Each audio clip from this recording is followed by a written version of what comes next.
Alright, log in. Welcome. I pan what's your day?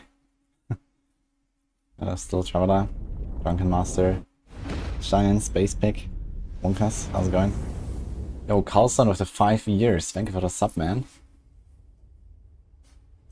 How's everyone doing?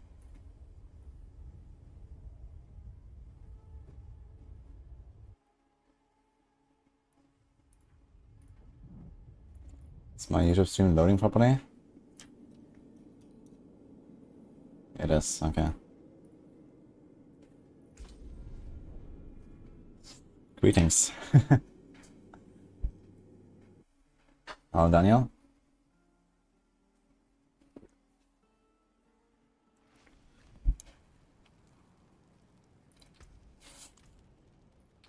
Well, good news is you can sort out this entire stash tab here of Barb loot. This Barb is no more. That was easy. And there's more.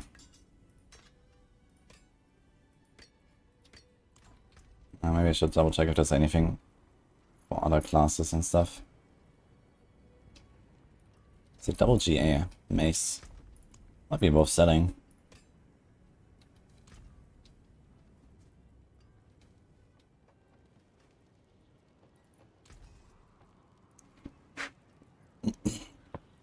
Way to flay.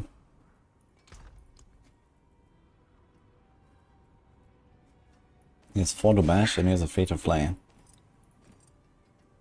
Are they settable?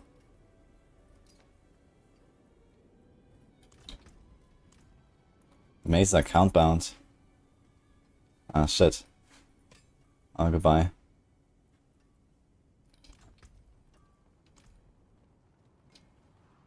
I'm not sure if anyone clipped the barb rip actually. You're gonna see it on YouTube soon. Goblin loot, yeah, I opened a lot of goblin bags with the barb, so it could be that a lot of the stuff is actually account bound. I only found like some nameness and stuff left on my list and then... Okay, kapow.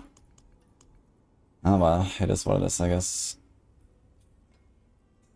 Account bound as well, here the +4 bash. Okay, fuck it. So, there's also account bound. A lot of stuff here.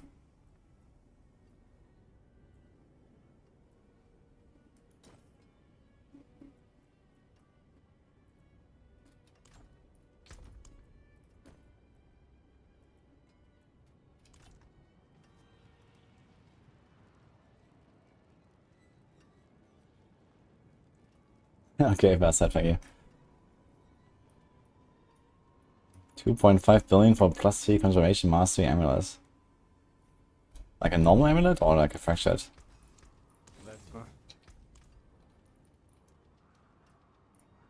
This campfire gonna be super duper? Yes. There's gonna be a lot of stuff in this campfire. It's gonna be quite long too, I've been told. So let's see. Wait, how did that happen? Do they only stack to 50? Wait. Oh shit, they only stack to 50, man. Oof. That's annoying. So I guess we will just take these and sell them.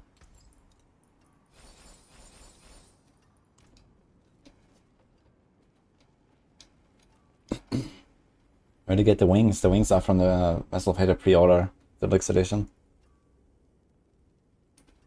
Thank you, Daryl. Yeah, my interview is up, by the way, on YouTube with Brent and Aislinn. You guys want to watch that? Father bless. What do you need? You can take what's left. Hi, Harvest. Okay, I want to get a few opals. And then I think I do like a little special project before the campfire. I want to try to do a level 1 capstone and then straight into second capstone. And then see if we can live until we have ancestral items. That's the plan. But not going on this character, so I'm gonna make a fresh rogue for that. For now, I was gonna do a few pit runs, I guess. Why am I not using Frozen Orb in this build? This is a chain lightning build. That's why.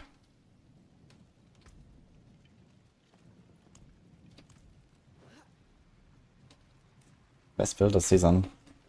I think generally that's probably Lightning Spear for most people.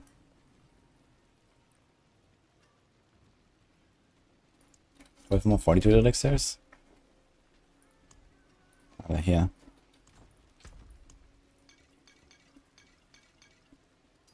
Yeah, strength.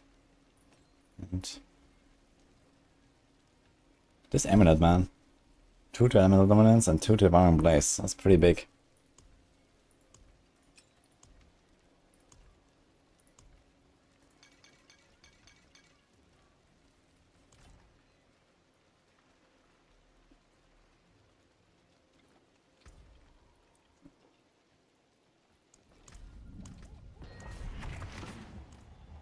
Didn't take the pots.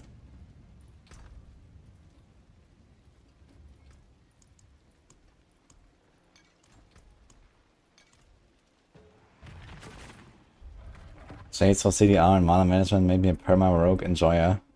I mean, rogue also has like some of these difficulties with some builds at least, but they kind of easily solved at least compared to like Sorks, where it's just like, okay, just get GG gear and masterwork, triple CDR everywhere.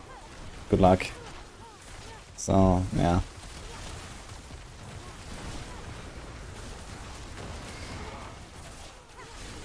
I really explain all the stuff it has in the game. What is masterworking, affixes, what and how to roll stuff and items as a new default player. I mean, it's kind of a bad time to ask for something like that, considering that there will be many videos like this, including from me, for the expansion. But for now, I mean, the game is just changing all the time, and it's kind of hard to make a video that withstands the test of time like that. I mean, I have videos about masterworking and strategies behind it, and you know, the same with enchanting and the same with tempering and whatever. But yeah, they're like scattered everywhere.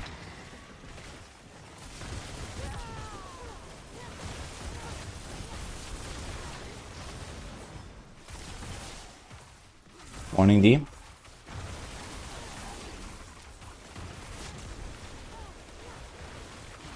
What time is the dev chat? It should be in 3 hours, 51 minutes, right? You can double check.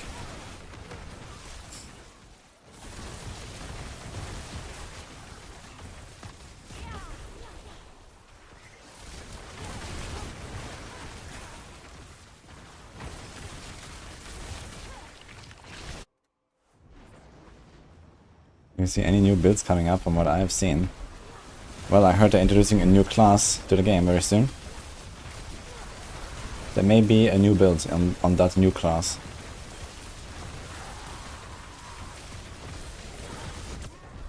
In addition to like key passes for everyone and new skill for everyone and stuff like that. No, Spiritborn will not be in a PTR. I'd be extremely surprised.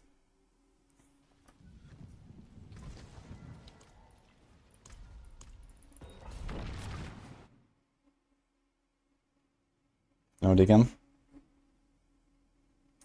I'll see you later, I guess.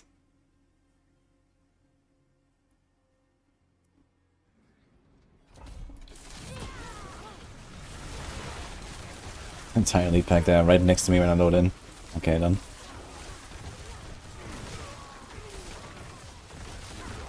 Yeah, what we should get on the PTR prediction is level changes, difficulty changes.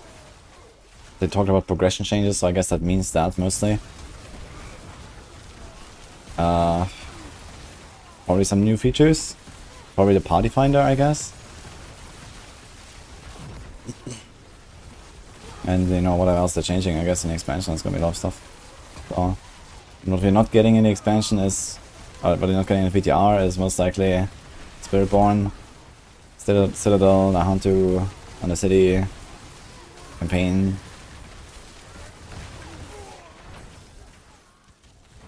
Yeah. Like basically the PTR is next patch but without any of the expansion stuff. So anything that exists in the game already that is being changed is gonna be there. But anything that is new to the game is not gonna be there. So that's kind of like what I expect here.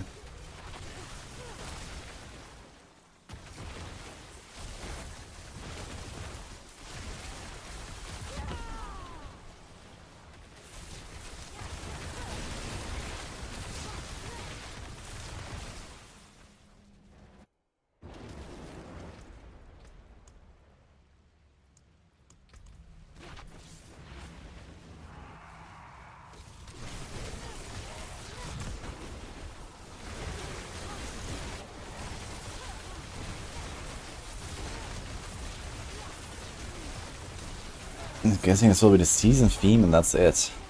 I'm guessing there's not even gonna be a season theme. Like, what do you expect from... Like, they launched the expansion and all that new shit. Why would they even make a season theme? I'll be very surprised about that, actually.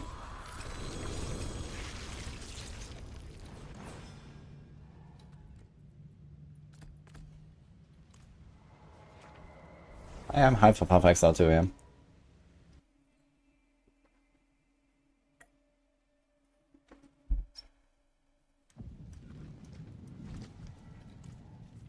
But I have the luxury, I have not been betting on Path of Exile being extremely successful. I really want to play it, and I think I will enjoy it, basically no matter what. But I'm not really sure like how well it will go.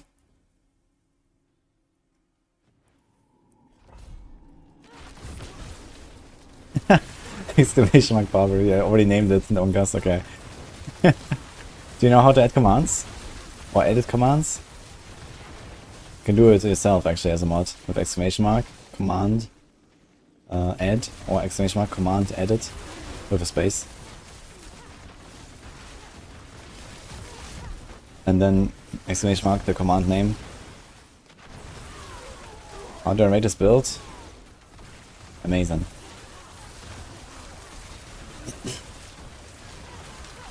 Electrifying even, I would say.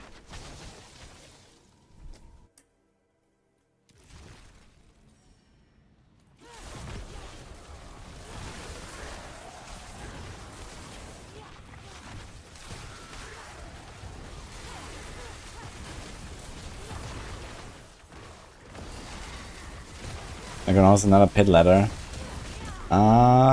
Maybe we're gonna do something small. Realistically, I guess, you know, it's gonna be PTR now, and then it's gonna be like, you know, basically expansion prep. But yeah, maybe we're gonna do like another small pit ladder somewhere.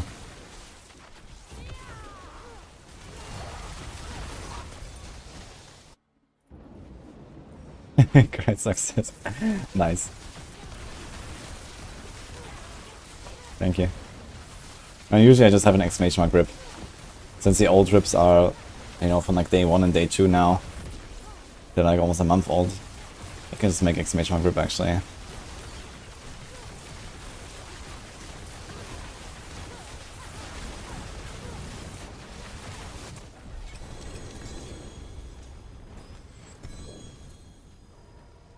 can see that.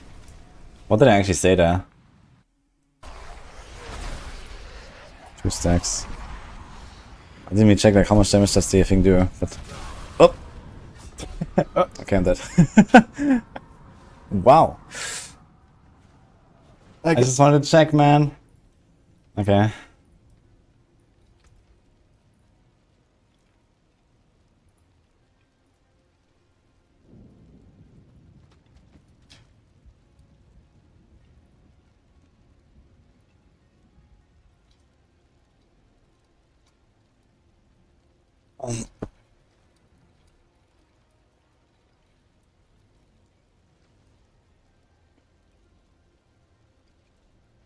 Hast du das?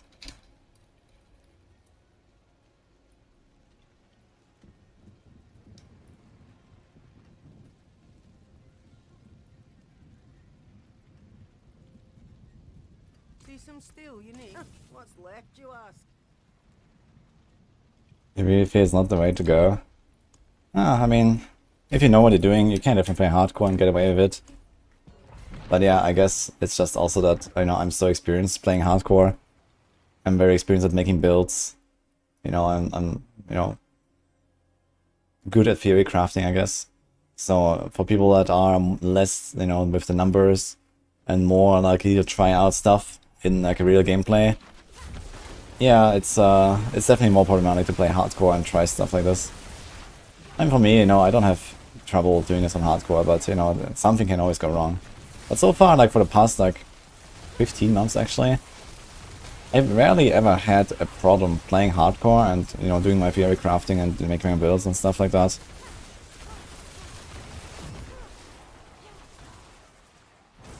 It doesn't really hurt as much as you would think.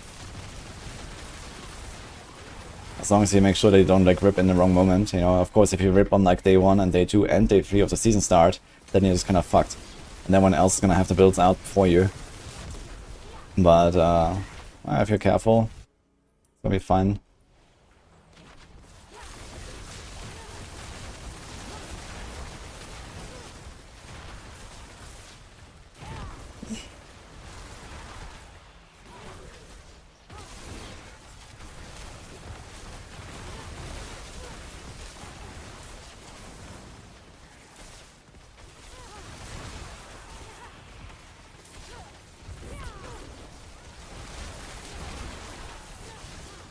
Yo. Young Guns Grade 8. Thanks for the sub, man. Is that something you get in the pit that you don't get in hordes? Actually, no. Well, actually, yes. You get obols. And in fact, that's what I'm after right now. It's just trying to camp out my obols right now.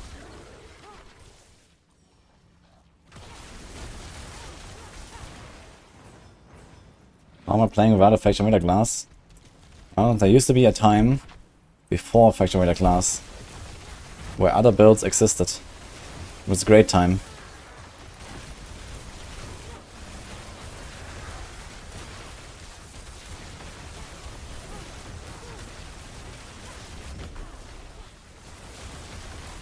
Fitty.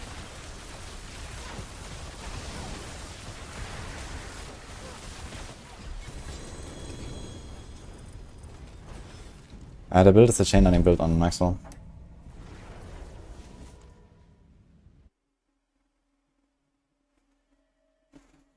Oh, Devouring Blaze and Amulet for CL Zork. I'm not running Devouring Blaze. I do have a bunch of Devouring Blaze amulets, but in the end I have this here, which is not really great. I neither need the movement speed very much, nor do I need the cooldown very much. So it's not a great amulet for me, but that is what I got. But because I'm playing with Andariels, a lot of my damage actually comes from Andariels, like roughly half. So I don't really want to go for Devouring Blaze. I don't really have like capped crit or close to it. And then half of my damage doesn't even, you know, benefit from crit damage. I have like 50% crit chance. It's not really a strong passive for me right now. But there are other variants of Chain Lightning where you play more of Axial Conduit and just the pure Chain Lightning damage without Andariels. And then something like Devouring Blaze would make more sense.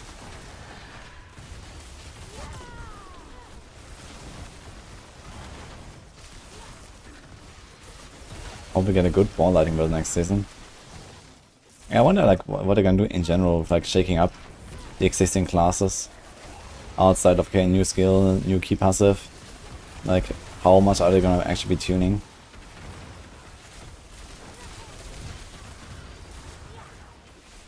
Okay, so playing after 95% min-maxing builds. You just make the next build. Or you like use this build that he made to like, you know, prepare your next build or so. If you don't wanna like grind that much of your new build, you can grind more of your old build if you enjoy it.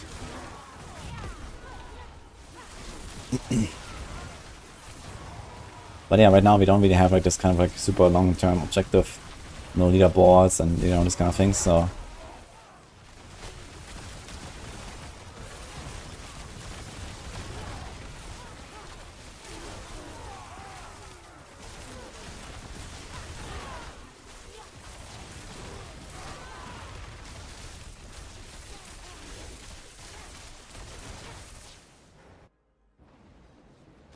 new class. Yeah, I was going to make the Necro, but I'm not in the mood right now to masterwork everything and so on. I'm just getting all balls. I want to do a bit of like rogue fun speed running, just because.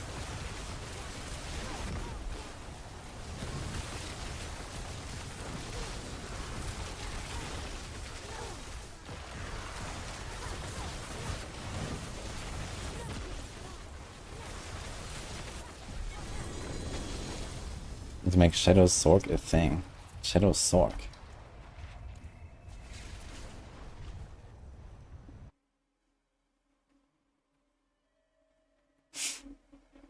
I got Shaco on the JA, Max Rest Hero, 60k HP, and still feels squishy in high level pits.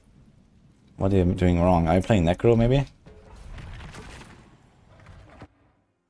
Terrorbolts don't have like a hit, that's just like a... Like item effects generally don't have like a hit. There's like a few I suppose, bugged exceptions, which is Metamorphosis on boots, the Shroud of Kandura's explosion, and Bursting Venom's procs. But these are the only 3 item effects that I know that have like a hit chance.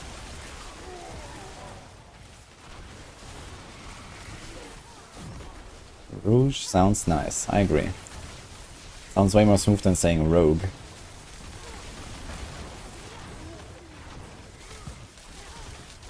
Maybe that's why people like saying it so much.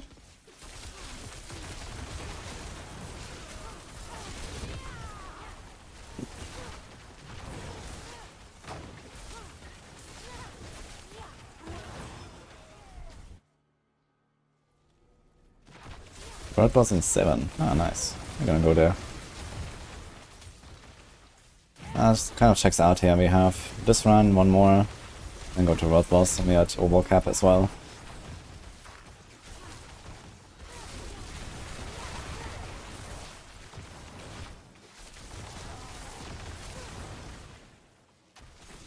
Build is mythic, web is legendary gear. There's probably like multiple variants that you didn't see. So I'm not sure where you're looking. If you're looking at Planner, then check the bottom left. If you're looking at the website, then check the different tabs of the different progression steps.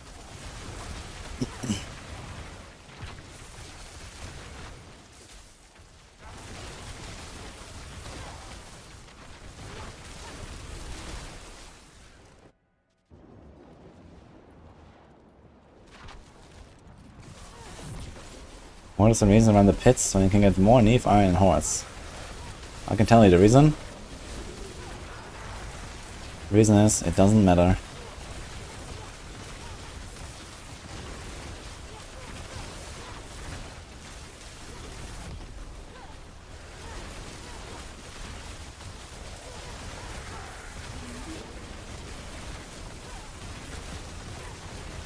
Yeah, Twisting Blades can absolutely do at least tier 7 hordes pretty comfortably. Tier 8 is gonna be kinda rough. I tried some Twisting Blades of poison. Tier 7 was fine. I think in fact I would probably try to make a Shadow TB rogue for tier 7 hordes. And then with Shadow Imbue you can probably get to the point where you actually just like explode the entire pack. Problem is just the boss damage. So you don't really want to go to tier 8.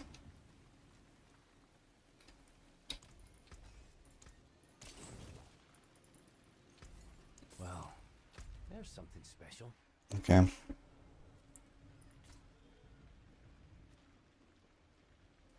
Minutes.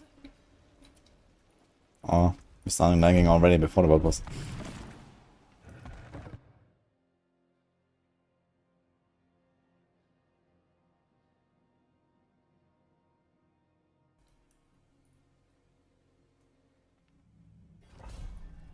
What did I tempo on my equipment? I mean, there's not much to tempo on this build because there's only 3 items that are not unique. So it's movement, Buln, and Chain Lightning cast twice. No wait, not, it's just Buln, and this is like chance to stun.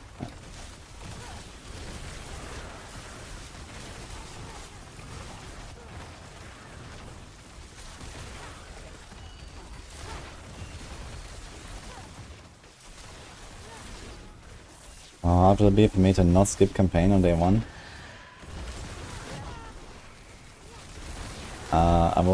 I mean, you are forced to do the campaign once they set somewhere, as far as I know.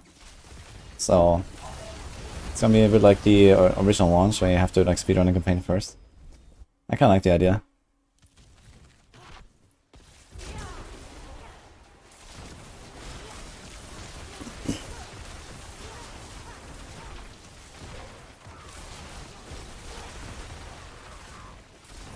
And I think also the mercenaries is something you unlock during the campaign somewhere, so at the very least you have to get to that point where you get a mercenary.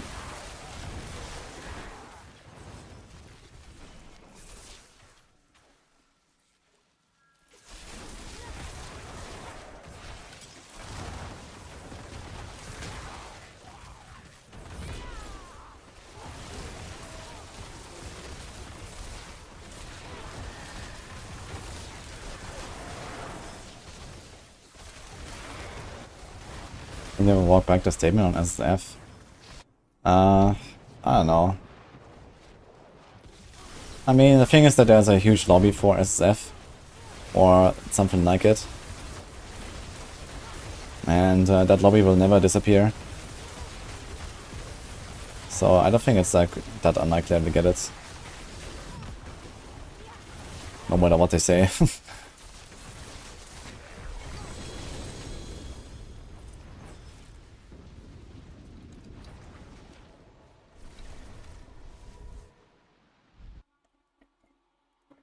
That lobby will disappear to PoE? No way.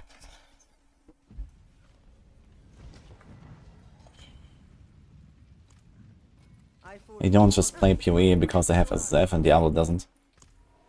And for some people it may be like a bit of an extra incentive. Like for me, for example. But we want SSF in D4, you know? We want competition in D4. And competition without SSF is barely possible.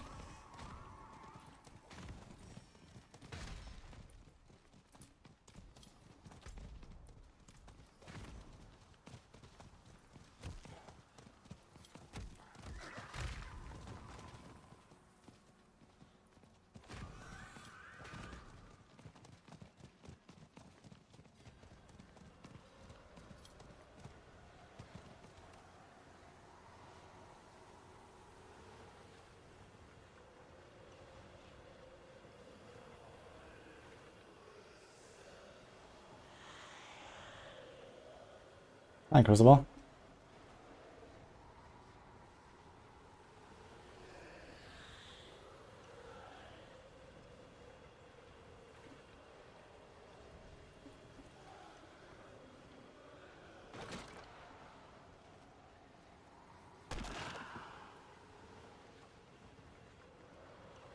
SSF would require a new type of server structure. I mean, that depends. You could make a very, very low-key SSF mode, right? Where it's literally just character locked. Like you press a button and, you know, similar to skip campaign, your character will just be tagged as SSF. And you could play on the same server as everyone else. You know, there's no harm in being on the same server as an SSF guy. The only thing that matters is that they cannot group and they cannot trade.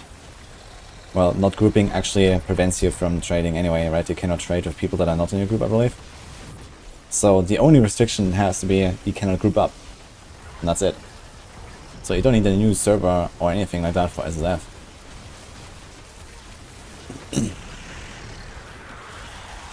You just need to, you know, not give the option to be invited or invite someone to the party. As long as you want to stay SSF, and then, you know, talk to an NPC in town to remove it or something. And the only other thing to figure out is like what you're gonna do with the stash. You just have to make like a fresh stash basically for that character. And like a fresh, you know, like this is gonna be like the one thing. Like you have to get like a codex reset, temporary reset, stash reset and so on. And you have to store that separately for your SSF characters. And that's pretty much about it.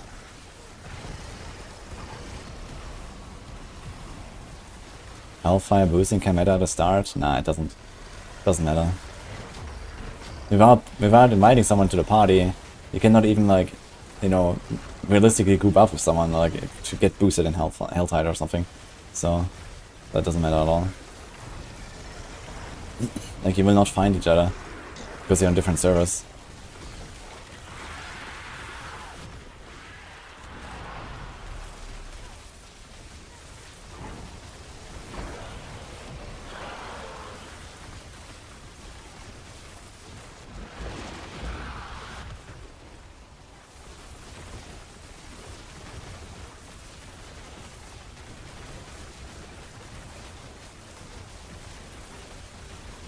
If D4 continues to have no real competitive scene, people will leave for PoE, that includes SSF. I mean, people are gonna leave for PoE regardless, but I don't think that's really the reason.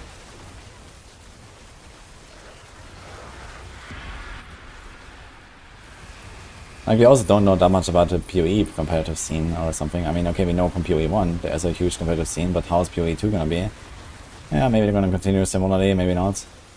At least they have like the infrastructure for it, I guess, with like the private leagues. If they're gonna continue onwards, I guess they will in PoE 2.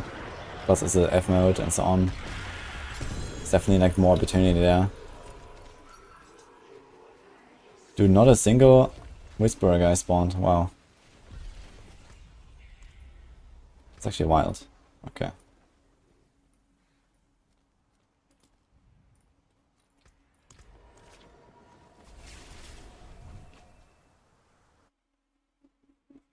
The way D4 is set up, you don't think SF will fit? I think SF fits very well in Diablo 4 actually. I mean, I play nearly SF nearly all the time. And I thoroughly enjoy it. And so do many others, especially on hardcore. I mean, just look at how many people are in my chat and, you know, talk about, you know, doing the Tormented bosses solo, trying to farm a mythic or whatever. You know, not even considering you could do rotas.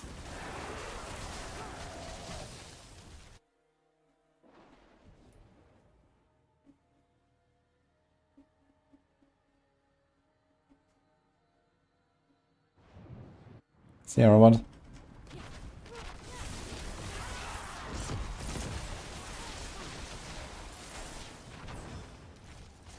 says connect Adder 1 out of 5, but I have 0 Adder.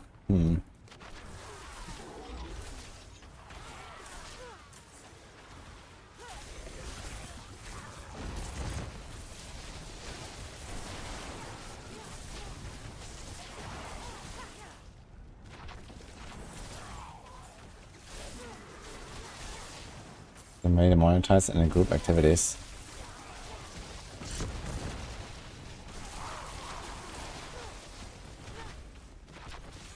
I don't know. They're trying to make a game that is like, you know, for many types of players.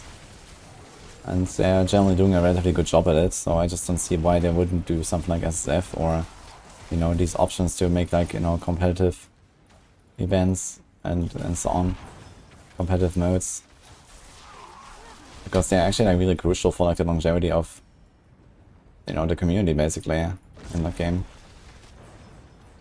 Like, you know, one of the main reasons why Diablo 3 remains so interesting for many years is because they had leaderboards and a relatively good like competitive mode with Great Rifts.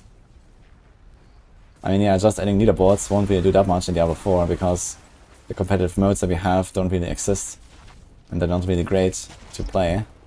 Like if you talk about Pit versus Great Rifts, the Pit just seriously lags behind in functionality and you know, polish.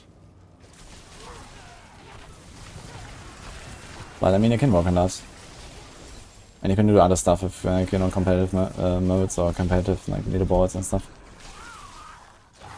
Even just like something simple as like the level ladder at season start, or you know, the first 1,000 people to kill Lilith, the first 1,000 people to take this or that Tormented boss solo, or whatever, right? You can do many things. It's just like fun little things that you can add.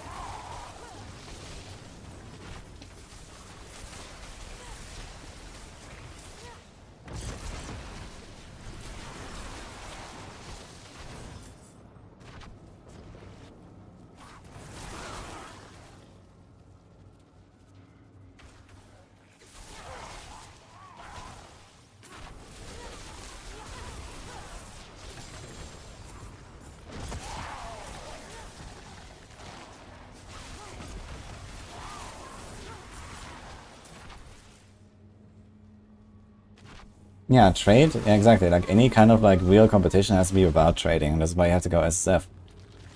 Like if you want to make like a real race, you know, like with like you know, prices and stuff like that, right?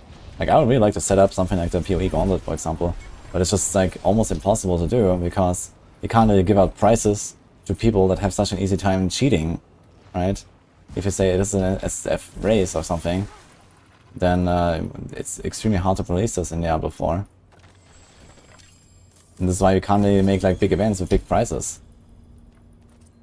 I mean, yeah, we will do a race on like expansion launch and all that, but yeah, it's always a struggle basically.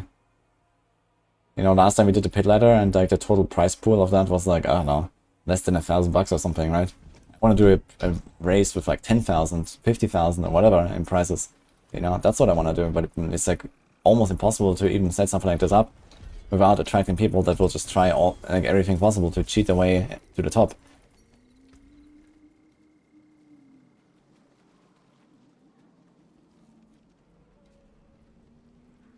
How can I help? I can break that down. 2.0 news is Diablo, not PoE. I will have a PoE video though soon. I've played some PoE too on Gamescom. That's fun. But I didn't make the video yet.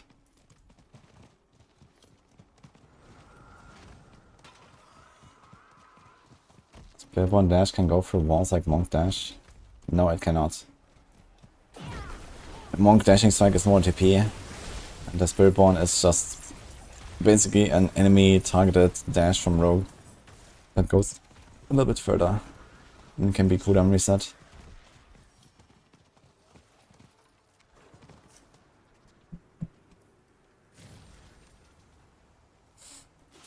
Trade only with party members and gather with leaderboards.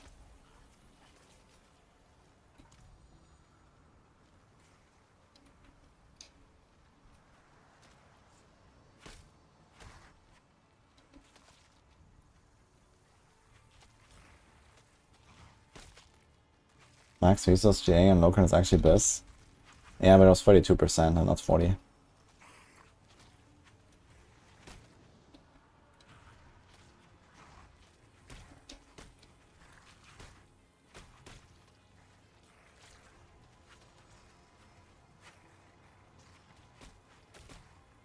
Yeah, I know that there is like this Whirlwind stuff going on with Loken's Talisman and Ramanatnis. Apparently there's like some bug or so that makes it like super powerful.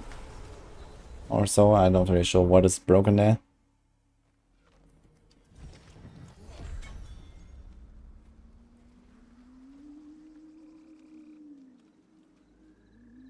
It is done.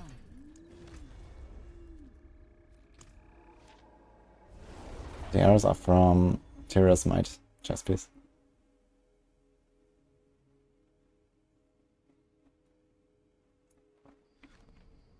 Yo, Cash Vortex, welcome by the way. Level 46 on Barb. I mean, for leveling, yeah, Whirlwind kind of works, but Whirlwind is something that kind of pops off in the late game once you have really good gear. Because the Whirlwind skill itself is kind of weak. And you need to support it with extra effects like the Dust Devils. There's like various aspects that can spawn Dust Devils while Whirlwinding or while shouting and these kind of things. And this is kind of how you play Whirlwind. Whirlwind is just kind of like the carrier. And also like this chest piece here is like a really huge deal for this Whirlwind build later, the Tyrion's Might. That's also a pretty late game item. So I'm not sure how well is going for you right now if you have a 48 Barb, but I would recommend maybe level with something else for now. Or focus on trying to get these aspects with the Dust Devils. Whirlwind Dust Devils is fine. There's double swing with Dust Devils as well, that's pretty good. You can with those things. Not just pure Whirlwind.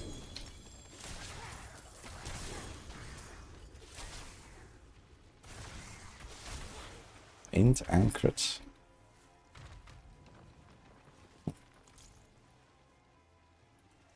Does Deathflow have better scaling than Whirlwind?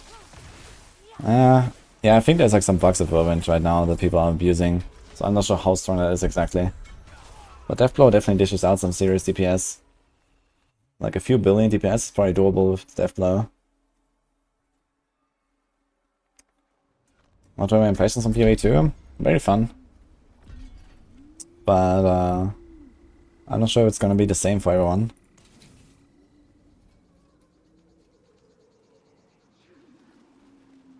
You have no idea how to get specific gear and weapons that YouTubers show in their builds. Okay, so one thing that's really important is this.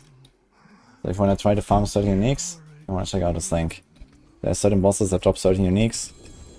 For legendaries, it's basically just random drops most of the time. So you just, you know, level up, grind, and then hope for the best. Unstecknado, thank you so much.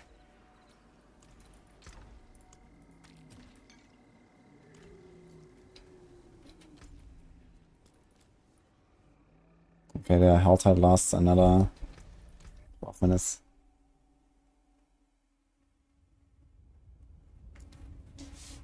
People with RNT, 4G winter glass that you never see otherwise. I found a 4G winter glass. What do you mean?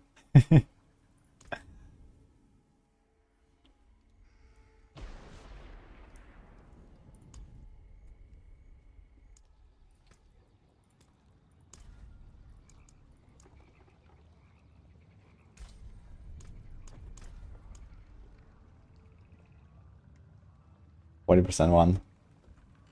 Yeah, I mean the affix is not really that relevant anymore after the hotfixes, so it's okay.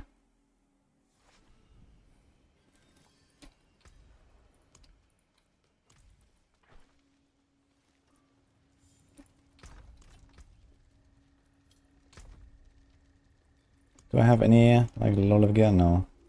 So just like another rogue tab. Something like this.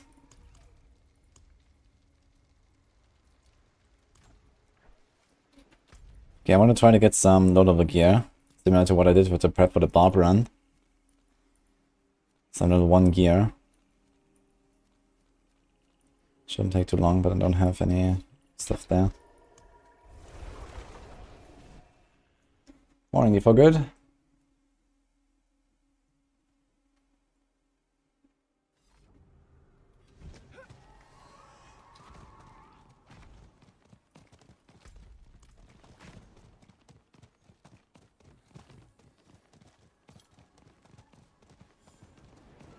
The bugs if we have are the other way, currently not applying the effect unless you take the amulet off.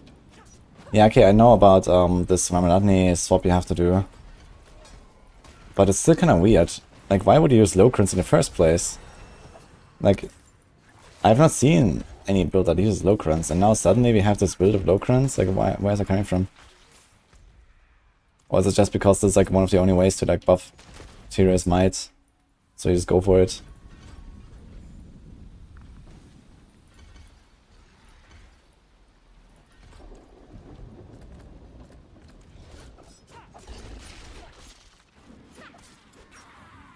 Alright, goblins. Do you drop yellow items, I wonder?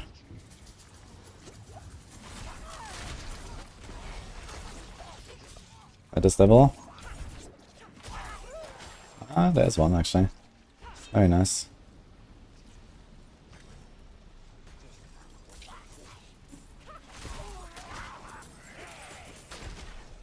I guess it depends on like how much resource you have. If you have like, I don't know, 300 or so resource, I guess Locron starts being relatively decent. It's 40% crit chance, 40% damage, but then basically 0 stats.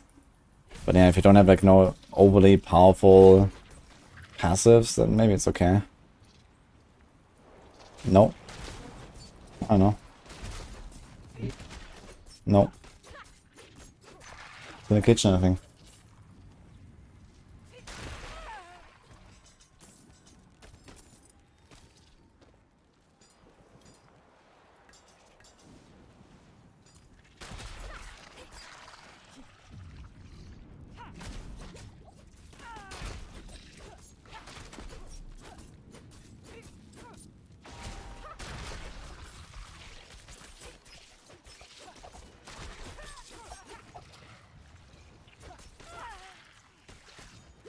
Will there be a hider redeem? No. But hello, Opal.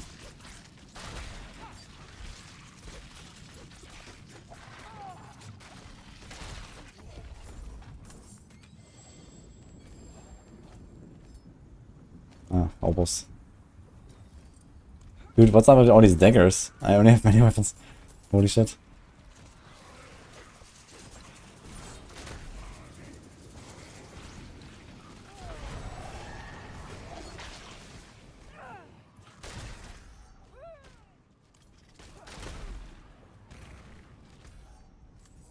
Oh, he's just spawned here 2 minutes ago. Okay.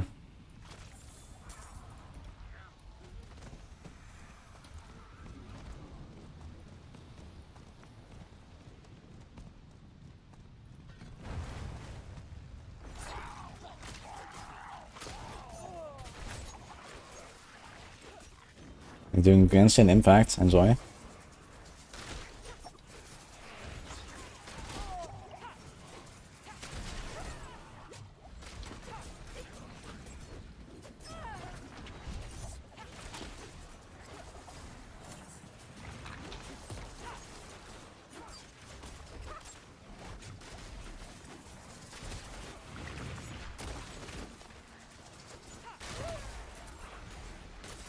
Max resource, crit damage, and crit chance is 3 things that are core to build.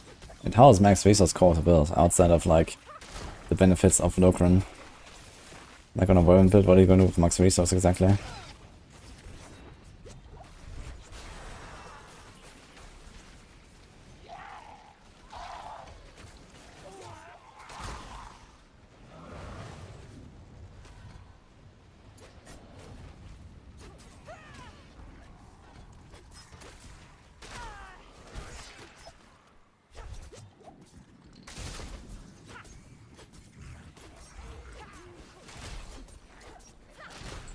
Okay, as I said, you know, if you play like a class or a build where you don't really have any crazy passes on your neck, Locan is kind of fine.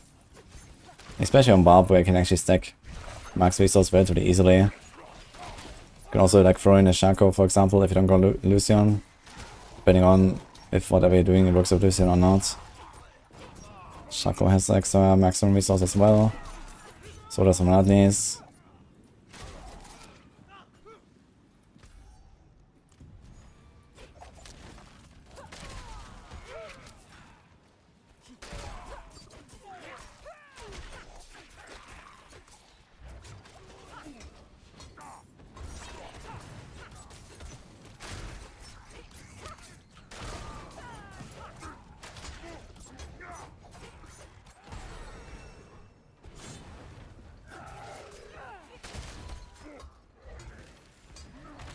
Funny.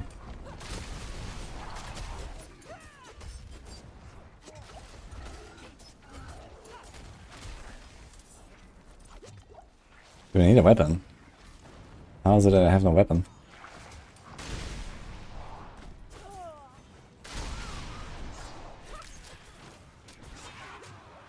Open it. Ugh.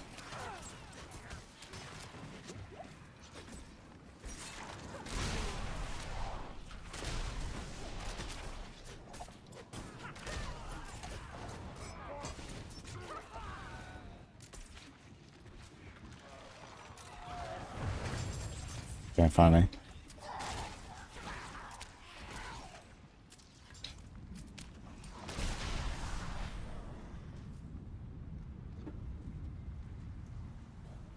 Yes, actually, but someone actually showed me their after build. Well, they're kind of funny. And they've done like tier 7, I think even tier 8 hordes with this. And they kind of kill the bosses in not a terrible time. Kind of interesting. Yeah, it's possible. I'm not sure if he was also running the chest piece or just the pants.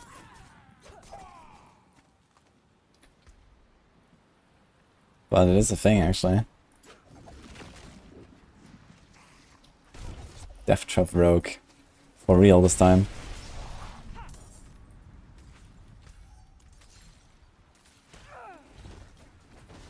Maybe it's something I'm gonna revisit in the expansion. Like they're doing a lot with ultimates in the expansion with the Spiritborn. Like basically all of these Spiritborn ultimates are mainly damage based and not so much support based. So maybe they're gonna like generally just try to beef up ultimates a bit in the expansion. And if that happens for something like Death Trap, then this could be a real build.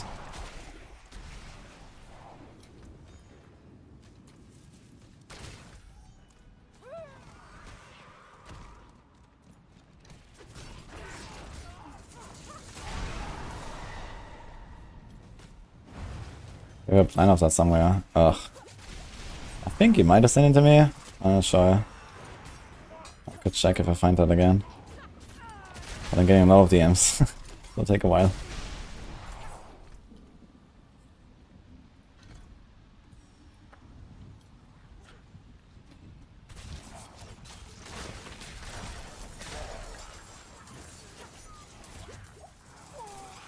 Woman's kind of help here with this. Oh!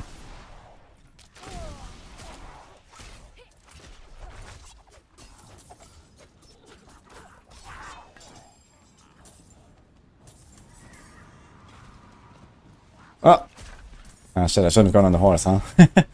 Oops.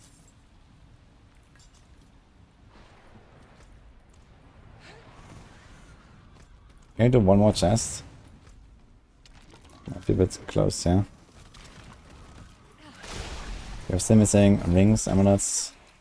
I can do some old ball gambling now, let's see. I wonder if these items are gonna be level 0 requirement then.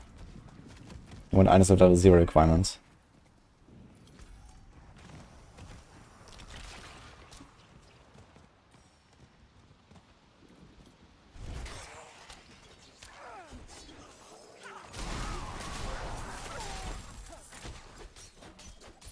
What's this goblin doing?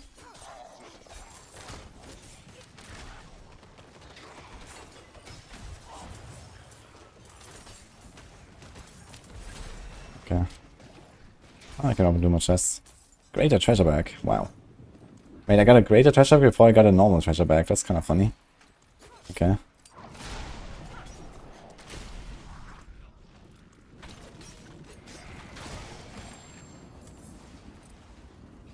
Oh, the bow. Okay.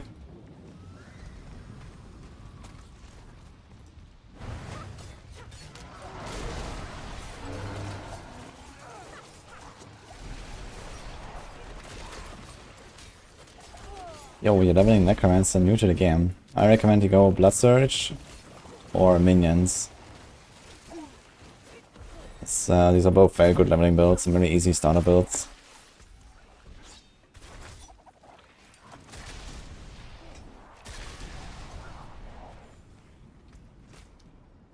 You can find the builds on Maxwell as well. We have a lot of builds there, including those.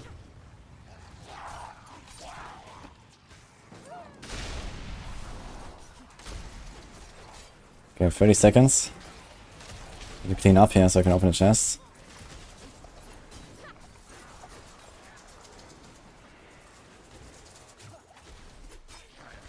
Oh my god. That's that fallen dude. Okay.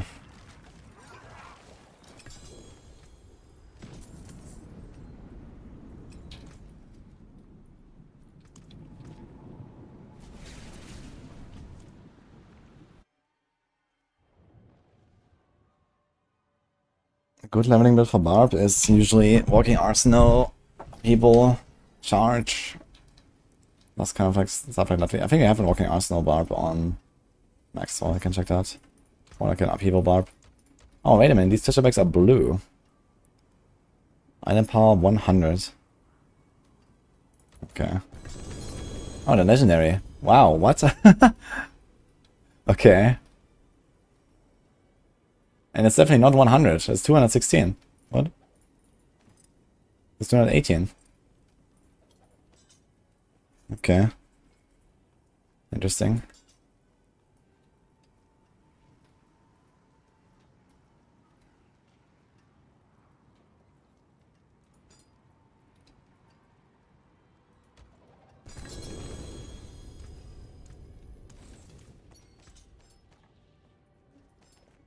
And the bow.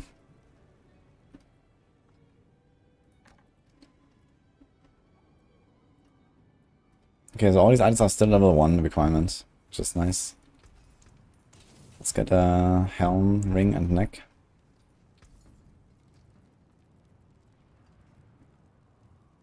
I cannot get a neck. Until next time. Wait, when can I get it? Father bring you luck? Not much. Oh my god, dude. Try again. Wait, I can't get rings either, even though I already have a ring. When can I gamble them?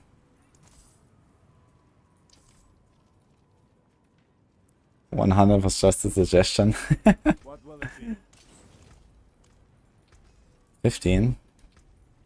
Okay, we can try that.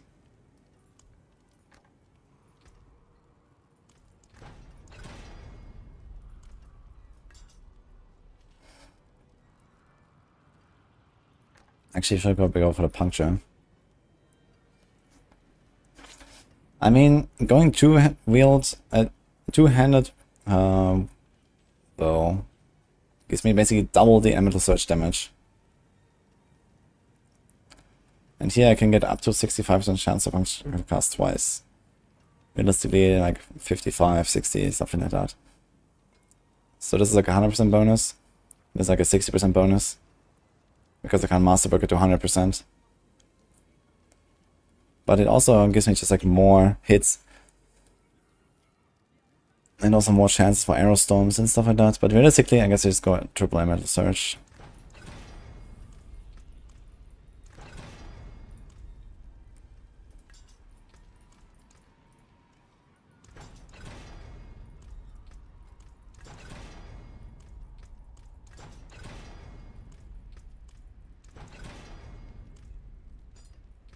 Kinda crappy. All these tempers. Ugh.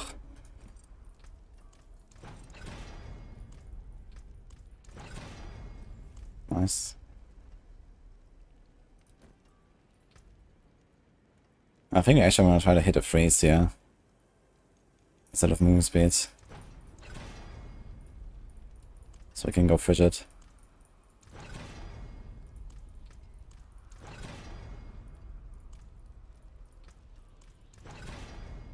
Okay. And I think this would actually be a Dark Shroud angle, right? Yes.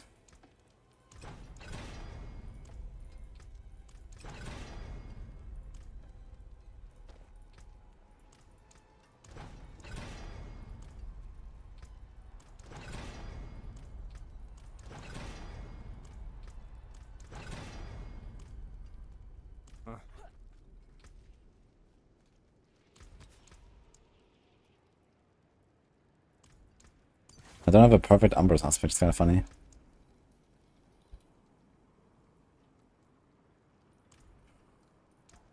Ah, good fortune that is.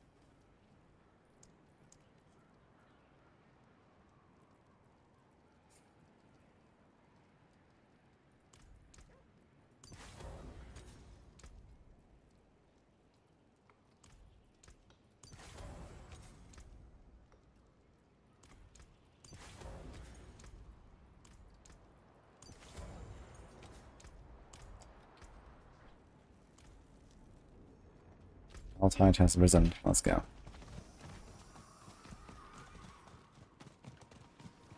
I have one health temper. I didn't want to temper this yet because I might get a new chest. I still need to get an amulet and a ring and a helm anyway, so. But yeah, I think on the neck I will also do... We should have enough damage, I think. I think on the helm we'll also... On the neck we're gonna go for health as well. We don't go for any res, just health. No armor, no res.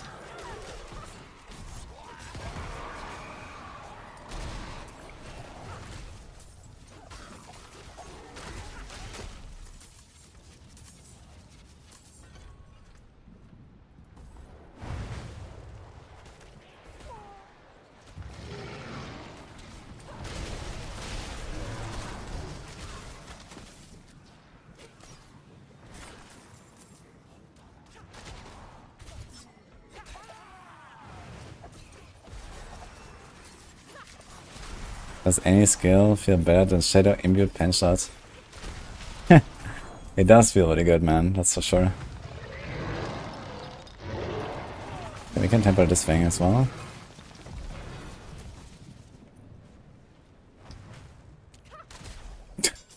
Nice, that one. Okay.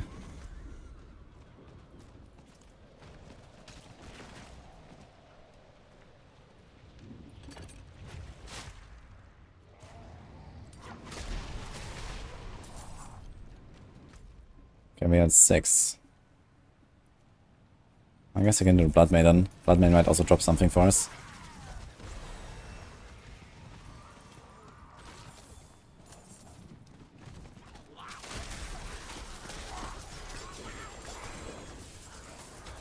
Okay, are these level 1 requirement now? Still level 1, okay. And these are different treasure bags now, they're yellow. Okay.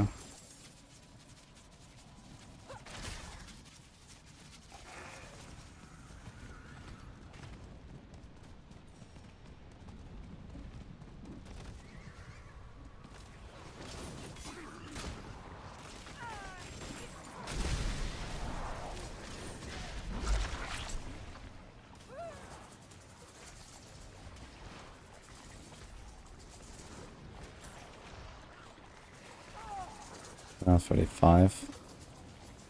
We can try this. We can try this. We can try this.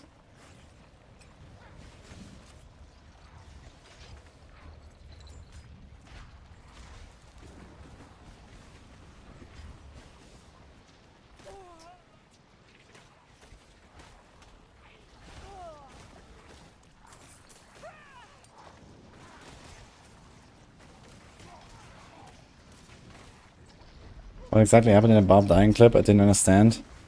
Yeah, I think something bugged out with the stacks. Like, I was testing how much damage I take from these different mechanics because I was like omega tanky on the character. So I decided, okay, let's just like take a few of them. Because I felt, you know, basically unkillable. Turns out I was not unkillable. Nice blood main, by the way. That was funny. Boom! It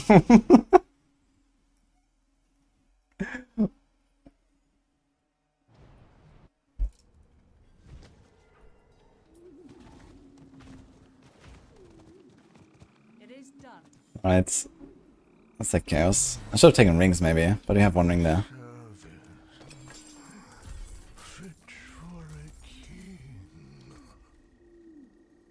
Okay, so this. Amulet. A ring. Okay. 347? Wait a minute. Oh, wait a minute. This is like level...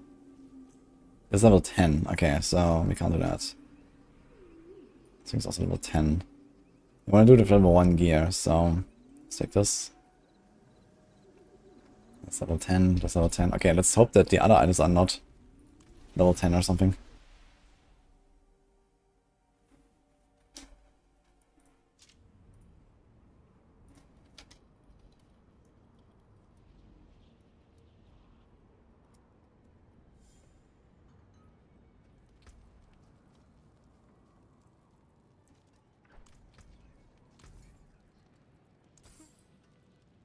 Okay, no level requirement. Very nice. But This also has no level requirement. better. What about a helm? Here's a yellow helm.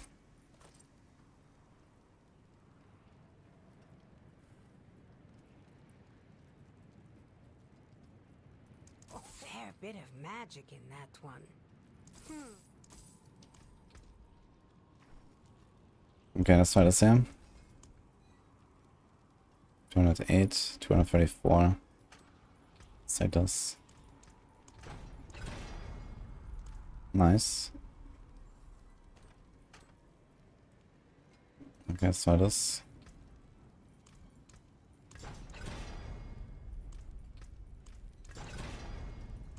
Also nice.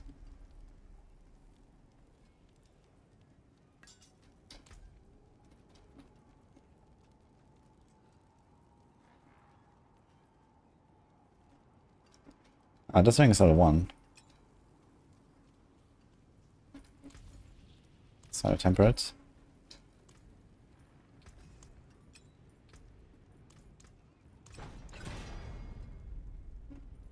Does have damage per dark shroud shadow, but I need love. Breaks, the forge is hot.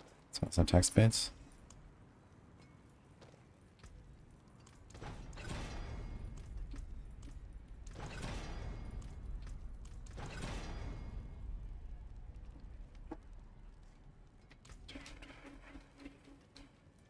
What will it be? You can take what's left. Okay.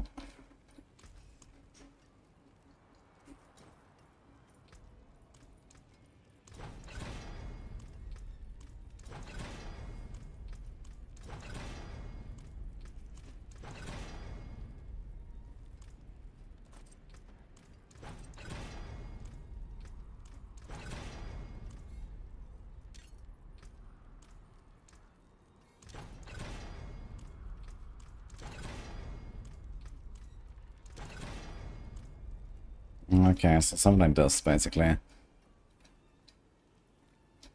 Give me increase some of this. Okay, let's just double check if we have any level requirements anywhere. No.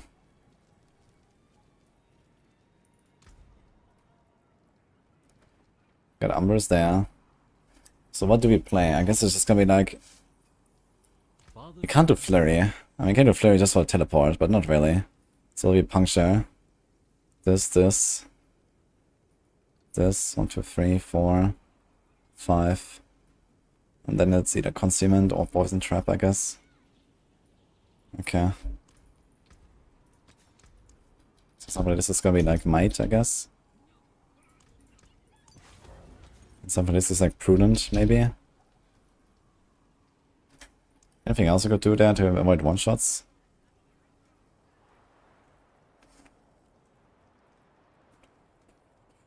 There's Enshrouding. We could try something like this, actually. Can I get crit on this, for example?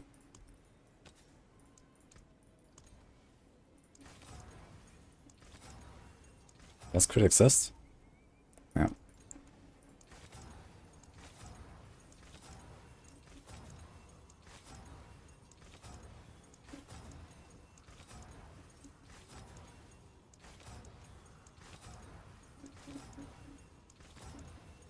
Oof.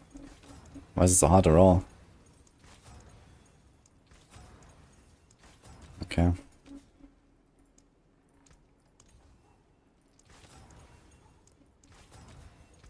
Something else to roll, right?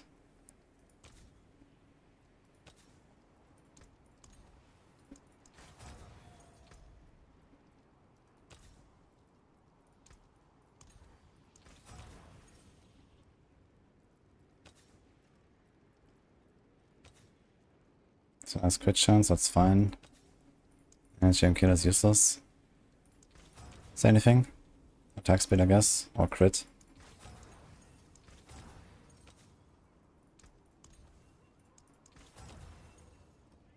So something like that. Then it's gonna be Pestilent points, let's say. oh, you caught a rare one. It's gonna be like Inner Calm. You can actually put a defensive power on the neck, I just realized. This might not be such a bad idea.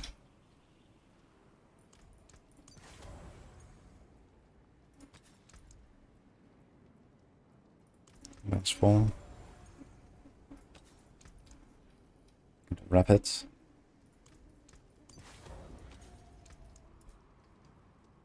Two percent CDR is huge, huh? We want Cold Clip, I guess. So we get our Fish of Finesse very easily. Yeah, to freeze there, but it's actually kind of unnecessary, I realized. But okay, I was gonna have it anyway. Here's Ravagers. We don't need that. We could do Wind Striker. Could do Concussive Strikes as well.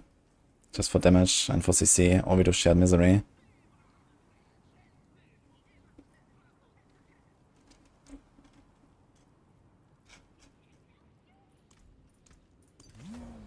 I think we do this. Good omen.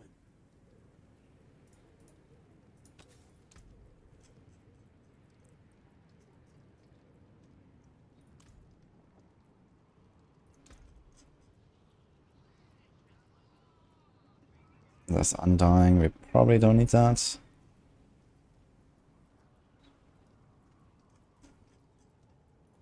Let's do Enshrouding here. I'll try to put something else there.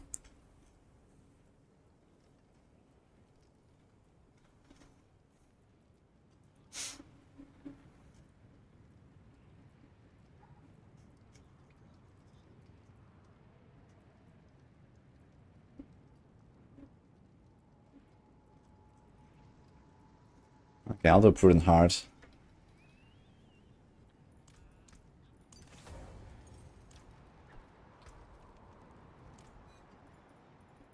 I can't talk to the jeweler.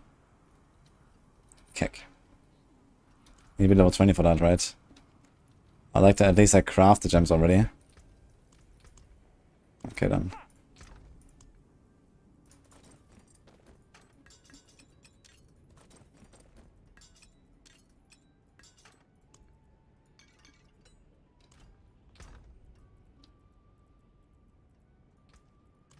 Long scroll, we do this one.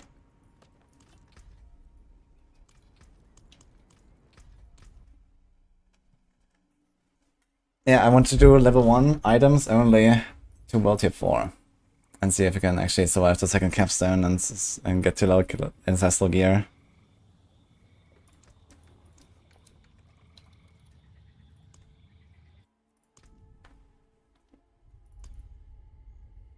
$15 out of 60 numbers. 59% chance. Oh no.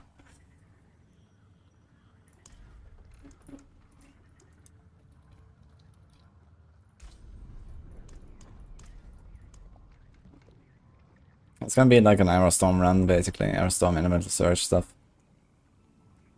But I don't know, maybe I'll really like it and just level the rogue to 100 and then I can just have a second rogue without like having to respec all the time. But realistically, I think I'm kind of done with rogue for the season. So I will just do like some pit pushing to the death. Okay, we'll see. I guess we're gonna hear about the mid-season patch if there's one this season. But I don't really expect much there.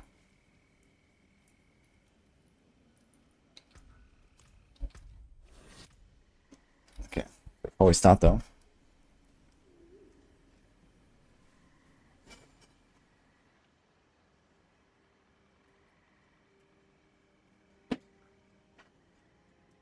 Alright. Hey, Ice Coffee.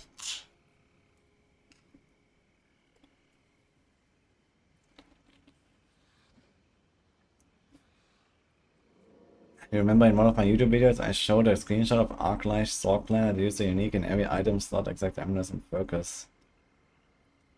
Trying to recreate for lols. I think it was relatively old. I'm not sure about that screenshot, but yeah, this was like a setup that Morpha made. I mean, these days a lot of builds do like that. You know, like my Chain Lightning Sorg has 3 legendaries.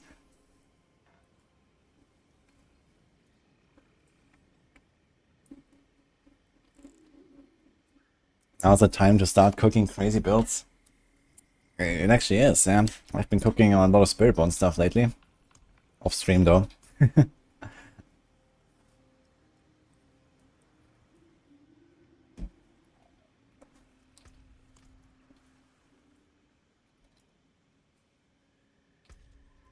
Let me just double check if I missed some aspects on something. Okay, so everything can be equipped on 1. Before that though, I wanna add sockets and I'll put some sockets in my inventory so I can equip them as soon as possible, which will be level 20, right?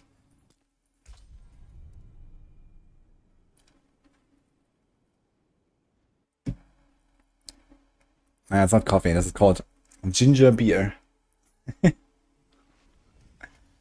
Maybe coffee later, we'll see.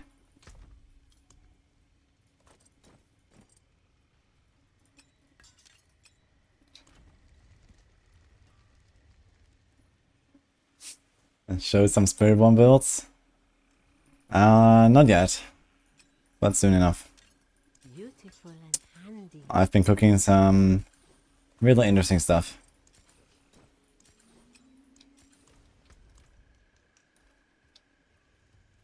Dude, this dude is so fast.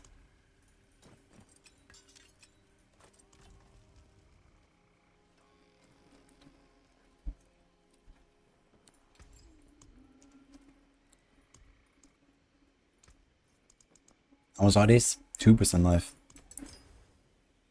How much are these dex gems actually? 20 dex. I wonder if it would actually be worth more going for the dex gems.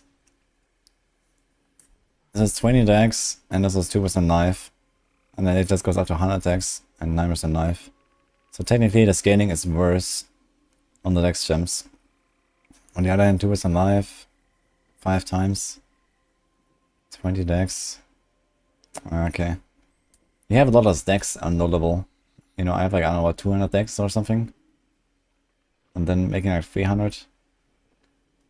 Nah. Okay, we go for the rubies. Need to make sure we don't get one tapped. But then it should be okay. And then we're just gonna do like 3 diamonds. And then we're gonna do in the weapons. I don't know, barely matters. Like this.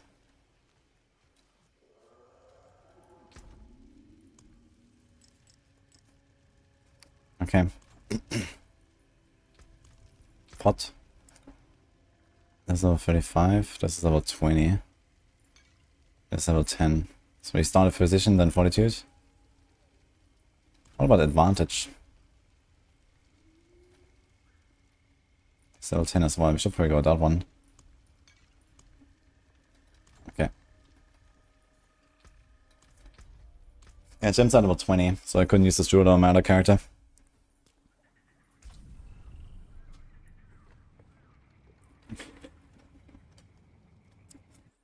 Am I scared that the changes might ruin the progression system? You mean the progression system where after 1 hour you have the ancestral highest tier of items in every slot and never really look for anything else? Yeah, I don't think there's much to ruin there.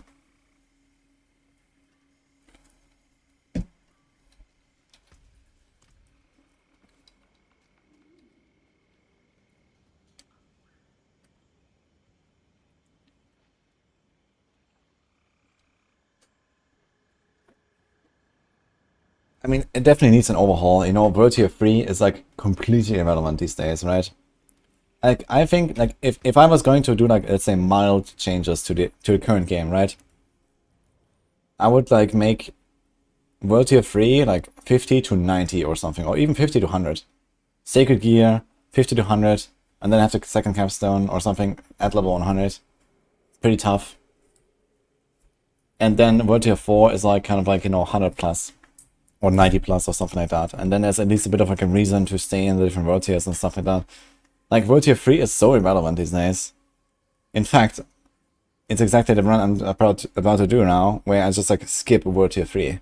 I go World Tier 2 instantly. I go World Tier 3 instantly. That's the plan for this run. And we'll see what happens. But yeah.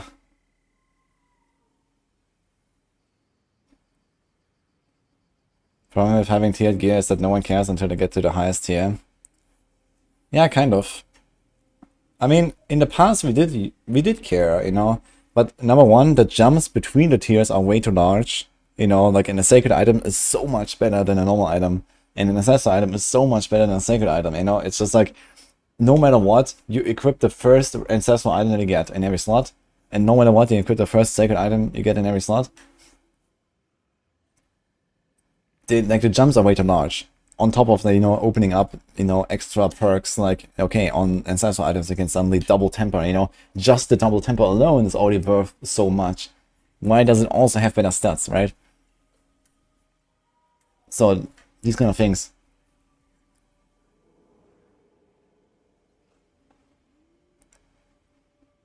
There's like no permanence to any of the stuff you find in leveling, right? They made leveling super fast now. And it's kind of like, you know, you find new weapons all the time, and then basically you get to level 55, you equip the first round of ancestral gear, and then you just go straight to 100. Or maybe, you know, you're gonna find another weapon in between at level 70. And maybe like another item that is like really crappy that you didn't really have with a good roll at level 55. You're gonna replace that at some point. But everything else just like blast to 100, and then you're gonna start gearing.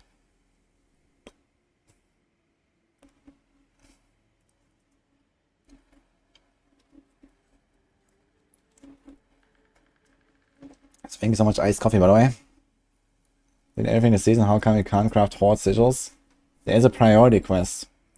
It's called the Eyes of the Enemy in Summon Set. You have to do that. Then you can do as many sigils as you want.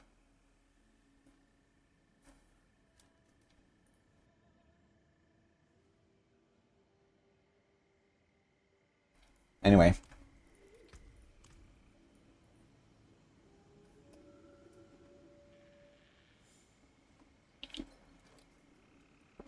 Leveling isn't fun now because it's too easy.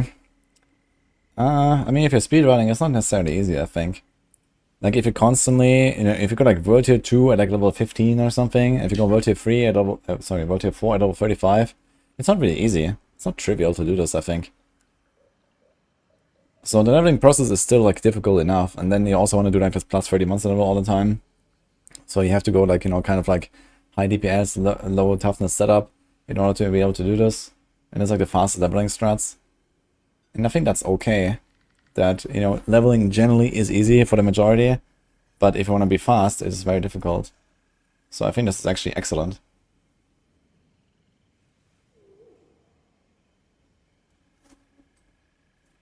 It's not fun or impactful. Yeah, I guess fun just mostly depends on what is the meta, right, of the season. Like this season, a lot of people just hit hordes all the time, and then you do hordes later anyway. So I don't find that too fun either. Doing leveling in hordes, for example.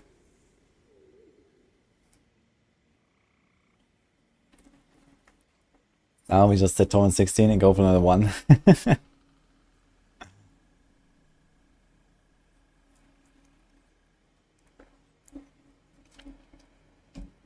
If you can't craft the sigils, you haven't completed it. Maybe you didn't finish all of the quest line in Ice Coffee.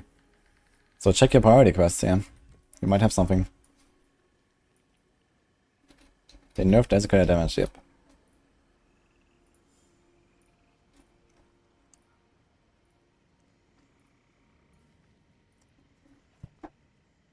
Alright, let's do this run. So this is a fresh rogue. I have a set of tempered and imprinted items for level 1 in my stash.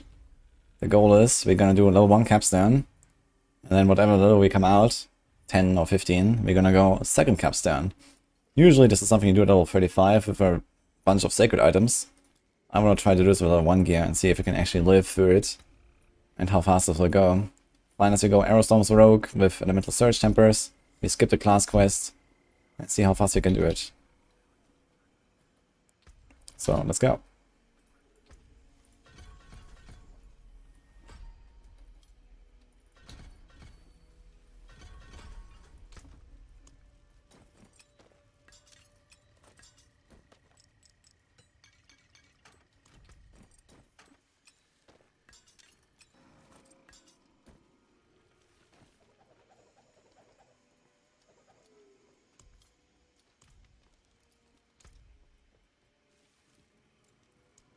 Wait, that's the wrong one. Wave, okay. Let's get our kitty. We don't really need her, but let's do it.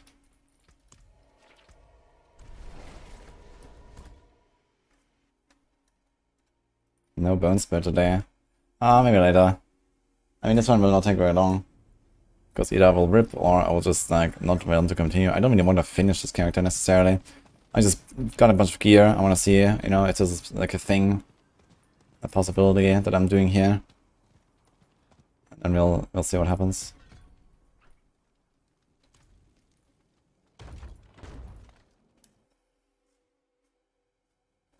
Wait, hello. Yeah, that was the wrong emote. You want the wait emote. That's the important one. Don't go any further. Okay, let's see how this goes. You have 2k life. No armor, no res. The first capstone should be relatively easy. Okay. Just in the second one we have to be careful, I guess.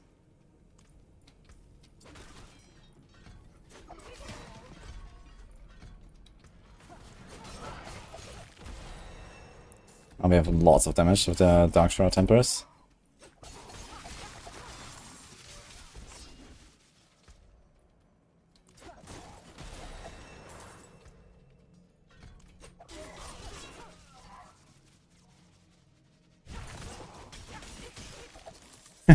When the Shadow Step does like half of it needs life without an Elemental Surge proc, I think. Maybe that was one, I'm not sure. Yeah, that probably was one. Okay, what else do we want? I guess a smoke. And we could do Caltrops or Poison Trap.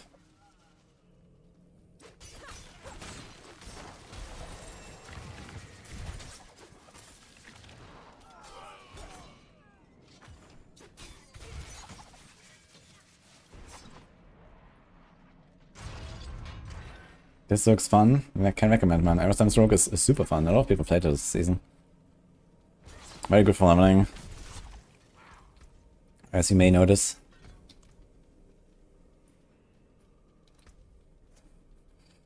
Okay, I'm level 7. I was hoping I would get a few more skill points. Like, I want to spec it to Frigid Finesse. Because I actually have Freeze Temper. I didn't put Movement Temper, I put Freeze Temper. And we have Cold Clip Aspect. So he has Rapid, Cold Clip, Pestilent, Inner Calm, and Shrouding.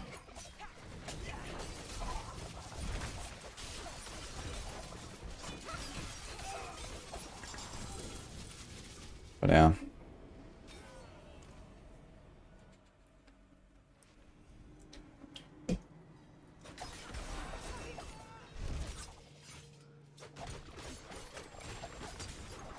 Ah yeah, Smoke Grenade has lucky hit these days. I can actually kill stuff with Elemental Surge with Smoke Grenade.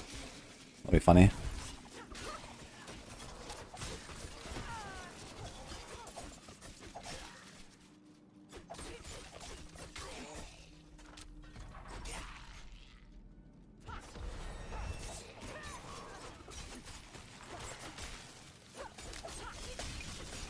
Yeah, Smoke Grenade almost killed the guy.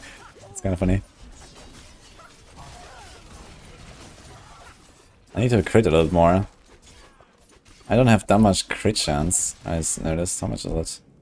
25, okay. I gotta be a bit careful of my crits because Umbrus only works on crit. We're not really getting our Dark Shrouds back that easily. Have to actually press it sometimes. A lot of damage reduction is in my Dark Shrouds. I get 30% from making 5 from my Amulet and Shrouding. And then the 40% from the base skill. So a lot of the R, it's like 60 something.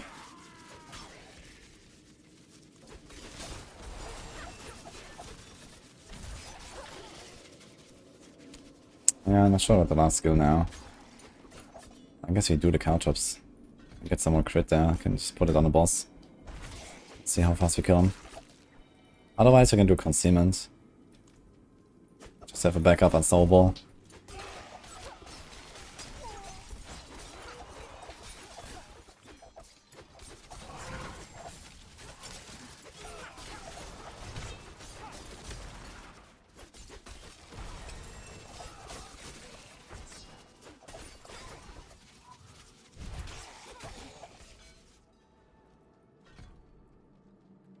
I think about the dash. I could take out these 2 for points.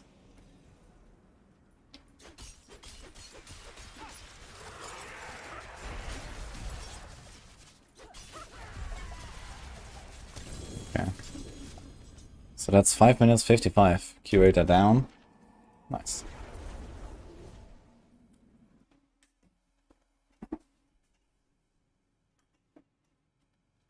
So now comes the interesting part. Can I do the second capstone?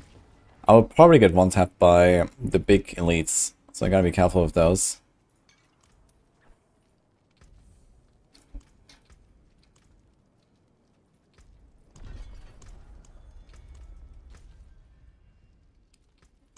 Elias will be kind of dangerous as well. I'm not sure how much more life Elias has compared to Curator.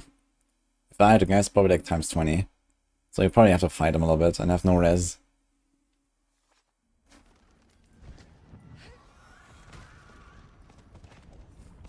Let's see if I can even get there without getting blasted by some elites.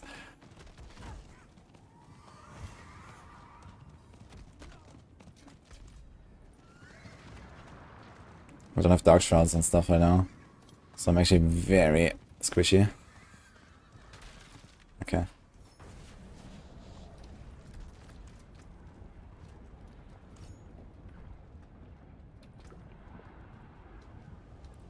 I'm not so sure about the Caltrops.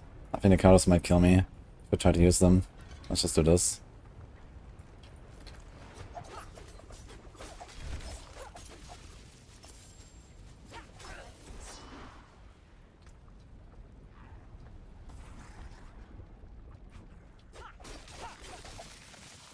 I have to spend points. There's like nothing I spend points on there at the top.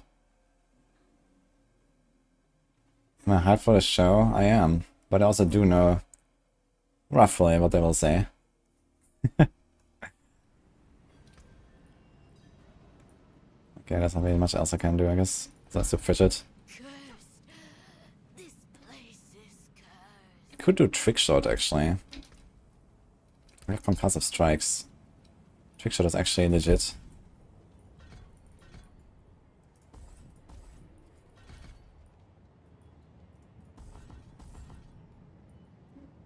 So that's a lot of damage. Okay.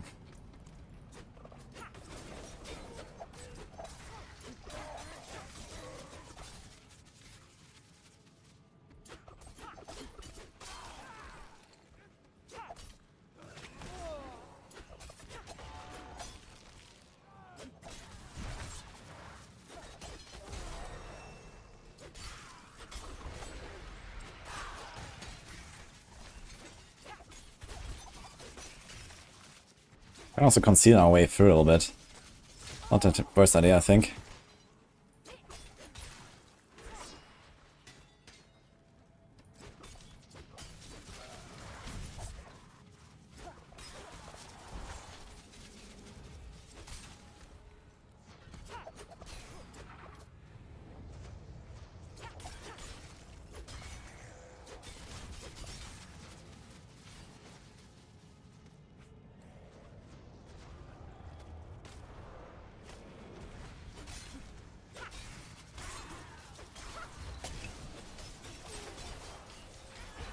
Oh my god.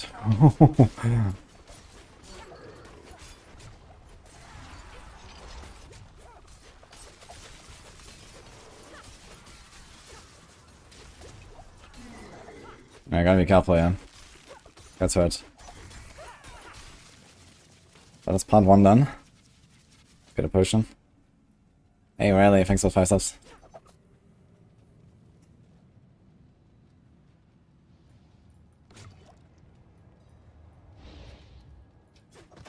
Quickly upgrade healing potion.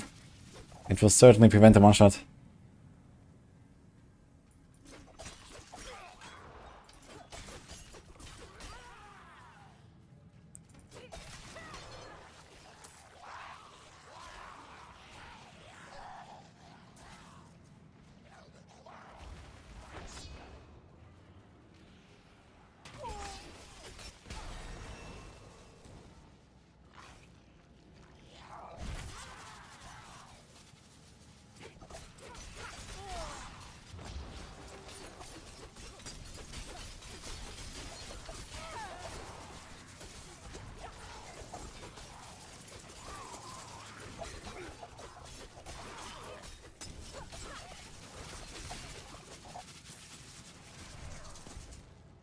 Okay, that's part 2 done.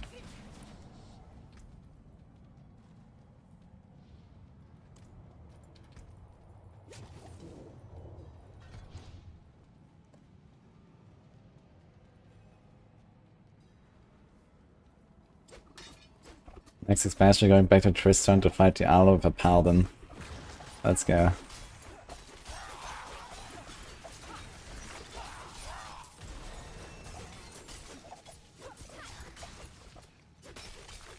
Yeah, I need to clean this up a little bit here.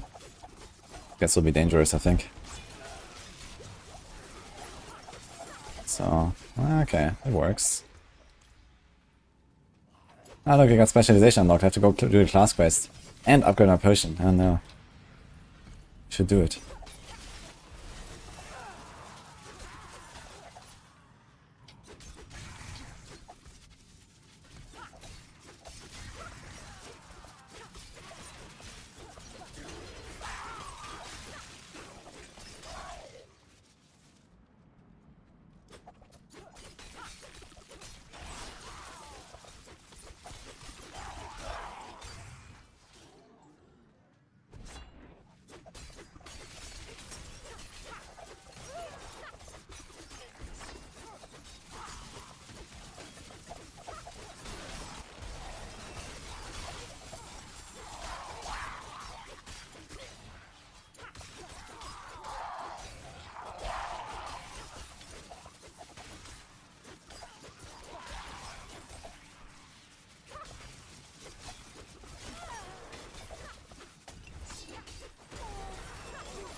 Can we just check how far can we go to the 1 gear into the rip?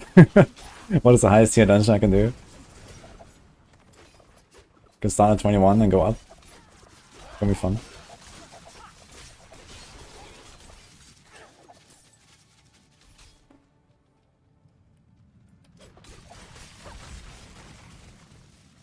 I think I could have played this part a bit faster. Like first of all I could have had movement speed on the boots. And I could have used my dash and my shadow step a little bit more freely. I think I'm playing it a bit too safe. But yeah, I don't know. If I run into 2 of these guys at the same time and one of them hits me, that's it, I guess. So.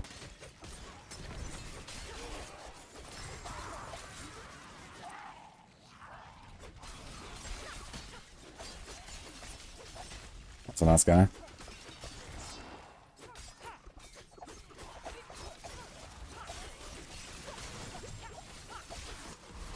Let's see if you can do Elias. Elias will be kind of interesting. Might spec into Malice, so you have more stagger damage.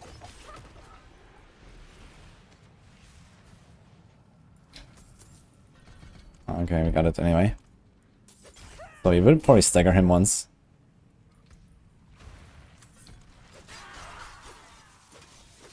Level 20, let's go.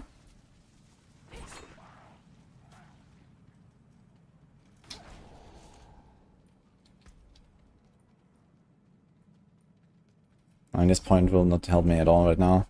Let's just do this.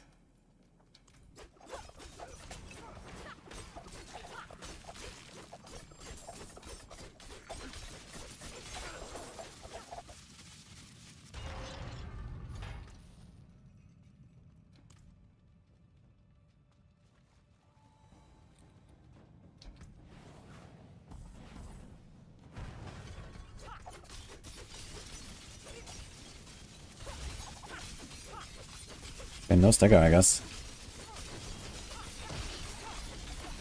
Okay. I thought maybe I'm gonna go for the caltrops and he lives a bit longer, but turns out he doesn't live very long. So that's a 15, 20.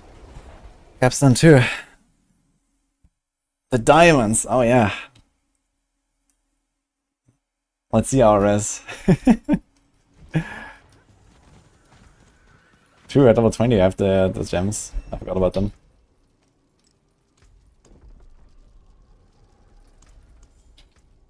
Okay. I didn't prepare a sigil, so I have to craft one. So what's my res like? Look, it's getting better, guys. Nice. Okay, let's just salvage everything. We can't use these sigils.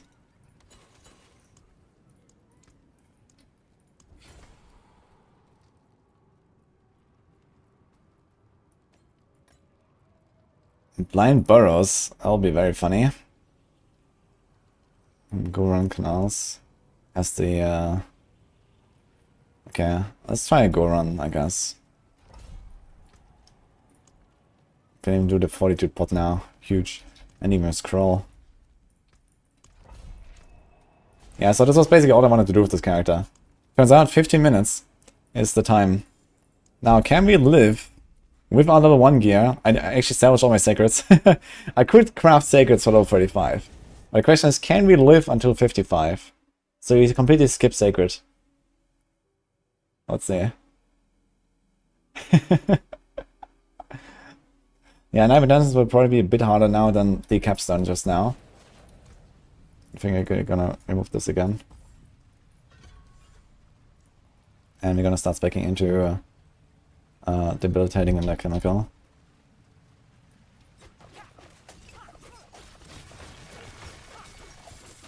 Yeah, like a teleport guy will probably just like one-shot me from off screen at some point or so. I think I will not survive a teleporter.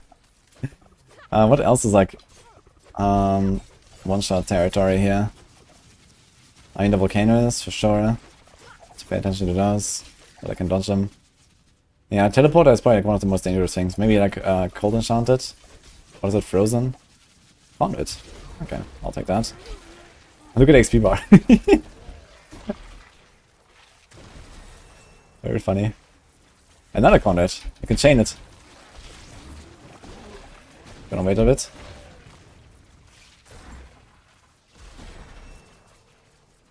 Just took it. Good start to this Nightmare Dungeon. Funny part is the conduit still slows me down. Like any other build ever as well. Okay. So you get not get caught in this explosion from these big dudes. Plus 1855 DPS upgrade. Sounds nice.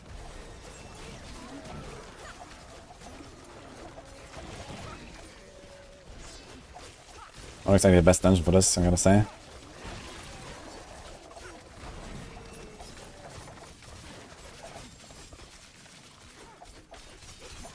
I wonder how many legendary ancestral pieces will I get. If I find some goblins, probably quite a lot. Without the goblin event, wouldn't be that great, I guess.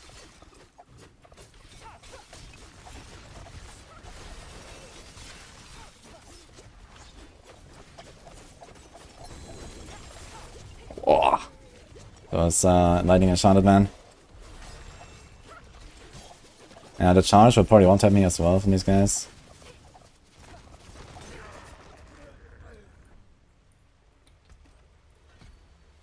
Oh, yeah, there's not really many options, I guess. I wonder if I should do exposure. Just to get stun grenades.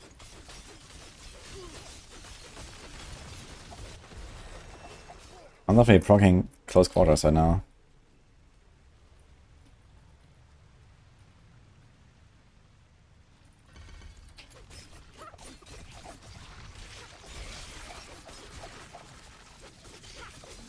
My life is going up.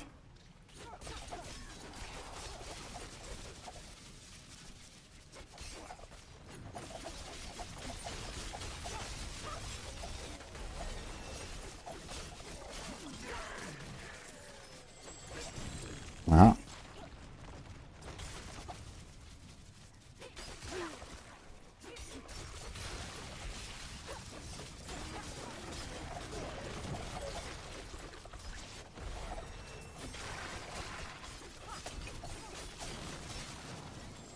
Oh!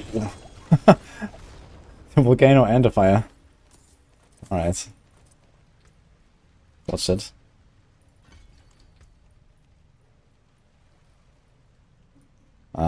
Well. Now I don't know what to do. Guess you do rugged or something.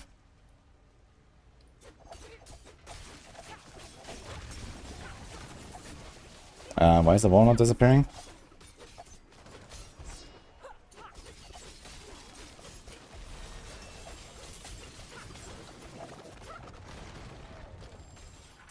Okay, I did not die from the fire, that's good.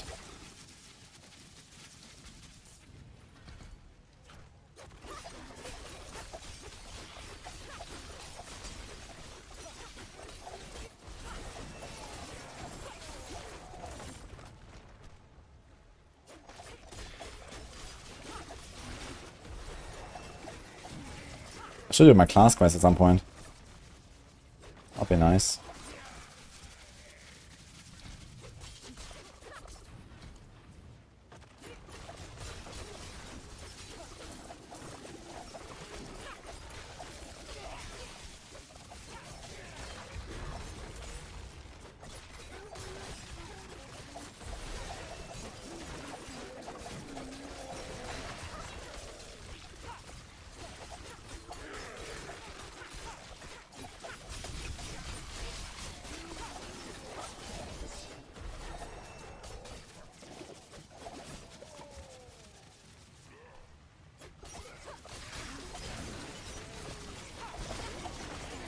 I could equip Sacred Islands now.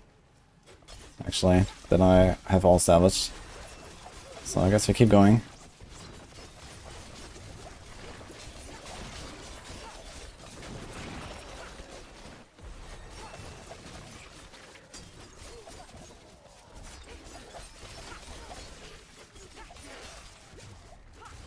Ouch. Okay, first prudent hard proc, I think.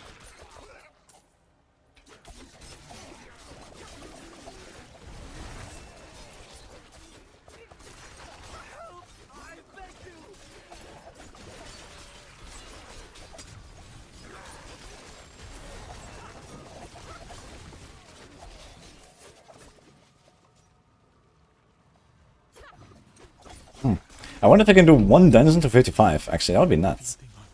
If you had like a cursed well there or something, I probably could. Not sure if this event is enough. Let's see. Although 50 to 55 takes quite a bit longer than what we're doing here.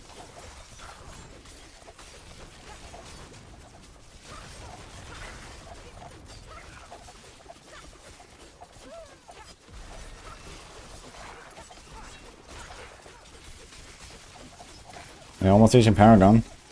Gonna get a lot of rest then.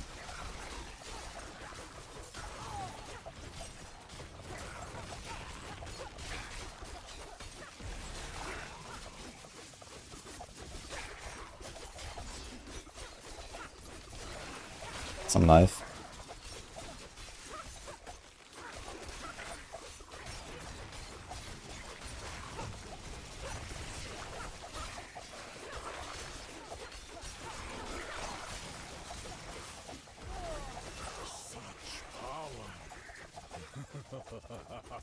We're 3,400 life now. I started at like 1,900. I actually get quite a bit of life. It's just some like leveling. Advantage too. I have so much stuff here. Let's do this, let's do this. That's already maxed. Actually, this is more like a hit here. This is always non-physical, right?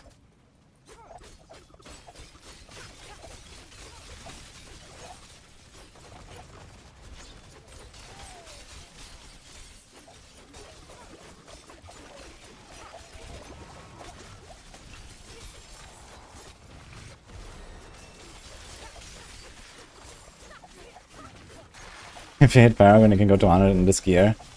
Nah, we're not gonna have any armor, any resistances and stuff like that. I mean, we can get a bit of resistances from armor, from Paragon.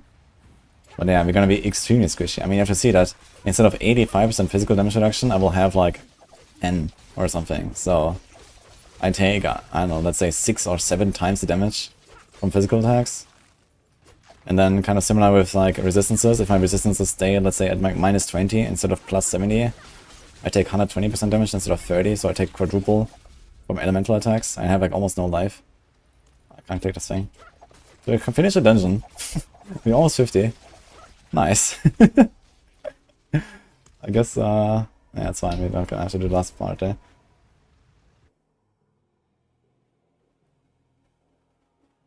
Level 1 to 100 in the 1 gear. It's probably harder than the blue rogue, to be fair. But I can just keep going. I'm not gonna replace my gear. I'm just gonna throw stuff in the stash, whatever. Let's just see what happens. Right now the monsters are like really above me, like a lot of levels. They don't really have to be that. Blind burrows, that's gonna be fun. Elderbird, Morgans. 10-minute ruins we can do. Chivas visual has Pumbas. We can do that though. Zenith is okay. Look, we're like 25 minutes in this character, we're already getting exquisite blood and other boss materials. Kinda cool, huh? You know what? I could actually run instants and stuff. Why not? Let's do it.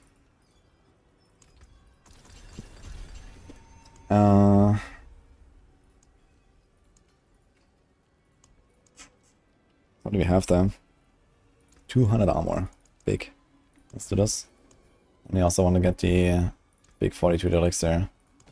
Blessings. I can do that at level 50. Man, I don't know where to put all these points. Like a tier 3 horde. I mean, Desecrator is fixed, huh? I like the 9 dimension leveling more though. I mean, horde is definitely faster. But not as exciting. 9 dimension is like way more interesting, I think, to farm.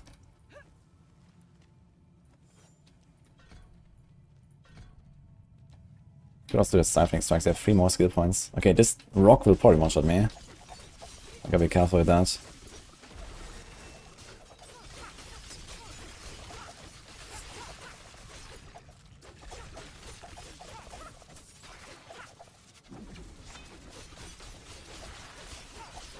Especially if there's wallers or something.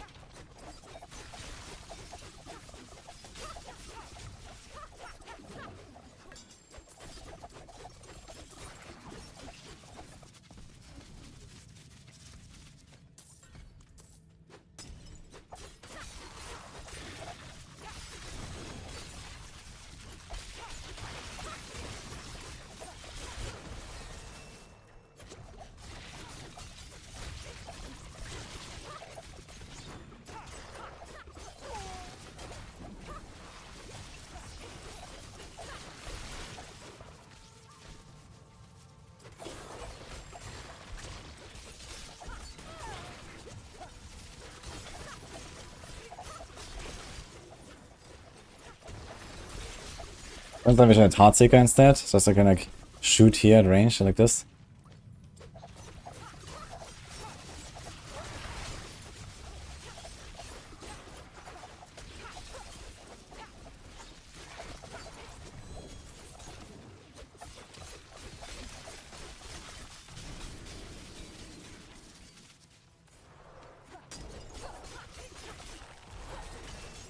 49. Crazy. Last time we did this run, 1 to 55 with Ancestor Gear in the 70 minutes. Now we're at 30 minutes, yeah, and it's gonna be like probably 40-ish.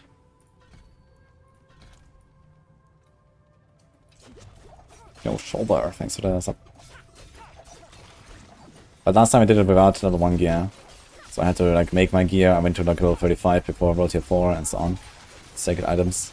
But yeah, it seems like they're kind of optional, man. You can just take like random normal gear and just go. Who cares? Just skip straight to Ancestral. Don't need Sacred. Maybe get a Sacred weapon from the leveling cache or a Gundle or something, that's it. Here we go.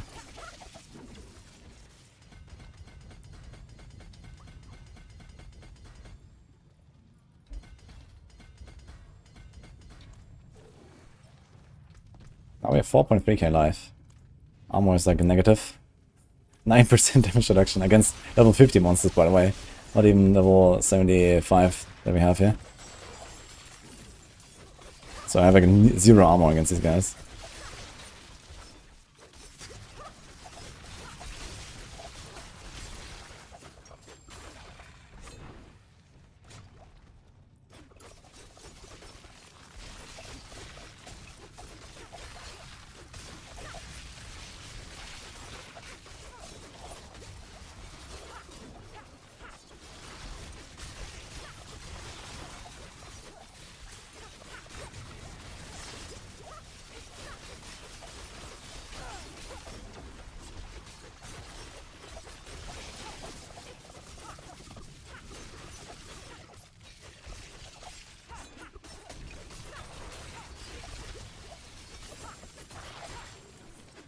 I can also use this stuff now, right?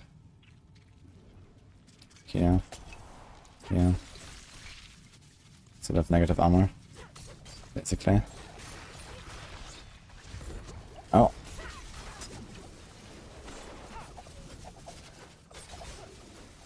I guess if we really wanted, they could even go like, you know, type 1, type 2, type 3 instance. But I think the others unlock kind of late. I'm not sure exactly when. The glyph. Pride glyph is actually good for Airstone's Rogue. Also good for Emerald Search stuff I'm doing though. As I go ham on the... we got corpse spells here. It's actually pretty dangerous here, because it might be just like 3 corpse spells spawning and sniping me. I'm not sure if they one-tap me. They might one-tap me.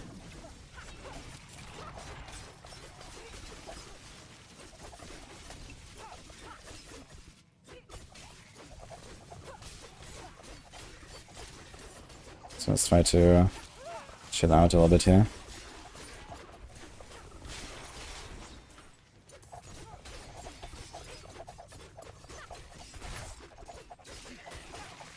Oh, 7 waves though.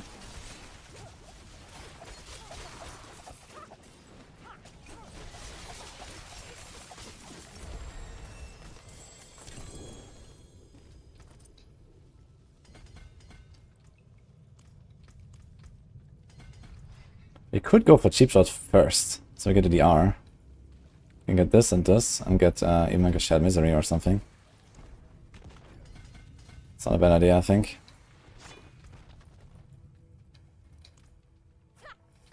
Can puff out there and here.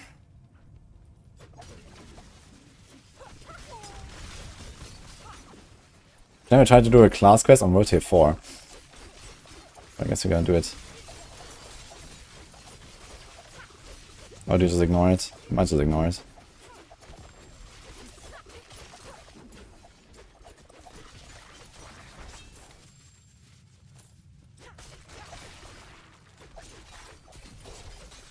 Oh. Okay, master this event. Relatively tough with this setup. But maybe. Come on. Okay.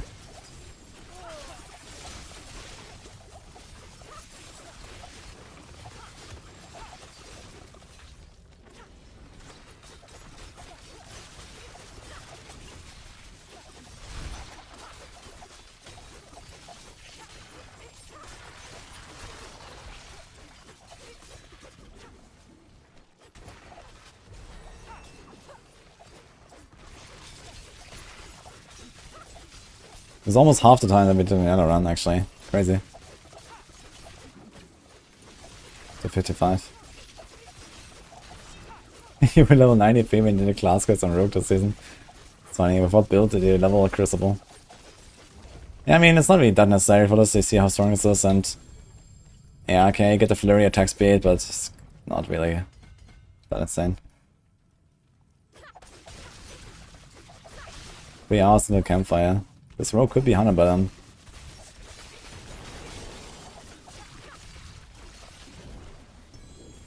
Oh, what? What? How?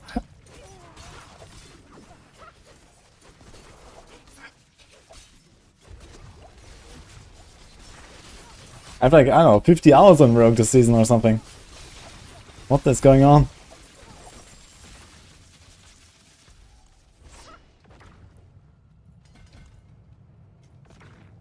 Didn't play Rogue after the re-enabled it. Oh, this was like from the patch. Ah, this was a trigger text temper thing or what? Yeah, okay. Then that makes sense. And the rock dude. Got a few glyphs down.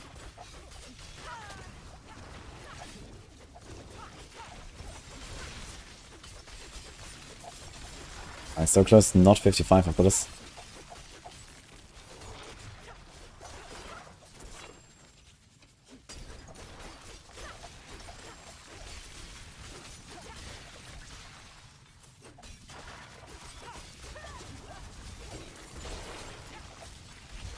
Very nice.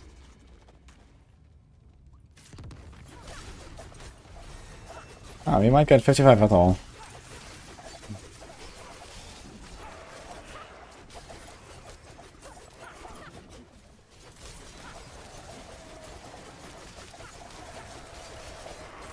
So yeah, we did 2 Capstone dungeons and 2 Nightmare dungeons. And now we have ancestral items. Cool. I guess it is time for progression updates. What do you say? But it's our lucky day.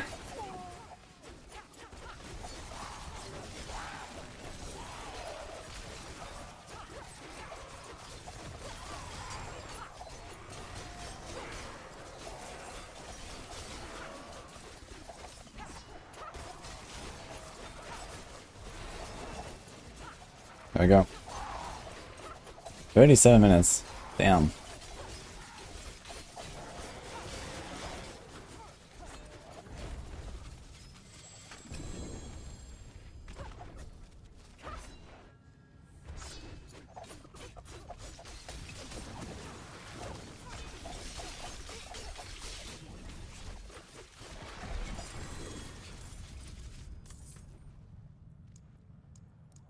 Exploit is something we could level. Right. I don't really want exploit. So I might do this one here. Buff rare nodes.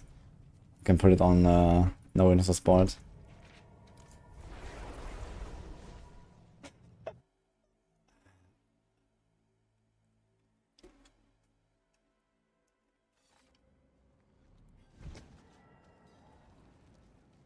I didn't just wing this build. I wrote a Maxwell guide about it, I made a video about it, and I made another video about it, and updated the Maxwell guide. And now we're playing it. For the 3rd time. Good build though. Okay, we just salvage everything. Everything will be salvaged. Screw it. We keep going with the stuff. Let's go. Alright, I guess he's gonna do like some more T21s. He has Tormented Ruins. I think it has a lot of corpse bursts. So risky. But you can, I think you can slowly speed up a bit.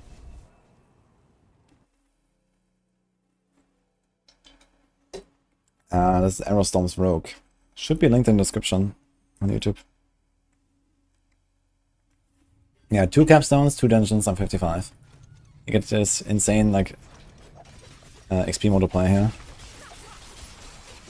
I'm not sure if one of the crossbows hit me earlier and I survived it, or if I just never got hit by a crossbow. So I guess we'll find out in this dungeon how much damage I do. But I think I might be able to live with like Dark Shrouds up and stuff, so I have like no armor, but okay. At this point you're not really supposed to have like full capped armor, I guess. And you have 5k life, which is not absolutely terrible.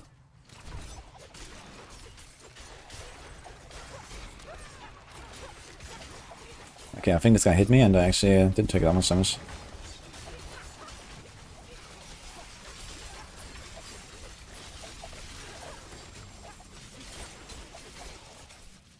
Gate key.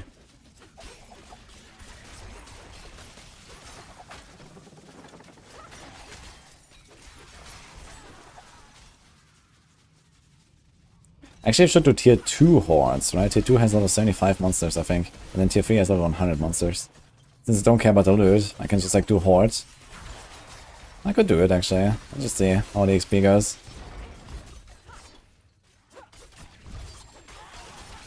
But we want some more glyphs, I think. Right now, yeah. Let's get a few more glyphs. Nice.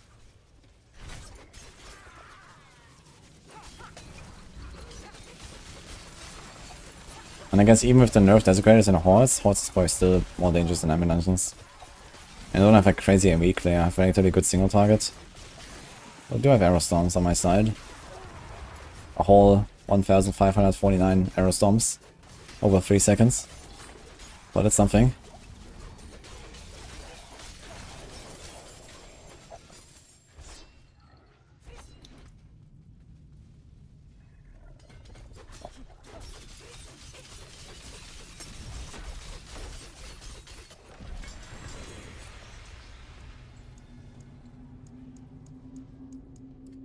Also could be something as well.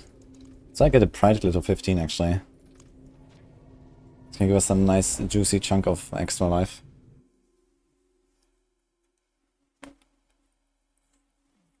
Mother's Blessing helps level fast.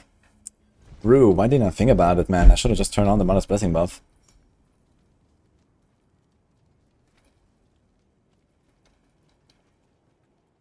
Let's do an Alderwood. I like Alderwood. It's just fun dungeon.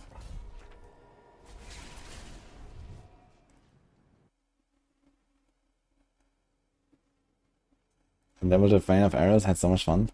You mean Arrow Storms or Rain of Arrows?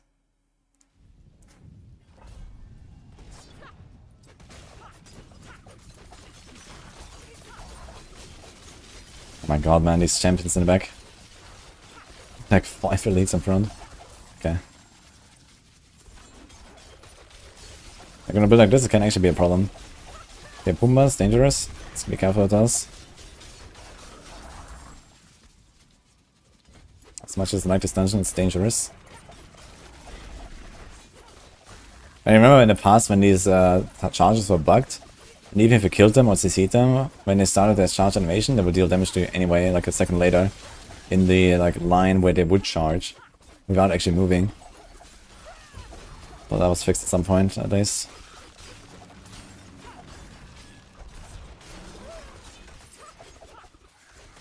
I just one-turn this guy with a dash because I proc my surge. It's funny.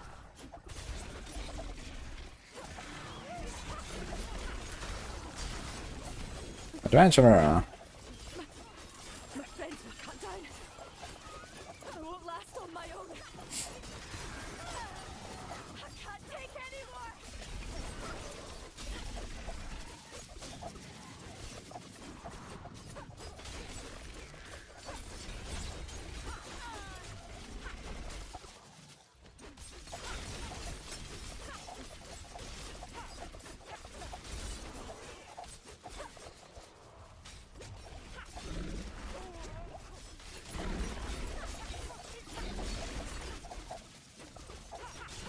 Getting more and more chargers. And wasps. Uh-oh.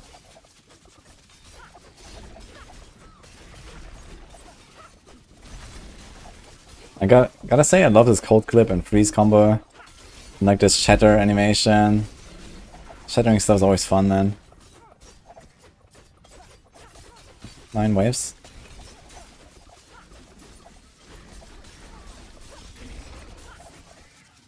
Thank you, Wanderer. Without Look at all of it. I'd be dead.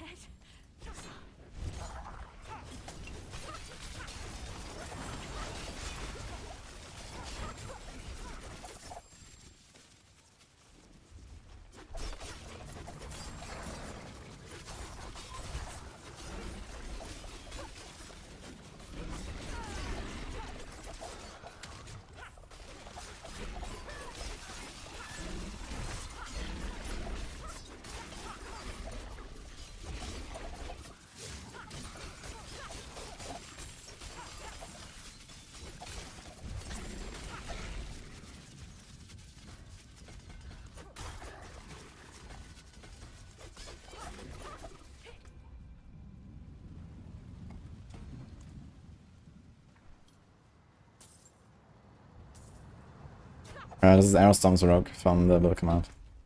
Wait, where's the... I need one more guy. Is he on the left? Is re-tampering really a thing for Season 5? No, that's in the expansion.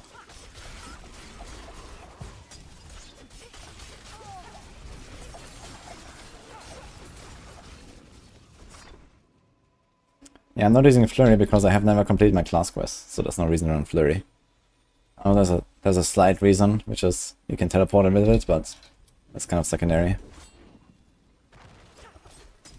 But at this point, I feel pretty comfortable. I could probably go Flurry anyway, but class specialization, or I should just get my specialization, I guess. It's not really a reason not to get it. Is it part of the Nightmare Dungeon rotation? No, right? That dungeon is not a Nightmare Dungeon rotation.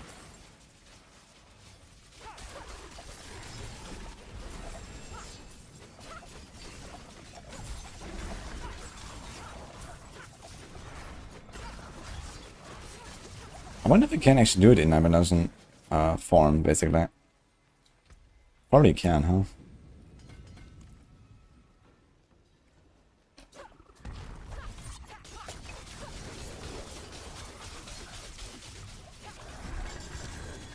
Oh, GA sword.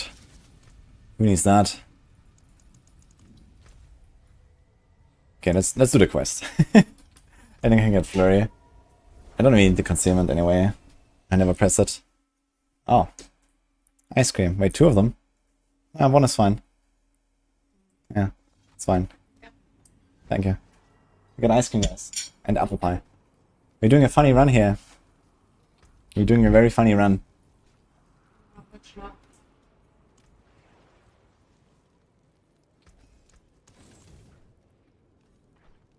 I'll take the other ice cream. Can we have an ice cream for Wonkas? For doing such a good job as a new moderator? Yeah. Oh, goblins. Okay, I think before I rip, I should definitely put some of the boss materials in my stash. Because at some point we'll just kill this character. But we'll see how far we go. I'm just gonna keep going now.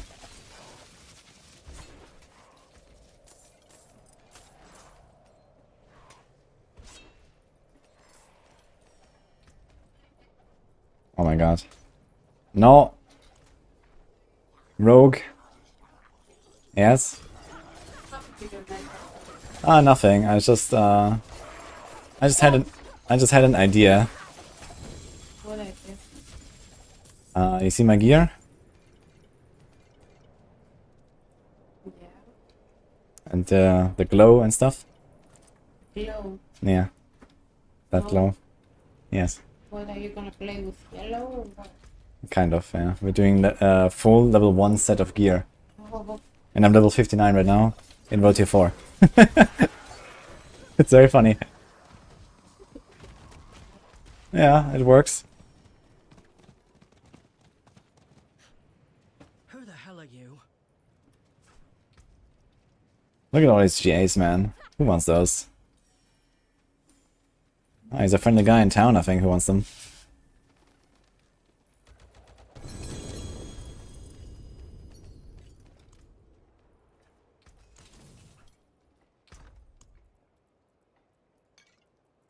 I not that many boss mods yet, anyway. You get rid of some of these sigils. Way too many here. That's good salvage.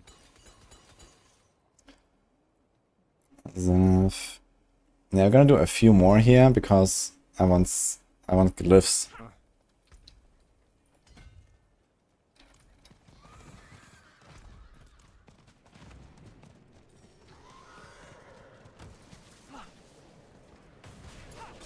Once ice cream addicted. Good. In this weather here, can't blame anyone. Dead.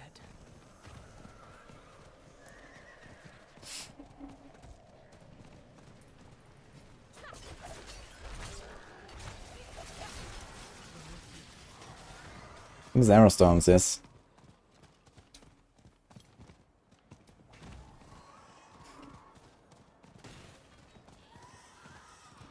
Can a lucky hit damage temper scale in any way to be an endgame?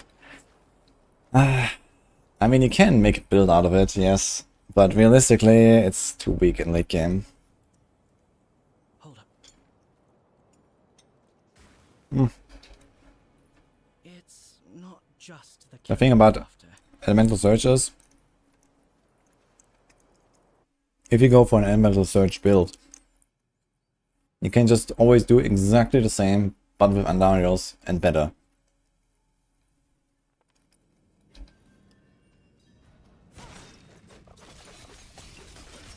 Like you need exactly the same stuff. Okay, elemental search can also scale crit, I guess, that Andarios can't. But yeah. I mean, you could get to the point where, yeah, you proc so much elemental search, you can make a decent build out of it. I mean, on a Season 4 PTR, before they nerfed elemental search by, I think, 87% or something, that was actually one of the strongest builds in the game. Elemental search Rogue was actually insanely powerful on Season 4 PTR. And we actually expected we would make like a maximal guide for it and whatever. Which eventually just became the Andarios guide, you know? It was basically the same build. Puncture, Flurry, Andarios.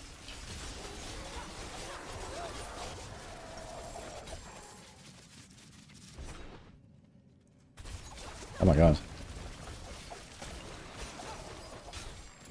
Ah, wait a minute, we can use level 60 gems now. We're gonna get nice gem upgrades here after this. Are they coming? Oh, they're all they're all stuck behind a waller. Okay. That's hilarious. Okay, I'm gonna try to get to level 60 in this dungeon.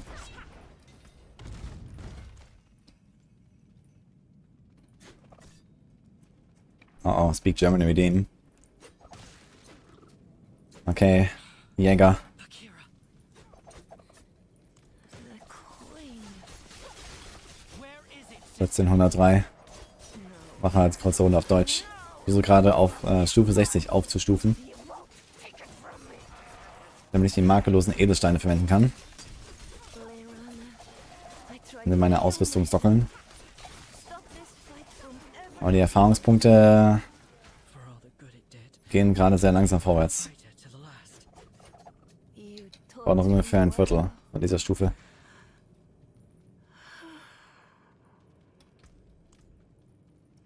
Okay, Kombinationspunkte halten. Ah, ich schalte sogar alle Spezialisierungen frei. Auf einmal. Ab geht's. You and me. Und momentan brauchen wir keine. Also innere Sicht. Ah, hier. Das ist von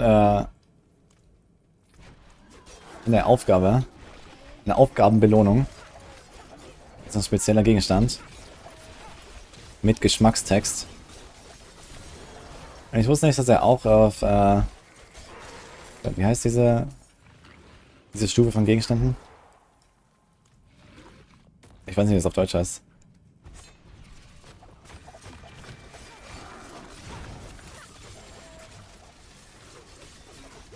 Die Weltstufe 4 Gegenstände, wie heißen die auf Deutsch?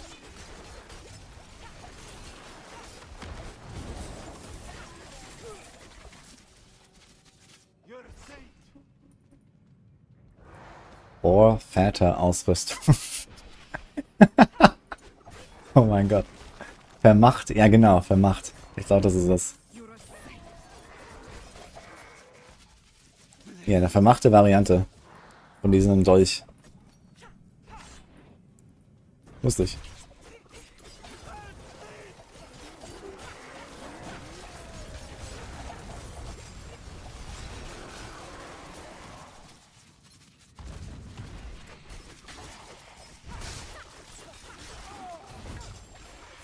Okay, and we are 60, so let's go back to English, guys. Like one pack. Here we go.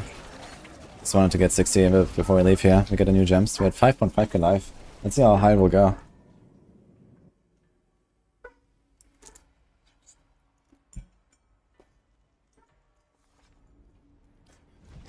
I have watched Dark on Netflix, yeah.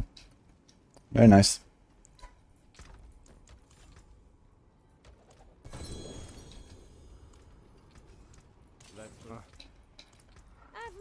Okay, let's see how is my life and my res. You have minus 20 all res.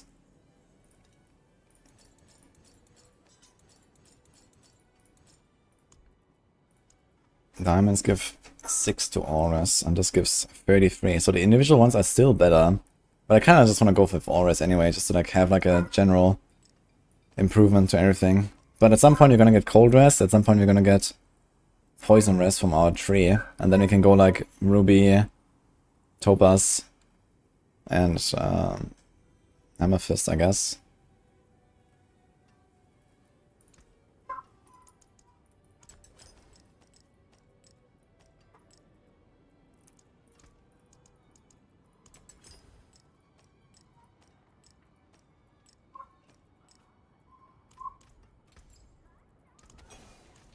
Now we have 1200 more life. And my rest is only minus 10 instead of minus 22. Alright. Well, we can still do some more of these, yeah, and I guess like let's do a Jalal's visual. I like Jalal's visual. How's my glyphs? Oh, still many missing. Okay. Let's keep going until we have more glyphs. And maybe the pride glyph at 15.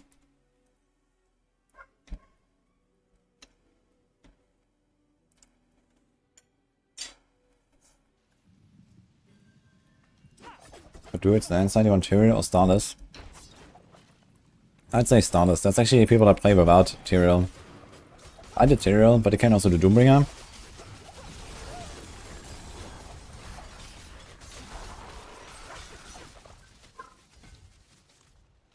Okay, I got an exploit glyph.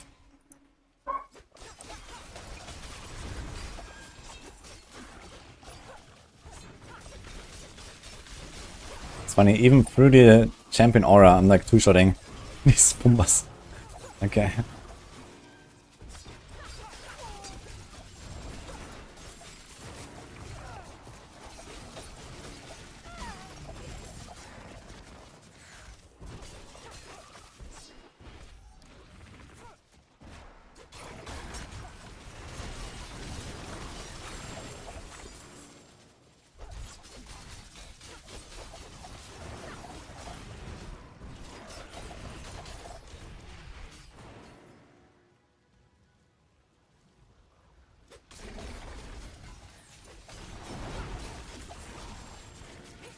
Chip. That's a good glyph. Actually, what do I have here? This is lightning damage, shadow damage, physical damage. Yeah, I guess ultimately this would be like physical, physical, physical. And then I can like scale with, you know, pride, chip, and so on. Now, actually I'm not really sure what glyphs to go for. It should be like triple physical. Huh? Like if I had prepared more gear and then like actually tempered the right stuff, would have been better.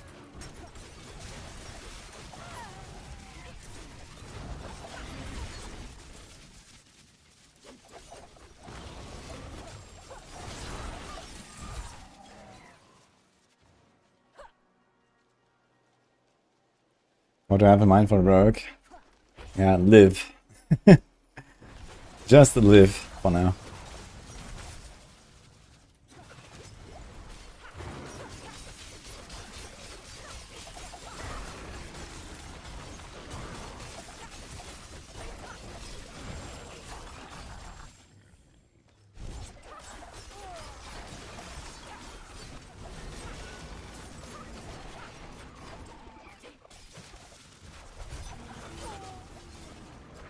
Okay, so 9 PM my time is a campfire, huh? Alright. It'll be fun, guys.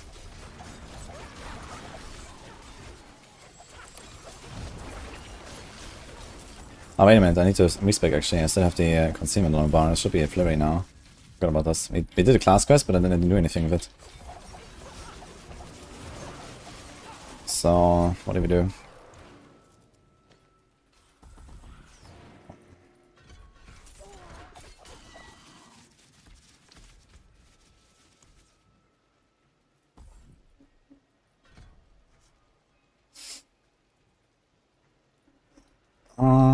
I think we'll keep the rest as it is.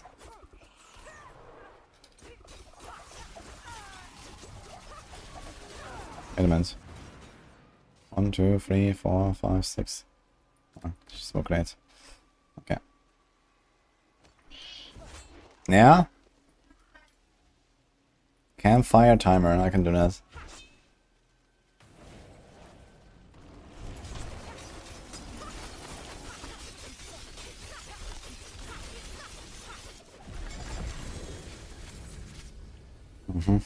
Scourner's letters. Okay, did we get anything else that's cool here? Fluidity, maybe? Chip, maybe?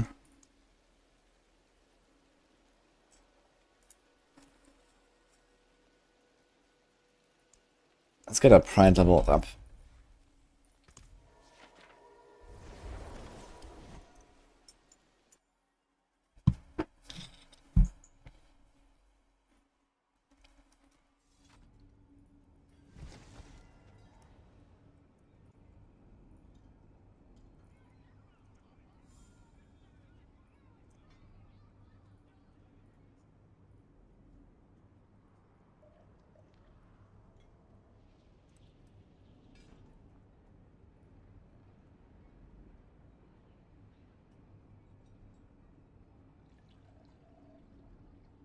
Oh no.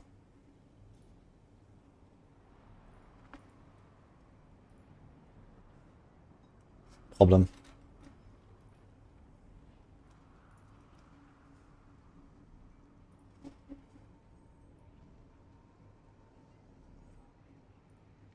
Cancel das.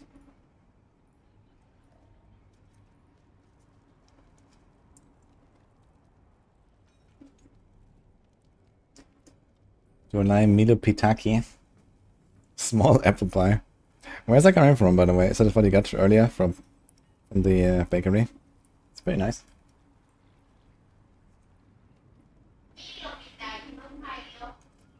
Yeah, Milo.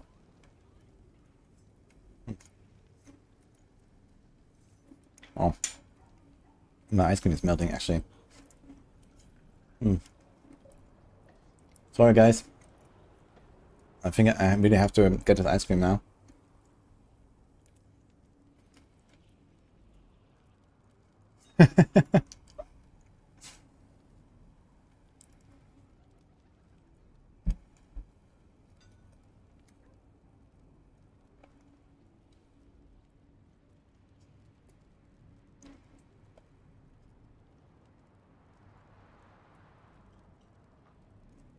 Tyrael can craft yourself with cyclone armor, and the aspect that makes it do physical reduction is a poor man's Tyrael.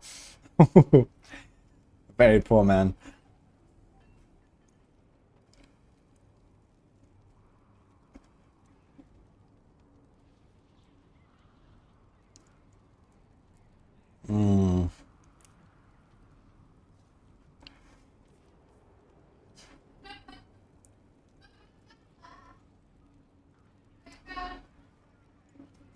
I hear laughter from the other room.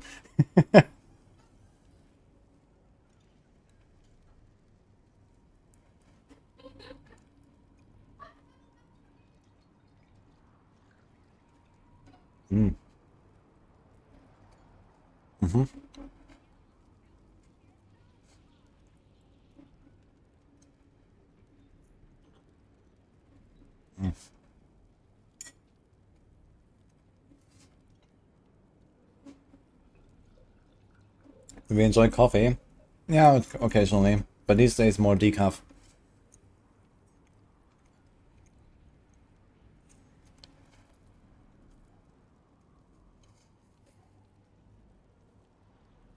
She wants a bigger Woody. Yeah, she's been trying for 4 years. No success.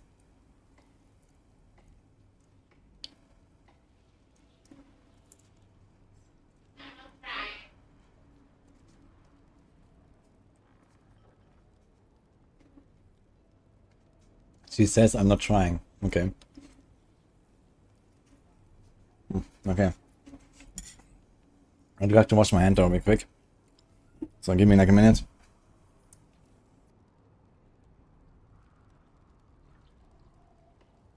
Oh, last minute. Smitty boy, thanks for the donor. Coffee for you and Nini. Okay, thank you. I'll take her out for coffee. Appreciate that. Nini, we got coffee. Sponsored.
Alright, we're back.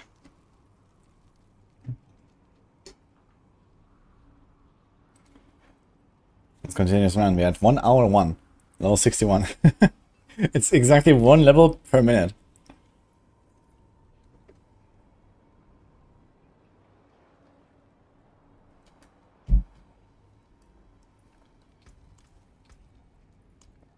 Do I have a dungeon open or something? Alright. Okay, also looking. My glyphs. Control glyph is something I want for sure. Diminish wouldn't hurt.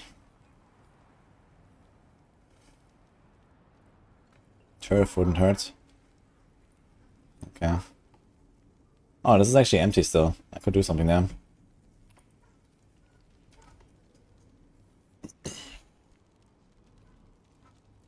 Is it possible to make a build where the main defense mechanic is life regeneration? No. Like, the thing is that many builds have no trouble instantly healing their entire life bar. Or close to that, at least. Life regeneration is very bad at doing that, first of all. And even if, let's say, you have so much life regen that you just instantly fill your health all the time, you will still get one-tap eventually from, like, the big attacks and so on. So it doesn't really help you at all. Why is my latency so bad today? I have 121 latency, man. Shit. Anyway. We do another round. Let's go. Let's do a Zenith. I think Zenith is okay.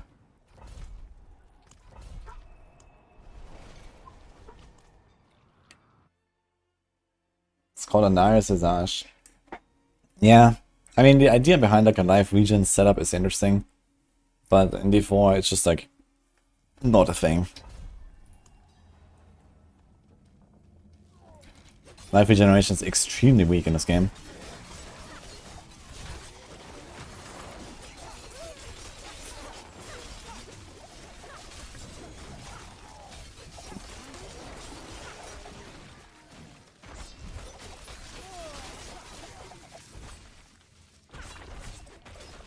Maybe I should put some text on the screen actually, so people that come in here actually understand what's going on.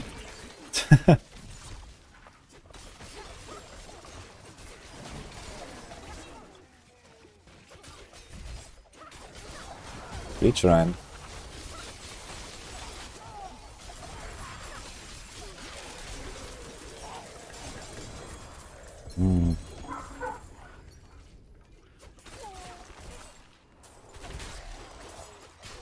They've been feeding on me.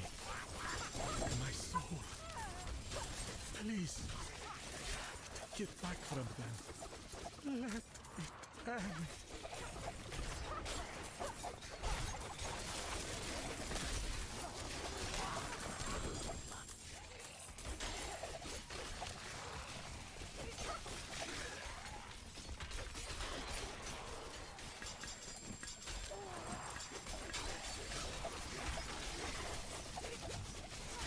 Isn't it weird I made a whole construct tribe and never use it? It is slightly weird, but I think they were also not that different from like existing models, most of them. Like the you know, the flying beasts that were basically like the wasps, I think. That's on. But yeah, they could definitely do more of that, and I guess eventually they're gonna bring back the constructs. You know, if they ever make something like an Atlas Passive Tree, like for PoE, but for like Nightmare Dungeons, then they could bring in constructs, they could bring the vampires, they could bring the Millennium guys, they could do so many things. So...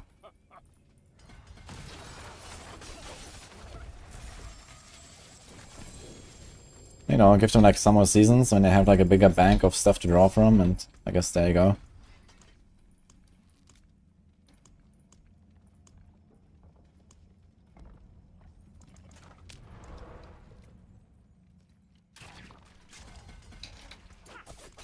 Okay, we're not trying to scale any res or life really, we're just trying to...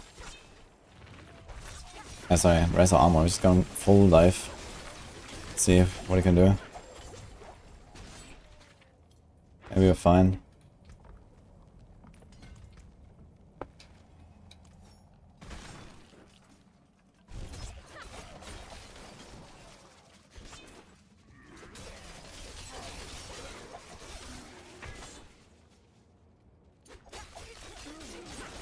There's not Andarius Puncture, this is level 1 gear only.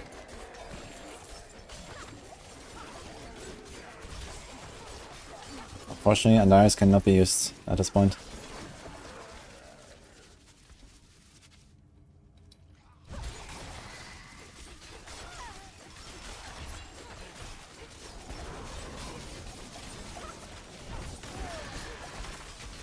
Oh. That freeze on the... it was only environmental effect, man. That was a long freeze. I think the nerf monster crowd controls, but not the environmental thing. Interesting.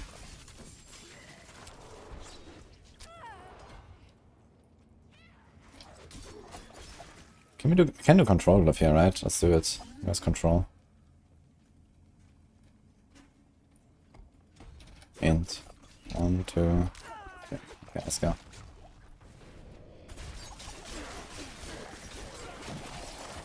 Middle glass is from Zia, not Beast. You'd think that an item that's like themed around Frozen Orb would drop from Beast in the eyes, but he couldn't be more wrong.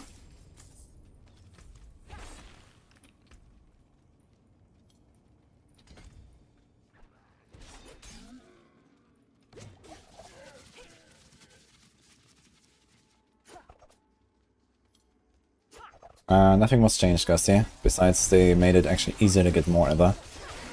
And easier to survive.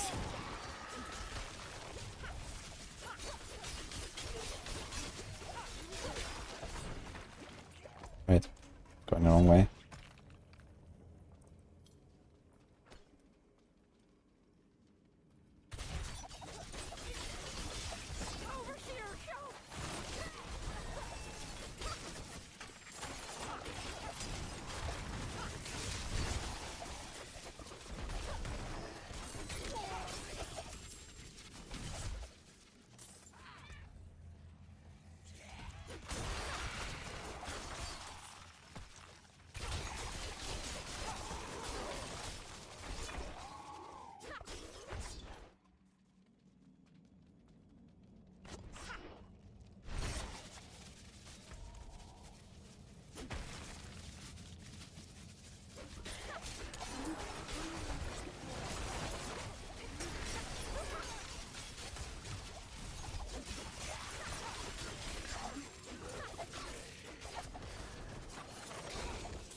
That bishop, our friend.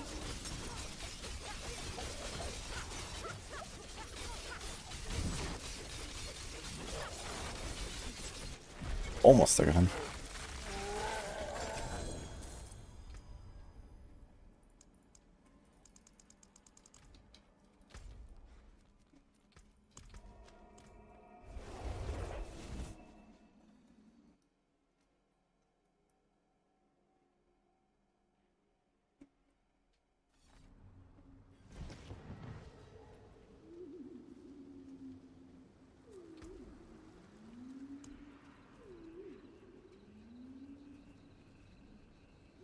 It's your Mercy's reach.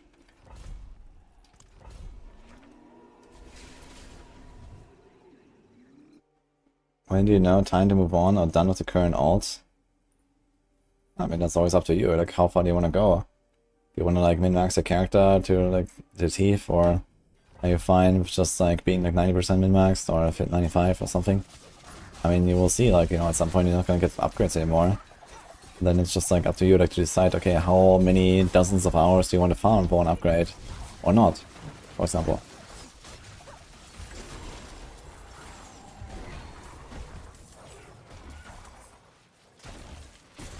Wait, where is... Oh, is this part of the Greed Shrine right now? Where it's spawning monsters? So I can get at least one goblin, I guess.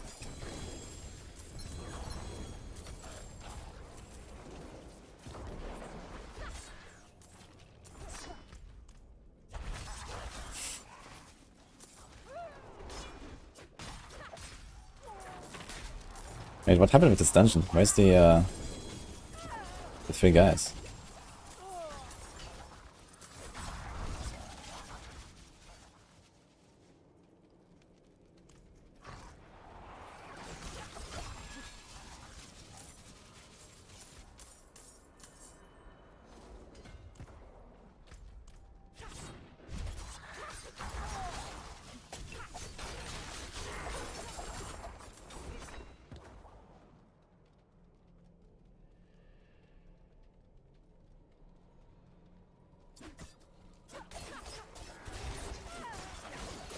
Don't think runes need to be added.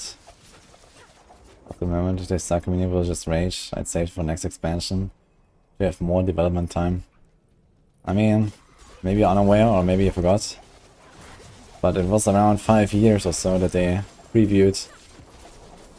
5 years ago when they previewed runes for the first time.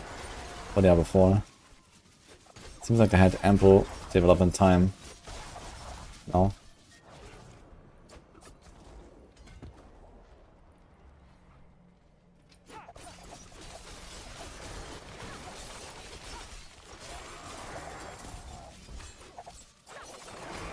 Dude, I think Flurry these days should be in the agility skills category, not a core skill. What do you guys say?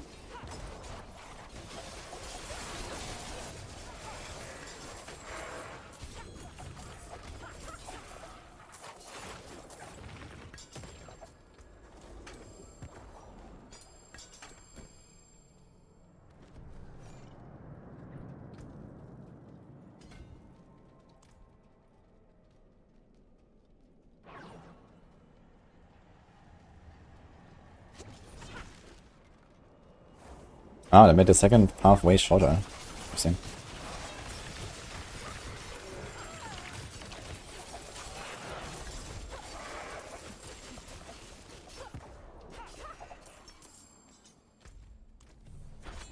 Why? It's just like one room there, one room here. No hallway anymore. Okay.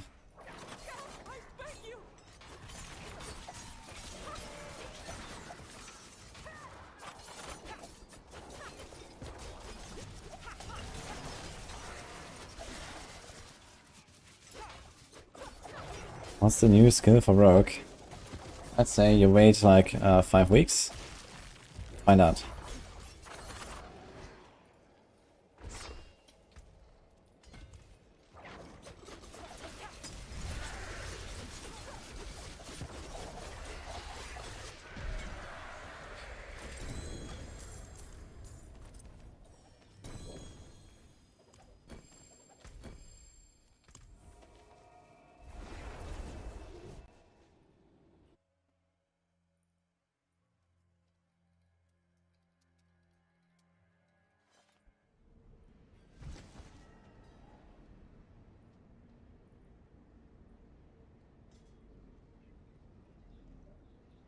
This here, like that. Is that fine?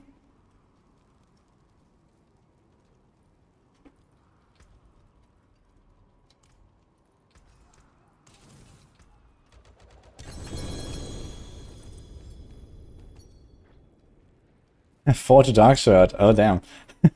Sick chest. Goodbye. Come back if you need work.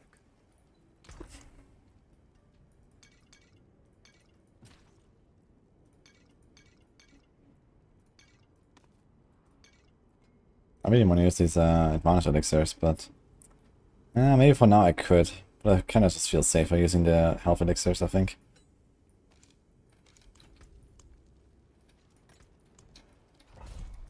So let's do that.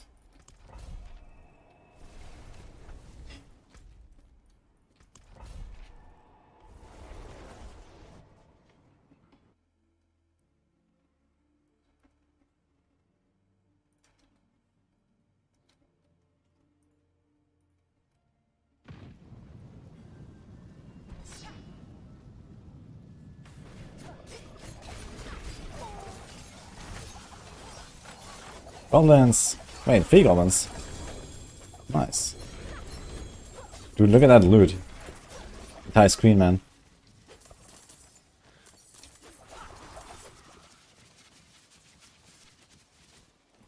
I guess technically I don't need to loot anything, right? I could just like not loot. Honestly. Fuck it. I don't intend to use any of those items anyway. Maybe if I see like a double GA I'll loot it. Let's just not loot. Who cares? It's the end of the season basically.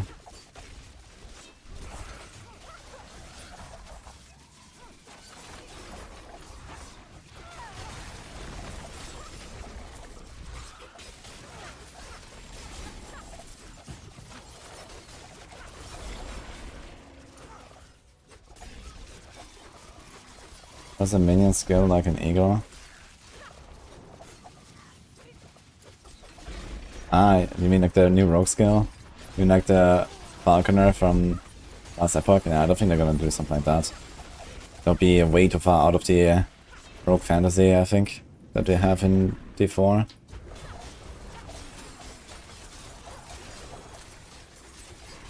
Like a pet skill for rogue is not happening. Like at most I could imagine something like Sentry or so from Demon Hunter, but I think even that's not happening. Okay, how do I like stop looting? It's tough. Especially with goblins appearing everywhere.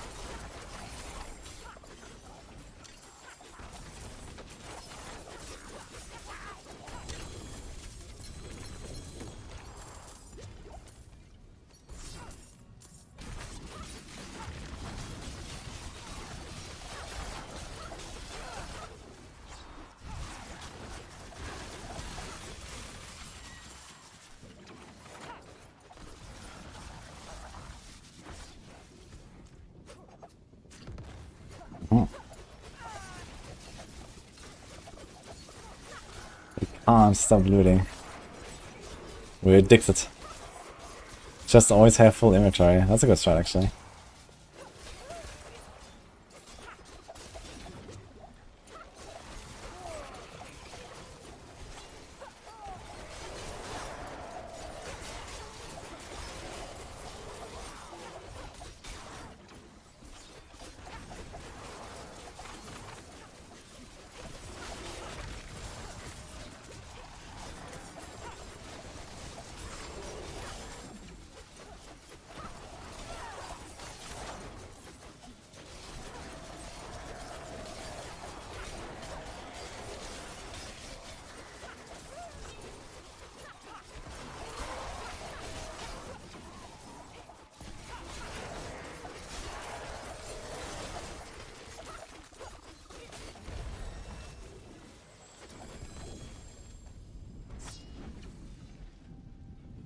Yeah, PTR is probably on Tuesday, I guess.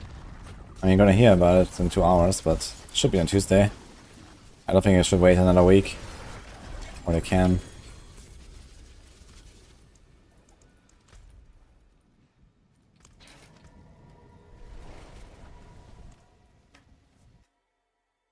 T4 needs a true Amazon class. Bring back Javazon. I guess you can play PoE for that. I don't think they will do something like Javazon. I mean, they could do... I mean, people talk about Javazon, they really just want one skill, right? They really just want Lightning Fury. So they could bring back something like Lightning Fury, I suppose. You can still use these. But it doesn't have to be necessarily a new class for it.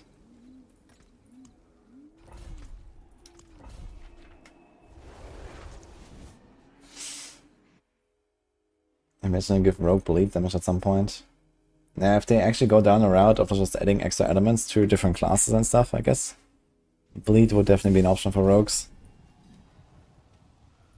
You know, if you're actually gonna get like a poison necro, like a fire druid or something, then at some point you could also get like, you know, some bleed stuff.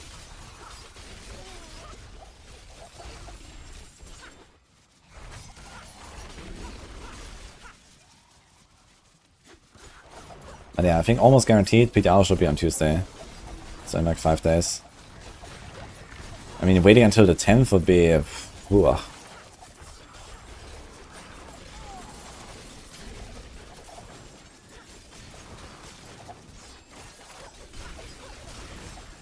Like from next Tuesday, it's already just like a month. It's 5 weeks, right? From next Tuesday to the expansion launch. So, I guess then 4 weeks after PTR concludes. Patch has to be locked in like a week in advance, let's say. So that gives them 3 weeks to do anything between PTR and final patch, basically. And if they do it a week later, then it only gives them 2 weeks. I mean, that's nothing, man.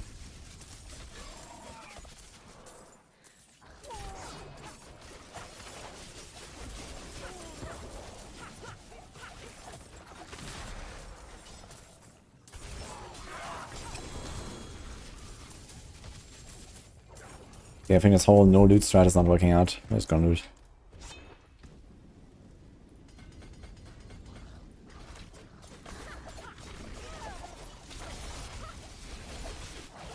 I have 8.3k life.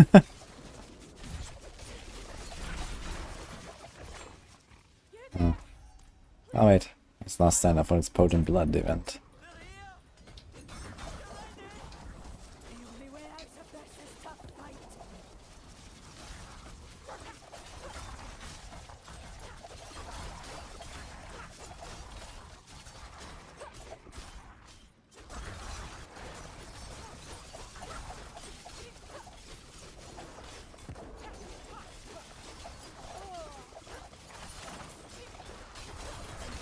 The Spirit Bomb be paid to win because it costs $90. No, and it doesn't cost $90. The expansion costs 40, including the Spirit Bomb and everything else that comes with it. And everyone who plays the game and the expansion will have access to the Spirit Bomb.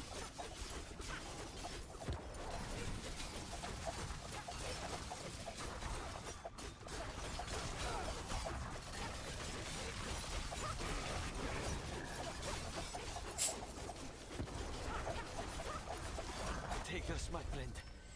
It's not much, but I hope it helps.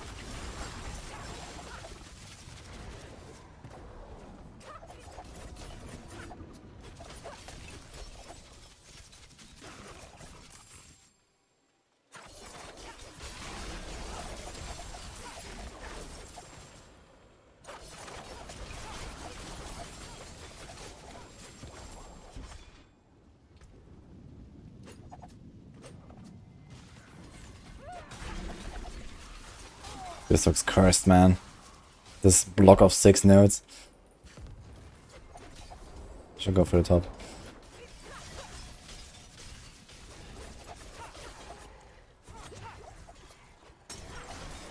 So I was on a similar to pen shot.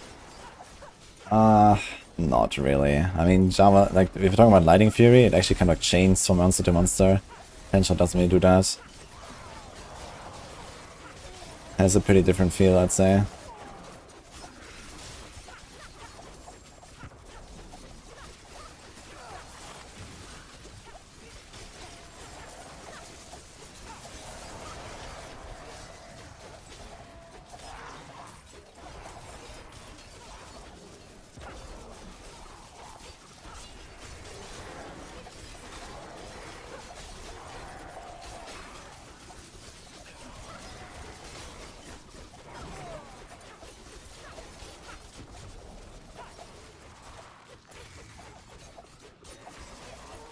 You need to buy the Diablo 4 to play it. So it's pay to win, okay.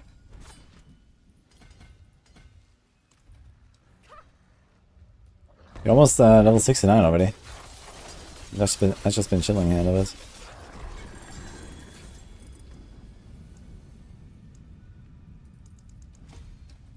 Well.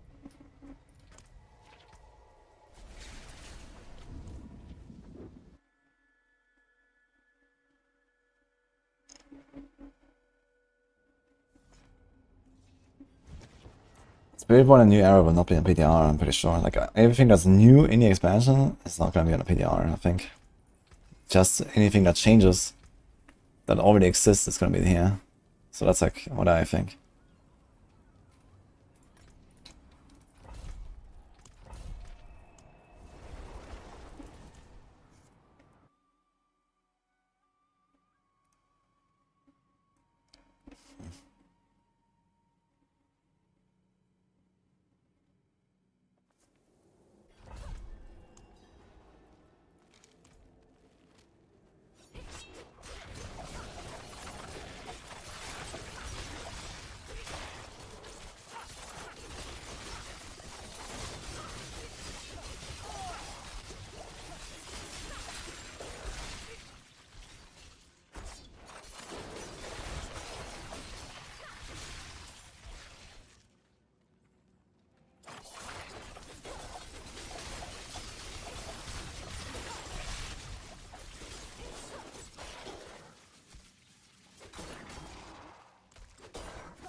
You want to be paid for playing the game?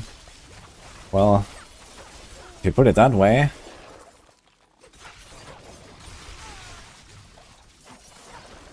Hey, Darkface, how's it going?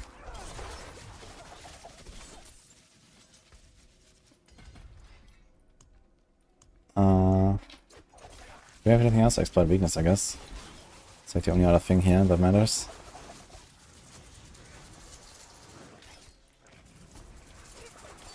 Okay, can do this, puff in there, puff out there.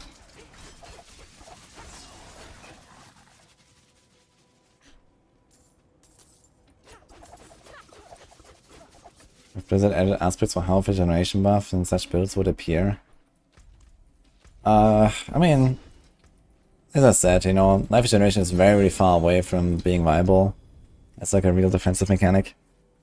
And in general, the whole way that the game works right now is very like black and white. Either you're alive or you're dead. There's not much in between. You know, that's kind of like the PoE problem. We've arrived out there now as well with Diablo 4. Either you're alive or you're dead, and there's nothing in between. There's no like attrition or something like that, where something like life regeneration could come in. So life regeneration will always just not be a good mechanic, as long as the combat works the way it does in Diablo 4. Unless you get to the point where you regenerate like 25% life per second or something. Then yeah, okay, it's pretty nice. But you're not gonna get there unless there's some major changes.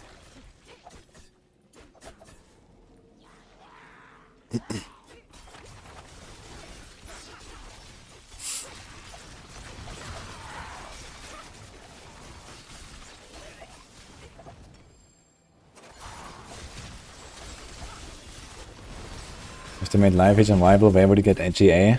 Ah, there's still impairment reduction, healing received, lots of good stuff, man. Thorns. What do you mean? You can get so many GAs.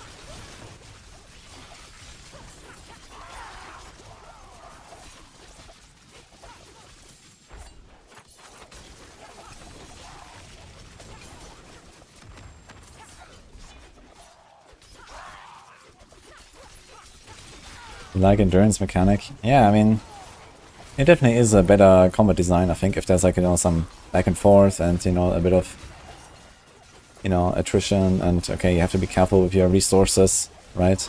But in these days, you just have like so many crazy things. Oh my god, I got a triple cross. That's funny. Damage all time. Kick. 823. But yeah, anyway, so.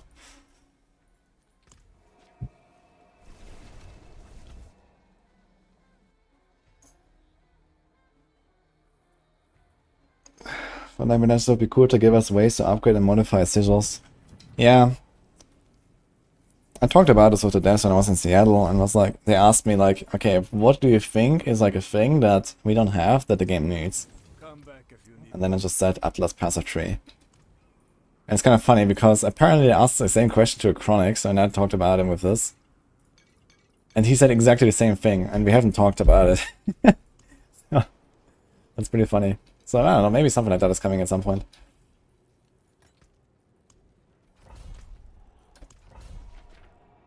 That's a crazy crossbow, yeah. It gave me a whole Forgotten Soul. And 2 abstruse sigils.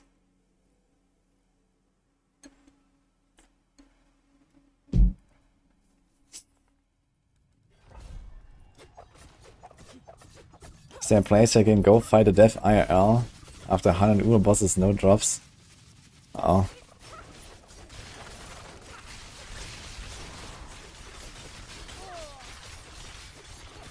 Are you sure you did tormented bosses and not normal bosses?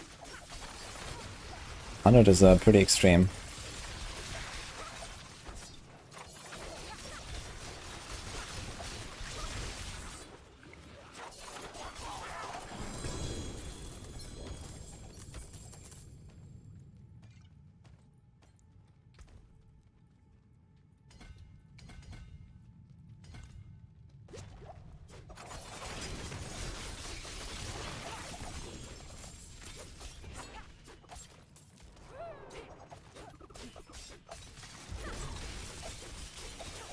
I had it as well at the start of the season, Q a lot. I just reinstalled it and was fine. Maybe we can try that.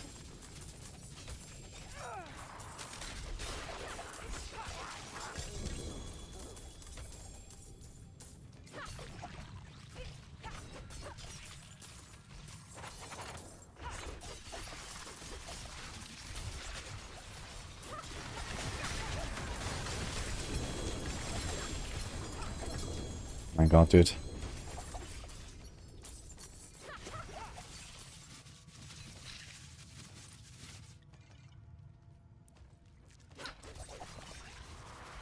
Seven treasure bags on this one shrine. Okay, it was also like a random goblin, I think.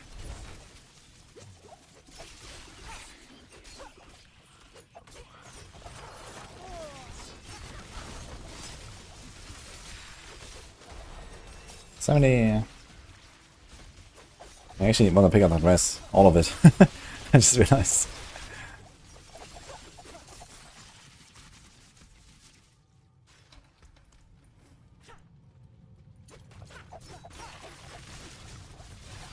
Actually, now that I think about it, I could pick up Lerana's instinct board just for the res.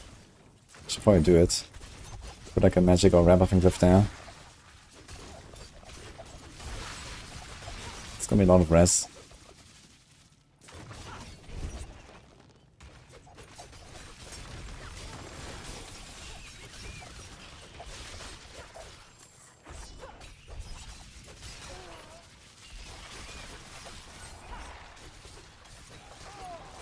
You see a pit, 157 on Knife Rogue. I did not see it, but I believe it. That's somewhere around the range of what we expected at the season start.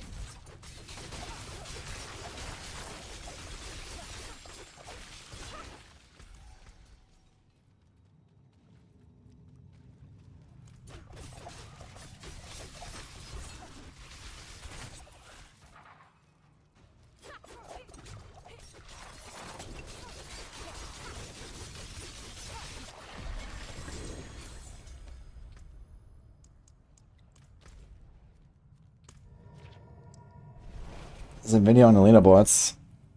Yeah, I guess it's just basically the same build from last season, right? Cold RF, You wait for the ads to spawn on Spirit Caller, you throw the smoke grenade on the ads to get your trigger tags buff. I mean, that's kind of new, I guess, for this season. And then you blast it down doing the stagger with like a couple dozen billion damage per shot.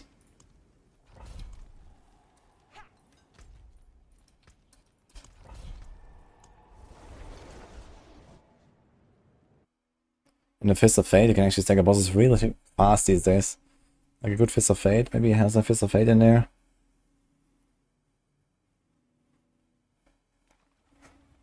$2 billion per shot. So that's like 40 billion with 20 arrows. Pretty good.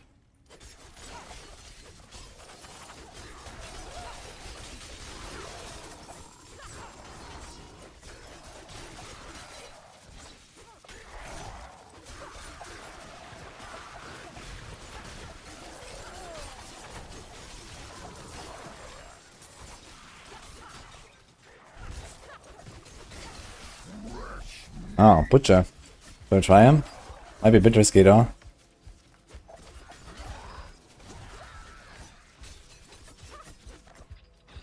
Oh. Maybe it's not too bad.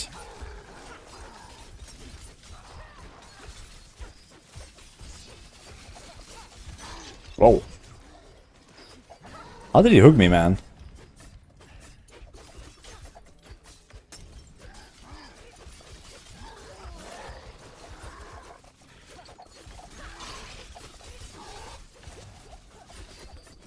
Okay.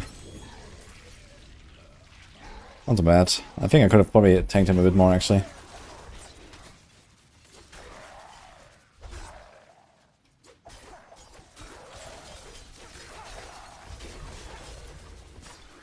I think actually with my buffs up, I could have probably just like nuked him down in 5 seconds. But just stood there, spam potion. That's it. Big attacks up.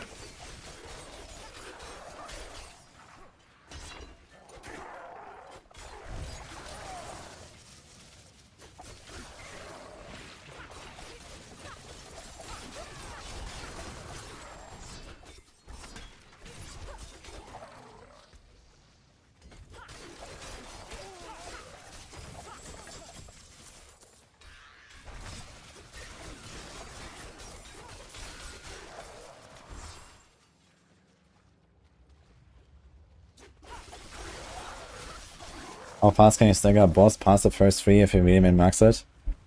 I think Norfa told me that he managed to do it in like 30 seconds or something, or maybe, I'm not sure, one of the two.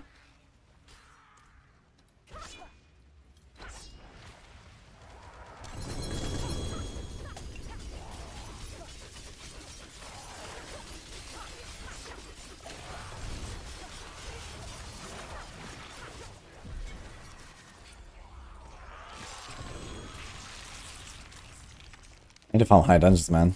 We're not getting enough XP here. Can definitely go up a bit. Getting too many levels compared to my glyphs.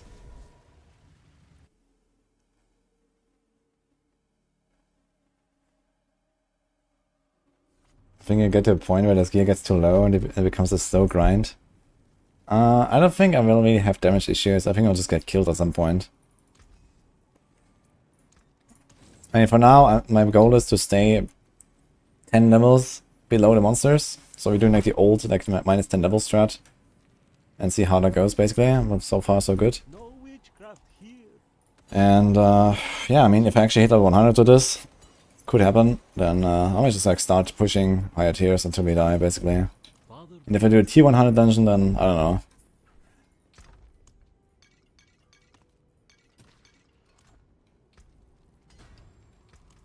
We are at 10.5k life though, kinda good. Even Skiv, dangerous boss. Any theory crafting on Spiritborn basic build or step on Suntic? I haven't done like basic attack build yet on Spiritborn. But I've been working on a Stinger build, a Razor Wings build, a Quill Volley build, Thorns build, and a bunch more stuff.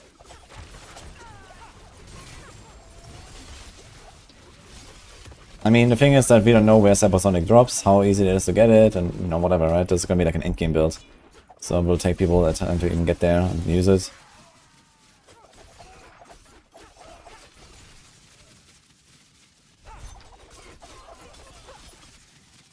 Eagle-born Giga Chat. Yeah, I think my starter will actually be Will Volley. So for the race, I think that's gonna be the way. Just the range and the shotgunning is insane.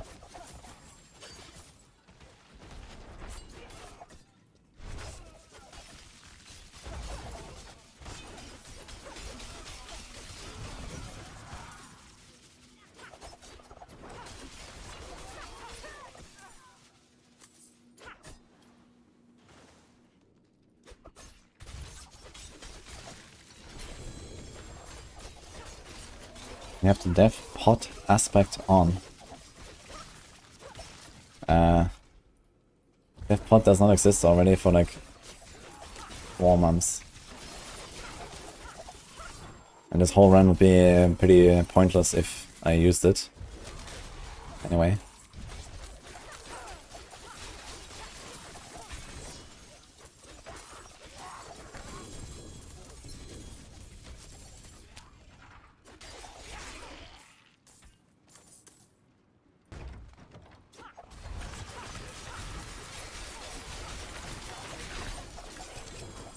Wouldn't have made it without you.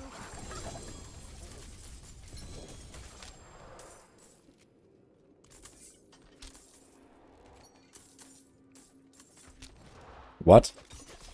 There's a mount. Dude, I found a temper recipe and a mount. Where's this from? I got a new mount. The decaying steed. Hey, that one.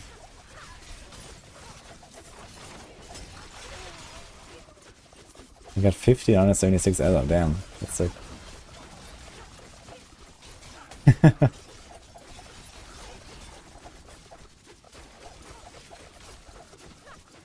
Is like a new mount for the patch or something?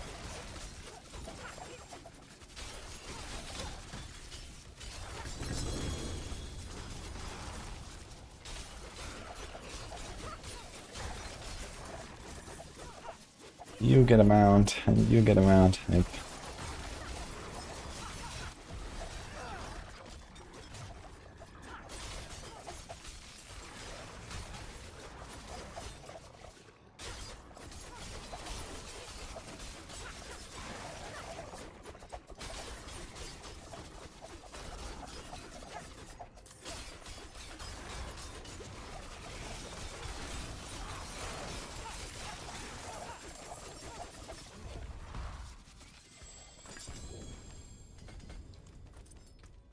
okay, what's my cold rest? I have a whole 12.7 cold rest now. Okay, probably not really enough to switch from diamonds to individual rest gems.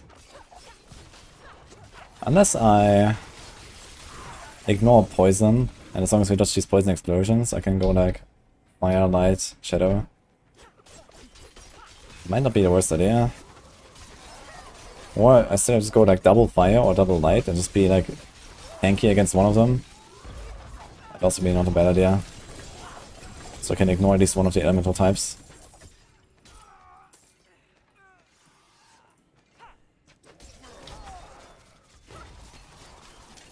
So many goblins. Oh my god.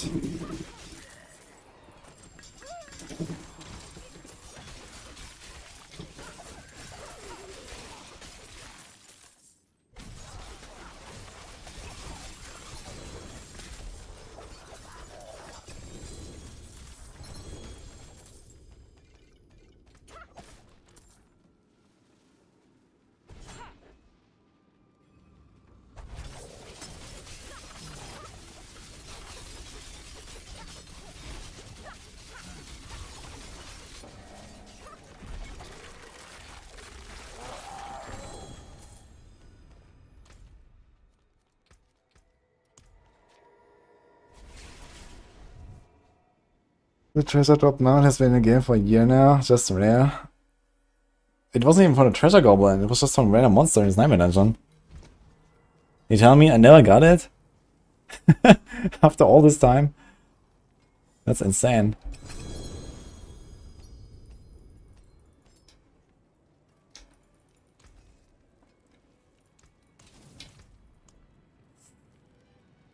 Goar Ruins. Let's go.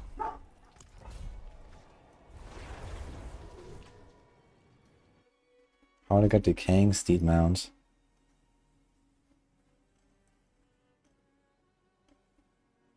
Loot from treasure goblins. It says treasure goblins, but I didn't kill a treasure goblin when it dropped, did I?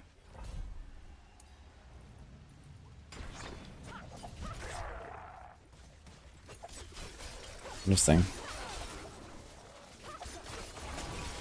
Maybe I did and I didn't really notice.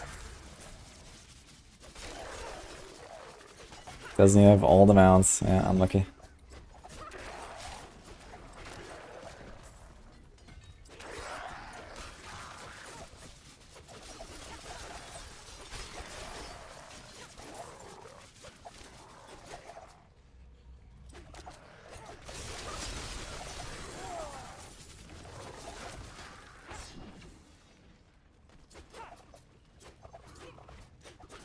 The new defensive aspect is similar to what the death pod was.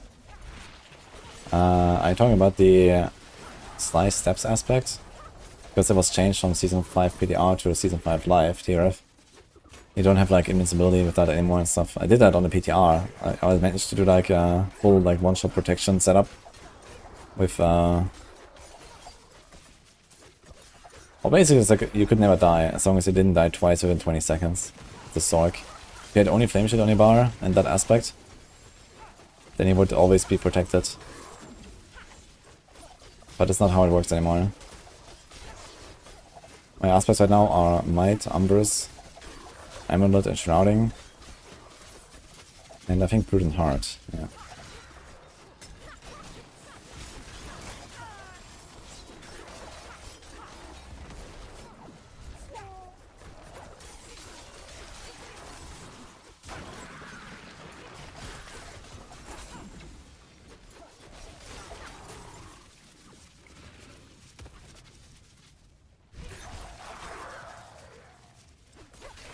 F that so.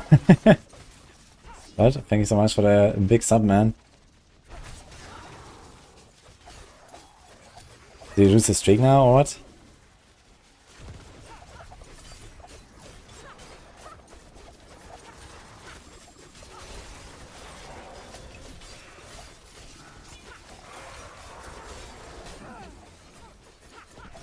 No. Okay.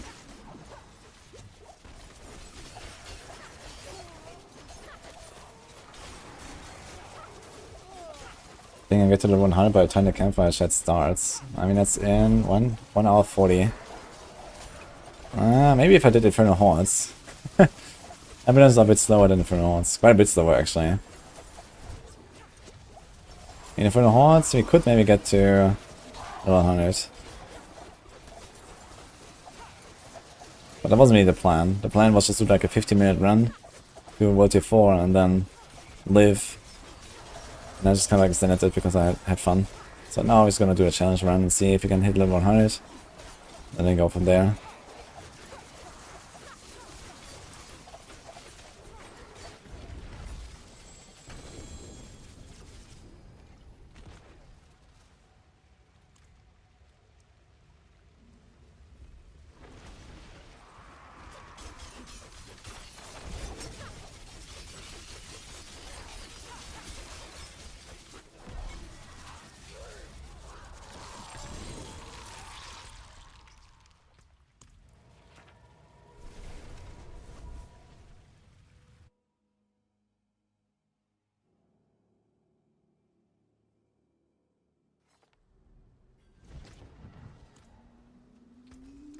I can break that down.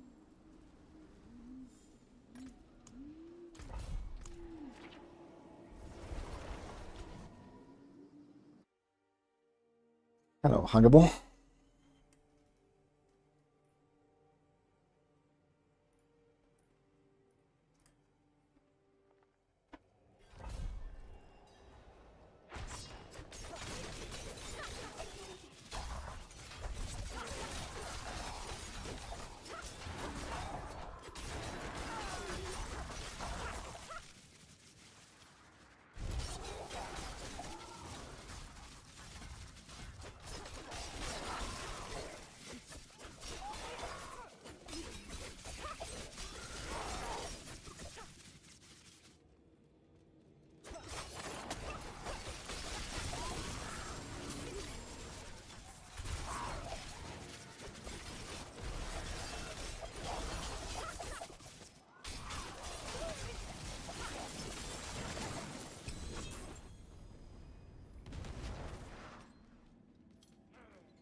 I like to see Glapja, yeah.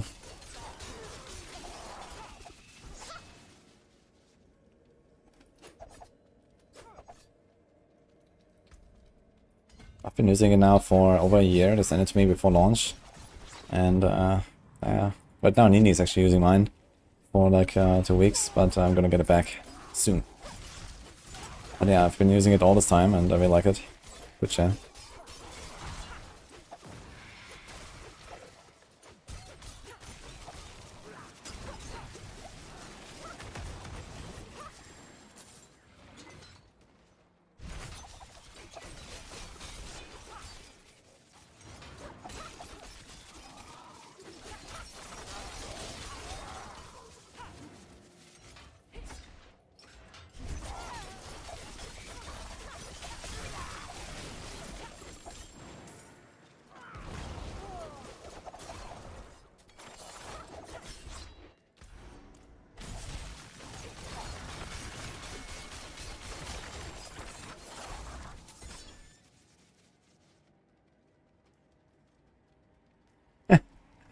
Why do instants and pod have different durations? Good question, man.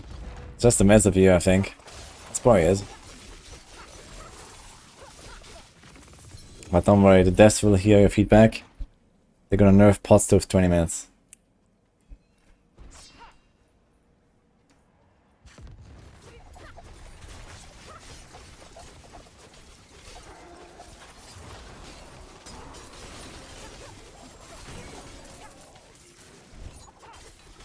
Perfect.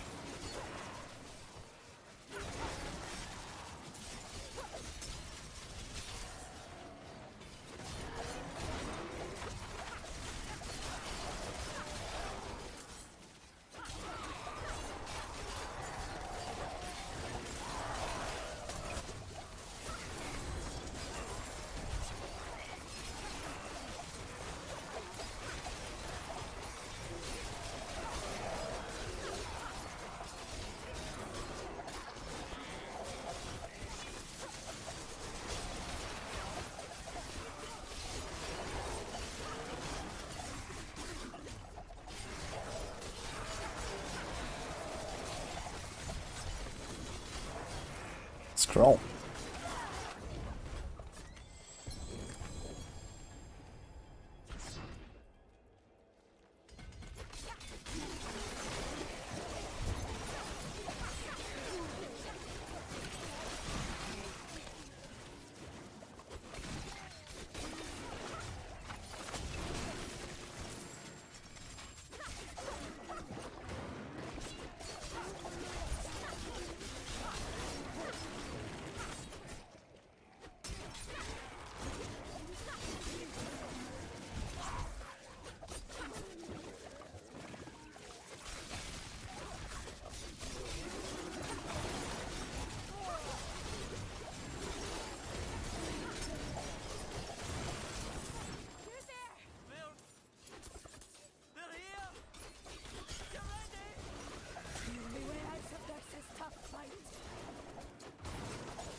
Solid armor is off the table for the expansion, and the excitement has fallen a bit.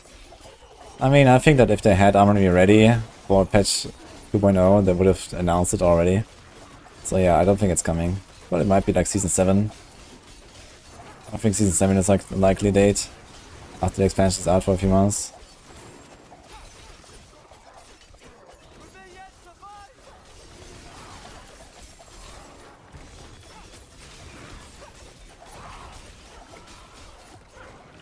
And for now, first of all, we have to see like how necessary is the armory gonna be, right? Currently it is quite necessary, but is it gonna stay that way? Who knows? So maybe it's not gonna be such a big deal anyway. Take this, my friend. It's not much, but I hope it helps.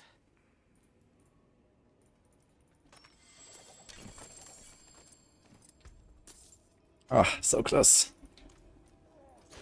I don't think you have all the legendary notes that you want. Just glyph stacking here.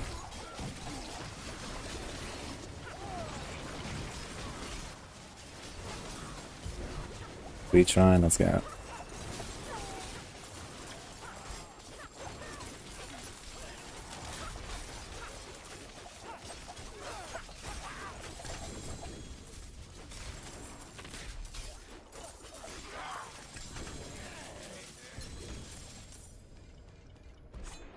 Something in the fort has followed.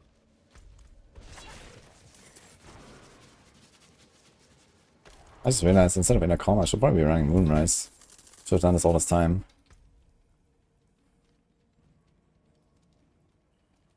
Hmm.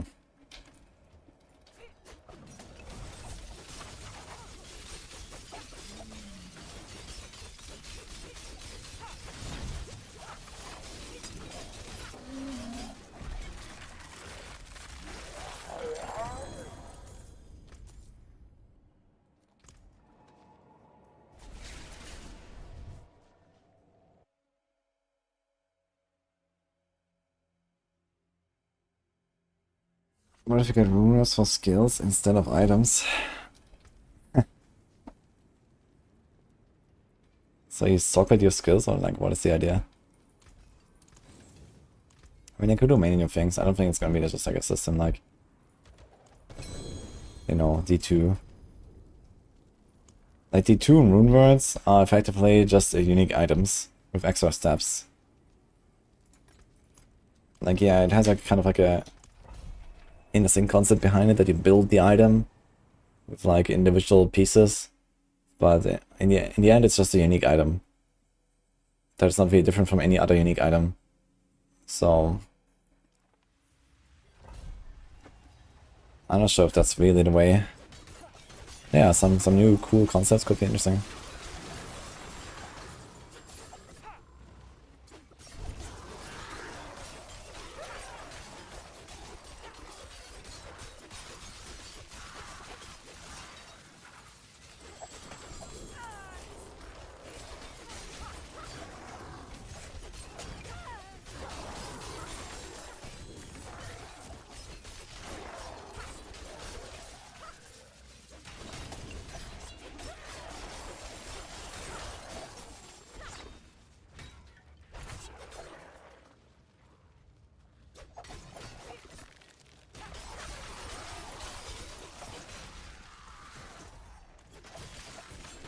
Where am I going here?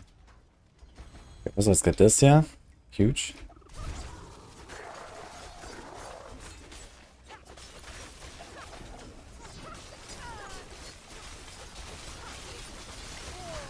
Okay, interesting how I've not upgraded my gear in 72 levels.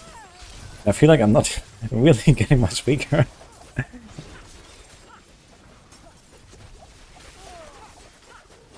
Like, I don't know, this event was way faster and way easier than last time I had this event.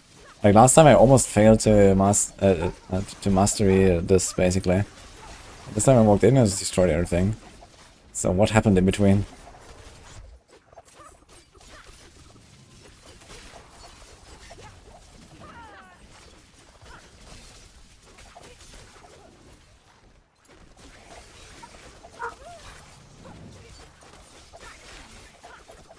Unless runes are as rare as in E2, why bother? It will just be casualized in E4 and be common as mud. I don't know. I mean, people enjoy Diablo 2 and they did enjoy, you know, the game despite having runes that they have never found in the game. And if there's like an upgrade path, like, you know, you do like this 2-to-1 trade or 3-to-1 trade or whatever, you can like in other ways like upgrade your runes. I think it could also work in D4. Having like really rare drops. As long as they can kind of get there otherwise anyway.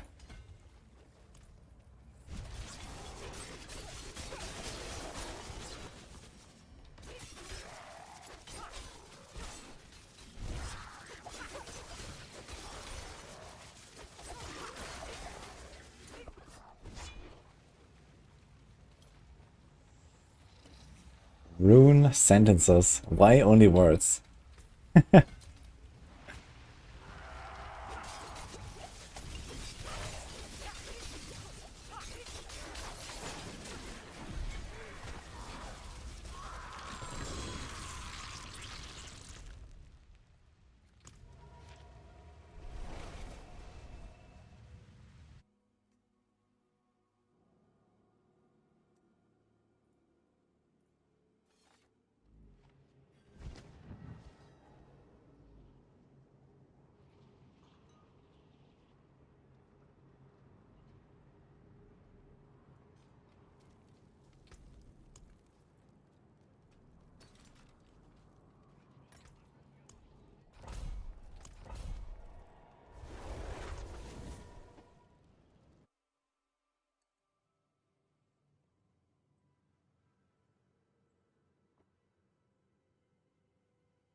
You can destroy a higher rune into a previous rune 1-to-1. Okay. And then 3-to-1 for upgrade. That's pretty nice.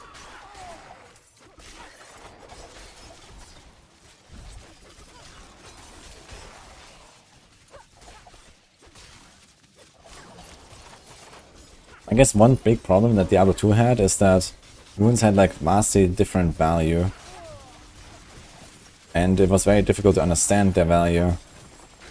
Or even know, you know, the order of the runes, unless you played the game a lot and these kind of things, right? It was like very convoluted.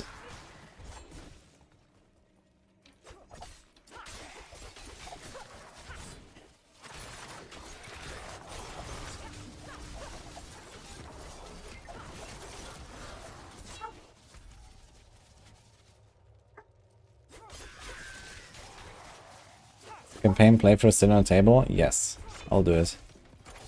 Soon, actually. What class should I use for that, guys?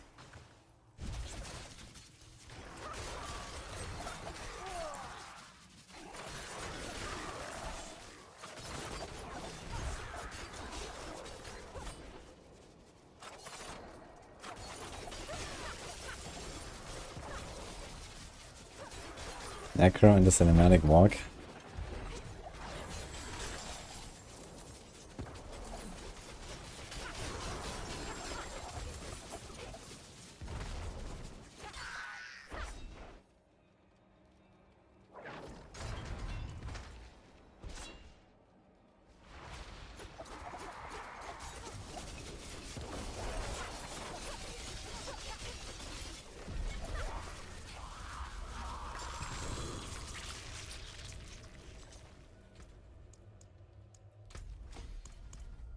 Huge.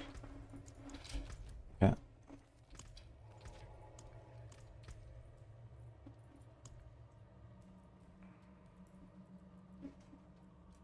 Did we change anything actually? We increased the radius. And now what?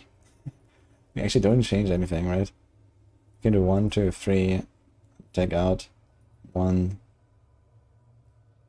2, put 1 there, we get 1 point back basically, so. Alright. Oh, there's also the run res there. I should probably take that.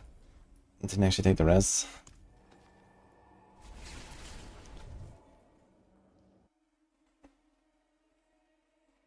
For the campaign and the expansion, you have to play for the West of Hater campaign, not the normal campaign, I think. And I think they also said something like there will be like a cinematic that, you know, shows you the events of the base game effectively, so you kind of know where you are.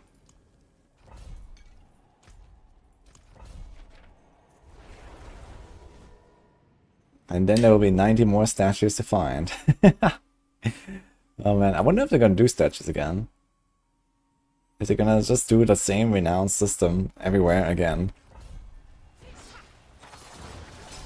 Not that I mind finding the statues, but it's more like I mind that I go from like the smooth 2500 obo cap to 2580. And I don't like that idea.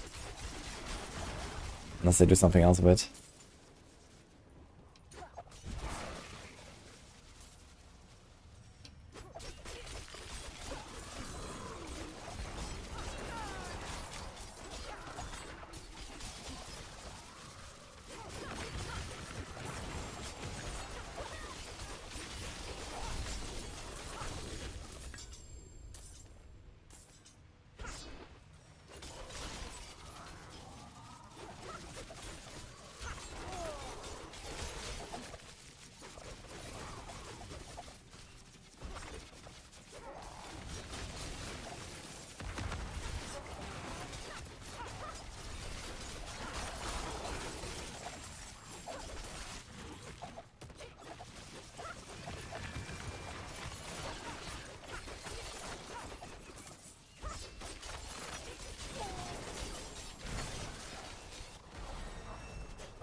I don't really mind the druid class quest very much.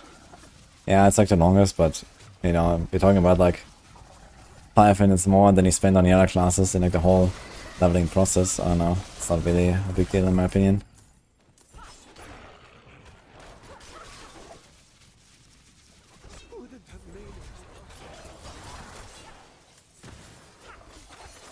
Oh, this guy's teleported very far.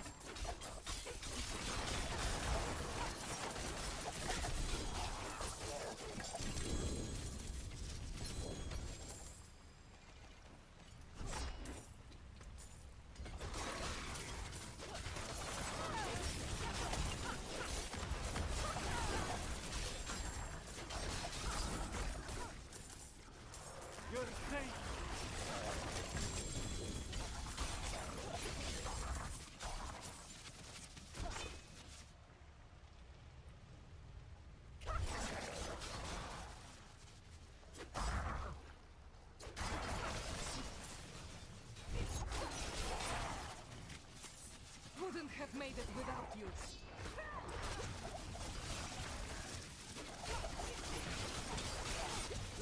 Climbing down the walls to get the boon upgrades. Oh no. 2 walls actually. Yeah, this is why I go there, do the quest, and then it's just like never return until I have 400 of the stuff. And turn everything in. Easy.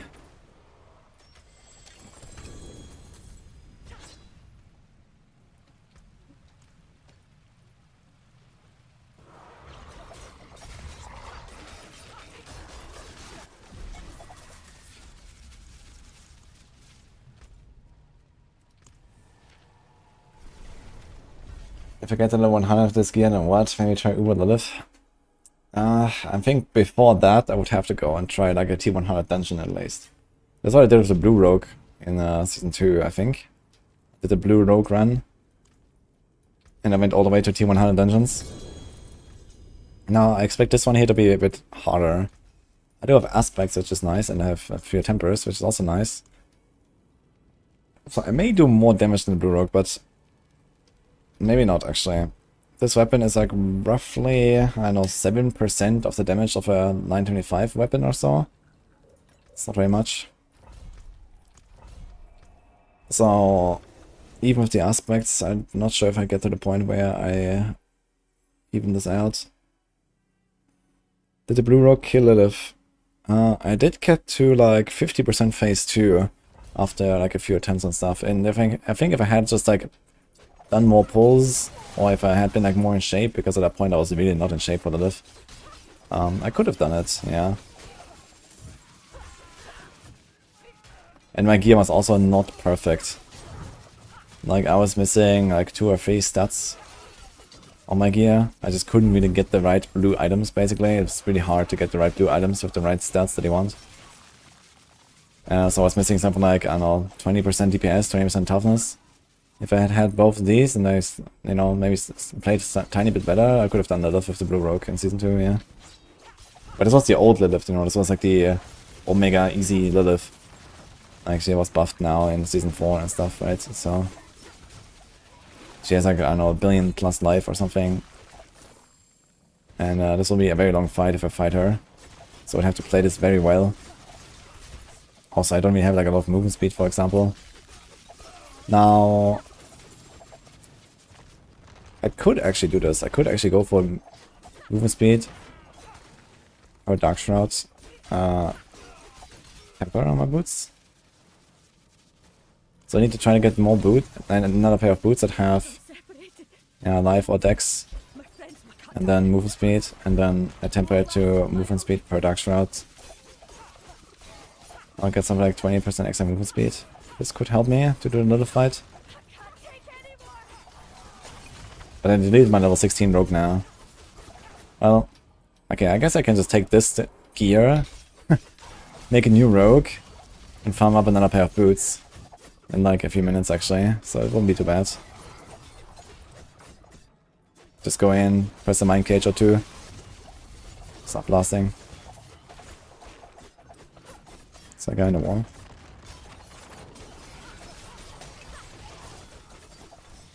I have legendary powers, but it's level 1 gear. Everything is level 1 required.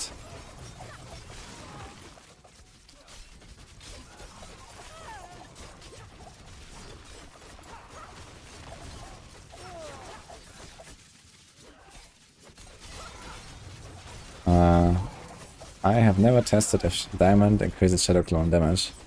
Not that it matters though, because the shadow clone might go from like 0.002% of the total damage contribution to like 0.00207 when you do this.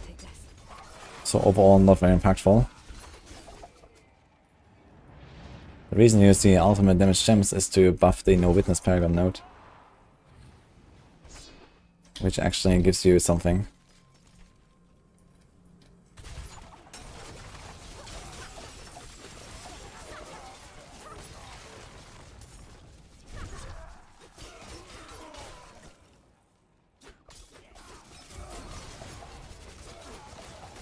Any idea how much the Logan's talents on max resource and max unique are all worth?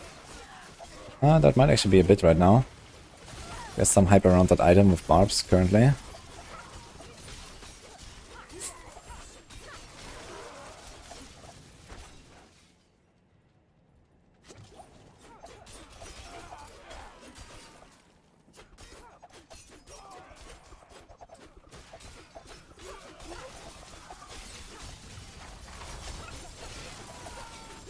What it could use 1 spark to get GAs on all legendaries and normal uniques and 2 sparks on mythics. I'll be way too busted, man. Way too overpowered.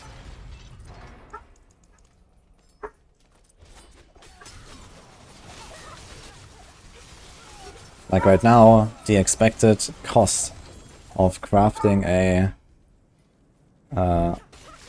1 GA mythic unique of your choice with like the, you know, average outcome to get 1 GA of your choice. For example, you want to craft a greater cooldown Shaco, right?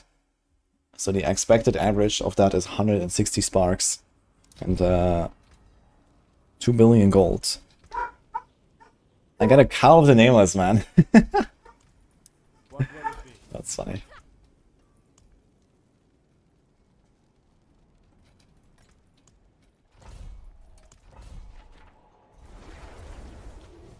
Like, the thing is that you pay a linear cost for an exponentially more difficult outcome, basically, right?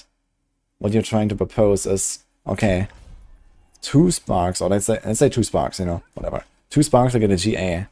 So let's say you have an item that has 0 GAs, and then you pay 2 sparks, you go from 0 to 1, then you pay 2 sparks again, you go from 0 to 2, and then you pay 2 sparks again, you go from 2 to 3. And total cost is like 6 sparks, which is completely crazy. I mean, it's way easier to get 6 sparks or 3 sparks or whatever than it is to get like a free GA item of whatever you want, right?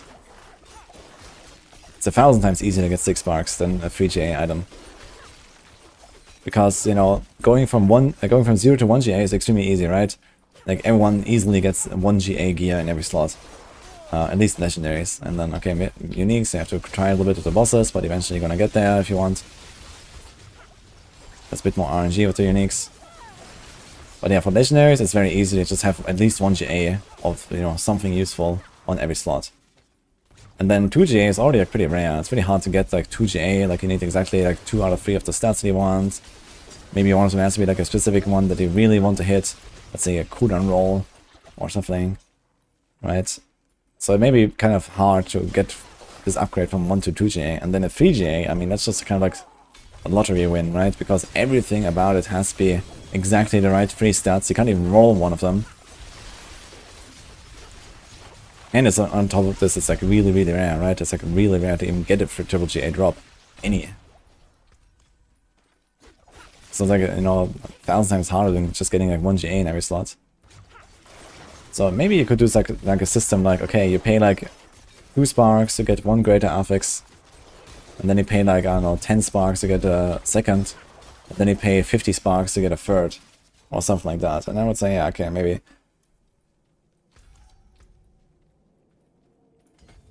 But I mean, 50 sparks is a ridiculous cost already. Like, I don't even have 50 sparks.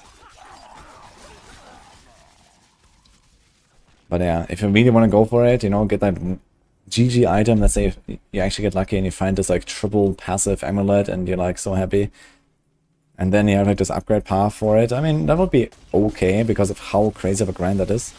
Going for something like 50 sparks or so.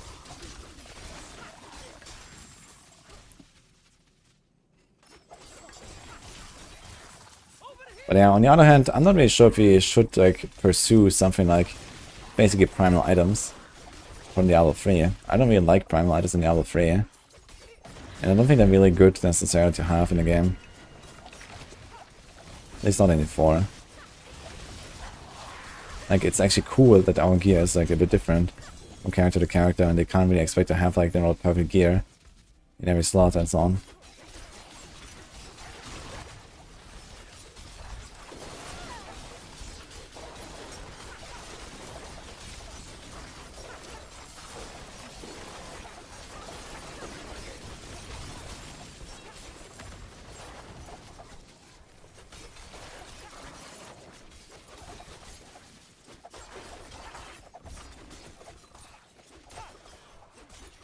If I ever get a non-GA 222 X-Flight Frigid and Alchemical on your Rogue.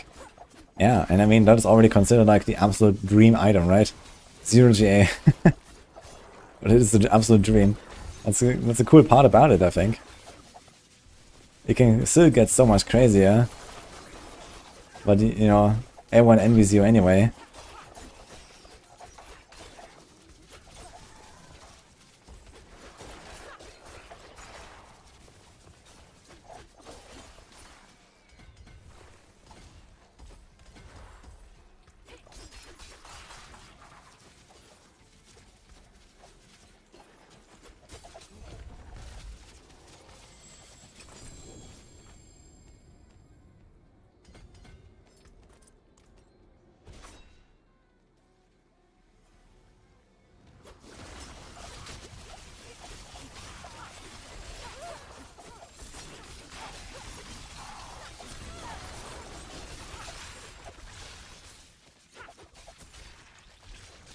I don't insist anymore.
Came apart nicely.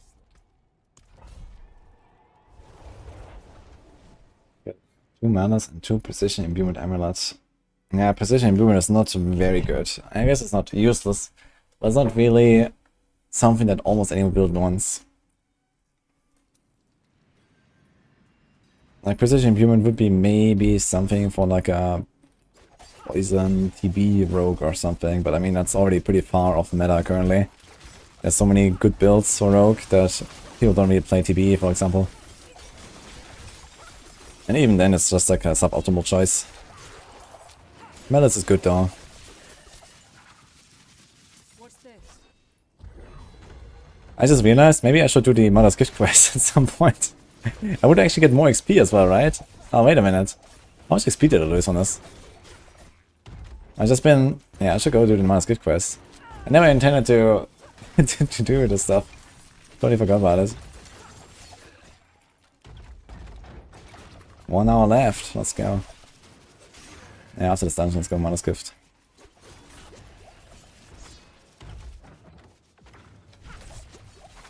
Wait a minute. I never got my spark for my barb, right?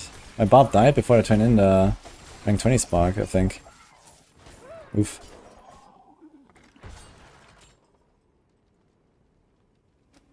we do cold or shadow imbue pen shot right now, or maybe poison. Yeah, the way to play it right now is like shadow for leveling and farming, and then cold for iron stuff. Poison pen is not much of a thing. Because poison neither works with precision nor victimize. So you're not really getting much out of that. So I have to play, I don't know what. I can't do momentum either. I can do close quarters, I suppose.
Materials boards can get stuck on terrain.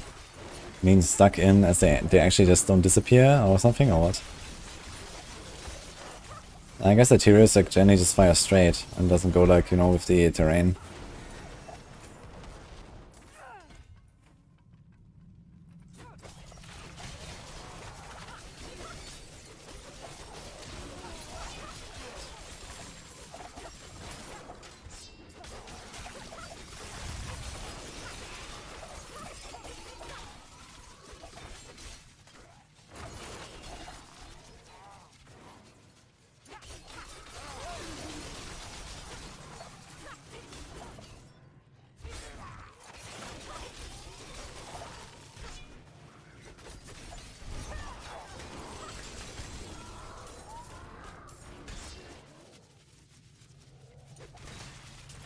Is it a good idea to 9 minutes and world to 3 to level up quicker?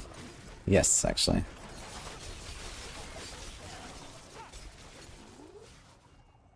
I mean, typical leveling strats is you go to world tier 3 at around, I don't know, level 30 to 35. And then do like a 9 minutes and get a bunch of sacred stuff, and then at level 35 you can equip those sacred items. And then you go world tier 4. So that's like usually how experienced players do it these days. So it usually means you like 1, 2, 9 dimensions or something in verse 3. You can also try to craft some of those leveling caches on the alchemist, or you can try to gamble some sacred items to fill in the gaps. Or just get like the most important pieces and then move on.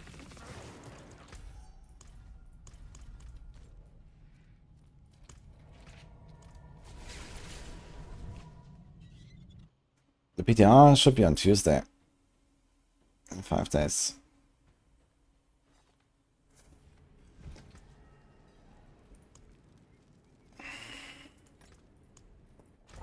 I got instance, right? All right, traveler. Venus, Goa. Until Okay. spring.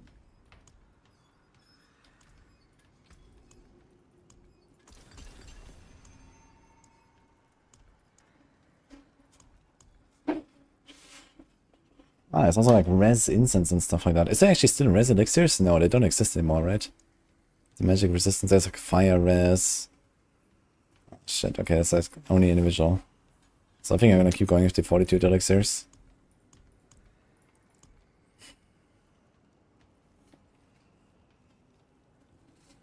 But this is not bad. Type 2 instance. That's also 500 life. Fire, cold, shadow res. Lightning, cold, and poisonous.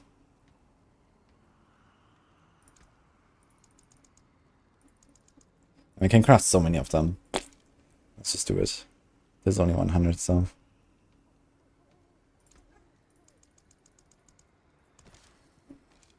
why not? Blessings.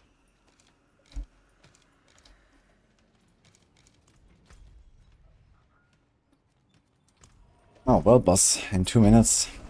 Maybe we should go there. Coming back to Diablo Immortal. Now is the time, for sure.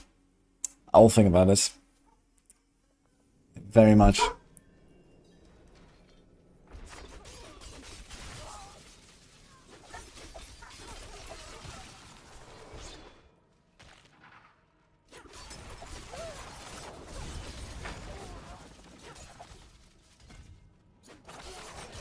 I'm doing Capstone again, guys. That always feels like Capstone.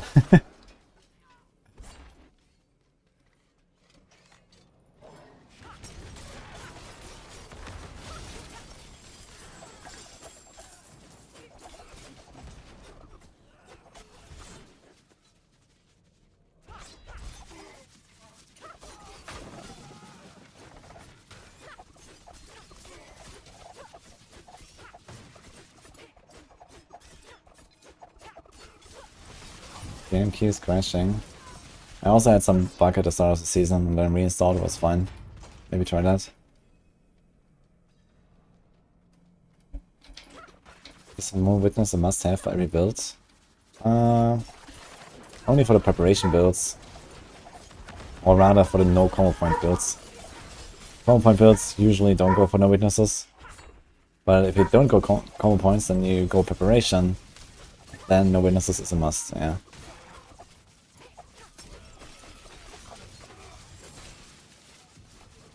Yo, only against tier 3 sub, dude. Thank you, man. Appreciate it.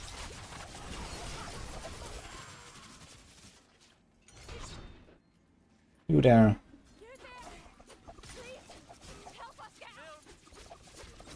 Maybe it should be a bad idea to do these events, even though I do level faster. I do level faster, which means that I get less glyph XP compared to my levels.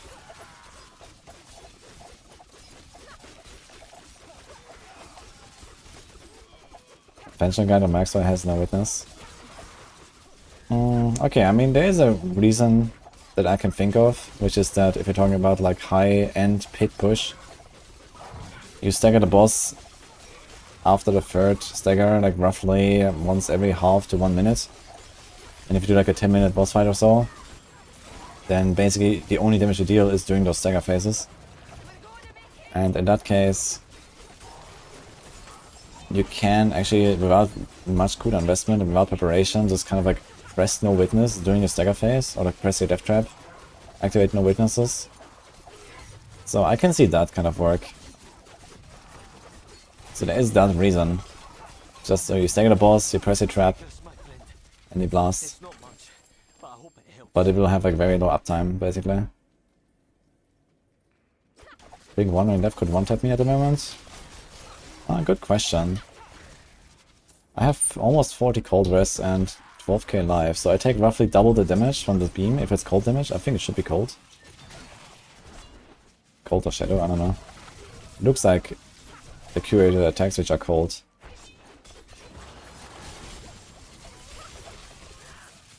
Who knows?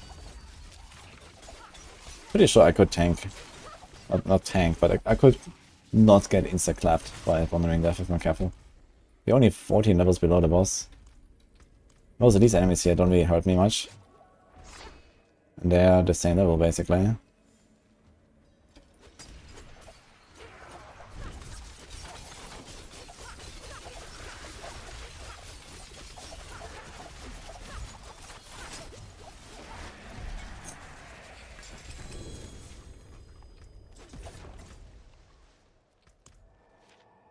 Walks life, I'm doing good, and you? What would you replace no witness with? I mean, you can't just take all the points on there and add another glyph or something. I'm not sure, I haven't really seen the Paragon board now from the Penshot build. But what you need to have is cheap shots, exploit weakness, And maybe not too much else, to be honest.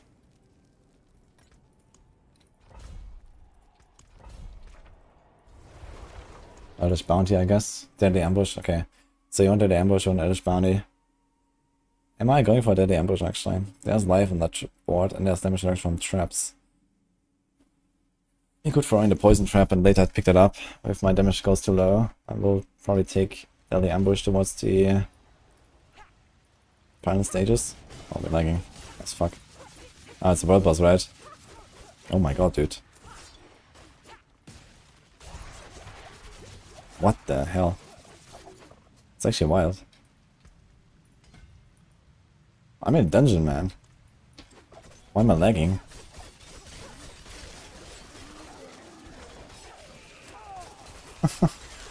Yeah, it's a world boss lag, I guess.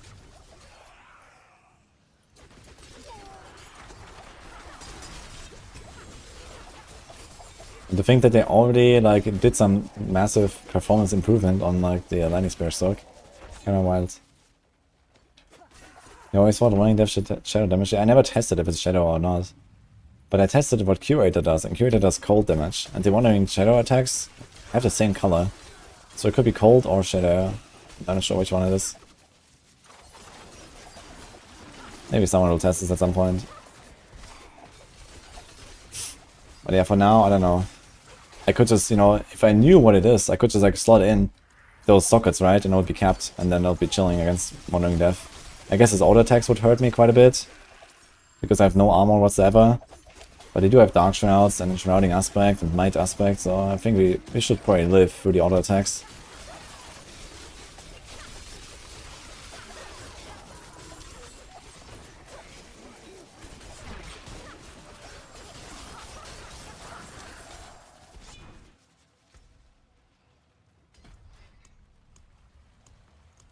Yeah, actually I don't really have much else to take here. Maybe it's gonna go for the Deadly Ambush already. Because as you go higher and higher, we probably want the multiplier soon.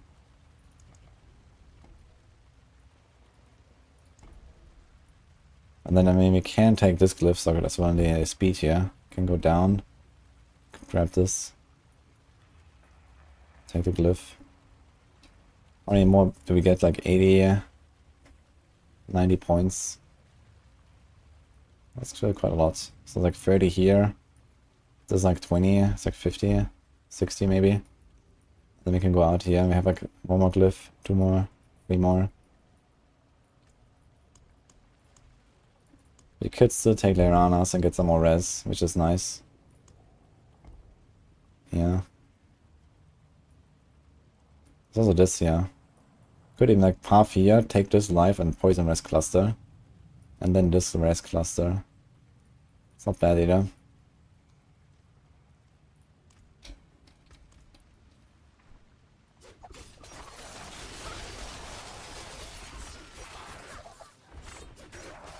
I think armor is just hopeless. I just have to live through physical attacks somehow. I'm not sure if armor also applies to bleeds. I guess they should.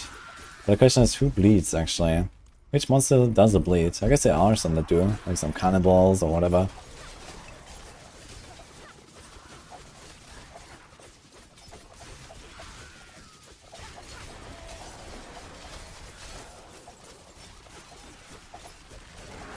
Excited for the forums to explode?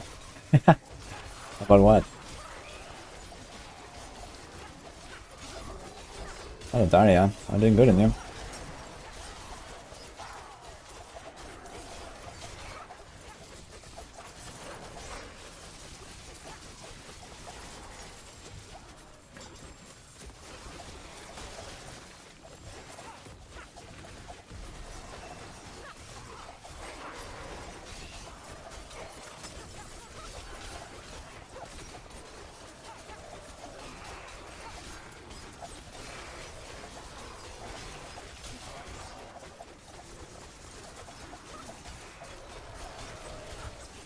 I'm guessing Rob's chat is gonna go straight there after the death stream, but it depends on the force co-op and if it's forced. I don't know. Seems to me like Rob has a lot more co-op play going on in the stream than I do. I don't really get it.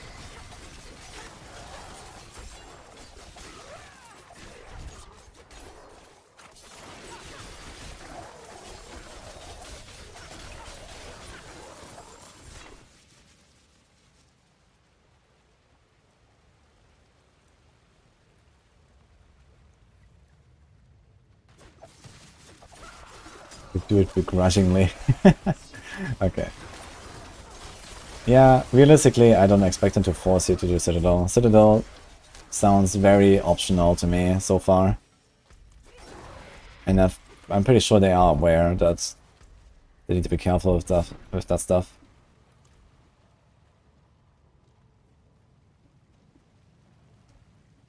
Your stash is overflowing with mats. Dude, everyone's stash. Like, everyone who farms goblins now, you get so much of these materials, it's crazy.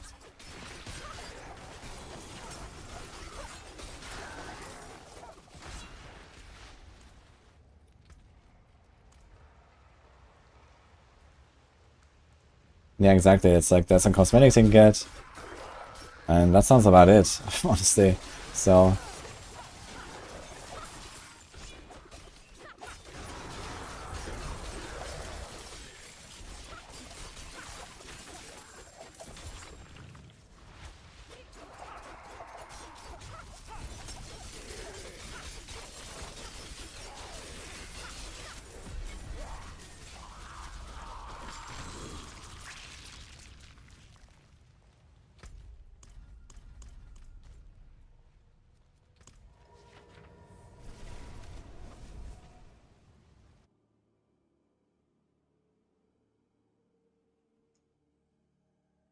After following Blizzard for 30 years, knowing employees, you use the group finder to do as much as the Citadel as you can as a solo player and get the best suit in the game there, most likely. Yeah, I don't know. It depends on like how big is this like a weekly reward, right? If the weekly reward is like insane, then okay, maybe. It could be pretty good, but you probably need like multiple hours to even clear the thing or something. At least at the start, and maybe it gets faster. You have to get some really insane weekly reward to make up for, let's say, even like a 1 hour time loss or so, right? You can find a lot of stuff in an hour.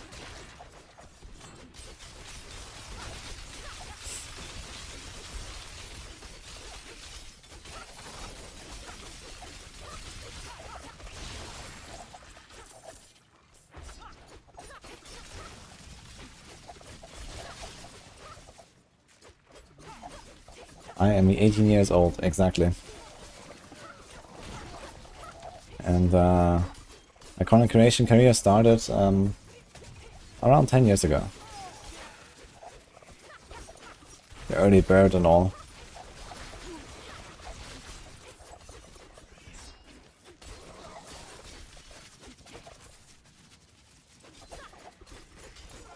Hello, Kieran.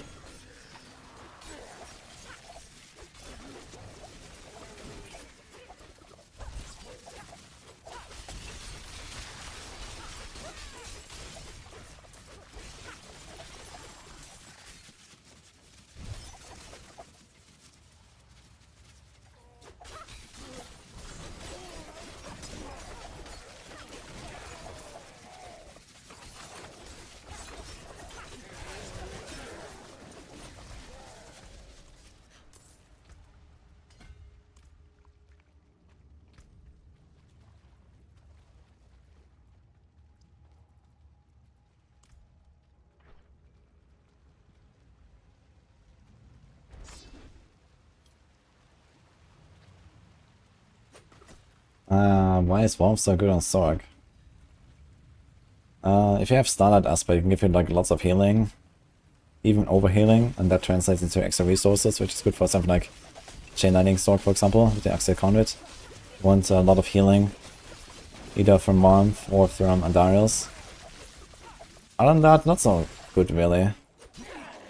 I know North really likes Warmth, but personally I've not really used it much. I mean, it's okay to use, you know, when your barriers drop and there's enemies nearby and you take damage and like instantly hit a full kind of. So that's nice about it.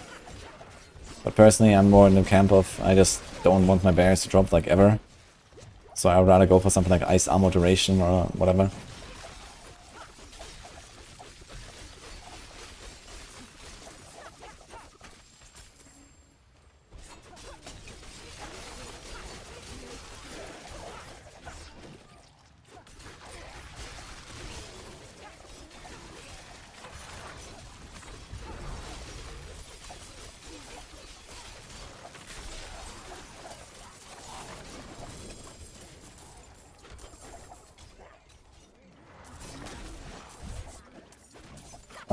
Golden spawned.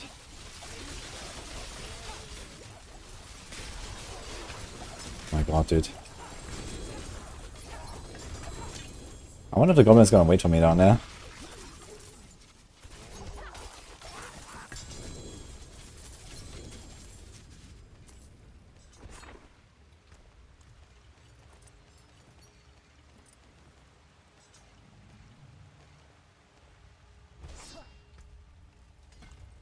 He does. Hello. What a nice goblin.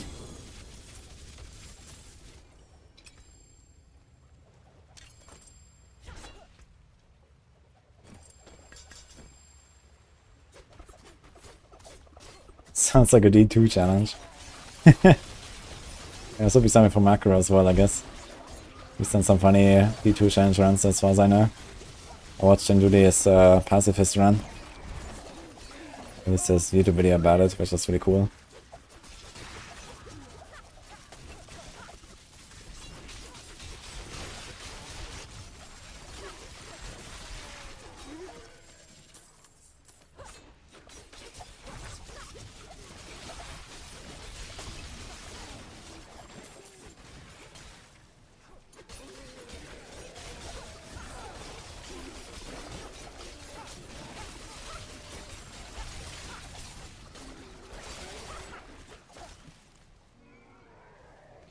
How's my rest now?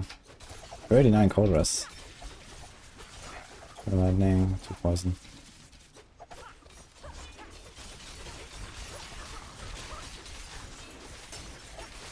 I think at level 90 I will actually include royal gems for res, and then we'll do individual royal gems and not diamonds. Do like 1 fire, 1 lightning, 1 shadow. Just hope for the best with cold and poison. These are also like some of the most avoidable attacks, I guess. So, especially fire can kind of like fuck me up. When it's like a fire enchanted that shoots these fire things all the time. Or when it's like a lightning enchanted and you hit them and there's like lightning bolts everywhere. You have 2% lightning rest, that's not gonna feel good.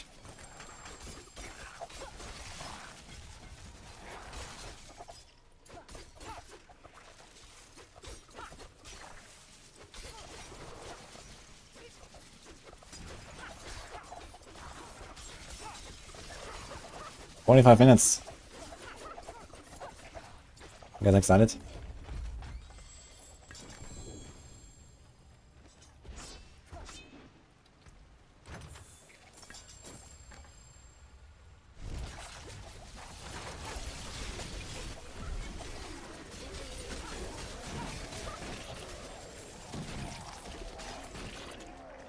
Alright, what do we do? We can do fluidity. Ambush.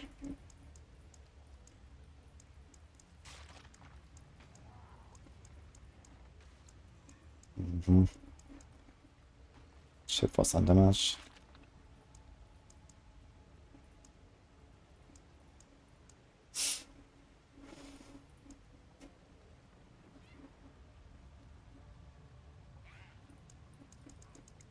Still for 80.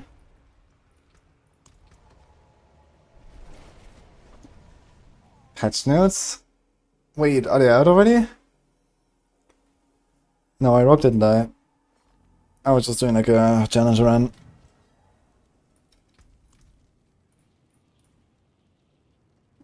Okay, what's happening? Patch 15152. Okay, it's not a PDR. Okay, wait a minute. Pause. What is going on here? Okay. September 3. So this is Tuesday. Okay, now I doubt if you're gonna get the PDR next Tuesday then.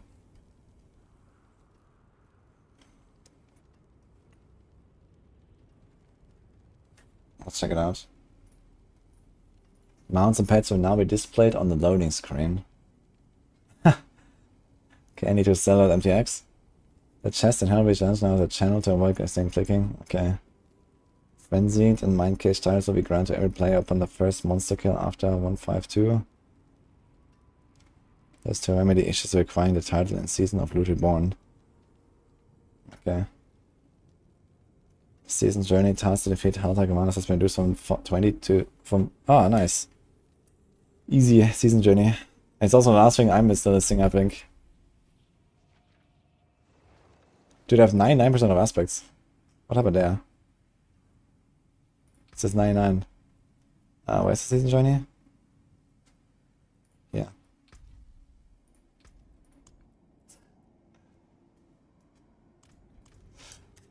Reports before reading. Yeah, it doesn't seem like there's much going on here. Bug fixes. So let's see. Next issue we have Fatal for Helltide will briefly reset. Okay.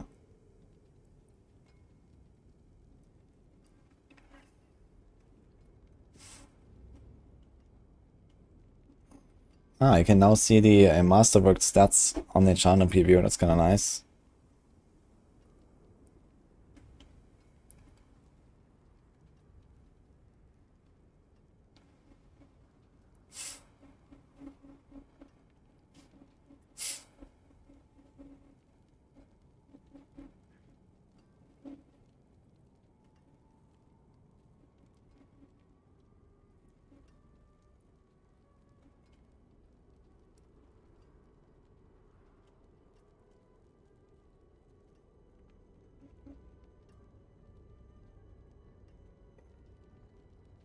Yeah, it seems like very, very minor stuff here, honestly, so not many news.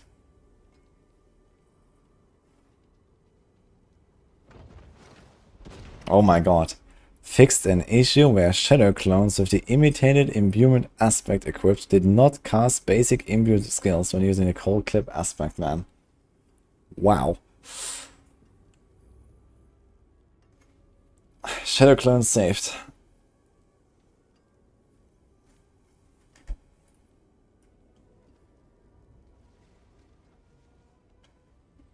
Who even found Well, the reason why it was found is probably because of Darkseid's Heartseeker build. Although, you need to accidentally have imitated imbuement, because why would you use imitated imbuement for anything, right? But yeah. Who found that is a good question, actually.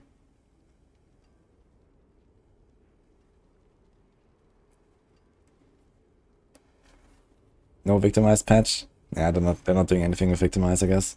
That's gonna be an expansion.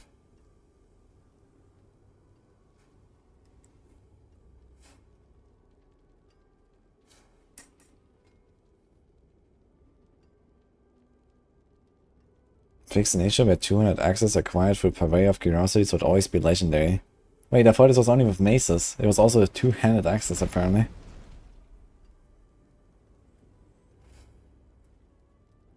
Fix an issue where unique items could not be acquired from Purveyor of Curiosities. Ah, look at that.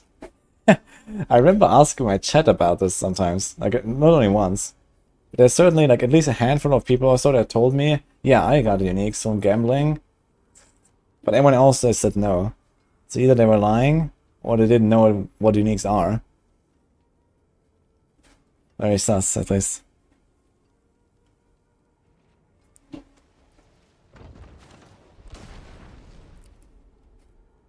Okay, so basically everything in here is irrelevant. So that's the TLDR. I guess some people will be happy about this if they want to do the 100% season journey. Okay.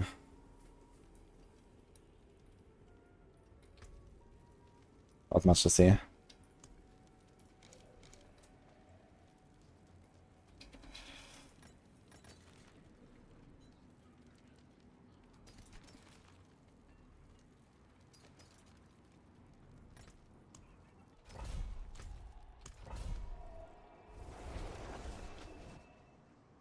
Should I announce Infinite Paragons today? Shit will go down. Yeah, Infinite Paragons, I can't do that. Do you have a softcore character? Nope.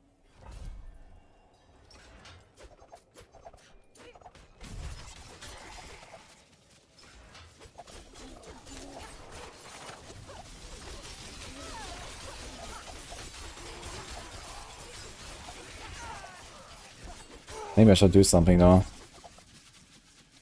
Because last time it's kind of a struggle with the PTR testing and so on.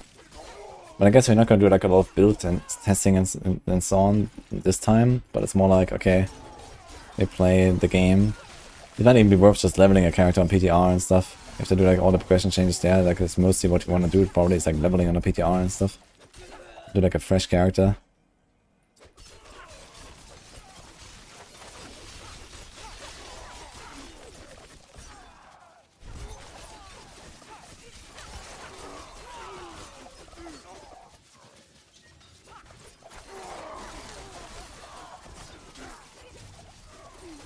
This Paragon change you made on the pen shot.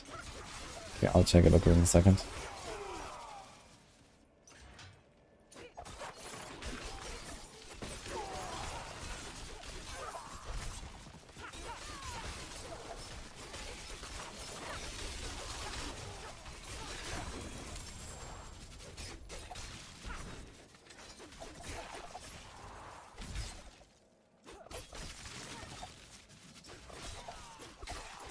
My armor value? Dude, I have a whole 11% reduction.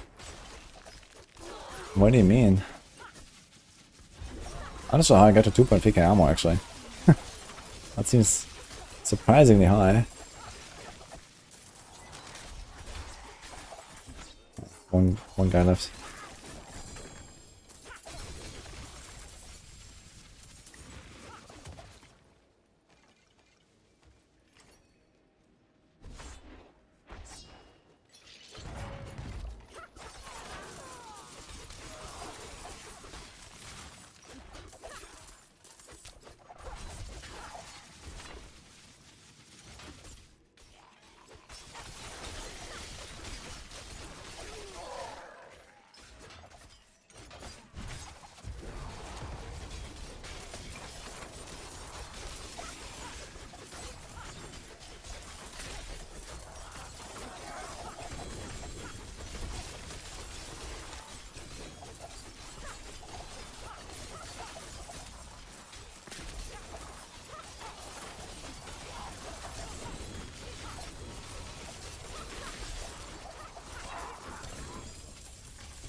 So many uniques.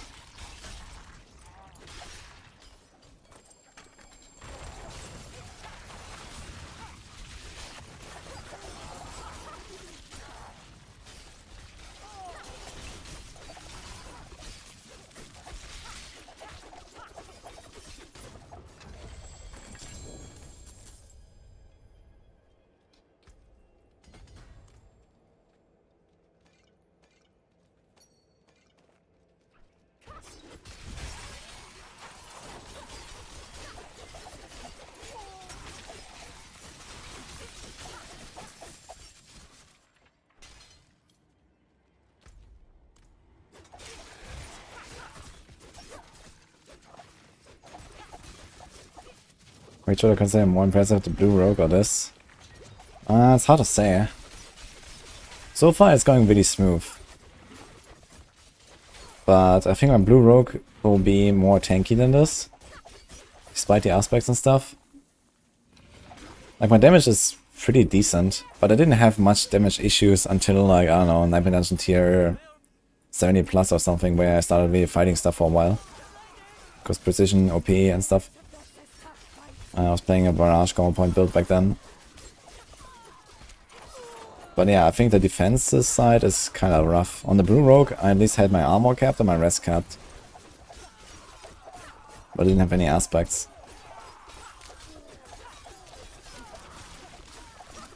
Yeah, we'll see. On the other hand, I mean, Rogue got so many buffs. I'm not sure why they buffed Rogue. Like, why did they buff Rogue this season? And so much. I didn't ask for any buffs. Look at this shit, man.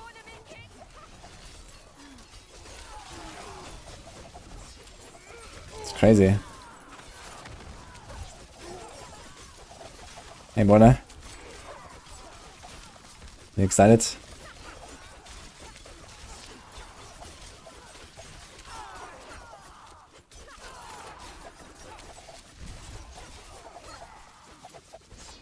Take this, my friend. It's not much, but I hope it helps. Like, it doesn't even feel slow, man. Look at this. We are at 3 hours. Level 80 almost. Like, this is not a slow run, actually. It's wild.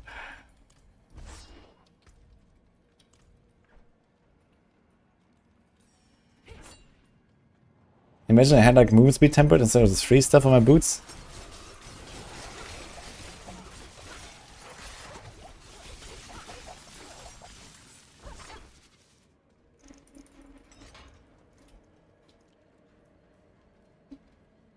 The easiest way to make Barb not for the meta is to make something else for that slot.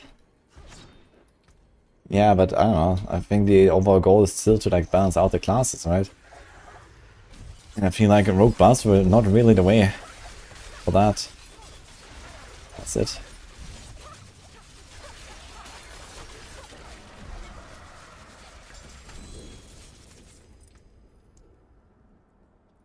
We got 15. Okay, let's finish the fluidity.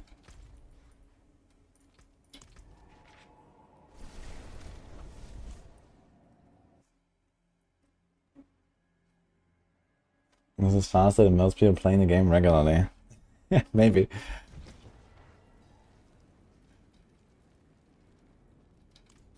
I mean, of course, you know, I'm like an experienced speedrunner in this game and everything, so even with handicaps, you would expect, you know, that this would be relatively quick or something. But yeah, I mean, the handicap is pretty massive, I would say. Need something for it? Let's put salvage. And you could almost consider it's just like a normal leveling run right now, right? It's just, yeah, this is how you level, you know? 3 hours level 80, it's pretty decent. Keep going. Nothing to see here.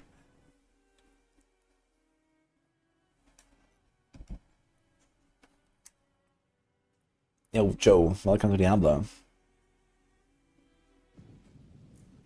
You level 16, got a full legendary loadout and cannot die even stand still in the campaign. I mean, you are level 16. Keep playing the game. There will be higher end challenges later.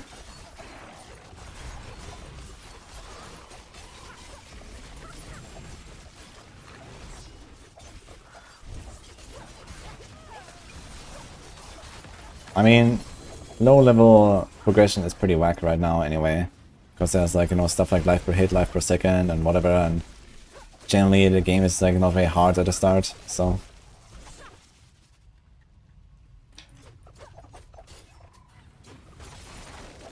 Yeah, I've only level 1 gear. This is all gear that can be worn at level 1. I've never changed any item. I changed some sockets, okay, but that's it.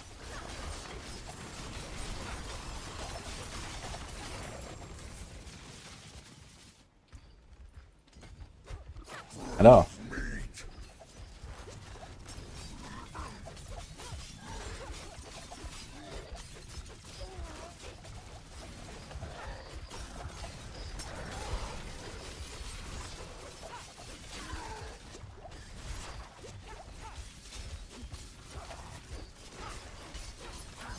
Oh. I dashed right into his stomp.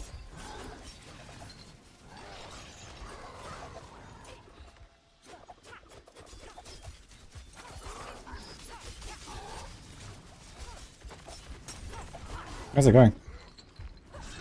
Whoa.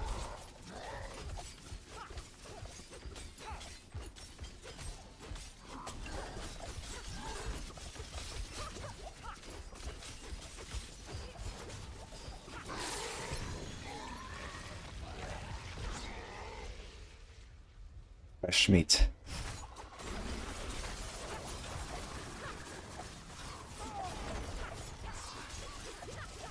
Yeah, that right click flurry right into the stomp. That was good timing. It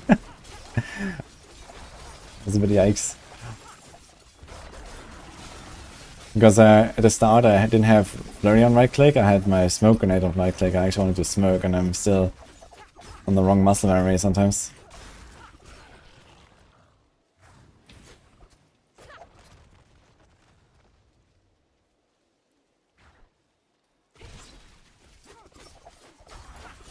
Yeah, without any armor, man, Butcher actually kinda hurts, even on these tiers.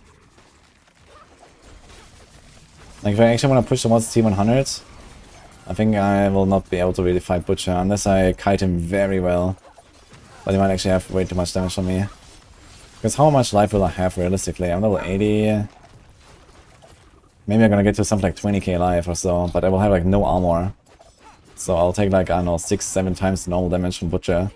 Because he's like full physical, I think. I don't think he has any resist, like any elemental damage. So with no armor, you just take a lot of damage from Butcher.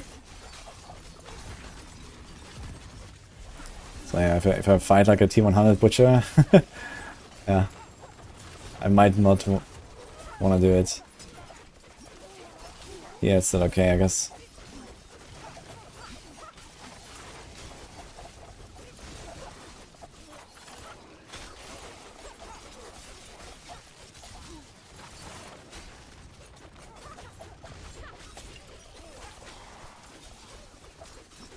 Is that live stream up, by the way?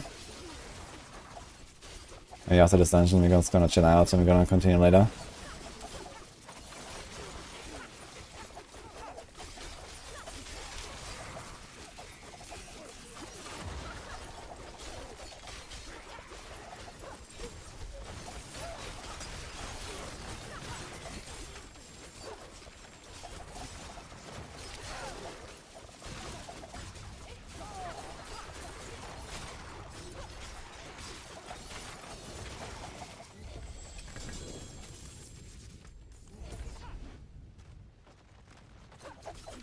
Got back friend on.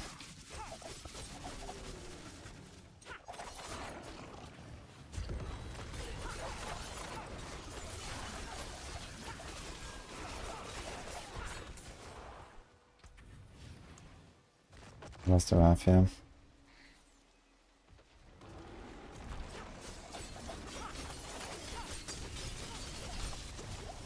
I wonder if the volcano would actually one-shot me. Probably not, actually. What about the rock? What's it called? Stormbane's Wrath.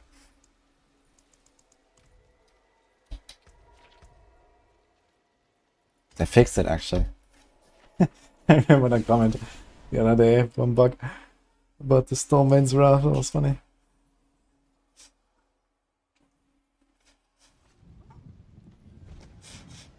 But it's fixed now, so I gotta be careful with those. But most of these dungeons are actually just like extra shrines, because all these goblin drops, they're all extra shrine, and so on. Okay, let's see. Is the stream live? Oh, not yet. Okay. So we're gonna wait here, I guess. Oh. Log in. They literally just started. Okay.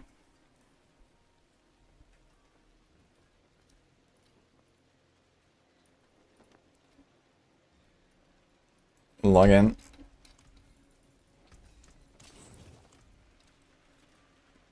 Until which get us level 1 drop? Isn't it all tier 1? No, it's like until level 15 or so. So at level 15, you can open the Helltide chests, and you can gamble items and stuff, and they will be level 1. And then afterwards, they will be like, higher, basically. So there's like all stuff I found from like level 1 to 15. Some of them were actually yellow's items, but yeah, there could have been like, there could be more optimization if we really wanted. A bit more dex, a bit more life, whatever, but yeah. What I would really like to do is actually just like get a really good elemental surge with physical only. Because like Aerostones is physical, this is physical, I could like synergize with like all the physical damage here. Yeah, I think I'm gonna continue this run another time. Maybe after Campfire or whatever. We'll see how this will go. That's pretty fun though, to be fair. It's just fun. I should do like a streamer challenge or something like this. Level 1 gear. That was cool.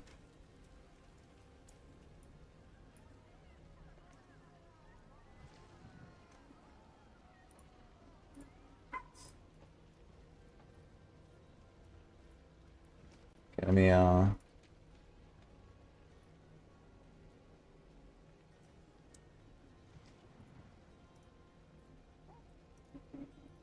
exit this.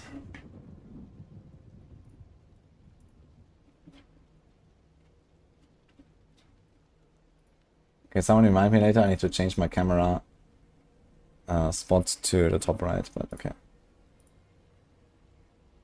Alright, you wanted to check out that Paragon bot that he made, right? Did I open this? Yeah. So this is some Ike Mac.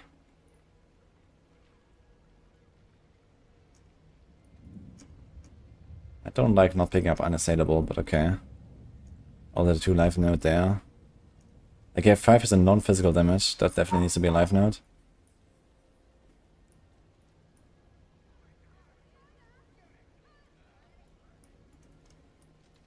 You also have this random 5 physical nodes. Like, these nodes do nothing, man. You don't need them. You also have 45 decks there for no reason, instead of 40. There could be also, like, if you don't know where to put the points, you have damage reduction here. Like, damage reduction in life is always what I want to pick up. You don't want 5 non-fizz. Combat, okay. Also, you don't have the damage reduction of slowed enemies. Which you can temper, by the way. You have freeze. Yeah, take one of these freezes and make it slow. You already have cold imbue anyway. In fact, I would probably go like slow stun. But maybe freeze is okay. Because you get like more instant freeze. But you already had cold imbue. You also don't have this life node. Yeah, generally this looks like a good setup here. You have Pride Glyph though. Pride Glyph doesn't make any sense when you have cold imbue. Because you generally want to always have golden imbue, so Pride does nothing. And also it buffs with nodes that do nothing. Like neither armor nor the late damage is really something you want. Try to fix the armor in another way. Get like, you know, 1 masterwork on your armor or something like that.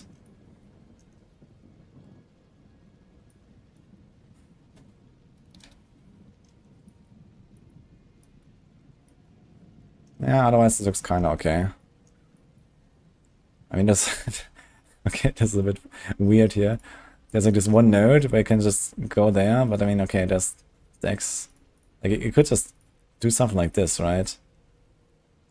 And you actually save 3 points.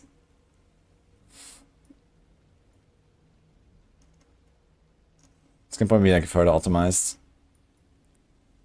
Yeah, you definitely want to pick this stuff here with the slow DR, get a slow temper. And then you want to pick the life node, and if you have any leftovers, you pick the DR from the traps. Like all these random non-physical nodes and stuff, you don't want that. But otherwise it's fine, I think. And the Pride Glyph needs to be something else. Could be a Kenny. Do we have Cold Clip on this? If Concussive Strikes, okay. I guess that works. Could do Ranger, since you're playing... Yeah, just a Ranger for the 10DR, I think.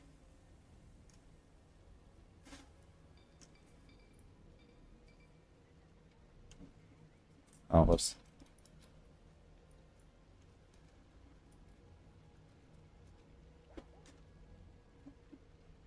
Control is a good Glyph bonus. Yeah, control... Basically every rogue build has control anyway, so...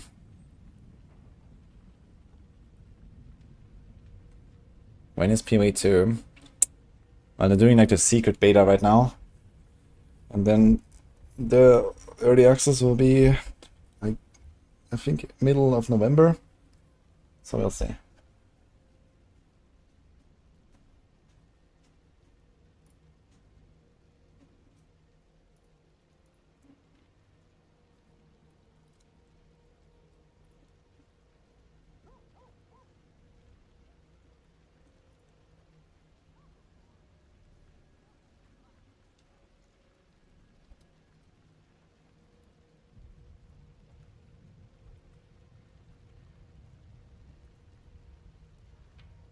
Level 1 rogue did not die.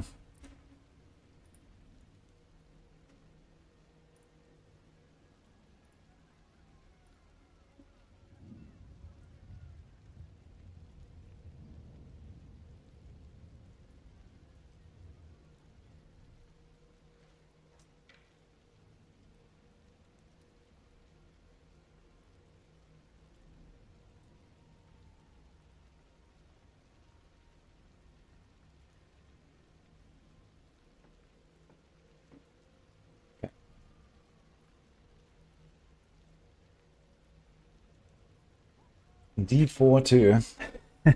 Yes. Yeah, patch 2.0 will be on a PDR. We don't know to what extent, but yeah.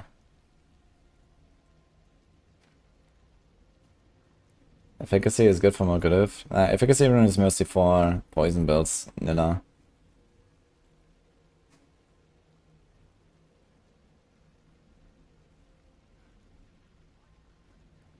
Can we get away with changing Umbra for Legendary Sword or Dagger with Cold Clip? I think you can, yeah. On Pen Shot, I would probably not go Umbra. It doesn't work that well to get like the trick shot spread and stuff like that. So I would probably go Cold Clip. In that case, I would probably go the, you know, one slow temper, one stun temper. And then you get chill freeze from just shooting from with your cold imbue and cold clip and stuff. You get daze from concussive strikes. And then the only thing you're missing is immobilize. And you have pretty good stagger like this.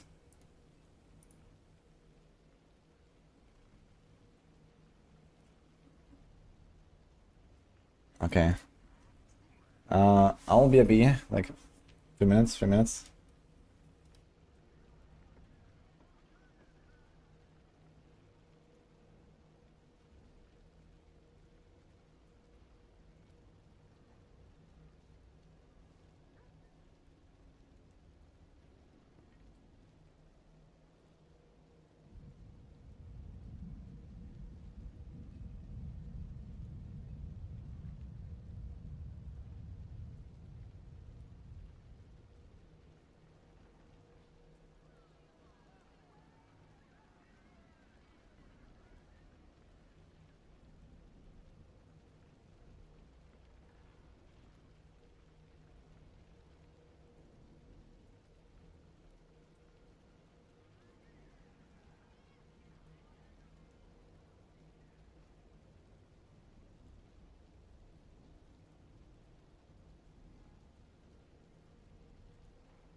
Alright, we're back. I had to perform in front of me. You want something from my fridge? No. Why? That's your like third one today. 1 second. Want some? Yeah. I have some. Yeah. Yeah, it's very nice. Ginger beer.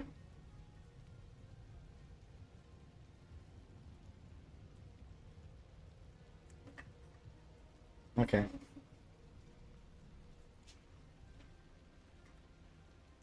Oh, thank you.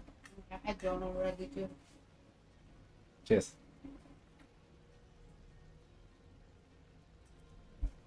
Are you excited for the campfire? Yeah, a bit. Hmm? Mm. Okay, 1 second.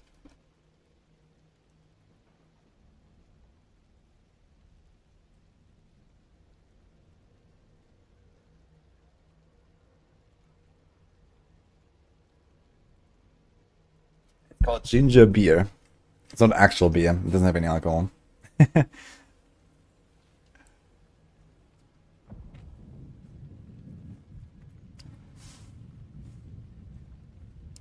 He did it first time in a boss and got an instant mythic. Nice. That's not normal. You are blessed.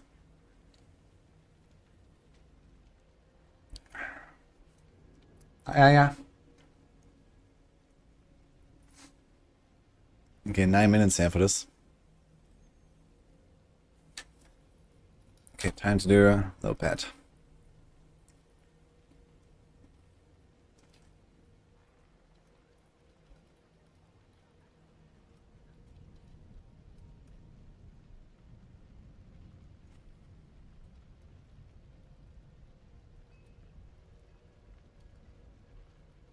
Alright, I got a Serenator.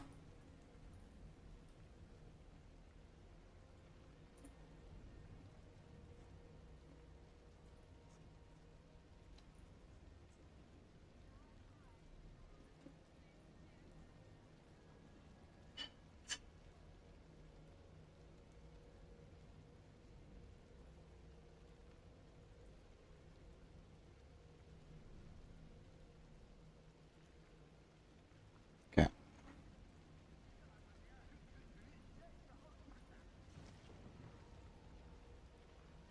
Diablo 5 reveal.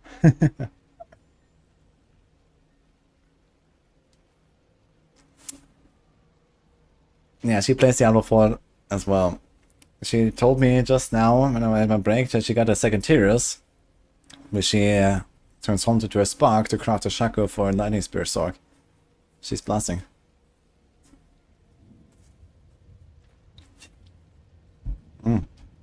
Food. Thank you, Nini. Okay. And I heard Bassett was the one helping her. What? Sure, water. I don't have water. Light for you. Yeah. Nahantu is the southernmost region Diablo 3 of remastered the eastern Rage. continent that Diablo 4 has been taking place in. It's a cat playing. The last region that we haven't Cat is not playing. visited yet so far in the game, but it is one that we've been to before in Diablo. There's lots of new areas. We have 6 in total. 4 of them are jungle themed, and then we have 2 that are Red Rock Canyon, but each one of them has their own unique identity. When you first arrive in Nahantu, you're in this place called Lingering Hatred. This is high treetops canopies where you're almost walking Yeah, amongst the exactly. branches high above the jungle floor. Imagine a thick canopy that the light is just barely poking through. The whole area has been infected by this thing called the Hollows infestation. The Hollows are a new enemy that's associated with Mephisto. They themselves are kind of like a tar-like substance creature born straight out of the depths of hell. It feels a little twisted. There's a sickness to the area itself. Humans have ventured into this deep part of the jungle where there's all this poisonous plants and flora. Oh. The dregs actually started experimenting with eating these hallucinogens, and it put them into this aggressive psycho rage. The dregs were pretty fun because we were able to push more variety in the monster family. You have one of these tall dregs and then half of a body of another dreg on top of it, kind of controlling it and telling it where to go and tossing poisonous Star bombs Killer, at thanks the for the player. When you come across it, it's very memorable. And then we've also got the area of Tenganse, where you've got the Tenganse Plateau, which is full of these red-rocked plateaus and canyons. Imagine getting up above the land. Those gigantic walls have Yes, pockets Plucky too. inside where monsters could live. It offered up a lot of opportunity to bring Very- back a monster very tiny family like corner the right now. Lucunai. We're bringing them back in a new way here as a fully fleshed out monster family with multiple classes. What a more brute How's it force sound, looks guys? like, what a caster looks like. They are very much apex fine. predators, and we're definitely in their territory. And then there's a little sub-area called the Skittering Earth. The name alone makes your skin crawl. And it's bug infested, and you can see how the bugs have destroyed the jungles and kind of input their influence on it. Within the Field of Giants, you have these giant corpses of these long dead demons that humans have begun to mine away at for their resources. While they've got a lot of use out of them, they're also toxic to the land around it. The notion of massive demons walking sanctuary 1,000 years ago is really thought-provoking. Plateau's also got just this beautiful color scheme to the lighting. It's really lovely to be there. And then horrific at the same time, you know, it's great. As how is Mummy and Papi? The mercenaries in Vessel of Hatred are a group of people who we like to describe as ordinary people with extraordinary skills. They have the same level of will to fight against the demons of hell. And there's 4 mercs that you can collect over the course of the campaign. Starts with Rahir, a blacksmith and a shield bearer, is more a defensive fighter. He's able to go in there and soak up damage, use his shield as a bulwark against the enemy. You meet him early on in the campaign, and he's one who introduces you to the mercenary network. You end up finding acquisition quests for 3 other mercs that you can find throughout the course of the story. Subo, the drunken archer, is going to work really well for people who want someone who's out of the main melee, in the back, offering utility and that kind of range support. Then we have Variana, a berserker crone, who's a melee combat fighter, close range. She's got a really cool combat meter, a massacre meter, where you need to keep killing enemies to get the meter to be filled. She's got a bunch of really interesting utility skills that you can kind of build in. Finally, we have the demon child Aldkin, who's a magic user who can transform himself from human form to demon form and join you in combat. There's this really great reinforcement ability where you can take one of the mercenary skills and attach it to one of your powers so that when you use that skill, it calls them in to do a specific skill. With the mercenaries for Vessel of Hatred, one of the things we are expanding on is the skill tree. For Diablo 3, you had a very basic type of mercenary, but this time you can actually push a little bit more into the skill tree and make the mercenary the way you would want to play. Going through each mercenary progression arc and outfitting their skill tree so that it's complementary to your character build, I think that's where the fun in the mercenary system really lies. The Dark Citadel is a new endgame feature that's coming in Vessel of Hatred. It's an entirely cooperative player experience. All the mechanics within it are based around you working together with your party members to solve the challenges and face the first Khazra hordes within. One of the outcomes of the From Mage human Wars to is demon, this some may giant X. crater Oof. and all the souls that were kind of lost in it from those wars. The goal of the first Khazra, who are kind of the original Khazra, they're using the powers within the Citadel found within this crater to perform experiments to try and bring back their Dark God. Only recently, people have started going missing. They head into the Khazra region, they disappear, never to be seen again. So it's clear that whatever they're planning is about to come to fruition, and your job as the players to get in there and stop it. Citadels are a place where we take what is the best part of Diablo, combat, and we test it in a different way, which is adding in cooperative mechanics that you have to manage on top of that. For example, a boss has an attack, and as a player, you have to collect an item that allows you to reflect the attack back at him. So there's a little bit of a Twitch level mechanic there where you actually have to time your reaction shot. What's interesting about it is when you get multiple people in there, we're each responsible for reflecting that shot once, so we all have to sort of master the timing of that move. You can't do that kind of thing without coordinating as a team, and that's sort of the example of what Citadel gameplay feels like. When designing the Citadel, we designed a lot of really cool bosses. And so one of the things that we did is we took that design and made like armor sets for each of the classes. That way you feel like you took their armor and you feel like you're wearing a little bit of them after your victory. We also have a currency that's dedicated to Citadel, where as you play through, a vendor can be interacted with to buy custom cosmetics that are unique to the Citadel. You can play with 2 people, but the ideal experience is for 4. In order to facilitate that, we've built an all-new Party Finder feature, and the community has been pretty vocal about wanting this for a long time. It made a lot of sense to us to pair it with this new Citadel mode. It really is an activity that's geared towards people who love to play together with their friends or with strangers and enjoy that cooperative gameplay. I cannot wait for players to get into the world. I'm really just excited for people to see all the little hidden storytelling elements that the team has fit in. There's interesting things to find and see and discover around every corner, and it's just how to.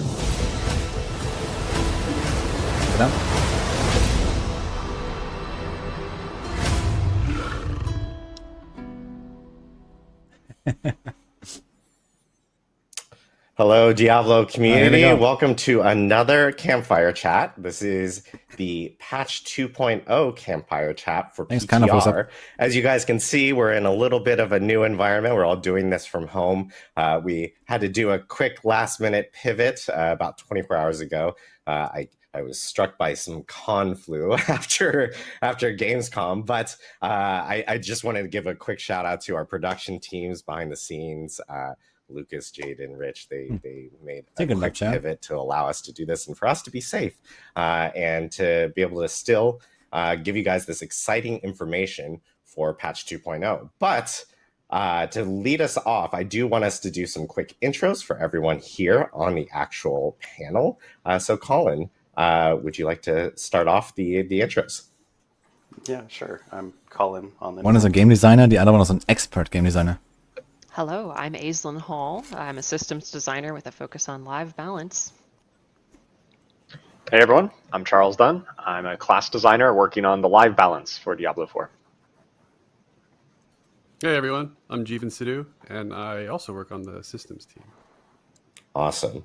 So we got a whole panel here, way more than what we normally have because we have so much to actually cover. We do want to jump into things pretty immediately, but I did want to recap really quickly. Obviously, last week we were at Gamescom. We made some really big announcements for Vessel of Hatred, where we announced, the mercenaries that will be coming to Vessel of Hatred, along with how that system works with like reinforcements. It's like a new take of how mercenaries play within Diablo, especially since mercenaries has such a storied history within the franchise itself. And of course, we also talked about Adam has a lot of like Undercity and the Dark Citadel, along with the Party Finder feature that players will be able to actually partake in with Vessel of Hatred and use that for Dark Citadel and other features within the game. We do actually have a blog up on Diablo4.com that does do a good deep dive across all of those specific items, so you guys can actually check that out. But we have a packed agenda today. This will be a long one, so we hope that everyone will sit down and grab a snack and join us as we talk about some pretty large systemic changes that will be coming with Diablo 4, along with some new stuff that we'll be sharing as well that will also be coming with Diablo 4. So we're going to start off with some progression updates. We're going to move off into some class and balance changes, along with some quality of life updates. And then we'll kind of cap it off with a cool new announcement that will be coming with Vessel of Hatred. So Aislinn, Colin, I know you guys want to jump into some of these big progression changes that you guys were talking about last week. So take it away. Yeah, thanks, Adam. And I'm sure everyone has no idea what the big surprise is at the end. Whatsoever. So yeah, right. Let's jump into the progression. So when we launched the game, we had a sort of vision for the game that we felt like was really fun to play through once, where you'd sort of traverse through these world tiers and you'd be gaining new sacred items rarely, and then you'd be getting ancestral items when hopping into world tier 4. And as we played the game more and more, and as we've gotten feedback, that necessarily hasn't really been super fun. So we've sped up a lot of the progression to sort of get you into that space that where you feel powerful, where you have autonomy over your choice in terms of difficulty and challenge and reward. Diablo is all about that progression, right? And sort of blasting and feeling efficient. So we wanted to take a step back after looking at itemization. We've added a ton of itemization progression that we think is feeling pretty good. There's a lot of ways to customize your character. There's a lot of ways to progress your itemization. And we wanted to look at other aspects of the game. So that came in the form of like what hasn't aged super well. What are the things that we really enjoy and we see that you all enjoy, and doubling down on that. So two of those things are difficulty and overall just character progression from your paragons, your glyphs, etc. And we've sort of taken the approach of like really doubling down and embracing again what has been really fun, right? Blasting, being efficient, having control over your challenge and reward, right? I like Mind this Cage blasting is on this awesome when you can presentation, stack man. 3, I love it. and you can hop into those hell tides and just start getting tons of experience and reward for pushing that challenge. Key dungeons like Nightmare Dungeons, Infernal Hordes, really pretty much every endgame in the system at this point has a tiering system associated with it, and we think that's like pretty indicative of like what has been fun, and we want to embrace that. And part of that is that idea of I can push really hard to get more efficiency. Part of that's conquering milestones, right? It's really good. It's a ton of fun to hop into World Tier 3 early. I think I hopped in at level 25 in the latest release just to see if I could do it, and it was a ton of fun. And it's sort of all about embracing that gaining power in multiple ways, feeling super powerful. And then another thing that we really wanted to look at in terms of making this better is alting. We made a change to make it so that the mythic uniques could be equipped at level 35, and if you've done that, it's a really badass experience where roll a barbarian, slap your grandfather on him, and you just blast through the leveling experience, and it's a ton of fun. That being said, we've added tons of sort of power to the equation, and we wanted to make sure that we also gave you more autonomy to sort of challenge yourself with all that new power, and we're adding a ton of new power in the expansion as well. So to cover it again, right, we want to look at expanding the progression in other areas of the game come patch 2.0. So with that, Aislinn actually has a bunch of exciting changes to talk about here. I do. Thank you, Colin. Okay, everyone, I want you to put on your thinking caps because we have a lot of details to cover. So buckle up. We, in fact, have a topic screen here because there's so many things regarding progression that we're going to be talking about today. So the way that we're approaching this presentation is we're basically going to be bringing you through what a character's journey would actually look like. Starting by talking about the character journey and then talking about some difficulty tier changes that are coming, and then going deeper into, how you're going to be gaining more rewards from those said difficulty tiers. So yeah, without further ado, let's simply jump in and get started with the character journey. Okay, so some changes coming to how you're going to be leveling up. There's going to be a level adjustment, first of all, coming to patch 2.0. Right now in the live game, you go from character level 1 to 50. Those are your skill point levels. And then every level after 50 is a Paragon level where you're earning 4 Paragon points per Paragon level. We're going to be splitting those out in patch 2.0. And so you're going to earn Paragon points, which are going to be separate from your character level. Levels 1 to 50 represent those character levels. And there's also going to be a new max character level, quote unquote, of level 60. And that means that you are going to be earning 10 more skill points from what you had been earning pre-patch 2.0. There's also going to be a reimagined pace to the leveling journey. So we have a lot of new difficulty tiers that are being added to the game. More on that soon. But effectively, lower difficulty tiers are going to be offering you a slower pace if you're a newer player, you just want a very casual, chill I gotta say, I'm very unhappy about more skill But you're going to be able to bump it up if you want to. Like if you're engaging with tempering, you're engaging with all these systems that are making your character stronger, and you want something to test that against, we're aiming to give that to you.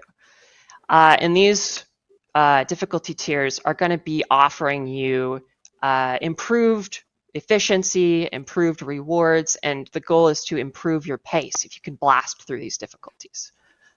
Yeah, this Now, is a lot there's like the mine cages, right? Like we sort of heard, we heard you like mine cages, so we put it in the game systemically, like from whispers to Helltide to literally everything in the world. Like maybe you like doing dungeons, and really it's sort of like giving players that choice to do what they want, and it's not just Helltide now that can push that difficulty.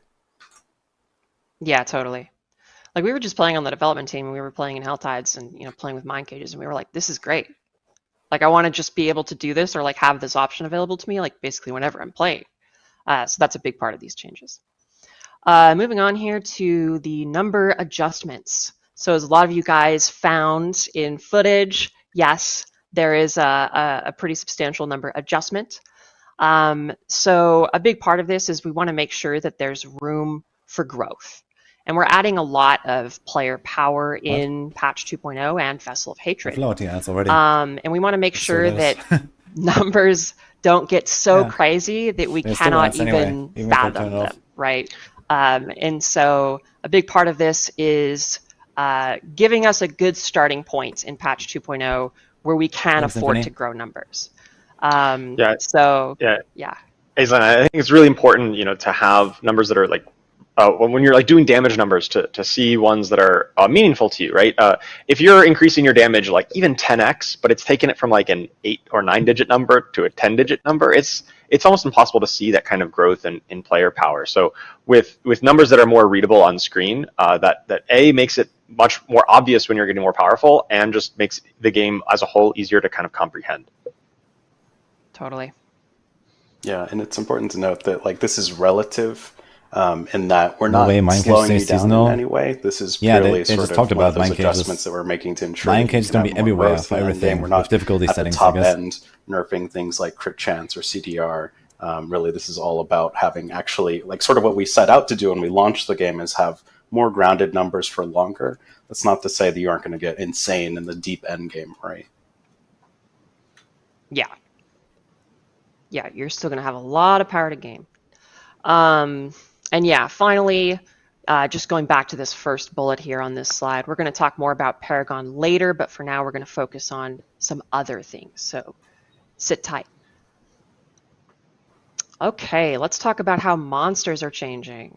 So we've streamlined monster health and damage in a pretty big way. We took a look at how monsters gain health and how they gain damage over different difficulty tiers. And we've really like honed in and kind of universalized our approach to how they're gaining power throughout your character experience. And this is going to be applying to all monster types, normal monsters, minions, which are elites, little buddies, elites themselves, and of course bosses. Sure, and there all will be of no these bugs that kill my monsters hunter now characters, have right? health that's Right? relative to their normal monster counterpart on any given like difficulty tier. And what this does is it really helps smooth difficulty progression and the difficulty of any experience that you're currently in. Secondly, we have some changes to monster scaling. So monsters are going to scale to a pit tier, and we're going to talk more about that as well pretty soon too. So sit tight. And the big thing here is that monsters are always going to match the player level now.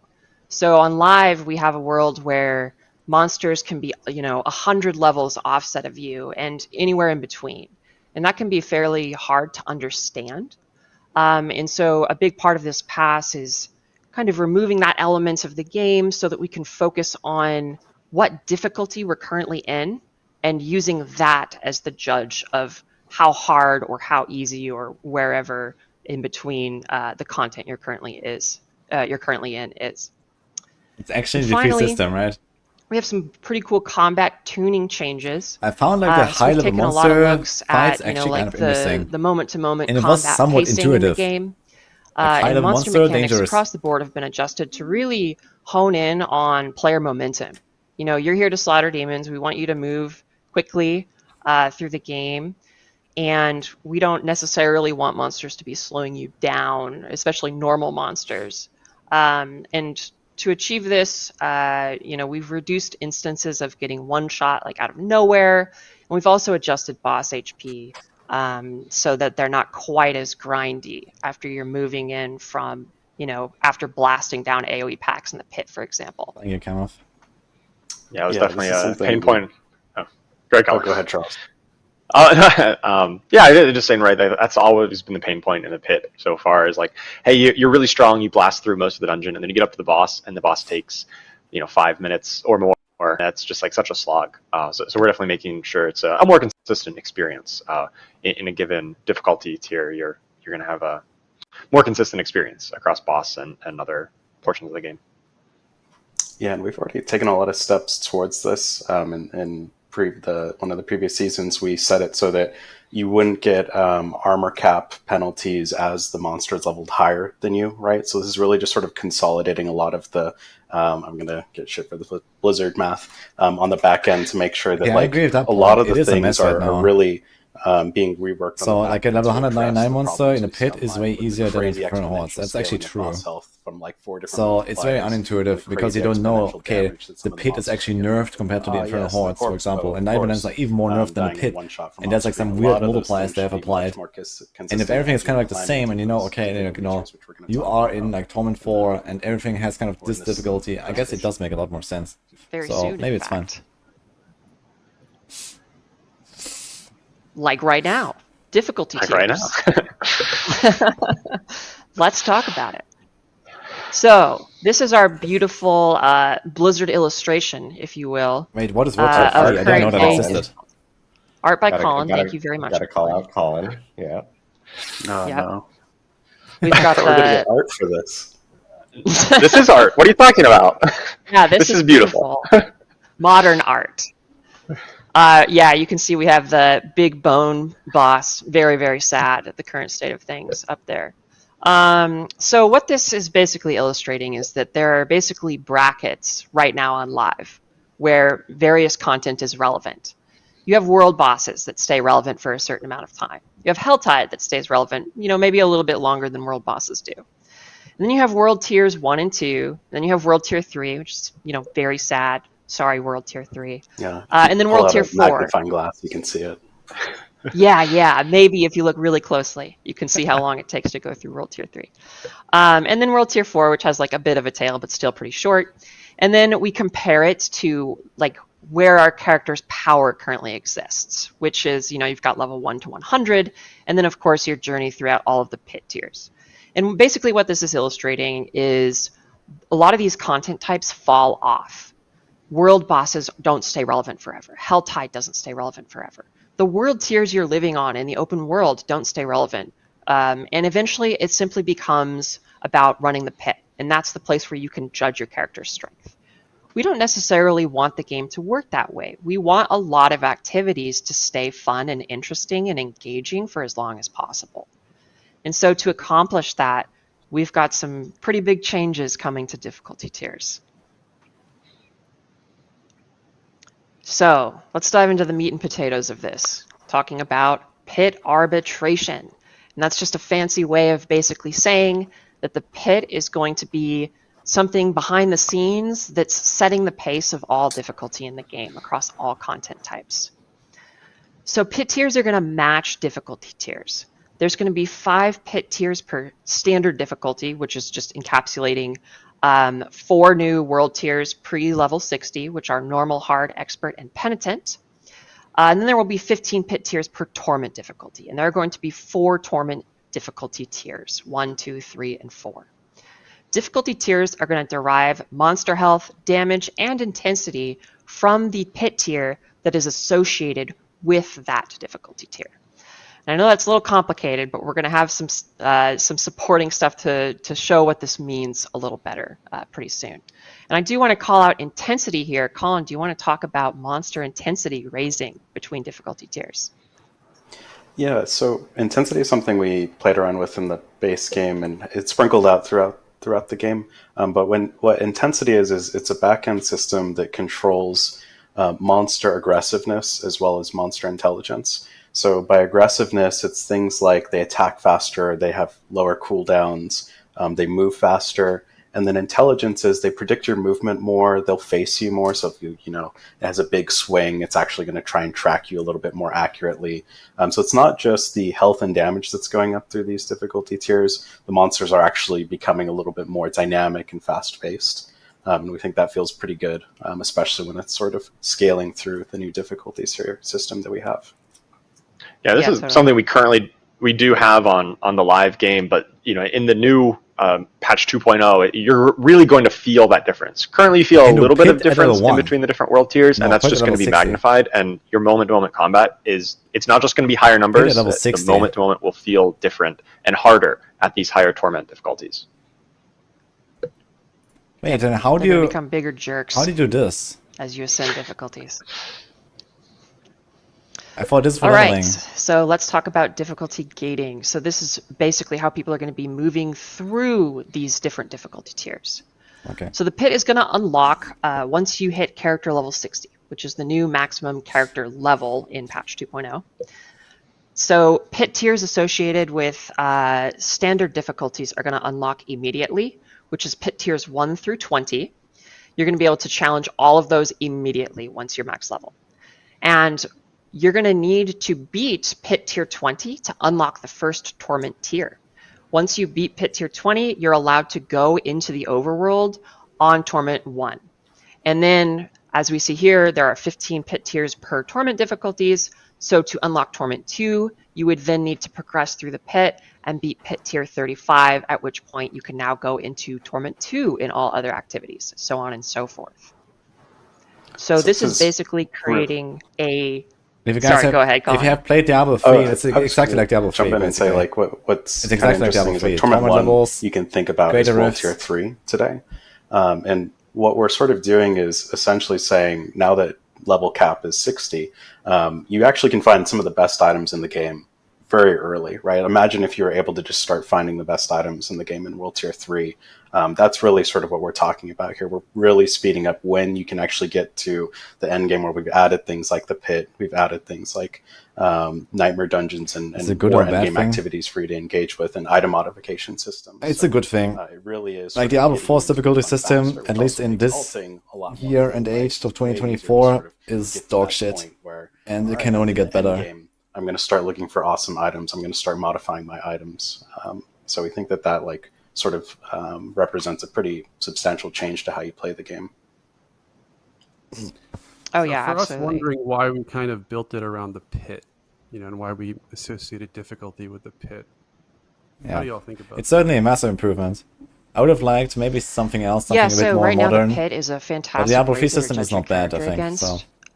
And I think that this overhaul is effectively turning the pit into the game's backbone, to use kind of a gruesome term, but we're Diablo, so whatever. It's basically turning the pit into the game's backbone of like difficulty, and all other difficulties kind of derived from that. And it gives us a very predictable and understandable pace for you to experience all other activities in the game based on the pit's difficulty. Yeah, and that razor is great for pushing difficulty, right? You think about how part of what's really fun, again, about Diablo is that feeling of progression and that feeling of becoming powerful, then taking on a big-ass demon, killing it, getting awesome loot. And what the pit is going to do is you're going to push that difficulty, then unlock new torment tiers, which is going to unlock more efficiency for you. And you can sort of think about it as like we've added not just a World Tier 5, but a World Tier 5 and 6 as part of this torment system. And it's something we can continue to sort of evaluate and build on as characters become more powerful and we add new ways to sort of play through the system. Yeah, and I think it's also a lot about consistency across content, right? Currently, in the live game, we've got a lot of different, levels of different types of things, right? You've got Nightmare Dungeon keys, you've got pit levels, you've got Infernal Horde tiers, and we just kind of realized that Torment 4 is very something hard. that we have, really good. Like Torment 4 needs to be so hard that you need like a decked out, really good build, fully masterworked with everything, and then you can maybe enter World Tier 4 or Torment 4. Across the whole game, and then everything else should come before that. In a certain difficulty tier, you're just this is how it has to work. Experience across all activities. Right. Yeah. Yeah. So like when you're on Torment 2, you're going to know that all the content you're facing is on the level of Torment 2. But right now on the live game, Like, if you get everything in any of the torment levels you and go it's just an into a pit efficiency tier game, 50 and you're like, okay, then you it's can pit make tier torment 50 4 as hard as you want, difficulty. really. And then you go into a nightmare dungeon tier 50 and it's a totally different difficulty. And then you go into an Infernal Hordes tier 8 and you're like, wait a minute, this is extremely hard compared to these other ones. They're just not similar, right? And so we want to create a more level playing field so that difficulty is easier to understand. It's also so the pit's like a kind of common language and shared experience for everyone. Yeah, that's definitely a benefit, and it's also, in some sense, leveling up all the activities. Like, I know that there's some people who really enjoy Whispers, for example, and Whispers just falls off. Like, if you're doing the pit and you're level 100, you're level 90 in the pit, like, Whispers are terrible, right? Like, you're not actually going to run Whispers when you're pushing that deep into the game. But now when sort of things are leveling up with Torment tiers, you have a place to go and sort of juice the efficiency from those different activities, if you like that activity. Yeah, and this kind of carries over to other activities, not just Whispers. It's like, your Hell Tides. Yeah, to the whole Infernal world is Hordes. leveling, right? Yeah, Yeah. like which is another thing. Like, Infernal Hordes is something that obviously was introduced in Season 5, is coming back, and is a permanent feature within the game, and is also going up with the rest of the content. Yep. All right.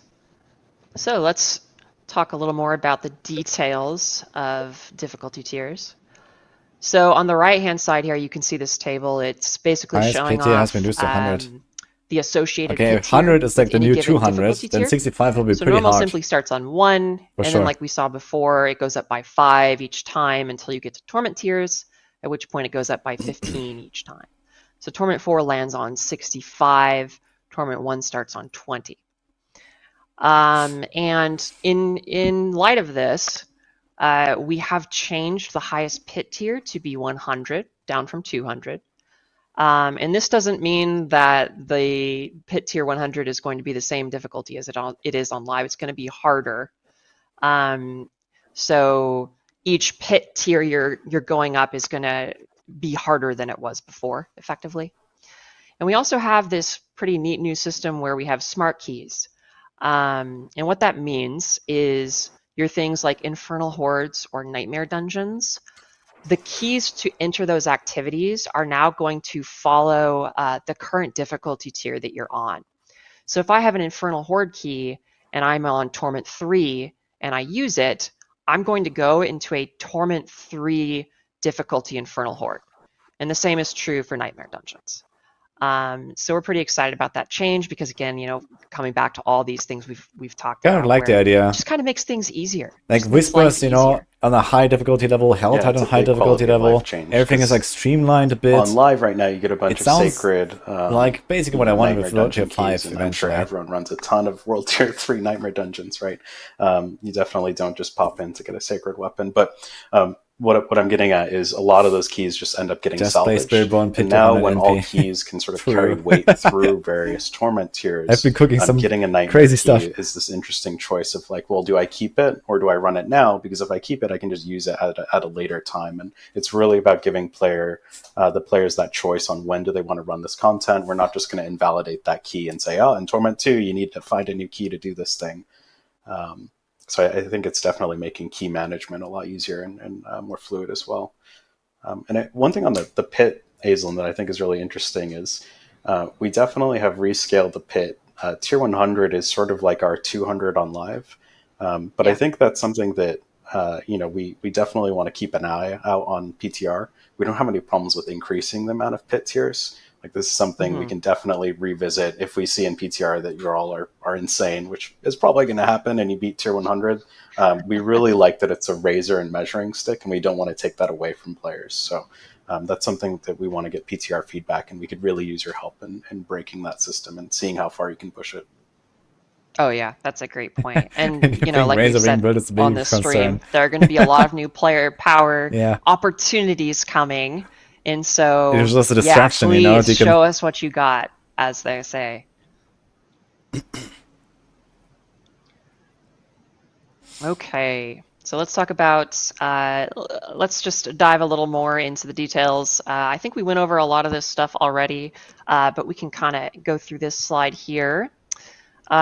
So Yeah, all content in the game exists within an expanded difficulty tier selection, like we were talking about. I think an important thing to call out here is that, What? for example, Penitent is, if you're comparing it just to like kind of understand what it's going to look like relative to live right now, Penitent's kind of going to end up being like World Tier 2 if you added 45 monster levels on top of it. And that's intended to kind of be the upper echelon of like pre-max level So my rogue can character do it. leveling. So if you really want to amp up the difficulty to as hard as you can make it, like going under Penitent is where you want to be. And this is just a lovely little visual aid. We've got some cool new icons for these difficulty tiers. Normal, hard, expert, and penitent. It gets harder as you keep going. Okay, so yeah, and we really want this to be like opt-in, not progression locked. And so the vanilla Diablo 4 difficulty tiers kind of operated as progression tiers, right? And what I mean by progression tiers is the moment you get to World Tier 3, as Colin was saying, like you unlock sacred items, maybe you go into a dungeon so you can find a sacred weapon. And these things unlock so quickly and they drop so frequently that you kind of just got this huge burst of power, and you never really got to feel that good power. now, actually. And we want to make sure that you are like used them feeling each on upgrade you one or get two in the builds. game, and it feels really, really punchy.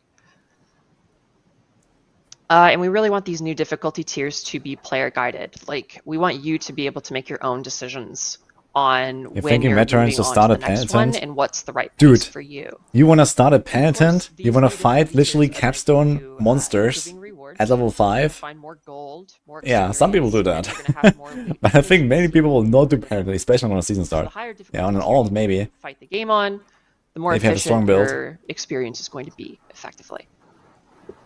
Yeah, and I think Yeah, that's so really ready. the, Oh, go ahead, Charles. Good go. Level 1 Yeah, penitent I was just challenge. saying Yeah, that's it's not a really bad like idea. what I view as the differentiating factor between what current B4 is and in the new patch 2.0 is if you enter Torment 1, you can find the best item in Torment 1. You could complete your character and get full best in slot and everything. It's just going to take a while, right? It's going to be less efficient. You're going to be getting less loot. And whereas in the live game right now, right, you just can't find the best things in World Tier 3. You are kind of obligated to go to that World Tier 4. And now, if you're able to clear higher torments with Pit efficiency, unlocks at that's just 60. going to be the So best before option 60, for you you to cannot do find pit, you the cannot do gear more efficiently. torment. But you aren't forced into Torment 4 to find the best items in the game. Yeah, that's something I've really liked about it is that we get to start the end game a lot earlier with Torment, right? Because there's nothing that you're excluded from. There's no awesome piece of loot that you can't find by Torment 1, and so the question is, if you go pit 1, is that literally like it's just like the low level monsters, basically, like a level 1 monster on normal difficulty, into the journey. basically, right? Yeah, I couldn't agree more, Jeevan. And How like a inclusive, great example yeah. of that is what we're doing with the ladder bosses or the lair bosses. All of those unlock in Torment 1. The cost to summon them is static. It remains the same throughout all the Torment tiers. And what that means is if you can beat it on a higher Torment tier, you're going to get way more uniques. So you get a handful of uniques starting in Torment 1, way more uniques in obviously Torment 4, but the cost, because it remains static, we're not going to ask you to get anything extra like a Stygian Stone. That just means as long as you can kill that Torment 4 boss, you're getting way more efficiency out of that boss. I mean, it really is like this. It feels amazing to sort of progress through those Torment tiers and just unlock way more power opportunity. Yeah, we don't really have this differentiation of like a regular version of the late game boss, like a regular version of Duriel, and then the tormented echo of Duriel. That's not really a distinction that we have anymore.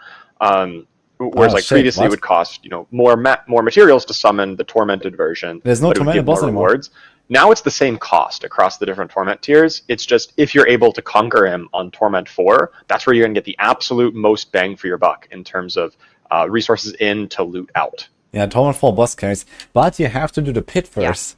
You have to do And I pit wanna 65. Just, double down on like Torment 1 is where the end game starts now, and just each torment tier that you're ascending is making your end game, more fun, basically. They should make the you're gonna be pit getting unlock cooler solo stuff, only. or more frequently. No carry. Okay, so enough about difficulty tiers. Let's move on to some itemization changes. So, item strength. we have what I like to call the item power shuffle happening in patch 2.0. Items with item power above 540 are going to be adjusted to 540. And affix bands in lieu of this, or in addition to this rather, are going to be adjusted as well. Okay. Wait. So yeah, items at the new character level max are they're gonna max out at 750. And that's not actually the highest item power that's going to be in the game, and we'll talk about that more in just a second. But most items you're going to be finding once you hit max character level will be item power 750. And you're going to be finding much better item power items from levels 51 to 59. There's going to be big item power jumps. So once you start leveling your character past those original 50 character levels, you're going to start finding a lot better. When you turn it, everything is trash again. Okay, Not so sure what you let's expected. take a look at what an ancestral item looks like in patch 2.0. Oh, could we? Okay. Yeah, let's take a look here real quick. So 298 damage per you'll second. notice funny, here huh? that this item has 800 item power, which is 50 higher than the max 750 that I was talking about before. You'll also notice on the right-hand side that is the Torment icon. So ancestral items can be found starting on Torment 1. They're going to become more frequent as you ascend Torment difficulties, but they're still going to stay pretty rare throughout all Torment levels. You'll also notice that the greater affix on this item is highlighted. That is because now whenever you find an ancestral item, they're always going to have one greater affix. They can roll with more, but they will be guaranteed a single one every single time. So let's dive in more into the details. It's basically right? ancient Aislinn items. Is part of finding a greater affix on live right now. It's an ancient item, guys. On life per second. It's like, oh, okay. Got a greater affix on life per second. But now when you see an ancestral item, it's an ancient. It's always going to have a greater affix. And that and soon we're going to find finals. Bump, the affix bump is going to feel really good. Even if you miss that affix, it's still a huge upgrade to your character if you haven't found one of these before. Yeah, Totally. and sometimes, right, you get an item that has multiple greater affixes on live, and it's not at 925, it's not at the highest item power, and that's kind of a mixed bag, right? Like, well, it's kind of good, but it's a lower item power, and now things with greater affixes will be definitionally at that highest item power. Yes. Okay, so let's talk about the details here. So sacred items are not going to drop anymore. They're kaput. You're going to be looking at normal items pre-torments, and then you're going to be chasing ancestral items once you are in torment tiers. So yeah, starting in torment 1, they're going to start to drop. As I said, they're going to become more common as you go up, but again, they're going to stay fairly rare. They're never going to, be like the only thing that's dropping. Ancestral items are intended to be where you're finding forever items. So when you find like a really good ancestral weapon or, of whatever slot that you may not have an ancestral item for, that's going to be a big moment. That's going to be an exciting moment where you're going to get something a lot better because they also have their own affix band as well. So these ancestral items are going to have better affixes than their non-ancestral counterparts too. Something to note is that greater affixes only drop on ancestral items. You're not going to be finding greater affixes on non-ancestrals. So when you see a greater affix drop on the ground, you're going to know that is an ancestral item. Ancestral items also have 2 tempering slots up from 1 on non-ancestrals, and they're masterworkable up to 12, whereas non-ancestrals are masterworkable up to 4. And finally, they are going to have higher aspect ranks too. So you're going to find legendary aspects that become better on ancestral items. And Charles, we actually added a ton of power to legendary aspects to accommodate this. We didn't just sort of readjust where those power bands are coming from. Yeah, all of the legendary aspects that now scale a little bit further into the ancestral tier, we basically just tacked on 5 new levels kind of on top of the current value. So you're just going to find even more powerful legendary effects than you have currently in the new ancestral tier. It's going to be a lot of fun to find those. Okay. Whew, let's move on to Paragon. Why wasn't any of this done pre-launch? It was done 12 years ago. We have some pretty big glyph updates coming with patch 2.0. There's been a significant Legendary rework to how many ranks you can earn on any given glyph, from 21 to 100, which is a lot of new ranks. But we want to make sure that there's still texture in that system, right? And so because of that, we also have a new a new glyph rarity, legendary. So once you upgrade a glyph to rank 46, it becomes a legendary glyph, man. which you can see here on the right. Two glyph radius is level 50, increases. so it's past that. Oh my god, dude. It's legendary. You're going to get a glyph It's gonna be a radius nightmare. increase at rank 15, which is already in the live game. But you're also going to get another radius increase at rank 46 when it becomes legendary. And this is making them bigger than they could have been previously. So you're going to get more space with your glyphs because of this.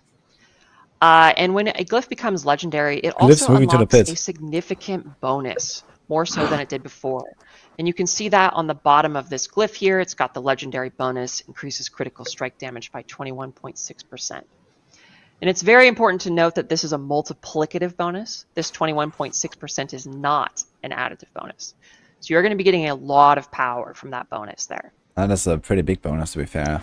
Something else I want to bring up is that glyphs are moving to the pit. So you're going to be upgrading your glyphs in the pit. You're no longer going to be upgrading them in nightmare dungeons. And it's going to be an attempt-based system. So when you finish a pit run, you're going to go to the end, and you're going to be able to have some chances to level up your glyph and increase their ranks. And if you are in a pit that is Do 3 legendary gems, 10 basically. tiers higher than your current glyph, you're going to have guaranteed success. And for every 20 pit tiers that that the pit level you're in is higher than your current glyph that you're trying to upgrade, you're going to get bonus ranks so that you can accelerate the process. Do you want to speak more to that, Colin? Yeah, I think this is a really important note because you could easily look at the rank 100 and be like, oh my god, the grind is even longer.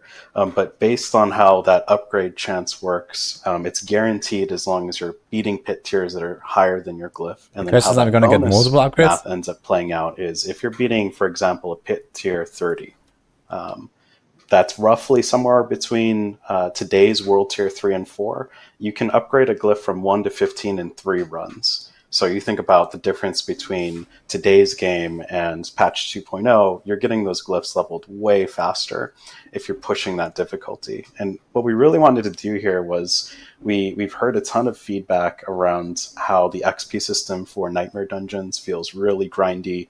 It also just doesn't serve the Nightmare Dungeons very well, right? It's like, how do I get to the end as fast as possible, but nothing in the dungeon matters, right? And that what that does is in the pit, it's all about speed and efficiency, and it sort of embraces that. And we think that that's just really going to accelerate your pit glyph upgrading speed. And the chance, you could sort of, I want to be really clear with the chance. The chance-based system is essentially there. Apparently Colin has worked at Blizzard for like really 15 years. when it was binary. Like when we said, hey, you need to beat the pit tier, or you need to beat a pit that's 10 levels higher than your glyph, and if you don't, you get nothing. That just felt really bad. So the chance is not there to increase the grind or slow down progression. It's actually just there to protect from like it feeling just terrible to not get literally anything from that run. So again, to be clear, it's 100% chance as long as you're pushing difficulty. We think that this fits the content a lot better. We've heard a ton of feedback around like the pit rewards feeling lackluster, and there's not really a reason to push difficulty. You know, you sort of just want to hone in on like 90 or 101, depending on where you're at in terms of your progression journey on live. This system really encourages you to push and gives you a tangible reward every single time you do it. Yeah, and I think it's important that there's the consistency of like the communication between, right? So, hey, my glyphs are currently level 50. Well, what kind of pit tier should I be approaching to upgrade these? Well, somewhere in the range of 50 to 60, right? You're just a little bit higher so that you can keep pushing that harder content. And also, if you have a glyph down at level 1, I kind of like the idea that you are supposed to go glyph, higher and it's going to upgrade level your up much stuff. faster if you are already proven yourself, proven that you can hang in pit tier 50. You will actually not max out You're the going to level glyphs. those up very quickly. I think what's also cool is if you have a build that you feel isn't doing as well as you go up in Torment, it makes it a lot easier to kind of snap something back in and catch up faster. Yeah, absolutely. Yeah, the further you progress, Good the easier it changes, is I think. to level those up. So here we have a video basically just showing off what the new UI looks like for upgrading a glyph in patch 2.0. So you can see that it's showing you the current pit level you're on, the current success chance to get a rank up. And something else I want to call out is that when you are, oh yes, right. So this is rank 45 to 46 explicitly, which is the moment where you are increasing a glyph from rare to legendary. And something important to note about that is that it does cost a fairly significant amount of gem fragments as well, but it's giving you that increased radius size and the new multiplicative legendary bonus, which is pretty sick. And here we have an example of showing how the radius gets even bigger in patch 2.0. I want to call out here that the midpoint says level 21. That is not correct. It is level 15 where the radius increases. But yeah, previously there was only one radius increase. Now with legendary glyphs at rank 46, there is a second radius increase.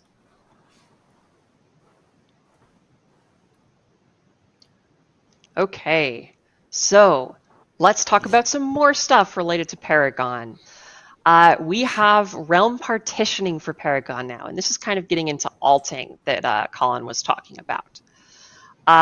We have realm-based Paragon points now. So your Paragon points are going to be shared across an entire realm.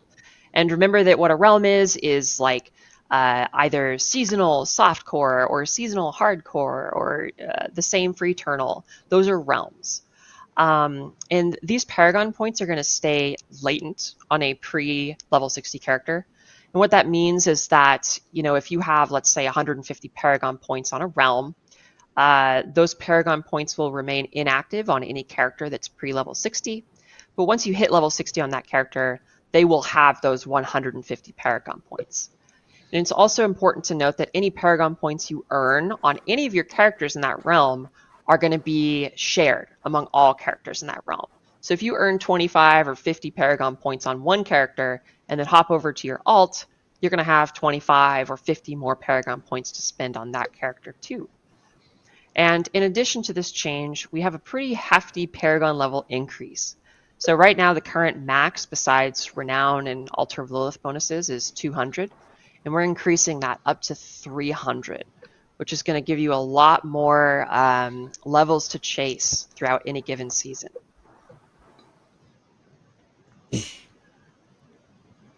Okay, and in light of these changes coming to Paragon, we've made some adjustments to the way that boards work as well. So because we're offering so much more power with legendary glyphs and they mean so much more to your build, you know, we're looking to set a maximum for the number of Paragon boards that you can equip at any given time. So they give us more points. And this is also because, you know, on live boards. right now, the best strategy is to aim for as many glyph slots as possible. You just go off. I mean, the glyphs are pretty cracked, to be fair. Whatever legendary node bonus it also means you're less glyph leveling, so just that's kind of for good. the glyph slot. And we want to make sure that you're really focusing on these legendary nodes and that you're focusing on these really cool legendary glyphs that you're getting. And really think about those choices instead of gunning for like every single glyph, for example. I think about like homogenize like Paragon boards massively. Like look at Barb Paragon boards or Rogue Paragon boards. They already look all the same, and then it's just like, okay, do you need Elvish Bounty or no witnesses at the end? There's just no more progression. You and now it's just really like all need the to same. kill any of the monsters anymore unless it's explicitly to get the loot drop off of them. And that kind of feels bad, right? Like I'm walking through this dungeon and like I get literally nothing out of killing these monsters. So with the board limit, we've packed a ton of power with additional Paragon levels to grind, a ton of power with the legendary glyphs, but it also creates a situation where once you've achieved all those different things, you don't feel so bad necessarily around not getting to that Paragon level 300. At a certain point, you start to really just really need to hone in on your build, and those extra Paragon points are going to start providing you more of a show of sort of how badass you are, and give you incremental progress that's a little bit less sort of demanding that you must grind through all of this content to unlock every part of your Paragon board. Yeah, and something I'm pretty excited about this is that, you know, sometimes on live it can feel like my goal is to get a new Paragon board, and as soon as I achieve that, my goal is to get a new Paragon board and get off the one I just unlocked. And I think this change really lets me kind of explore the boards and think about what specific route optimizations I want to take, and it lets me personalize that a little more, which I'm a pretty big fan of. Well, I know we have we just went through a ton of content right here with all the changes that are coming for progression to Paragon to itemization. I know it was a lot for people to hear. We will actually have a blog immediately up after the stream that will kind of also explain a little bit more of this to players so that they can actually get a understanding in their own cadence of like what is going to be changing with patch 2.0 for Diablo 4 in regards to some of the progression items. I know, Colin, we're seeing a lot in chat of like, people are noting like, hey, this feels a little D3-ish in ways. I don't know if you wanted to chat or like comment on that a little bit more. Yeah, I'm happy to. It's definitely familiar, right? So we thought a lot about like what is the right way to address the player feedback of, we've gotten a bunch of feedback around like World Tier 5, World Tier 6, World Tier 7, right? I want to be able to level up the challenge in the game. I want to be able to get more efficiency. And we wanted to do it in a way that was leaning into what we saw you all were really resonating with, which is getting to the end game faster. And we felt like, okay, well, we could add a World Tier 5 and add Ancestral, Uber Ancestral, and increase the level cap. But that would mean you would just need to grind more to get to that point where you're finding your forever items, doing item modification. And we could add a World Tier 6, Uber Ancestral, right? And it just sort of made us reevaluate what is important. And it's what's important to us is getting people into the end game, getting people finding their forever items, smashing monsters, getting more powerful sort of item modification and efficiency. So that was part of it. And then the other part of it, I'd say, is I think Diablo 4, more than any Diablo, has had a ton of item customization and power along the leveling journey, which really makes the leveling progression feel different, right? Like if you're tempering, if you're imbuing aspects, if you're really min-maxing your reward scheme, you can really push difficulty tiers early. If you played D3, hard is really the only real difficulty, right? But because we have so many different ways to grow your power, we think that represents a pretty fun challenge of like, how do I take all these pieces and really push as early as I can to get to that max level faster? And one more thing that's really important to note is the jumps between torments are pretty enormous. We don't expect you to sort of play it like today's D3, where you essentially log in, get your Hadrig set, and hop right into Torment 16. The jumps are actually pretty enormous between Torment 1 and 2, and it creates this really fun like progression through those Torment tiers, and it feels like a meaningful step forward when you get into Torment 2 and then a Torment 3. We're hoping this doesn't necessarily feel like a 2-hour sort of journey through the Torment tiers, and then now you're in Torment 4, and that's how you play the rest of the game. Yeah, Awesome. and also one thing I'll add is, shouts to Twitch chat, everything that you say, hey, you like what we're doing, big dub. We appreciate it. Much love for the response. Also, all the people in Twitch chat who are like, I don't like this. This isn't working for me. Much appreciation the same. We're looking at what you're saying, we're thinking about it, and we're going to try to incorporate it and make the game better. And I think it's interesting, I'm seeing the sort of Diablo 3 references, and it's like, from our perspective, if something really worked well in Diablo 3, that's more important to us to like do the thing that the players felt like was working for them than anything else, right? The fact that we've done it before in any form, to me, wouldn't stop us from doing the right thing. You know what I mean? Yeah, and just doing it the right way. Yeah, I just said do it the right way for D4. Sorry, go ahead, Adam. This is the difficulty of doing everything remote. It feels like it's like a Zoom call, but interrupting each other. And also big shout out to Twitch chat for calling out Jeevan's cord management. I've seen that message a few times already. But so thanks, Aislinn. Thank you, Colin. I know Colin's going to be joining us more on a couple other topics, but we still have a lot to talk about in this stream. And the next thing that we do want to talk about is class changes and everything. And so Charles will be taking us through all the class changes for patch 2.0. Yeah, awesome. So before we get into some of the slides and details, I just wanted to, thank Colin and Aislinn for talking about all the systemic updates that are coming. How we're going to test your character and how you're going to progress through it. But my topic is going to be a bit more about what are the exact abilities and skills and new legendary effects and uniques that you're gonna get to take on these awesome challenges that are set up through the difficulty tier system. And also a slight disclaimer, PTR is a very early build for whatever is going to go live on patch 2.0, and some of the assets that we've captured here are also still early on, and so some of the exact numbers or some of the wording may slightly be changed, so definitely refer to the patch notes, which we're going to be publishing right after the stream, for the exact details and kind of final, in air quotes, numbers that are going to go on the PTR, and of course it still may be subject to change before we actually launch patch 2.0 live.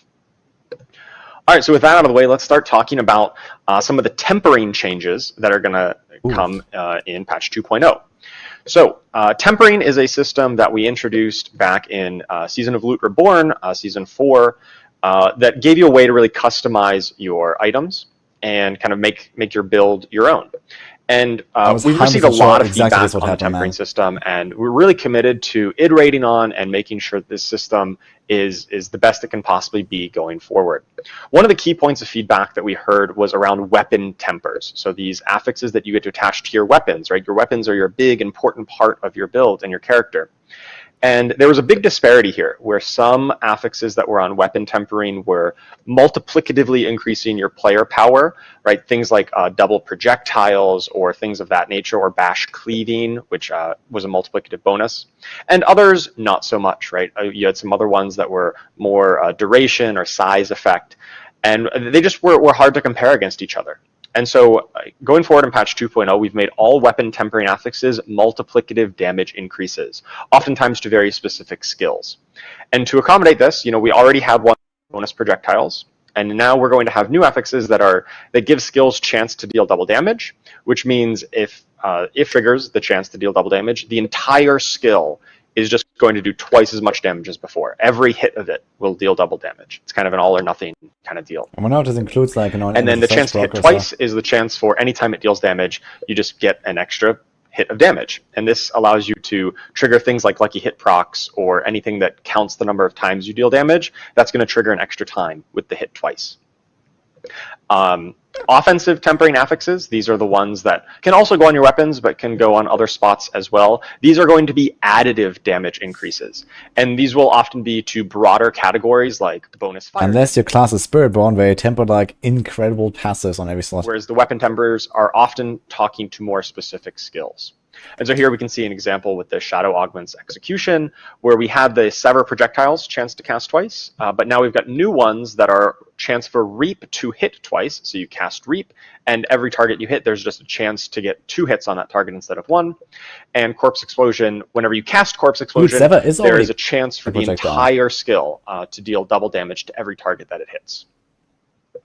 Additionally, we've moved those size and duration affixes, which we think are really cool and really interesting ways of modifying. Okay, I really hope that, for example, the Reap stuff is actually like a second pass, like hit twice, but make it like a special animation, like there's a second Reap coming from the other side or something. That'll be badass. Hit a little bit larger, or to have a longer duration on a I think I'm dreaming, right? So there's not as much opportunity cost to investing in those size and duration affixes, which are still really cool ways to customize your character. We just don't want them to compete with damage.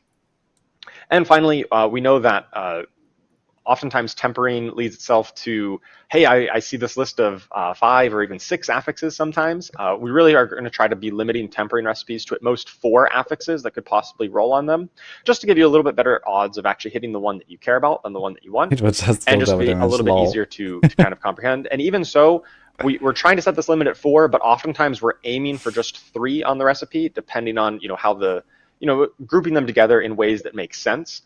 So this is an active area that we're working on, really trying to make sure that it's not quite, it's easier for you to get the right affix out of the tempering recipe by limiting that the number that are on. I just need 8 affixes. Okay. All right. Next up, we've got changes to ultimate skills. So ultimate skills can now gain skill ranks.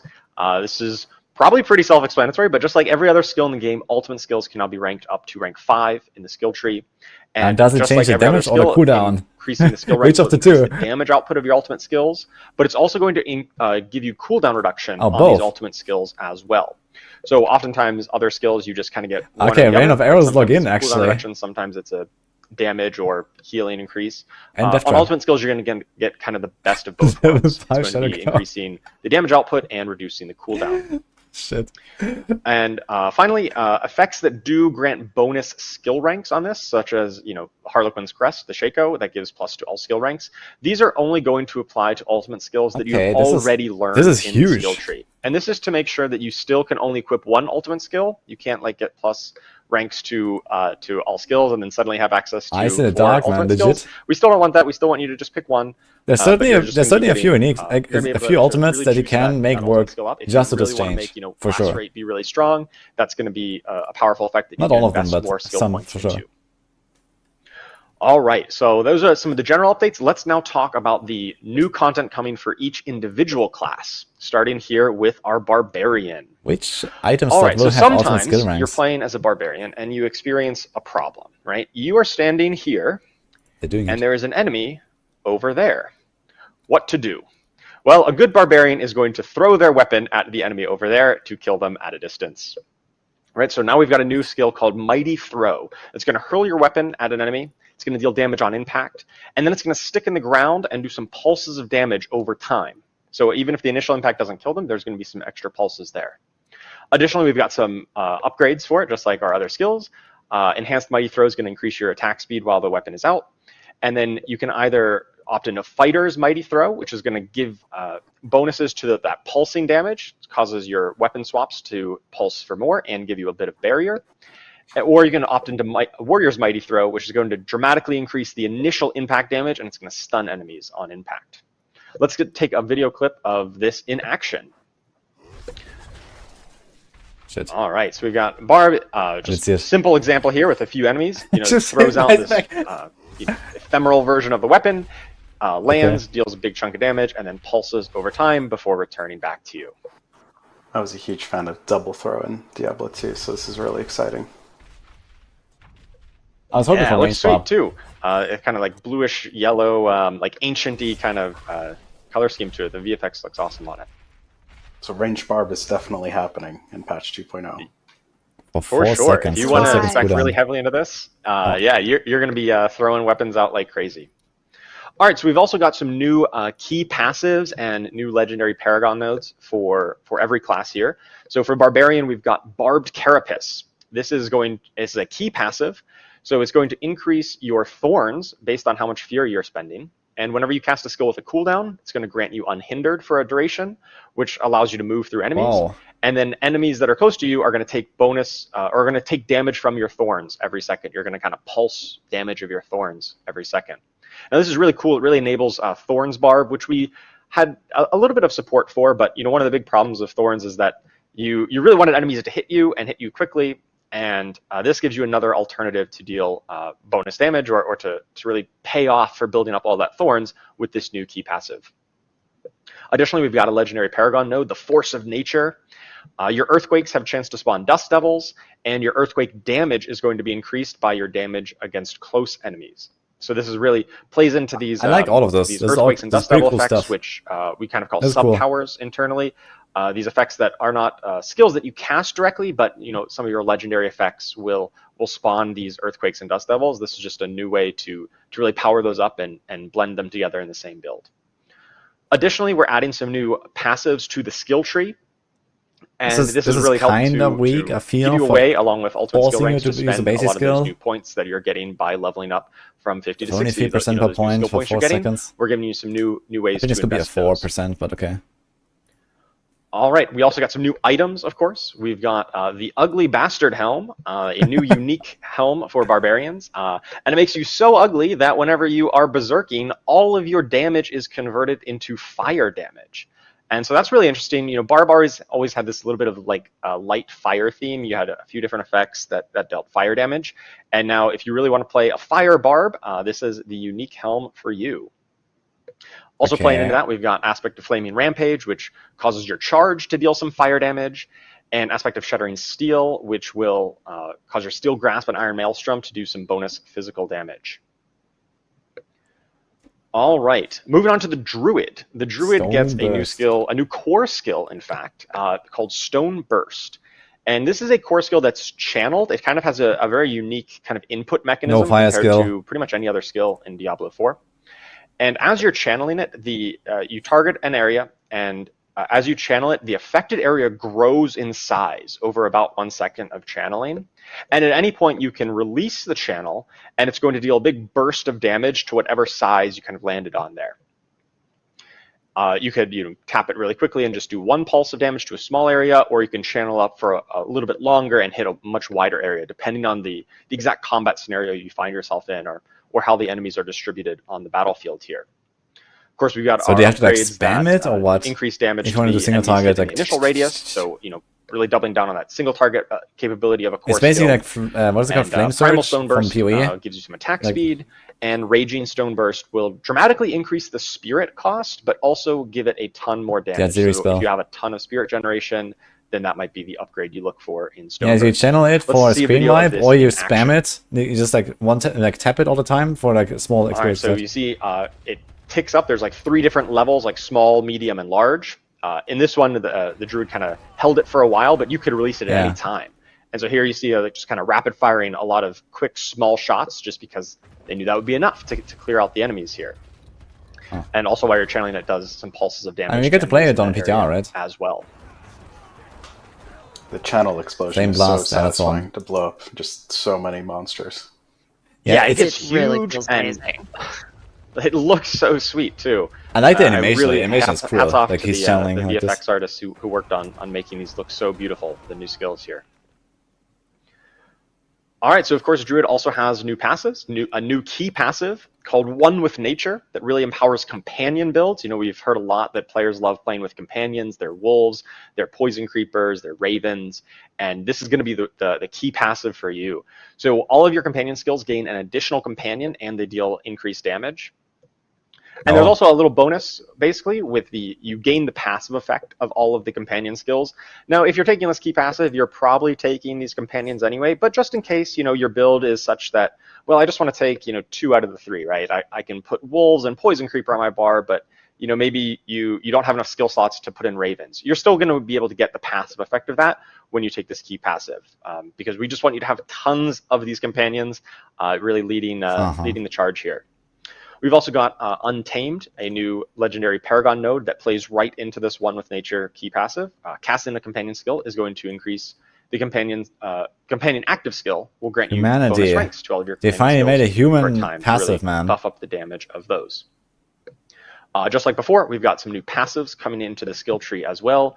I think some of these might have some temporary icons on them. So like I said, these were from an early build.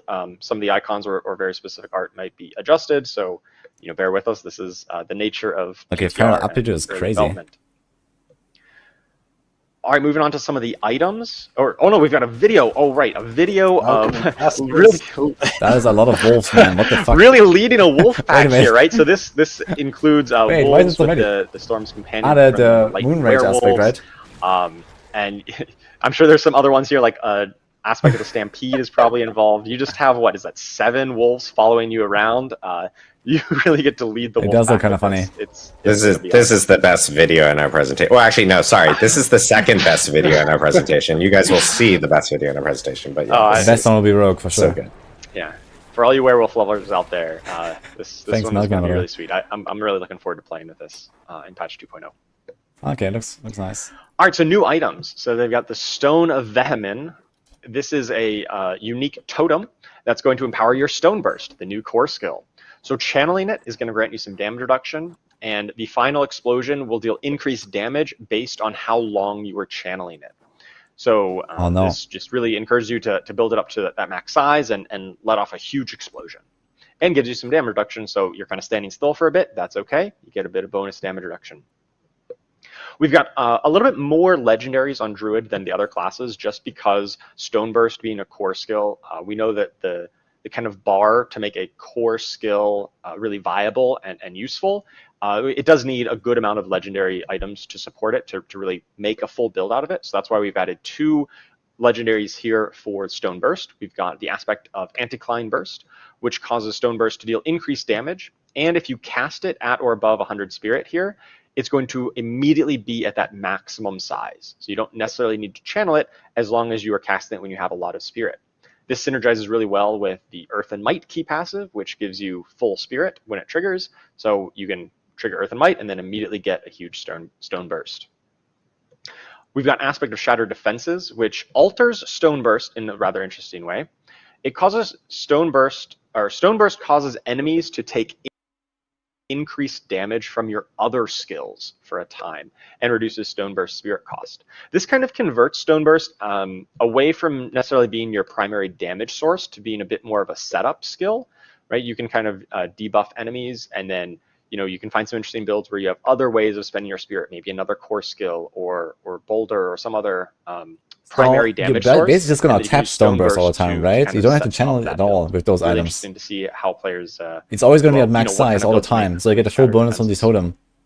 Additionally, we've got He's going to Aspect of the Rabid Bear, which empowers your Grizzly Rage to apply rabies and increases What's the point of poison channeling? output. Why is that a channeling Storm skill? Crow, which is just lightning ravens. Your ravens are now lightning. It looks awesome. And Aspect of the Agile Wolf, which gives Lightning Shred a 4th attack. Stormcrow, Shred yeah. normally is like a 3-part combo, and now it's a 4-part combo that deals even more damage on that 4th hit, and it's going to knock down enemies as well. Okay, Shred login. All right, so that is Druid. Really looking forward to playing some Druid Okay, let's do this. in 2.0. But let's move on to the Necromancer, because we've got a lot to get through. We've got Soul Rift. This is a new Darkness ultimate skill. So Necromancers kind of had 3 ultimates already. They had one that was blood, one that was bone, and one that was related to summoning. And now we've kind of completed it, and we've added a darkness or shadow damage ultimate. Soul Rift creates an area around your character. It kind of follows with you that just constantly deals damage over time. And it's going to be sucking out the souls of enemies who you're hitting. And every time it sucks out a soul from an enemy, you're going to gain some essence, and you're going to gain a barrier. So you can stack up this barrier. It helps you be survivable. It sounds like just a better really good bone damage storm. over time. Supreme Soul Rift gives you bonus damage for every soul that you absorb, and Prime Soul Rift causes the soul absorption to also apply vulnerable. Let's take a video of this in action here. Right, so enemies all coming up. Super useful, Charles, right? Now that you have another way to give yourself defenses. Necro has historically had some trouble with that, right? Yeah, absolutely. I think that's a really important part here. And when we get to the next slide, talking about some of the passives, I'll highlight. We're adding a bit more barrier into the Necromancer's kit. Blood Necromancers always had a really easy time surviving. They had a lot of Fortify and a lot of max health. And really, the other ones, like the Bone and Shadow Necro, didn't have quite as much survivability. And so now we're introducing more barrier in more places to ensure that kind of non-blood Necromancer builds, the Shadow and the Bone and Summon Necros, have a bit more survivability and are able to scale into that late game pretty well. All right, so as I mentioned, the new passive. So they have a new key passive called Affliction. That there's this new concept of Affliction where applying vulnerable, crowd control, or shadow damage over time effects to enemies will apply them with Affliction, which is going to make them take increased damage from you and your minions. Additionally, when you apply a curse skill to someone or to an enemy who has this affliction, you're going to do a big chunk of shadow damage. So this kind of turns your curse skills, your Decrepify and Iron Maiden, into offensive skills. You can curse an area and then they take a big chunk of damage as well. And then this will scale up with the bonus damage that you've dealt, the bonus affixes that you have for that crowd control, vulnerable, and shadow damage. And along that same theme, the new legendary Paragon node Frailty is going to cause cursed enemies to take more damage from you, and so it plays very nicely with the Affliction key passive. And once again, more Frailty is cracked to spend those extra points on. And I want to highlight Necrotic Fortitude here in the upper right that gives you it's just a generic passive that gives you a chance, a lucky hit chance to gain a barrier. And so that's going to be really good for anybody who wants just a bit more bump of survivability and to play into the more barrier focused on Necromancer. Yeah, going back to Affliction really quick, I love the idea of using my curses offensively, like as a damage skill. I think that's going to be such a blast. Yeah, it's really cool to just, yeah, definitely gonna be blasting with them. I think it's really thematic too. I love playing with it. It pairs really well with the utility changes. Now that we have way more size increases in utility, it gives you so many more utility options. Those curses get pretty huge, and it feels great. So you every for all of us who just 0.25 wanna win by seconds, so debuff 4 times spamming, per I second, love that one. you get 3 souls. So it's 12 souls per second. All right, let's talk about some of the new items coming for Necromancer here. So we've got a new unique item, the Unmaker, a all helms, unique helm. This is going to empower the Soul Rift, the new ultimate skill. Of course, you gain some skill ranks to Soul Rift, because now ultimate skills have skill ranks. And every 30 essence that you spend while Soul Rift is active will increase its duration up to 8 seconds. So it goes as long as you're perfectly active balanced, and that's kind of nice. spending the essence with the Unmaker, you're going to have a very long duration of Soul Rift. And then for every essence that you gain while it's active, which absorbing the souls Oh my God. trigger essence gain, you're going to do a pulse of damage around you, some bonus damage. And so it really encourages you to just keep Soul Rift up all the time, be constantly gaining and spending the essence, and it's going to be really, really fun to make that build work. Additionally, we've got Reaping Lotus aspect. This empowers your Sever, your core skill. Sever will no longer return to you. Previously, Sever was kind of an out and back situation. Now it just goes out, and then it splits into 3 specters at the end, deals some extra bonus damage, and then that's the end of the Sever. So it really does empower it on the swing out, and looks really cool. We've got Aspect of Fell Gluttony that empowers your Golem. Whenever you cast your Golem's active, deals a big pulse of damage around it. And your Golem will then consume corpses to reduce its cooldown. So anybody who really wants to build around making your Golem as strong as possible, this is going to be the aspect for you. And finally, we've got Phasing Poltergeists aspect, which causes your Bone Spirit to split into 3 spirits that deal a percentage of the damage as well. I think we got a video clip of this one because it looks really sweet. So you cast Bone Spirit at one target, and then it spawns 3 little mini Bone Spirits to seek out nearby enemies as well. So it kind of gives you increased area of effect, and if there's just one target, of course, it'll reconverge back on that same target as well. Because But also really more just adds offensive aspects. a bit more AoE capability for your Bone Spirit build. Very cool. Okay. All right. Dance. So Nice. Rogue. Rogue gets Dance of Knives. This is a new channeled skill for Rogue. It's an agility cutthroat skill. And it also has a pretty interesting mechanic where it has some charges that will recharge, and how long you can channel it is based on how many charges you have. It's going to take 1 charge per second of channeling, but there's no energy cost or just like a normal cooldown. Here you can just channel it as long as you have charges. And while you're channeling, you're going to be spinning around, you're going to be throwing knives at enemies nearby, and you're going to gain some movement speed and dodge chance. Really is kind of a spin to win kind of build on Rogue here. You've got Enhanced Dance of Knives, which gives you some charge refund as you're moving with it, because that's what we really want to encourage, is this constant motion, this forward momentum. And Methodical Dance of Knives drops some stun grenades when you finish channeling, or Disciplined Dance of Knives will slow enemies. You gain movement and have a speed while chance to channeling, pierce so through you the can enemies channel you're it while moving, I burning guess. It's a daggers code at. edge. Let's take a look at this in action. Oh my God. Here we got the Rogue just going spinning, throwing some daggers around at everyone, and okay. Yeah. This is awesome for speed farming. This is like the Not best quite. speed farming Yeah. skill. And that animation is just amazing. It looks funny. Absolutely. And you can see there at the end they had the upgrade that drops a bunch of stun grenades at the end. Obviously, enemies were all dead, but if you use this to get into a big cluster of enemies, then you stop the channel, you drop some stun grenades, reset some of your charges, and you're good to start spinning again. Ton of fun. Yeah, those are perfect for like you run into an elite pack after slaughtering a bunch of normals and it just annihilates the elites. It feels amazing. Yeah. All right, so we've got new passives as well. New key passive is Alchemical Admixture, and this is empowering your non-physical damage. So rogues can do poison, shadow, and cold through their various imbuements. And when you deal 3 different types of that non-physical damage, the potency of your imbuement skills is going to be dramatically increased. Okay, that key passive is and the more bonus awesome, damage man. that you build on Holy your gear shit. for I love it. poison, shadow, or cold damage, the further that potency gets increased. Really encouraging you to mix and match the different elements. It's really thematic with the alchemical kind of That is so cool. And really supporting a build of Rogue that we've kind of had in the game, but really wanted to give that robust support of a key passive for. And also we've got a legendary Paragon node, the Dance Macabre, which encourages this kind of 1-2 combo of casting mobility or subterfuge skill, increases the damage of your next skill, whatever it might be, that's pretty powerful. by quite a substantial 50%. amount. So you can, cast your dash and then, position yourself, cast a big rain of arrows, and it hits very hard.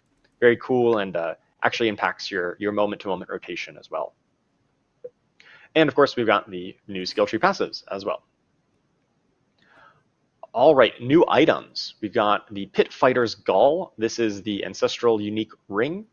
Or sorry, it's a unique ring. It's not necessarily, you can find it before Ancestral Tier. And this Pit Fighter's Gall will empower your Smoke Grenade. So your Smoke Grenade skill will increase your critical strike damage and then leave a cloud of shadows behind. And while you're within that cloud of shadows, you're going to be constantly regaining stealth. And so there's a lot of interesting ways you can play off of triggering going into or out of stealth. And Pit Fighter's Gall is just going to really enable that when you cast Smoke Grenade. We've got an aspect of Star Shards. Pre-launch they showed the Rogue trailer, right? Yeah, there was this Shadow Realm ability. It's basically that now. And that later became Shadow Clone, which doesn't work. Bonus damage. And you can now use combo points on Dance of Knives to further increase the channel duration if you've opted into the combo points specialization. Aspect of Poisonous Clouds plays well with Pit Fighter's Gall. When you gain stealth, you create a cloud of poison damage. And aspect of Splintering Shards, there's just a chance whenever you're hitting a frozen enemy to create some ice spikes. So if you're freezing enemies because you're playing Alchemical Admixture and using Cold Imbue, Splintering Shards might be a good aspect for you as well. Okay. All right, moving on to the Sorceress. The Sorceress gets a new conjuration skill called the Familiar. This is a conjuration skill that is all 3 elements. It is a shock skill, a pyromancy skill, and a frost skill. So there's 3 charges of it, so you can cast it. They have 6 familiars summoned at a time. And you summon a familiar of the element of your last skill cast. So if you just cast a pyromancy skill, you're going to summon a fire familiar. If you just cast a lightning skill, you'll summon a lightning familiar, and same with a cold, you'll summon a cold familiar. And with the enhanced effect, these familiars will do a bonus effect. So the fire familiar will constantly apply some burning to enemies that it's around, the cold familiar will chill, and lightning familiar will stun. And of course, their damage type is going to be based on what type they are. I mean, so the burn helps. From all of your, the other two, not so much. Damage. And that aura, Charles, is really great, right, to tap into some of the the passives on the Sorcerer. Yeah, absolutely. So, if there's a lot of passives that say, hey, you get bonuses against burning enemies, for instance. Now, if you have the Fire Familiar, that's going to really easily be able to apply that constantly, and you're going to have pretty high uptime on having Familiars out because of the way the charge and duration works. Let's take a look at this in action. Okay. All right, so initially we cast a Frost Familiar here, right? It's jumping around and it's landing, it's doing frost damage. Then we cast a Fire skill. Now we get a Fire Familiar jumping around and kind of dive bombing on enemies. And then finally we get a Shock Familiar, a Lightning Familiar here that's going to deal lightning damage. So you can kind of mix and match these depending on what skills you use, what combination you cast them in. And it's really flexible. It fits into a lot of different builds. Even if you're just a pure, say, fire sword, and you just want to do fire damage, you just want to do burning, this could still fit because you're just going to be able to summon the Fire Familiar. But it really reaches its maximum potential as you're kind of mix and matching these to suit the situation and apply the debuffs that you want onto the enemies. Let's see if there's some cool aspect or something. For the Sega demonstration, I think we only have a couple of them out on screen, but I think you can have up to 6, right? Yeah, you can have up to 6, and that would make a lot more sense once we get to talk about some of the unique items that are coming with this patch. But first, let's talk about the new passives, and hopefully we've it's got Enlightenment. Cross-element. This really also plays into the concept of mixing and matching the elements. Like you see, it's got all 3 kind of colors on there. Casting a skill grants a stack of Enlightenment, or 3 stacks if your skill was a different element to the one before. So you're alternating here. And whenever you gain max stacks, you're going to become enlightened, and you get a ton of bonuses for being in this enlightened state. But then it drops off over time. It's really a reward for mixing and matching those elements, more so than any other key passive. 25 damage, 45 mana, and 20 attack speed. And similarly with the legendary Paragon node Fundamental Release, each can you fire, still gain them attack while you make losing them? enemy increases the damage they take from all sources, by 10%. So you really need to hit them with all 3 types to gain the maximum bonus here. All right, on to the unique items. So Side Bindings, this is a unique gloves, and this plays right into the Familiar. So whenever you cast Familiar with this unique on, you're going to summon all 3 elemental variants at once. However, it does come with a bit of restrictions on it. So Familiar's duration is going to be dramatically increased, and its cooldown reduced, but you're going to have 1 less charge of it. So you won't be able to spam this quite as much, but you press the button once or twice, and then you get the maximum Familiars out. They're all over the screen, and they're going to last for quite a long time with this unique glove. So it's going to be really, really powerful too. If you're all about this Conjuration build, all about amping up the power of the Familiar, it's an awesome unique for that. Additionally, we've got new legendaries for the aspect of overheating. After channeling Incinerate for a time, you're going to deal bonus damage to the target. And casting Incinerate will refresh and maintain the bonus. So really just powering up your Incinerate. Charged Flash, this empowers charged bolts. And after you hit a certain number of enemies with charged bolts, your next 3 casts of charged bolts will no longer send out bolts. They're going to send out big waves of lightning that deal even more damage, and it's always going to be a crit. And then aspect of Elemental Constellation, once again, more about the mixing and matching of all 3 elements.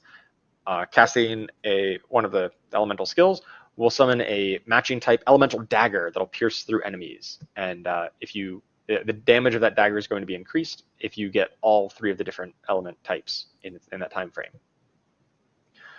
All right, so I think, right, we've got new mythic uniques. Of course, how could I forget? New mythic unique items. These are the strongest items in the game.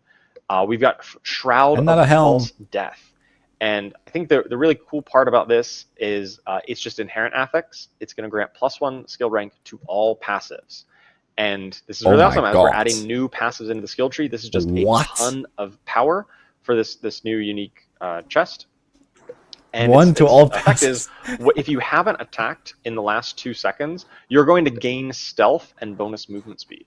Now, stealth historically has just been a mechanic that has been on rogues and a little bit on druids with the werewolf builds. But now every class, if you get this mythic unique, is going to have some access to stealth. You can drop out of combat for a little bit, and then you get into stealth, and you get tons of movement speed to maybe move on to the next pack or move somewhere else in the dungeon. And it's a really simple line, all passives, but it's literally all passives, which is insane. Like it's incredibly powerful. Absolutely. And we've also got the Heir of Perdition, a mythic unique helm. And this one has an interesting effect. So it says, give into hatred and earn Lilith's favor, increasing your damage dealt by 60%. So just baseline, this is a huge damage bonus. And the second line here says, slaughtering enemies to briefly steal Lilith's favor from, or slaughter enemies to briefly steal Lilith's favor from nearby allies. So this means if you're playing in a group with somebody else who happens to have the Heir of Perdition equipped, you are able to steal Lilith's favor from them. Lilith will only favor one of you, and you actually gain double the bonus of this, right? If you steal someone else's favor, you get 120% bonus damage, and they would get 0. But if you're just playing this solo, no one else has Heir of Perdition around, it's just flat very gimmicky, I feel. Bonus damage, which is still a ton and very impactful for a mythic unique. All right, I believe that is actually everything. Wow, that is so much new class content, new skills, new legendaries, new everything. Yeah, true. And I didn't even get to talk about some of our other, more regular class balance changes. Updates to existing skills and legendaries. So make sure you definitely check out the patch notes. There is still more changes to come, but we're already really deep into this Campfire Chat, and we didn't want to extend it too much longer. So make sure you check out true. Actually, can have the trash killer that wears this thing. You can have the boss killer wears this thing, and then they don't attack. The trash killer just walks with the boss.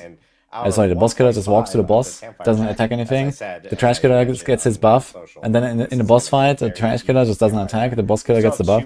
Oh my god! Really cover off. Oh my god! And as Charles had mentioned, there are a lot of other class changes that we didn't actually fit within the presentation, like a lot of balance-specific items. So that will be on patch notes, and patch notes will be available on our blog for PTR immediately after the stream. So please check that out.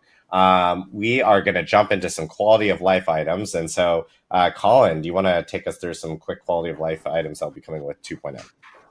Yeah, I'll go quick so we can get to the super exciting, cool thing. Yeah, so the first one here is you can now select your preferred town portal location. So how that's going to work is you're going to open up the map and hover over any of the waypoints, and when you right-click on it, it's going to set that as essentially your preferred location, and whenever you town portal, it's going to take you there. So this is really helpful for when you're doing whispers, for example. You just set the Tree of Whispers as your preferred location, do some whispers. When you press T, you go right there. You don't have to open up the map, then click on the waypoint, then click on accept. Like, it's all very seamless, and it's just removing a lot of the inputs that you have to do to get back to town quickly. The next thing here is we're adding a dungeon key inventory tab for things like nightmare sigils. They nerfed crowd control that the 5th time. Gives you more space for more activities. Okay. So much room for activities. The next one here is we've done a pretty substantial rework of monster CC, and this is in the spirit of we want to have really clear sort of delineations between normal monsters and elite monsters, and we didn't like how often you were getting slowed down and how mandatory unstoppable could feel.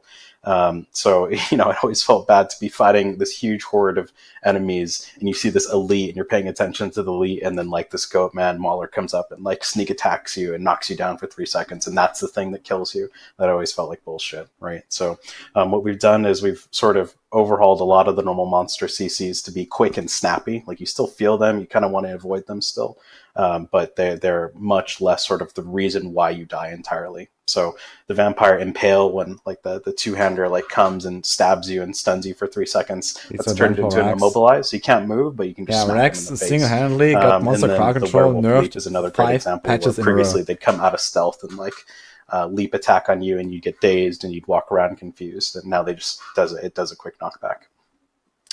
This next change here is small, but I think it's a blaster's delight, which is all the monsters that had really long death animations all die instantly. You don't have to wait for the loot to hit the ground. It's very satisfying. The big ass like spider hosts that crawl towards you. When you kill them, they pop instantly, and all the spiders go and hit the walls, and it feels great. The zombies feel really good too. They pop instantly when you kill them. And it's a very satisfying experience. So this should speed up combat quite a bit, and it just feels really good. The next thing here is their socketable inventory tab, another tab for you to put socketables, like gems and other socketables. And then there's also an additional stash tab that we're going to add. The next thing, if we could roll the clip, we took out just about all the... Oh, no. All would go up, and then like click on the plunger and don't get hit by the spikes. That's all been replaced entirely with just monster packs of varying sizes, and it's just way more seamless. In this case, we only rolled some normal monsters, but sometimes it's a couple of elite packs. You never really know what you're going to get. It's like an Easter or a Kinder egg, I should say, and it just helps the dungeon flow substantially, like to just sort of blast through those things. And then a handful of dungeons have had their procedural logic updated, just so there's more variation in the layouts. So when you play it, it's going to roll out differently. This is really just iterating on our dungeon set to make them feel much more sort of flow-inducing, not slowing you down. And then the next one here is minor, but it actually feels pretty good, and it has a big impact on the game. When you get those Paragon and level up notifications, we're actually going to tell you how many. So sometimes you'll realize, oh my god, I have like 15 skill points I can spend. And it actually tells you the number. And it's a nice quality of life change. So I think that's everything. Awesome. Did I hear runes? Thank you, Colin, for running through quickly. I appreciate the efficiency of going through all the quality of life changes. Now I know Jeevan has been very quiet over here. He's only chimed in a little bit.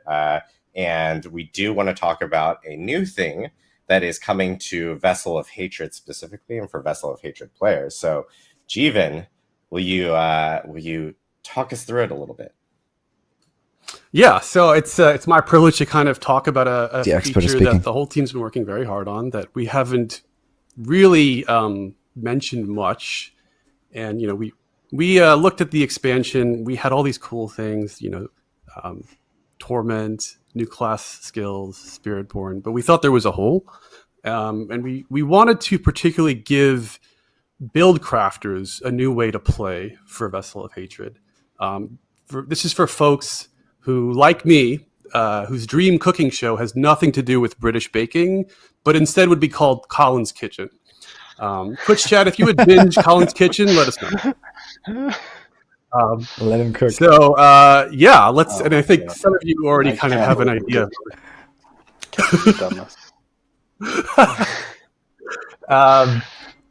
So yeah, let's get into.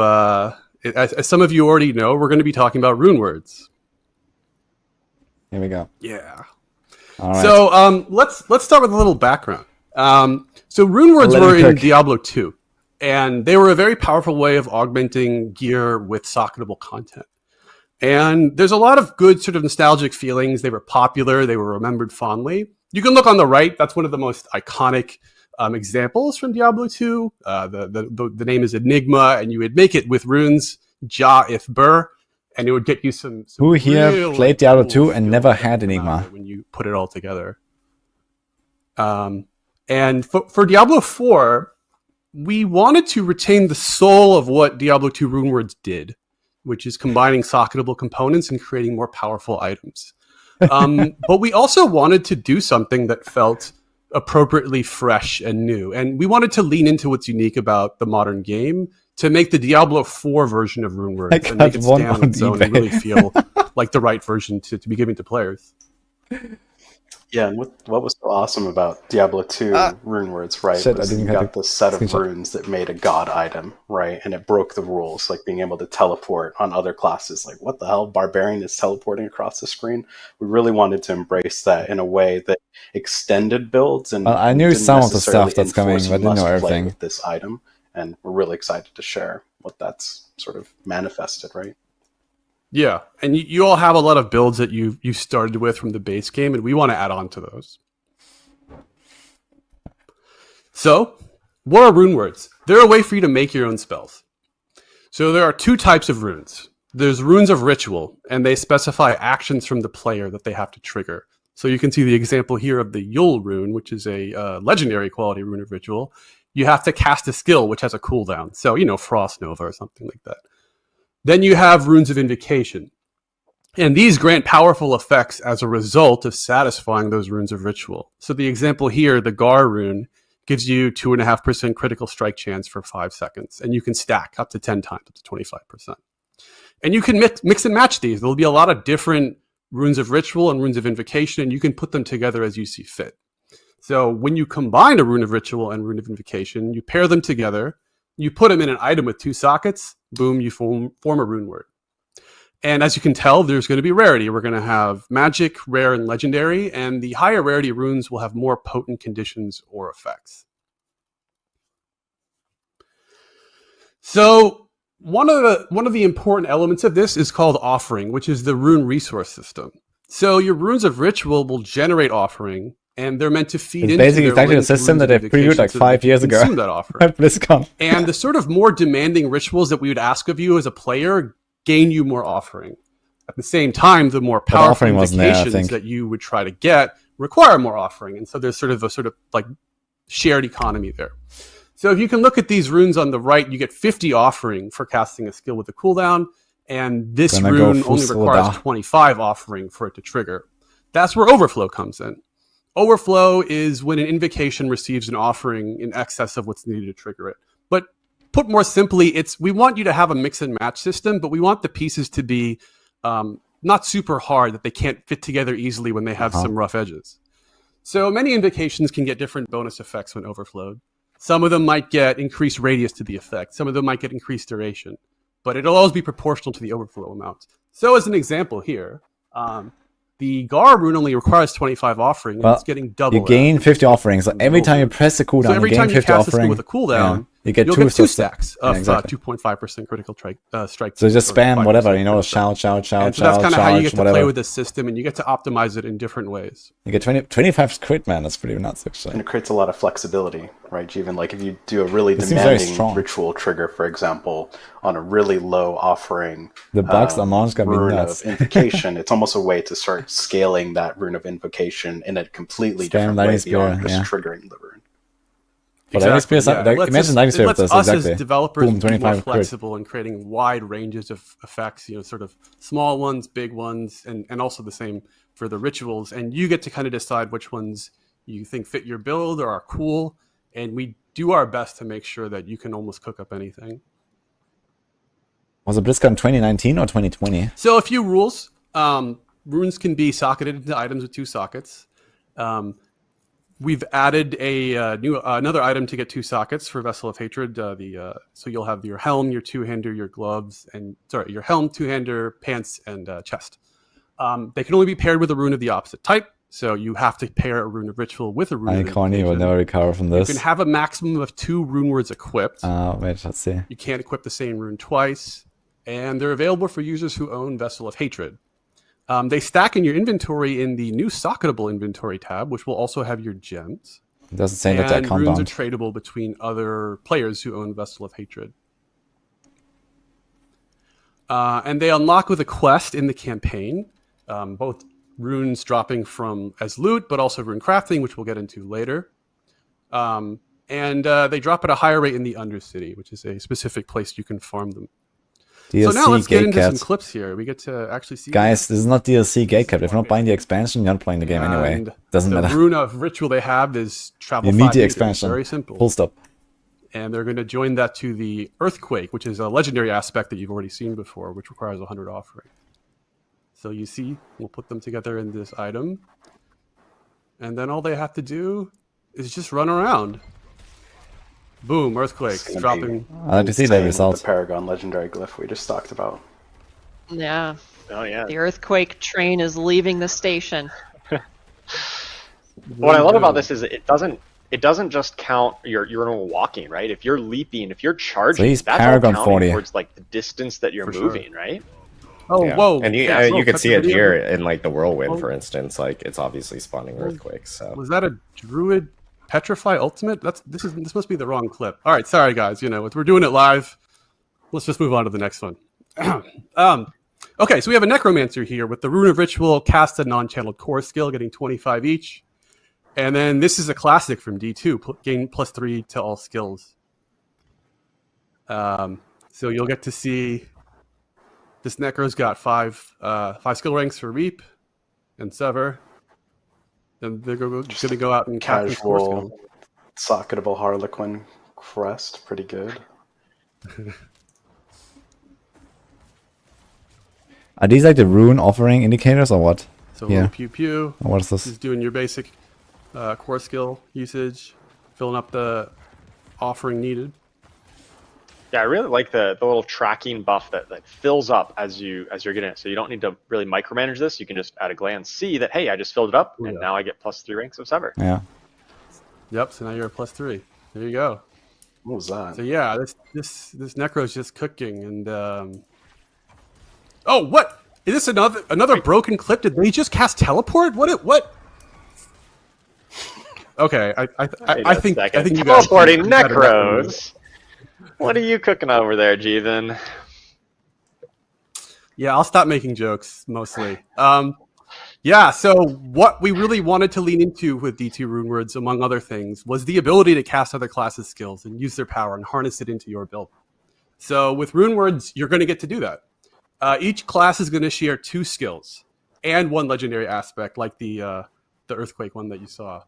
And some of them are even going to get to cast improved versions. So for instance, instead of the standard Decrepify from the Necromancer, you get to cast Horrid Decrepify, which is the upgraded version. And that's we did that for a lot of reasons. We wanted to make some of them feel a little better and a little more powerful. And a lot of it is about balance. But one important thing that I always want to highlight here is that you always cast the best version of the skill if you have upgrades as the sort of home owner of the class, right? So what that means is, let's say you're a Spiritborn and you equip the Cry rune, which is the Vortex spell. If you have points into the upgrade, then you'll cast the upgraded Vortex when the rune goes off. So I don't think there'll be any class envy. Like everyone will get the best version of their own skills, and then they'll get to use other classes' skills. And we're really excited to see how people can I wonder if you can get both upgrades at the same time, like Horrid Decrepify and the other Decrepify together. And that says enhanced war cry, so that means necros can become berserk, right? That indeed does mean that, and that enhanced war cry is a winner. I gotta say that one's real strong. We've already seen people just chopping up the pit with that one. Yeah, absolutely. Really looking forward to what kind of interesting new combinations and builds you can come up with by dipping into other class skills in unique ways. It really just like multiplies the possibilities of what you can do with any given class. Yeah, exactly. And not only do we want you to augment your builds with other classes' skills, but runes will scale with gear. So when you get more interesting runes of rituals, you'll find ways to optimize them as well and get more output. So we really feel like people will have a lot of theory crafting that they can build off of the rune word system, and I'm very excited to see how you break the game. By the way, that's what she's do on PTR for me. Just break the game. See every build you can find that totally destroys everything. So now we have the crafting element. So using 3 of the same rune, you can use them to roll a new rune. You go to the jeweler, or it might not be the jeweler, but we'll see. And you will combine 3 of the same exact rune, and you'll get a new rune out that is guaranteed to be different than the rune you put in. And there's a chance to uproll it to the next highest rarity. So if you put 3 magic runes in, there's a chance that it'll be a rare rune. Same with rare. There's a chance that it'll be a legendary rune. And then on top of that, we'll have the ability to craft. So like 3 runes, 1 spark, and so you get can use runes. the right mythic. Each mythic unique can be crafted with a specific set of runes. It's kind of the rune word thing, right? Legendary, rare, and magic runes of a certain quantity, and 1 resplendent spark. And this is in addition to the NATO, Warren, Barb. So really, I was just going to say this really harkens back to the sort of crafting that was so core in D2 with the runes of being able to match 3 and get the next upgrade, but in a way that's a little bit more flexible and gives you more progression out of it.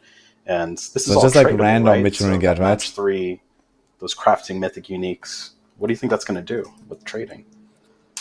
Yeah, I mean, I think it's going to really build a sort of player community around how to acquire the runes you need, whether it's because you want to combine, you have 2 and you want to find that 3rd one to combine for a new one, or you're hunting for a specific mythic unique. I think we're going to have a lot of player interaction, and someone's going to win the capitalism. There's a new inventory tab for Socratables, including those runes, I guess. So I really like how the rune crafting system makes so you're kind of always progressing, right? If you're getting rune drops, then you're getting materials that can use to progress towards higher rarity runes and potentially towards these mythic unique items.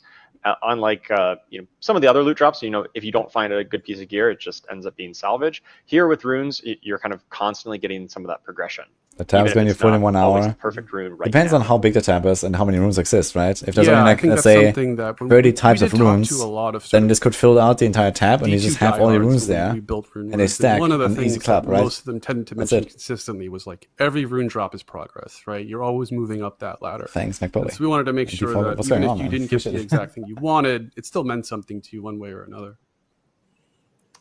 Well, I know we've talked a lot about a lot of stuff today. We had progression, itemization. But one more thing. We talked about class changes, and of course the newest thing, which is rune words, which will be in Vessel of Hatred. But the one thing we did want to quickly talk about was PTR. PTR is coming up. And we want to give a little bit, or at least some specifics on what that PTR test is going to be, and also hear from the team on exactly like what they're looking for from you guys out there that are playing, like for feedback as you guys play through the systems. Everything that we've actually talked about today is going to be present in this PTR. That's actually crazy, man. All the items, the new skills, all that bullshit, progression changes, the runes? rune words will also be part of that's the crazy. PTR. That's so we actually PTR, do want actually. players jumping in and checking it out. So let's jump right into some of the PTR items. So as everyone knows, PTR from even the last PTR that we had will carry over content from your main account. So if you've already done all your renown, cleared your fog of war, your altar of Lilith status will carry over onto your PTR account. We did do a character copy as well. It was a while back though, so there you may find that it might be a little dated from like the character copy that you have on live, but that will exist for players to actually use. One thing I will note is that we are planning on having 2 different testing phases for PTR specifically. The first testing phase will actually begin next Wednesday and will run through Friday, about midday, where we're going to actually give players the opportunity of kind of just starting characters from fresh, because we really need people to try out the new progression systems that Colin and Aislinn were talking about specifically in the beginning of the stream. So Wednesday through midday Friday, we really need players to jump in, check that out, give us feedback specifically regarding anything tied to the new progression systems. Around midday on Friday, though, we will be turning on the rest of the PTR, which will include things like rune words and all the other features that we were kind of talking about. All the other features will be part of it, but rune words and things like that will be turning in on Friday. One thing that we've heard from feedback from players specifically, especially as we have addressed this in the past, is that there is going to be a boost vendor available for this PTR. So in Kiovashad, players will be able to go and visit this specific vendor. This is the best video that I was talking about because this Fallen is dancing and it looks absolutely amazing.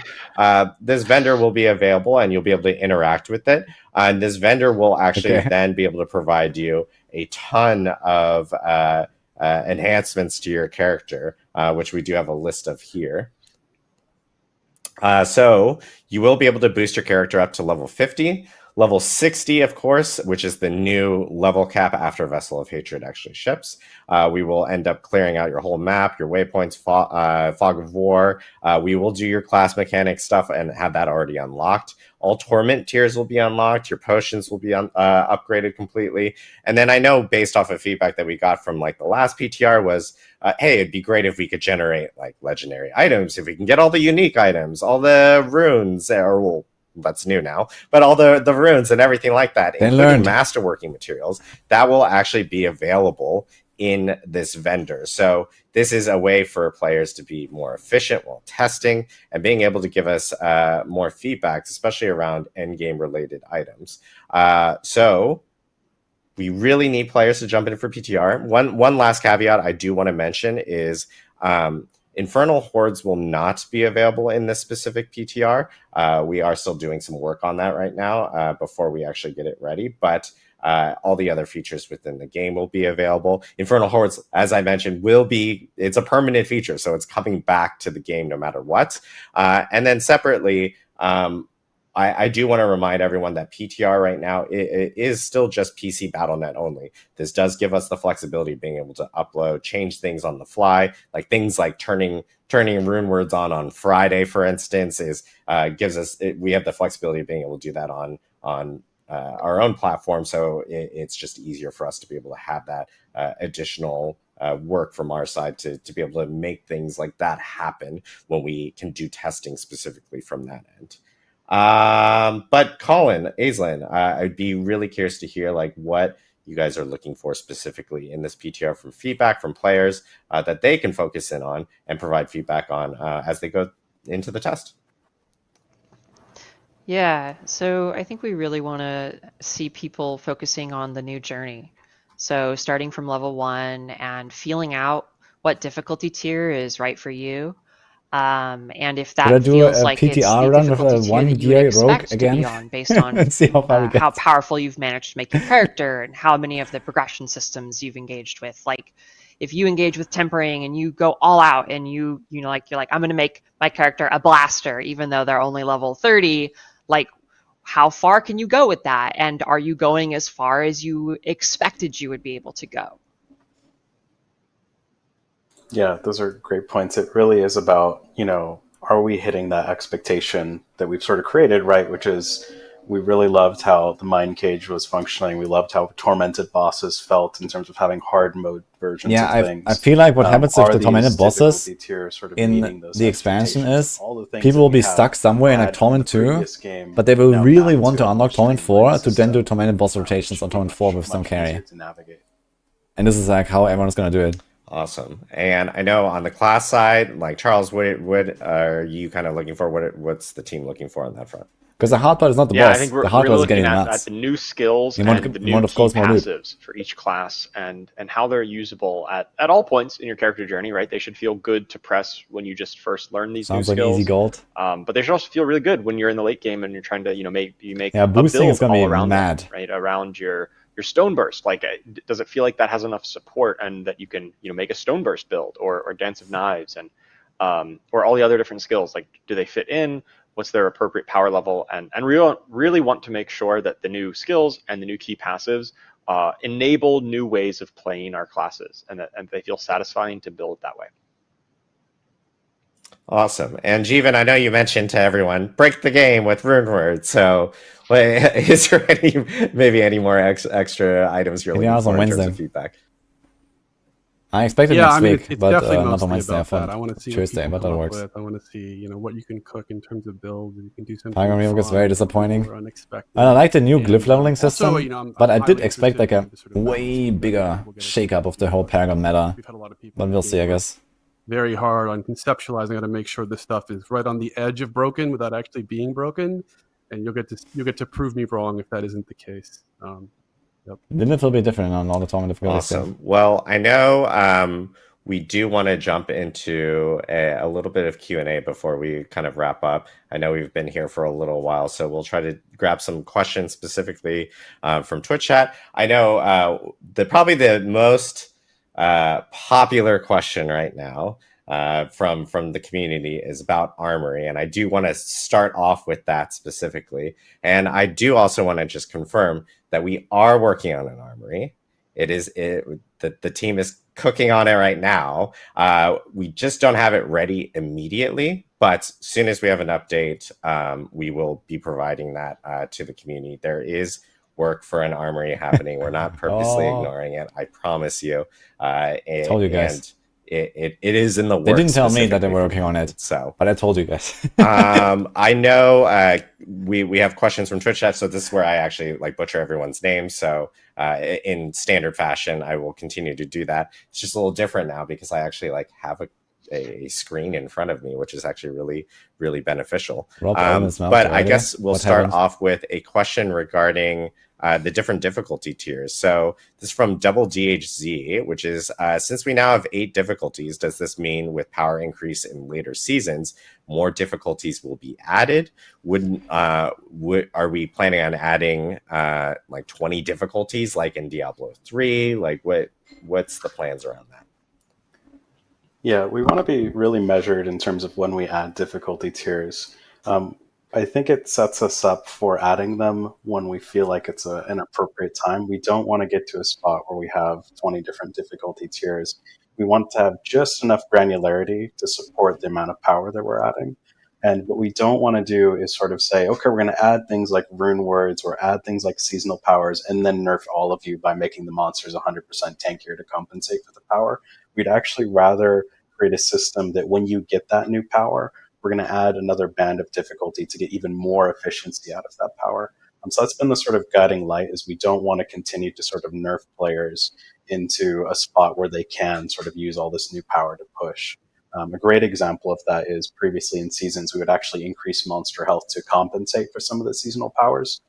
Now, if you get seasonal powers, if you're blasting Penitent and leveling to 60 faster, good for you. That's something that we think is actually really important to the system. Awesome. I know next question that we have, this is a question I've seen a decent amount. This is from Explosive Cat. Hopefully your cat is not exploding. What's the purpose of Nightmare Dungeons now that glyphs have moved out of Pit? Yeah, so Nightmare Dungeons are going to be where you receive your masterworking materials. And because Nightmare Dungeons are going to be following the difficulty tier system now, you're going to be able to go into higher torment tiers, or rather higher difficulty tier Nightmare Dungeons, and get more masterwork materials out of that. So just like all other kinds of content in the game now, being able to go into a higher difficulty of that activity is going to ultimately be better for you. Yeah, the grind, sort of putting a grind currency actually fits much better in a nightmare dungeon compared to the pit, because it means that every sort of elite you kill, every chest you open, or every corner you go into and you find an elite pack, those are going to be masterworking materials, as opposed to today where it's like, well, the instant I make a turn that is not in the direction of finishing this dungeon has been a waste of my time because I want that glyph. That completely changes when everything in the dungeon is dropping masterworking. Yeah, I think that makes a lot of sense, to be fair. Feels so much I better. have the exact that notion of nightmare dungeons. You just rush to the end. Conversely, you know, no with the loot, pit, nothing matters. Again, we're going to reward all the you for monsters are pushing irrelevant. difficulty, and we do want you to sort of get there quickly And I think that's much get better, that actually. reward and get out. So we think that'll feel a lot better. Yeah, so just for people, because I think when they immediately heard like, well, now it's just moved to nightmare dungeons and it's just at the end. It's actually part of the whole nightmare dungeon. It's not just the end goal, getting to the end and getting masterworking materials there. Just want to clarify for chat, because I know immediately there's a good amount. There's a good amount at the end when you kill the boss, right? Of course, the boss has to have good shit, but like, what's really going to feel great is like when you run into a massive elite pack, like you just randomly run into, we spawned maybe too many. Those are all going to represent, little loot bags of masterworking materials, which is going to be huge. Awesome. This question is from RXU105. Are runes reusable? Yeah. So, by the way, I just want to say, chat, I've been reading Twitch chat, and what you've said has struck a chord. Anyway, yes, they will be reusable. Can't take you anywhere. You can unsocket runes and you can move them into different items. Yes, absolutely. I saw a few related questions to that. They don't get to exist in the same item as gems. You do have to pick between gems and runes on any individual item. Awesome. I know there was a question related to another. Well, at least I don't know, Charles, you want to answer this, or if you have additional details. There's a lot of questions related to one of the mythic uniques, and it's additive damage to demons and angels specifically. I don't know if you want to talk about I will confirm that is the wording on the effect. Plus damage to angels and demons. There you go, guys. We'll just leave it at that. And no further comment. I know, no further comment on that. Additional question that we have related to Paragon is, why cap the amount of boards instead of just capping maybe the amount of glyphs we can use? This is from Hotner. Yeah, that's a really good point. Something that I think we can take back and really think about. We had discussed, and we felt like the cleanest solution from just sort of the flow perspective was that we wanted to just make it really sort of compact and make those choices about which glyphs and which legendary nodes and eventually what rare and magic nodes matter to you. But that's really good feedback and something we can continue to monitor as we go into PTR and as people get their hands on it. Again, it's really about making those boards more punchy, and the connections between those boards is something that you navigate during your journey. But the sort of end point is about making those really chunky choices on what glyphs you want and what legendary nodes you want. And we think that ultimately, especially now that Paragon is realm-wide and all your alts, I think we touched on that earlier, all your alts get to benefit from this. It's really going to streamline that process of getting your points locked in quickly on those alt characters and get them into the end game really quickly. But that's a really good point of feedback. A question from WTF, Akalaka. I don't know. See, this is bad. Yeah, you get the point. Well, everyone need to be in Kyovashad to change difficulty like it is currently right now. That's a good question. We've added, actually, so you could imagine how obnoxious it would be to do the pit in Karagar and then have to go to Kyovashad to then unlock the new Torment tier that you just got. So we actually added difficulty tier selectors in Karagar as well as Kyovashad, in addition to Kyovashad. And then we also have one in Kurast, and there's also another one, I think, near the Dark Citadel entrance. We've added them in a few locations across the game just to make that a little bit of a better experience. Paragon. And same with question from a few not a people. C. There's like Corinter. There's another question from 9 Tons of Pain. Are glyphs kind of shared between all characters in the realm, or do they have to be leveled up separately?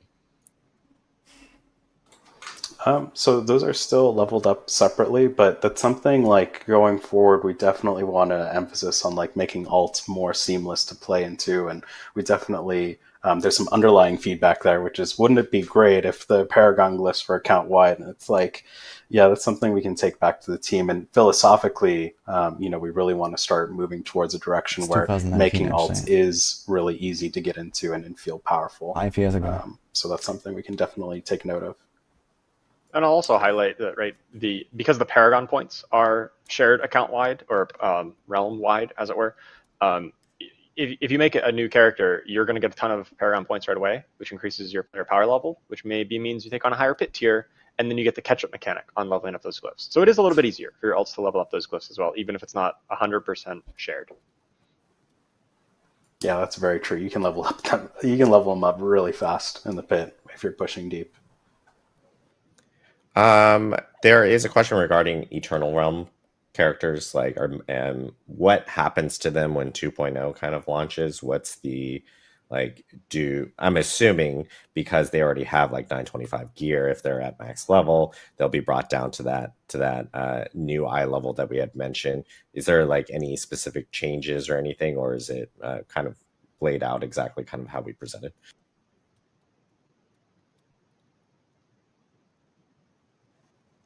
Oh, I can answer this. We are doing some adjustments for those Eternal players who really like to play the game on one character. We wanted to make sure that there was new loot to chase. We also just needed to make sure that with the new character level adjustments, we sort of had to adjust the eye power of items now that the fact that the max character level is 60. In addition to our goals of really sort of creating more grounded numbers, it does mean level 50 is getting an eye power adjustment, as well as the affixes are being adjusted. But we are going to max roll every single affix that we adjusted power-wise. So, for example, if you get a 5, we're going to take those items and adjust them. We aren't going to re-roll those affix bands. Like if you had perfect affixes, we're just going to essentially max roll all of them within that band. So there's no feels bad about, I had this perfect item and you ruined it by readjusting it. But the sort of main takeaway there is we wanted to make sure in patch 2.0 that there was new loot to chase. We wanted to make sure that the new uniques had a place to sing. And that's all sort of in service to that for that type of Eternal player who really likes that sort of long form progression. Awesome. Question from Ice Panther. Rune words, are they applicable to all items and weapons? Or are they restricted to specific types of equipment? Additionally, can gems be inserted into equipment with runes? Yeah, they can be inserted into all types of equipment, so they're not restricted from being in uniques as long as you have 2 sockets for that unique. And the to restate the slots that are available with 2 sockets, on base game it's 3. It's chest, pants, and 2-hander. We're also adding a second socket to helm, so you'll have 4 slots.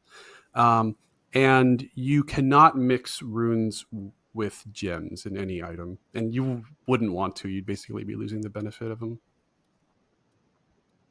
Awesome. I know we have some questions related to like some co-op bugs. I will say that I've gone on, like forums and Reddit and addressed them, that we are working on them. I can tell you the team is most definitely working on them right now. Excuse me as I cough. Still getting over my sickness. And then I know this is actually I'm going to ask this because it's a funny question. Are there runes for G and then Vun? Oh, I mean, my narcissism certainly would have let me do that, but I think we can't. We can't do that sort of stuff. Unfortunately, I would have loved to. But I will say, there are, the runes have these sort of phrases that they unlock when you actually compose the spells. And we have some, I think, fun references and Easter eggs to, the great Diablo games of the past. And so hopefully that'll kind of make you smile when you see them. Awesome. And then runes, are they stackable? Yeah. They are stackable, and we have added a new tab for them as well. We have a socketable tab, so all your runes and gems will go there. So there we go. You know, it would be pretty good for your inventory. Yeah, that would have been really messing with inventory if runes did not stack. And now that they have their own tab. Yeah, and now they have their own tab, which is really, really good. So cool. I know we are very over on time. So I do want to make sure that we let everyone go here so that they can eat, because we've now gone well past lunch over here in California. Just a reminder for everyone that PTR is actually going to be starting next Wednesday. We will have patch notes and the blog up immediately after the stream, specifically here, so you guys can check it out. Check out the patch notes. It's 17,000 words, a lot of words, so I apologize. I will say that for other locales, it might be until like early next week before those patch notes will be available. It just takes a while for us to localize on some of those, and it kind of came in a little hot. So we do plan on actually having that available in all languages. Just for now, they will be English only and immediately up after this specific stream. Again, PTR starts next Wednesday. We'll have 2 different phases. Wednesday through Friday will be that first initial phase where we need players jumping in, checking out the progression changes and testing all that out. And then starting on Friday for the rest of the week specifically, we'll end up having the boost vendor available where players can actually jump in and test out everything that they need to regarding rune words and all other things that are tied to Endgame.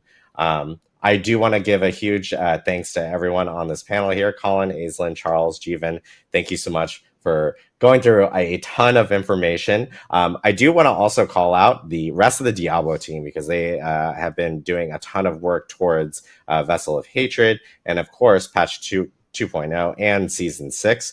One thing we will say is that you guys actually haven't heard about Season 6 yet. We still have information to tell you about Season 6. We'll be sharing that more here in the coming weeks. What's going on with the screenshot? Look, it's changing. There is still a seasonal theme and mechanic with Season 6 that we'll be sharing here soon. So thank you guys, everyone, and thank you, Diablo community, for tuning in.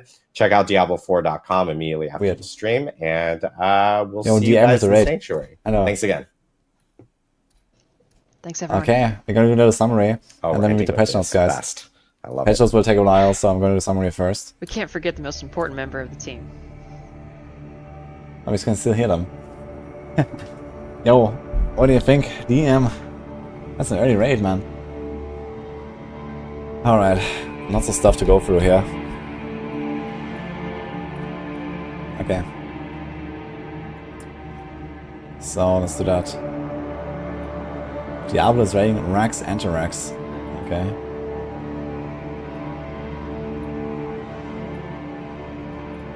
Can we make this a bit smaller? Let's do this. Wait, where's my cam right now? I'm in the corner. I think that's fine, actually.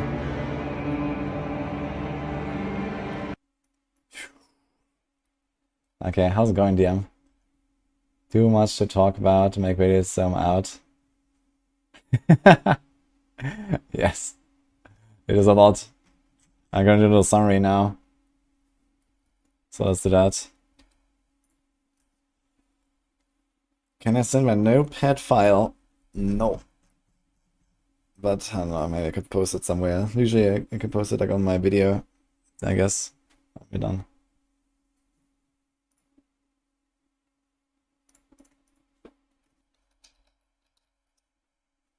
Okay, let's close this.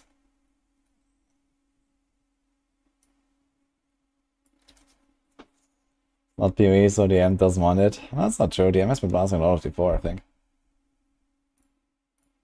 That's good though. There's more thing for 2.0 that it didn't reveal. Well, I guess they might talk about, some smaller stuff and potentially season theme. They did not talk about mid-season patch, so I don't think it's going to be a mid-season patch anymore. I guess.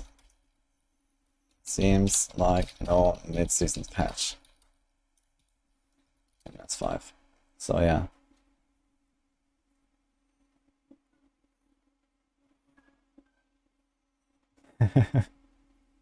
Welcome back to D3. Yeah. D3, D3, D3. It is very D3. We'll see. The good thing is they're not making everything exactly like D3. They are actually like, you know, keeping D4 still. But they are fixing a lot of problems that D4 has by taking some things on D3, and so I think that's generally pretty good. So, let's see.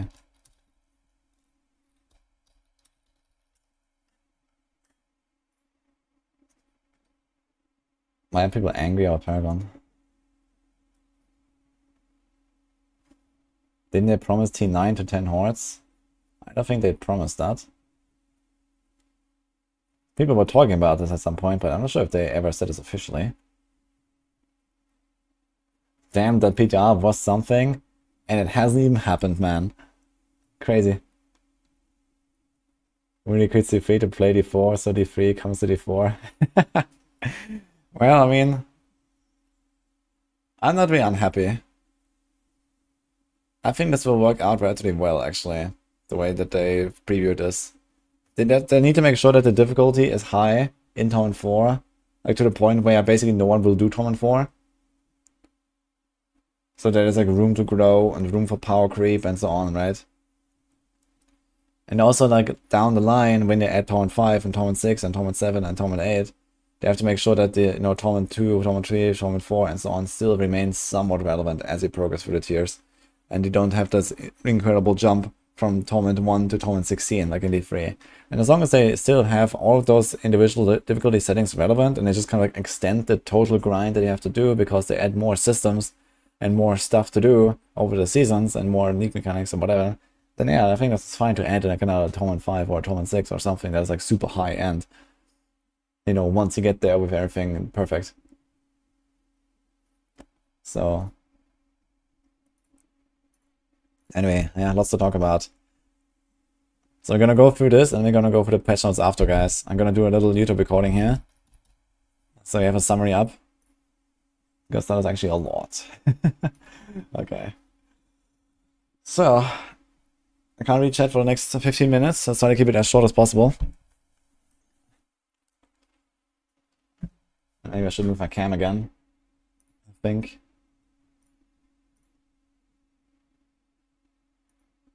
Oops. Let's put it here. Okay. Yeah. Hi YouTube. You guys want to say hi YouTube real quick? Okay, we have the chat disabled, but I'll turn it on real quick. So there you go. Cam is giga small. It's fine. Okay, I can make it slightly larger.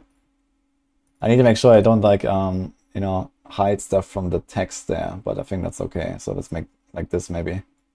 So I don't like block out some stuff. I'm gonna adjust this later again.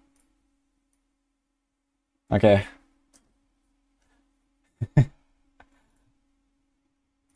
Well.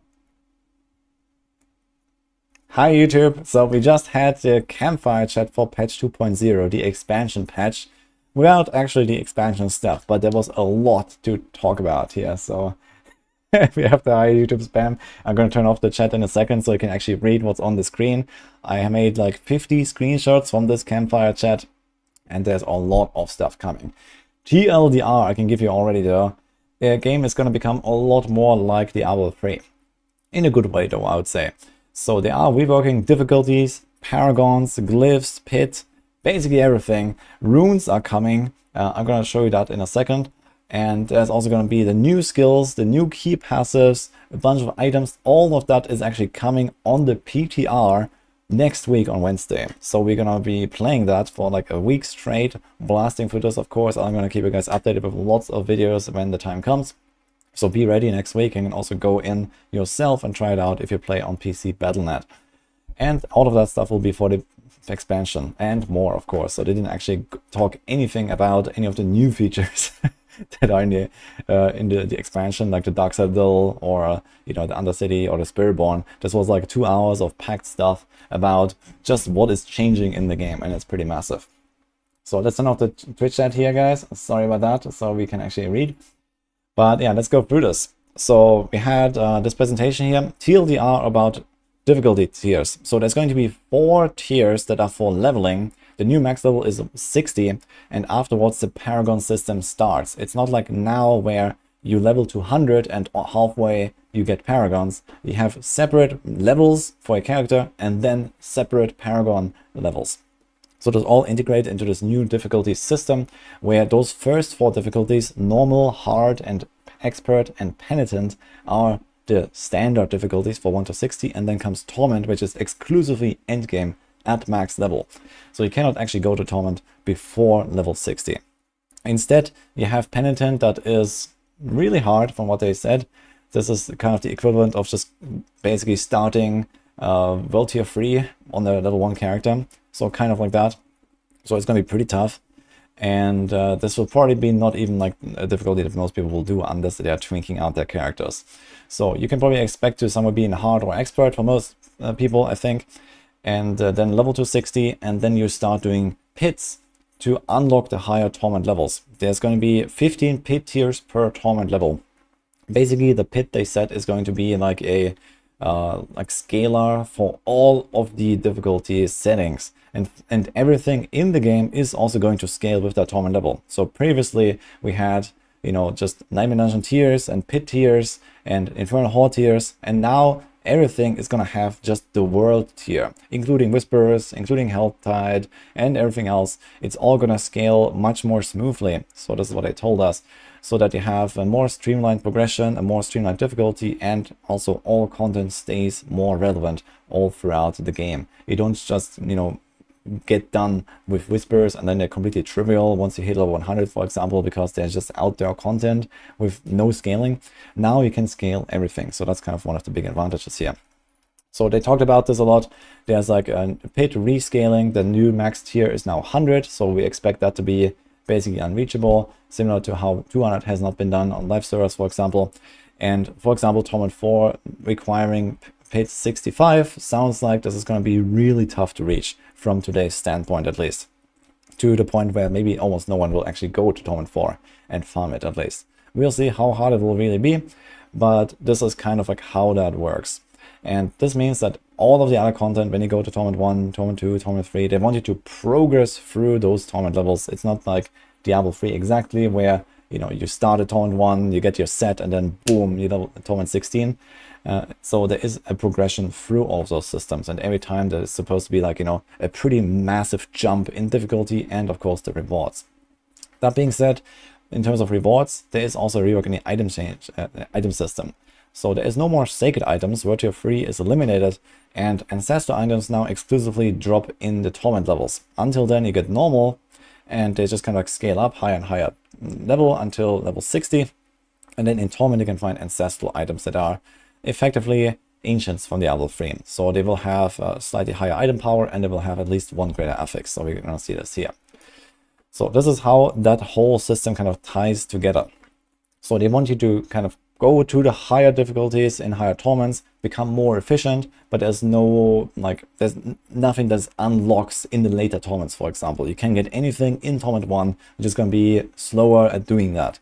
So you can start getting your endgame gear there already, but again, everything just becomes better as you go to the higher torments. You're going to have a higher chance to find those ancestral items.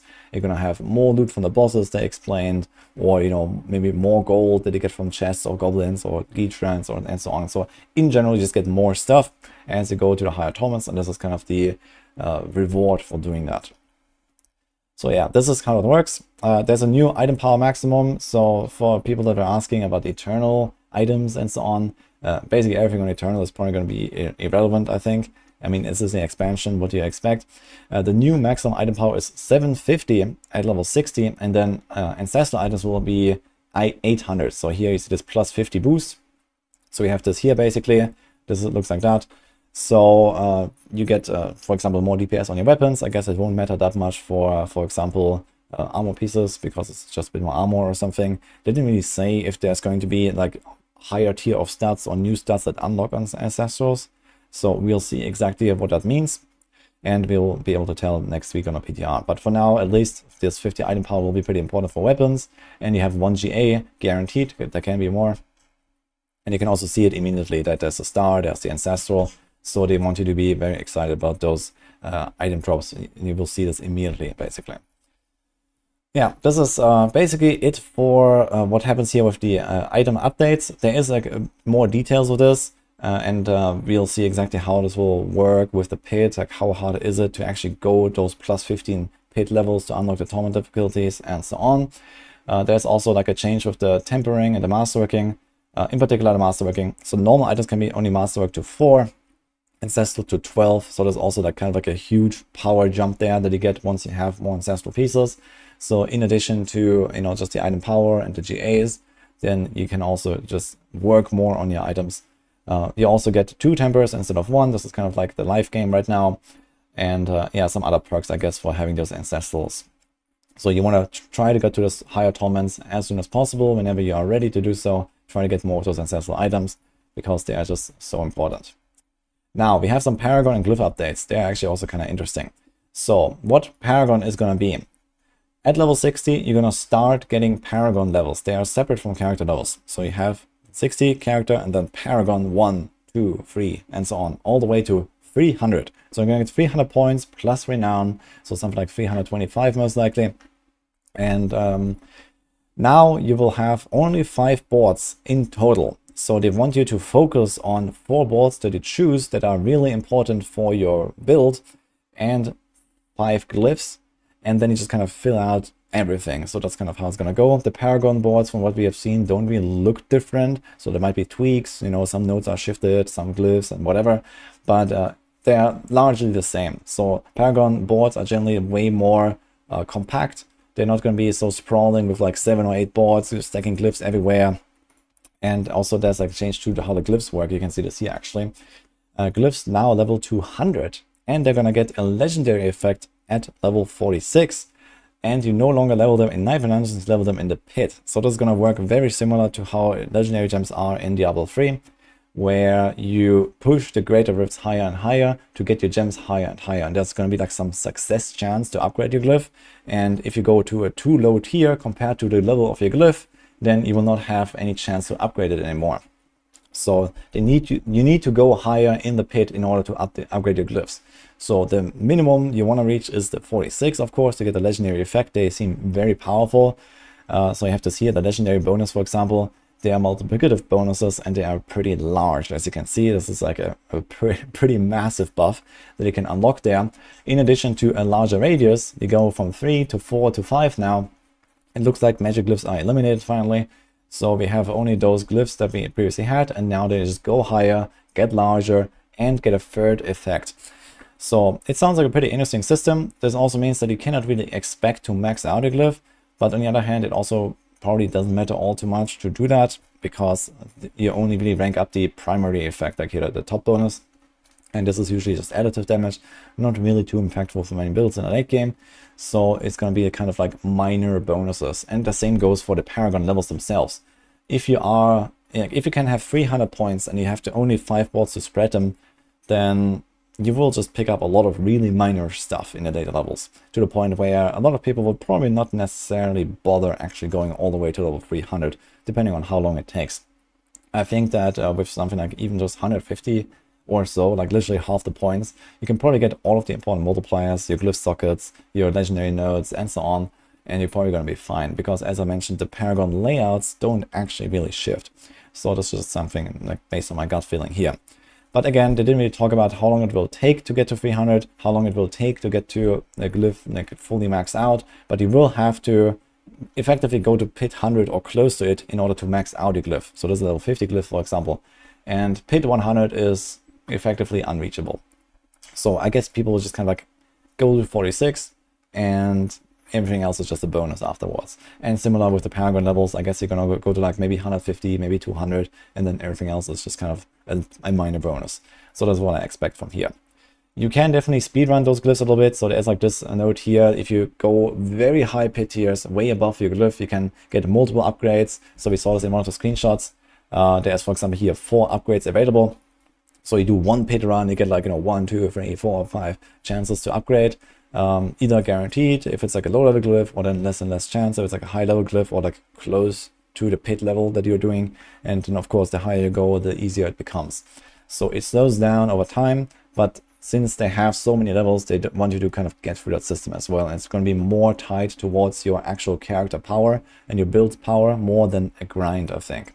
So, you know, you have to push the pit. You have to go and, you know, challenge yourself, basically. So this is the idea behind this new cliff leveling system now. Sounds kind of interesting.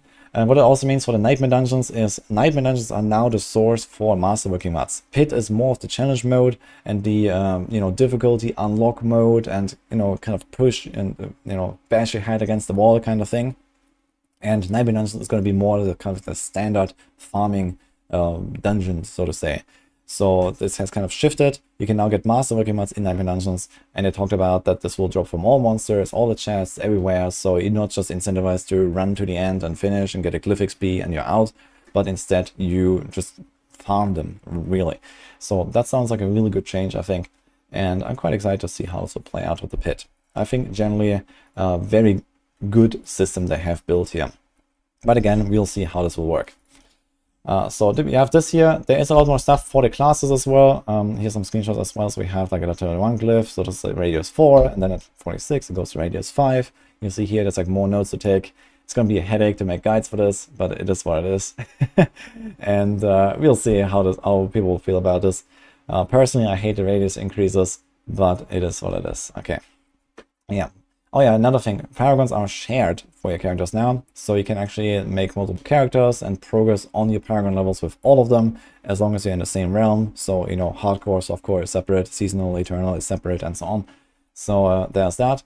And you will get your paragons as soon as you hit level 60. So if you have an alt, you can first of all level it faster, thanks to all of the tempering, masterworking, you know, twink gear, whatever you have. And then at 60, you're gonna, boom, get all of the paragons as well. And you can just, you know, probably blast straight for Torment 1 into Torment 2 immediately, maybe in Torment 3, who knows how it's going to be. So again, definitely fast forward your characters a lot more with the wealth and the power that they have accumulated throughout the season, which previously was kind of doable since Season 4 with Temperers, for example, but not really quite there. And now you can definitely fast forward your alts quite a lot more. So yeah. Some tempering updates, they talked about this here, so there's going to be a chance to deal double damage, chance to hit twice, so they're giving non-projectile abilities as something of a compensation for these missing weapon temperers, a few other tweaks. They generally want to try to hit 3 or 4 outcomes per temper recipe, and of course if you haven't really followed the news, then there's also going to be a scroll of retempering that allows you to reset the attempts on an item that you can also acquire in the expansion at least. So this is not yet in the PTR. But this is something that they are working on here. Now, for some class changes and some other cool stuff, ultimates now have skill ranks. So we see this here, 5 out of 5. You can still only spec 1 ultimate, but it will give it damage and cooldown at the same time. Usually, skills have either one or the other, with some exceptions, like I think Teleport, for example, on Sorg, that gets both. But yeah, you get a bit of a cooldown reduction, which is really nice for like support ultimates, you know, something like Inferno, I guess, or Deep Freeze. But you also get skill ranks now, so you can actually scale the damage for damage ultimates. So something like Rain of Arrows could be a real thing. Death Trap Rogue could be a real thing. So we'll see how this will play out, but very excited for this.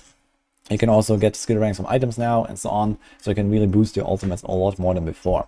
Seems like they want to do a lot of stuff. I was already kind of expecting this with a lot of the Spiritborn ultimates that we have seen. All of them are very damage based, somewhat support based, but I was already thinking that there would be something like this. So it's really cool to see. Then we have some cool new class skills that are coming. So there's 1 skill and 1 key passive for each class, plus a bunch of passives, a new legendary glyph, or legendary paragon node. So it's going to be a new paragon board for everyone. All of that will be on the PTR as well. You can try out the new skills on the PTR. The barbs get a weapon throw. So there's like this animation here. I just took like a screenshot, but I had like a little preview, which was kind of cool. So you throw your weapon, it pulses in the ground. And then, yeah, you have like some extra effects that you can unlock here. You can get barriers and do like a stun and some stuff like that. So it sounds kind of cool. It's a cooldown ability, not a core skill. It's a weapon mastery skill. But for example, with the third blade item from Season 5, you will be able to actually give this 0 cooldown and spam it. So that can be kind of interesting to make like a weapon throw barb out of this. Here's a new key passive for the barb. There's like a Thorns thing. And their new Paragon node is for an Earthquake / Dust Devil combo. Also some stuff here for the ultimates, that's kind of cool on the passives. And yeah, a bunch of other really cool stuff. I think Barbs are getting some really interesting upgrades here. Also some new item, that's cool. There's like a new unique. This gives you a full conversion of all your damage from physical to fire with the ugly bastard helm. Kind of funny item. So I'm quite excited to see how this will feel. But yeah, maybe I can find some synergies with that and see what we can do. Then we have the Druid. Druid gets a new core skill. It's a channeled core skill, round 2, called Stone Burst. So the way this works is that you channel it, and as you channel it, it gets larger. It has like an AoE that explodes at the end of the channel. It's like Flame Blast on PoE basically. So it grows and then boom, and when you release it, you get a big explosion. And there's also like a screenshot here. So this is kind of like how it looks. It's like a half screen wipe effectively, and maybe you can even get it even larger. It starts very small, and then it has like 2 steps where it enlarges. So kind of interesting. We'll see how this will play. I think it's going to be kind of annoying to play because it's kind of like you have to channel it, but then you have to tap it really fast. You have to like tap, tap, tap, tap, tap if you really want to do damage. But we'll see.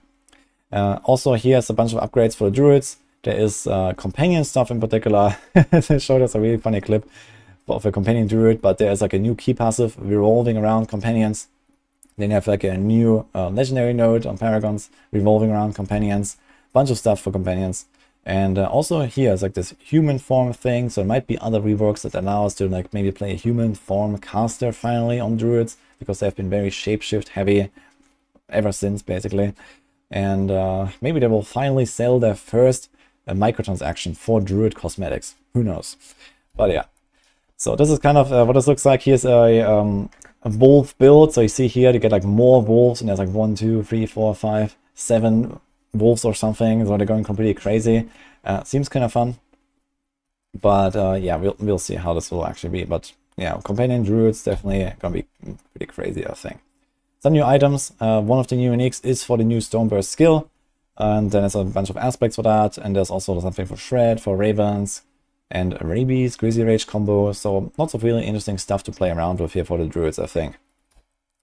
Then we have Necromancer. They're getting a new ultimate Soul Rift. That's what it is called. So this is a Darkness ultimate. It looks like this, pretty cool. It's like a huge AoE around you, and it kind of sucks in the souls here. There's like an animation. So every second it kind of like pulses and it like drains the enemies. You gain like I think barrier and essence, and you deal damage to them. And you also get a new key passive that kind of goes with this, where when enemies are vulnerable or crowd controlled or shadow damage or time afflicted, then they have like this debuff. They take more damage from you, and then you can use your curses to deal damage to those enemies.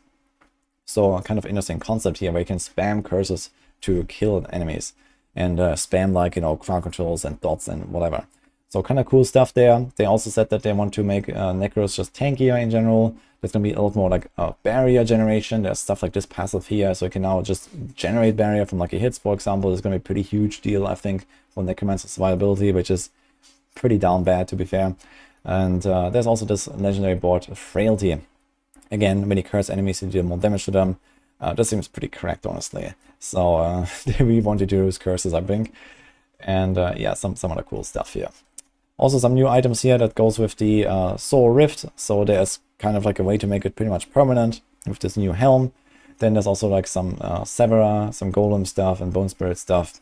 So overall, looks like Necromancer gets some pretty nice upgrades here. The Soul Rift looks pretty interesting. Then we have Rogues. So this is a pretty big one. Dance of Knives. And if you like Diablo 3 God Demon Hunter, then boy, do I have good news for you. Because this is basically it. So this is like a channeled, charge-based ability. I'm not 100% sure yet how this will work, but they showed us a preview where the screenshot doesn't really do it justice. But basically the rogue is just like dancing around, moving forward as you hold this button. So you move basically like straight from Diablo 3. And then you jump around and throw knives all around you. It's a cutthroat skill, not a bow skill. So they have a bow here in hand in this screenshot, but it's actually a melee skill. So you use your melee weapons and you throw daggers left and right, kind of. So it looks kind of fun.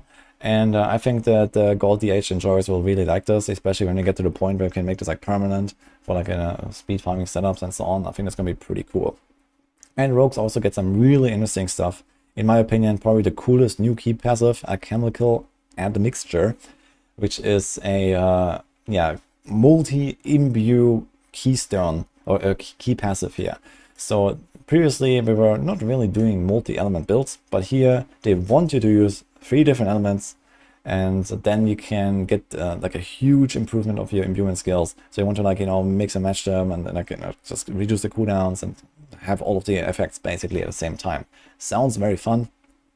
There's also a new legendary node here in the Paragons, where after using mobility or subterfuge skill, you can get a huge burst. So you can combine this with, like, you know, ultimates. They talked about a Rain of Arrows, so certainly this is one of those things where you can do, like, you know, dash into a Rain of Arrows, for example, and then get this buff here, or you can do this with just combo points.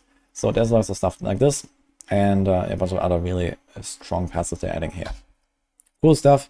Here's also some of the new items. There's like a new ring here for like smoke grenade, where you can enter stealth all the time. This could be pretty strong as well. There are really important stealth synergies these days, where, for example, you can reset your shadow imbue all the time with Night Stalker glyph and these kind of things. So that's gonna be interesting.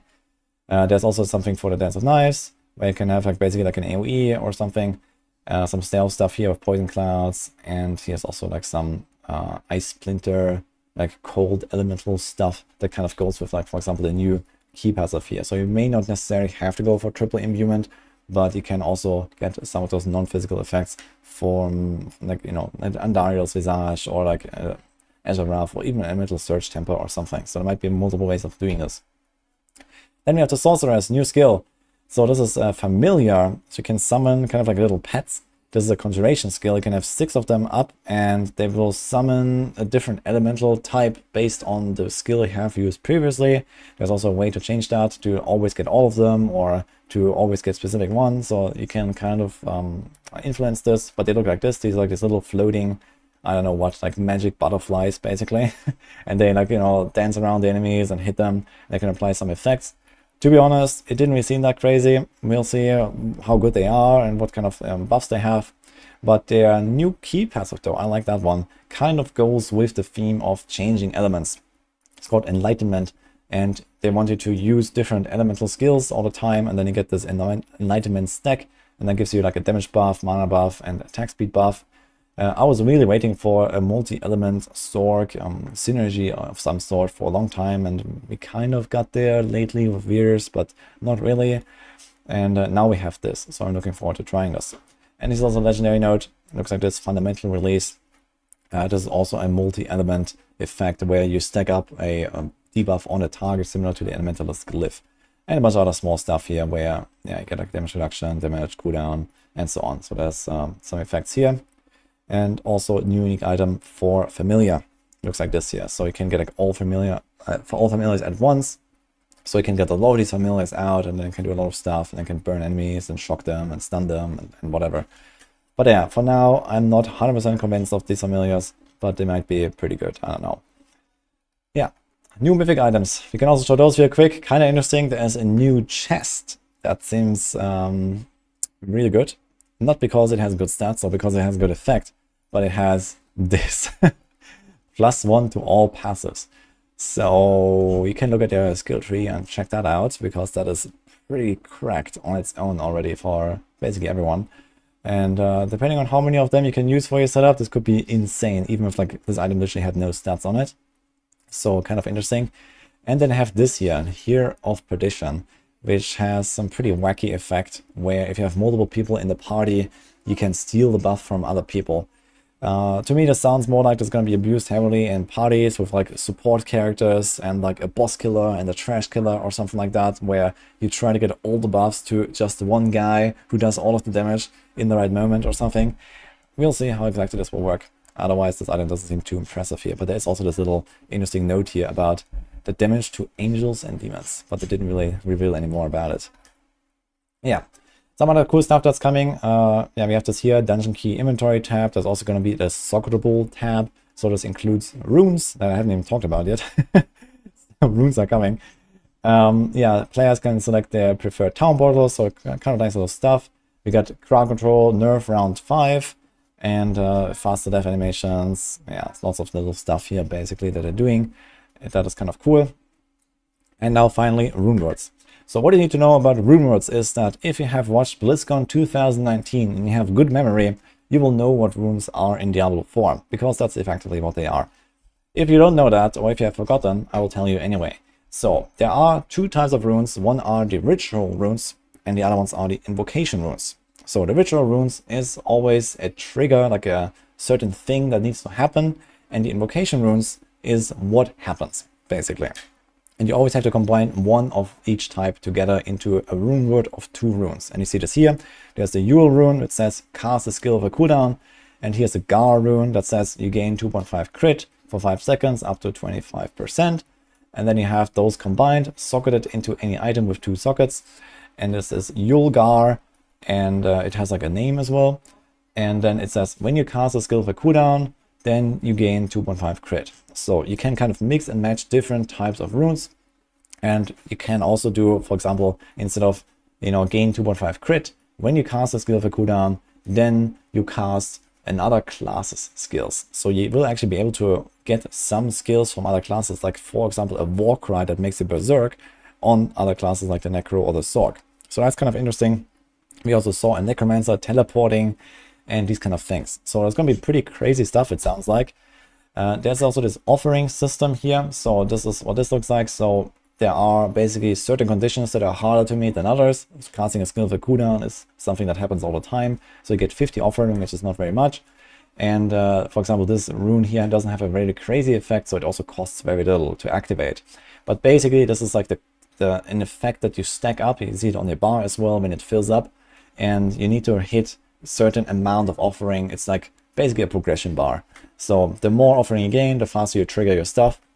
And certain effects give you more offering because they're more rare. Certain effects like this here give you little because this is quite common. And likewise for the effect runes, the invocation runes, certain effects will be very wild. So they will require a lot of offering, to activate. So you won't see them like every second, but you will see them like maybe, every 10 seconds or every 20 seconds or something like that. So depending on what the rune does, it will require more. So that's kind of how that works. You can have 2 rune words at the same time, socketed anywhere. So we'll see how that will go with like barbs and stuff. But in general, this looks like a pretty cool system to me. I'm really excited to try this out. It's not exactly the rune word system from Diablo 2 that maybe some people were hoping for. But there is also a mythic item craft option. Similar to how you can use Sven and Sparks, you can use runes to craft some of the mythic items. So it kind of feels like that, I suppose. In some cases where you can collect exactly those 3 runes or whatever, or 4 runes, and then get your mythic of your dreams. So that sounds kind of fun at least. So they have a little bit of that rune word system from Diablo 2 with that. But yeah, there's like lots of different things here. For example, you can cast earthquakes when you walk. You can cast teleport after like seeing enemies every so often or whatever. There's like tons of triggers. There's tons of different effects. We haven't really seen many of them, but it sounds like there will be tons of them. So yeah, they really wanted to have like crazy effects. And here we saw like this clip of this barbarian just running around, and he had like a trigger that every X meters they move, you spawn an earthquake, for example. So stuff like that. And here's also another example: cast a non-channeled core skill. You gain 25 offerings, so you can kind of just like, when you spam really fast, you can get tons of that. And then you gain +3 to all skills, requires 400. So if you have high enough attack speed, you could actually keep this buff permanent, have your little Shaco basically as a rune word. So stuff like that. Here's some more examples. You can cast Petrify, you can cast Concealment, you can cast Warcry, you can cast Decrepify, and so on. So there's lots of stuff basically. Really cool, I think. Yeah, there's also a way to like convert runes. You can do 3-to-1 conversion with a chance to roll into higher rarity and stuff like that. There's like different tiers. I think there's like magic, rare, and legendary. You see this here. So there's like different tiers. You will be randomly finding them anywhere, and you will be able to kind of farm them in the Undercity of Kuras, one of the new dungeon types coming in the expansion. But on the PTR, I guess you just have to find them, and we'll see how often this is.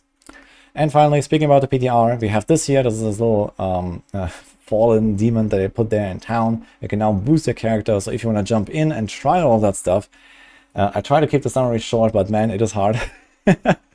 So you can go and try it out next week on Wednesday. And there's this guy that gives you like a boost, gives you all of the items, gives you everything you need basically. and you can try out the new skills, the runes, everything you just saw, the difficulty changes, the pitch changes, and so on. Everything is on the PTR. It's pretty wild, actually. And this will be, yeah, Wednesday to Friday. There's like a 2-step PTR where they mostly focus on the progression systems, so some stuff will not be present just yet. And then Friday onwards, it will be endgame and runes and everything and so on. So they want feedback for, you know, both parts, so they have like a 2-part PTR here to focus that feedback on those specific topics. But yeah, this is it for this summary. And well, as I mentioned, there's a lot more stuff coming. They actually posted a patch notes that I have not even looked at yet. So I will have a follow-up for this, of course, and we're gonna we're gonna see what crazy stuff is gonna come here. But personally, I'm very excited. I think this all looks really good, and it does solve a lot of problems that I had with the game. I was actually going to make some feedback videos that go into the direction of talking about World Tier 5, talking about, you know, World Tier difficulty, scaling, and these kind of things in general. But here we are, and I will talk more about my actual thoughts about this. But overall, I think it looks good, and we'll see how it will play on the PTR. For now, hope you enjoyed my summary here. If you want to see the full campfire, then go check out the link. I will have this linked in the description, the full, you know, 2 or something hours preview that we had, plus the patch notes. You can find all of it there. Otherwise, stay tuned for more uploads, and I'll see you guys next time. All right.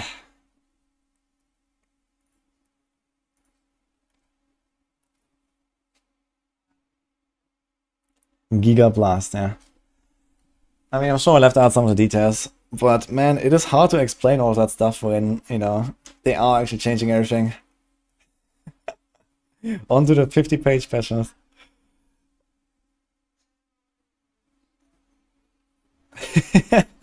Oh shit, I forgot I was watching a YouTube video. Early access, man, to the YouTube content. Isn't that nice? Do we have a link for this? The patch notes? Where are they? That was cringe. Glad you enjoyed it, Jimmy and Jericho. You sat through 32 minutes though of my YouTube recording. Okay, thank you guys. That's a lot of links. Okay, the 2.0 PTR, what you need to know. Yes. Just this, guys. This is what you need to know. Okay. I need some water though. So give me a moment, I think. I'm gonna be a beer.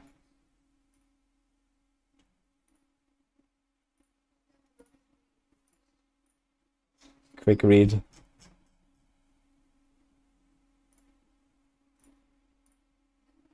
And also kind of like finally go back to my old cam here. So we have to do this. So it's my standard cam. Okay, let's go. Search rune crafting.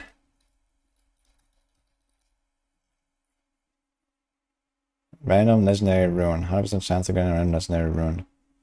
So we can convert 3 magic into 1 legendary. Interesting. Or like 3 magic, or maybe like 2 rare or something. So it might not be that hard actually.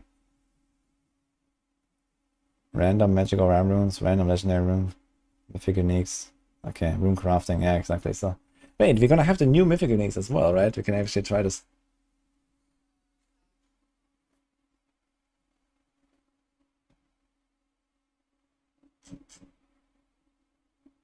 Can't find a rune mentioned in the 2019 Blitz preview. Yeah, I mean, wait. Diablo 4 runes, BlizzCon 2019. Yeah. So there are like these screenshots here. And it looks exactly like that, basically. They were called differently. Condition rune, effect rune. But they're basically exactly this. When a pet dies, blah blah blah. When active, blah blah blah. And so on. So it kind of was the same effect, but they didn't have like this offering system. So that makes a lot of sense to include. And you know, they didn't have rarities and all. This was like very early, right? This was like literally 3 years before launch. So, and then eventually got scrapped anyway. But it seems like they have been like cooking on this a little bit. There's one more Uber unique in the patch notes. Oh, wait a minute, what? Mythic?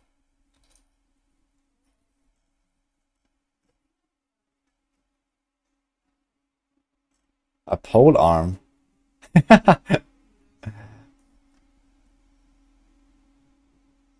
Inherent 400% damage to healthy enemies, 444 life, 29% attack speed while berserking, 440% damage over time. Like a hit up to a chance to become berserking. Execute enemies afflicted by more damage over time than remaining life. Uh-huh. Seems like a pretty terrible item though. Unless the additive is actually really good. I mean, 440 additive is not terrible. But it doesn't seem very good. Bleed. You can become berserking as a druid or spiritborn. So that's that. Centipede. Yeah. It doesn't seem very good though. But we'll see. Support barb weapon. Yeah, maybe. I guess it does have a potential for being a support item. At least.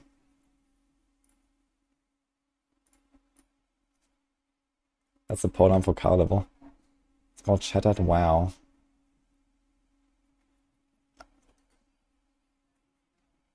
Is this like Inario's weapon and is like a myth? It is like a Lilith helm. Then I wonder what this is. The execute doesn't exclude bosses. Yeah, but I mean, like, it doesn't really matter though.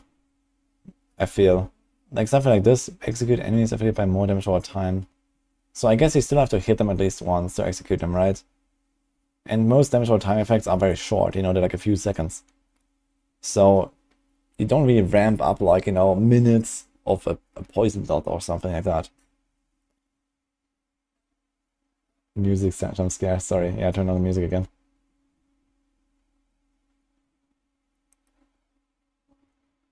You can craft mythic uniques of 1 spark and 10 each quality of a specific rune. Okay, 10 times each quality. So I need 10 magic, 10 rare, and 10... Okay, but only 1 spark. It's pretty good. Air. Inario's world boss. That'd be weird. Nah, I think they want to do like some massive... They haven't really talked about the new world boss. It was not in any trailer or anything, so I'm kind of excited. There must be a new world boss. Look at Victimize. Now, lucky hit dealing damage has a 50% chance to cause an explosion, dealing 80% weapon damage. And surrounding enemies, victimize damage increased by 100%. Oh. So they straight up just made it a lucky hit weapon damage effect. Not based on the damage of this skill. Okay. So effectively Victimize is just Andarios but with instant damage. I'm not sure if I like it too much.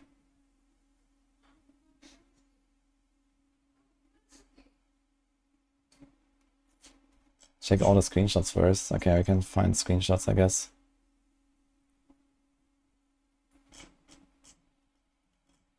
Okay, we saw this.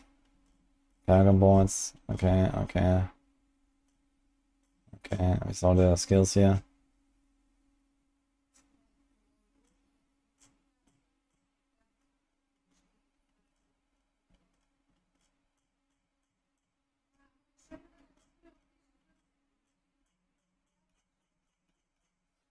All right.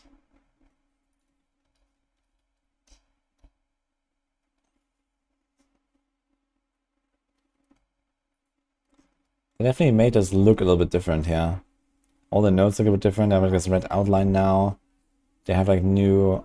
Wait, are these the new boards? Oh, these are the new boards actually, as well. They have very good pathing. But we don't know what these do, I guess. So this looks like an armor res cluster. But yeah, I can't really recognize all these icons. So this looks like a physical damage cluster. Or something. I don't know what the fuck is this. Looks like twister damage. Maybe like earthquake damage. Here's like a life cluster, it looks like. A big life cluster, actually. Main life cluster. There's like 1, 2, 3 life nodes and a big life rare node. And of course they didn't take it. They took this thing for whatever reason. Okay, I wonder if like everyone has a life cluster there. He's a res faster. Yeah, this looks like some... It's like a cooldown thing? This looks like cooldown. Is this a sword thing? What is this? Let's do it.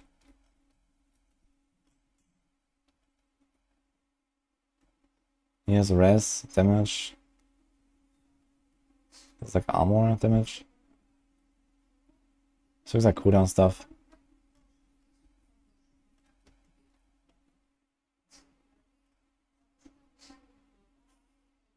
I guess we'll see it on Wednesday anyway, so...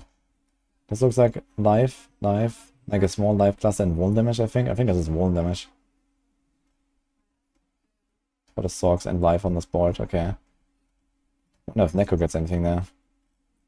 This is attack speed and life. That's an interesting cluster. There's res and life. Do they have 2 times life? I think this is both life here.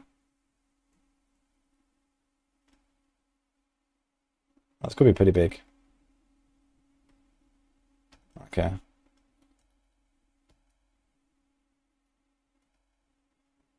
Travel 5 meters, you place an activate with stock teleport. It doesn't say the cost. Here, it doesn't say, you know, how much offering you need, how much or something. So, what is different between this tooltip and this? I guess you just left it out because there's like text. Yeah, requires 500. Travel 5 meters. 5 meters is pretty much. It's a lot. It's like half a screen or so.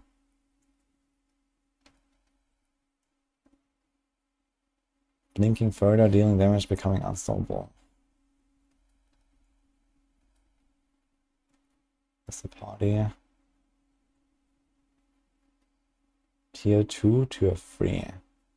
I don't quite understand why this says Tier 2 to 3 in this Torment 1.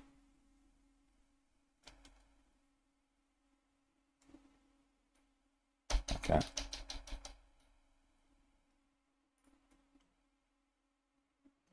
Cost on and patch notes. Okay, so I can actually do a lot of video crafting already. That's gonna be fun. Alright, patch notes time, but I'm gonna be a big ass.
I'm back, guys.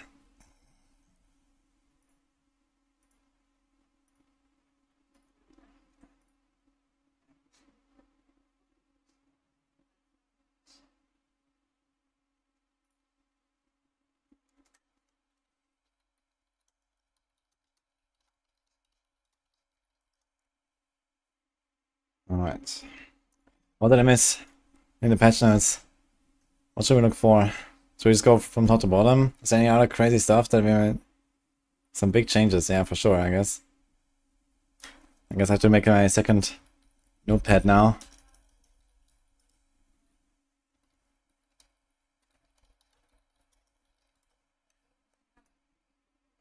Especially aspects and such. Okay, probably like a huge shake up there. Gonna be interesting to see.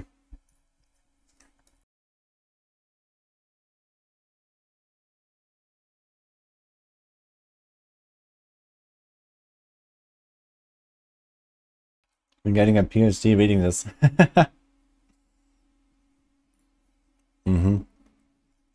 Favorite and mark as junk change.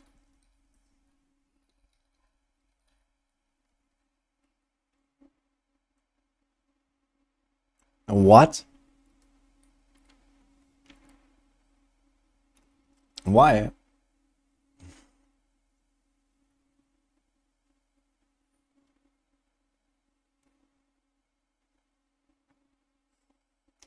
Does the mod rune add an extra shadow? Does the victimized change fix the passive?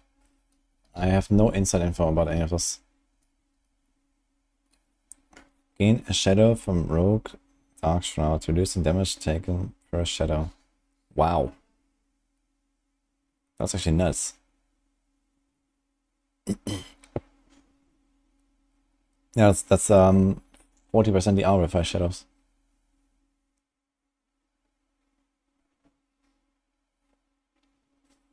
Just to screw people. You always thought it should be reversed. Everything is chunks, so why mark everything? Yeah, okay, I guess maybe it makes more sense this way in like the new Diablo 4, right?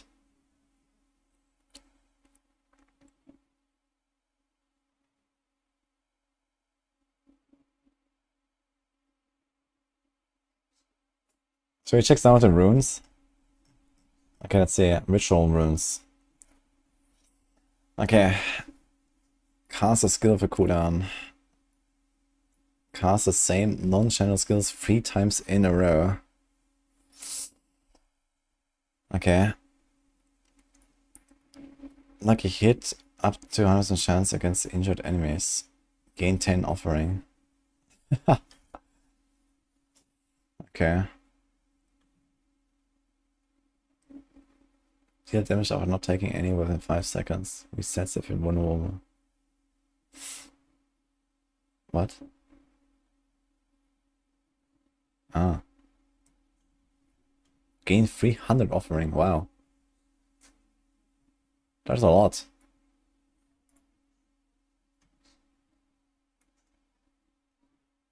Evoke power from another class. Okay, so you can cast one thing with the other rune word and then get offering for your next one. Get a scale of each other.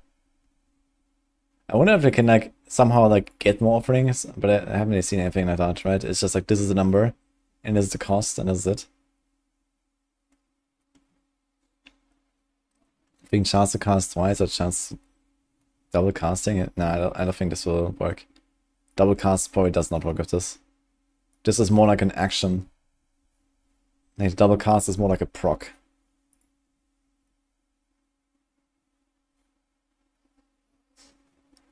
Cast an ultimate skill. 150 offering, not bad. Become injured or crowd controlled. Cooldown 2000. Gain 1000 offering. Okay. Inflict a crowd control that isn't slow or chill. In something like Infernal Hordes, this could be wild. Shared Misery, Infernal Hordes, Undying Rogue, Fist of Fate. Dude, you're gonna get like hundreds of offering per second. Like, okay. That's pretty cracked. Cast evade, okay.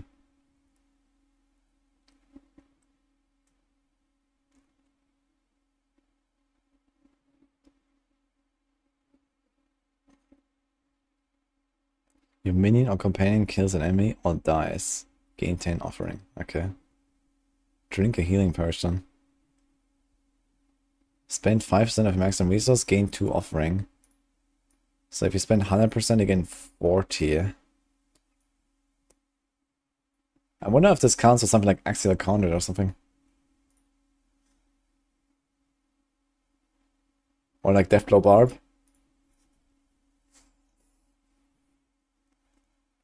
Cast a skill after moving. Cooldown 0.2 seconds.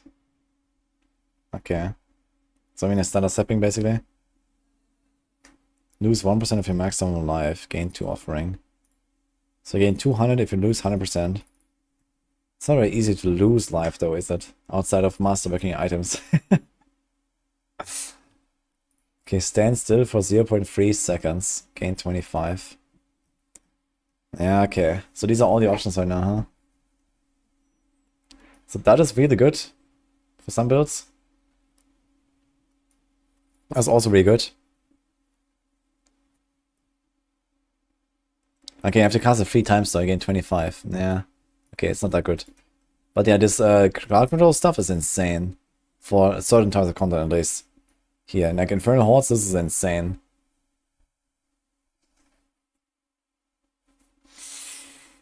This evade stuff could also be interesting for like Zorks with teleport enchant, if that works.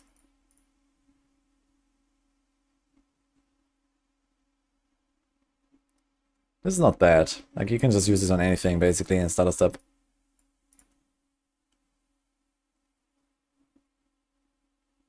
This is kind of cracked. 150 offering for an ultimate skill. You can cast Rain of Arrows roughly every 2.5 seconds.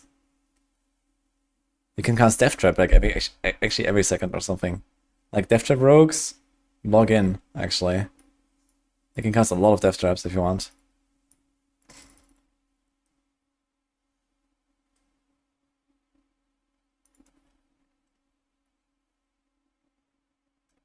The evade one has potential of Oculus. Yeah, there could be some stuff like that too.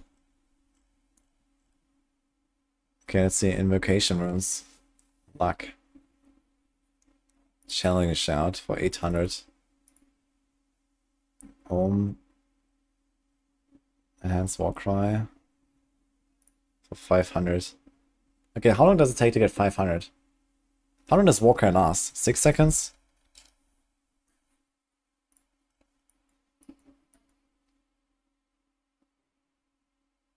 Yeah. So you need to generate like 80 offering per second or something to get perma Warcry. Actually more like 125 to get perma Berserking as well. But that is pretty huge. That's 15% damage. And that's 25% damage and 50% move speed. So if you can get this permanent, that's actually pretty wild. That's a lot of damage. So 125 offering per second is kind of tough though. Kind of easy to do with this one here, with Knock. In like Infernal Horde style content, for sure. This is gonna be the way for some builds at least.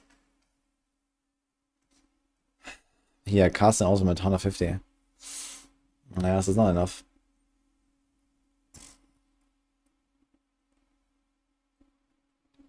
Deal damage after not taking damage in within 5 seconds. So like this, you get 60 per second optimally. It's not too little.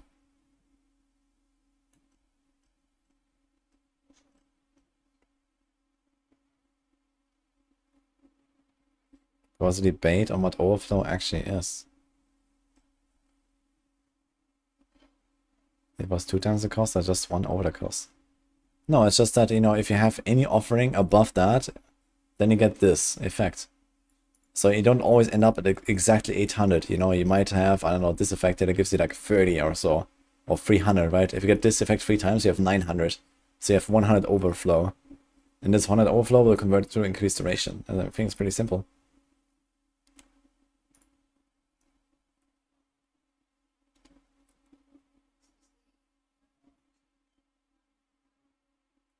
Okay, let's see what else. Vex.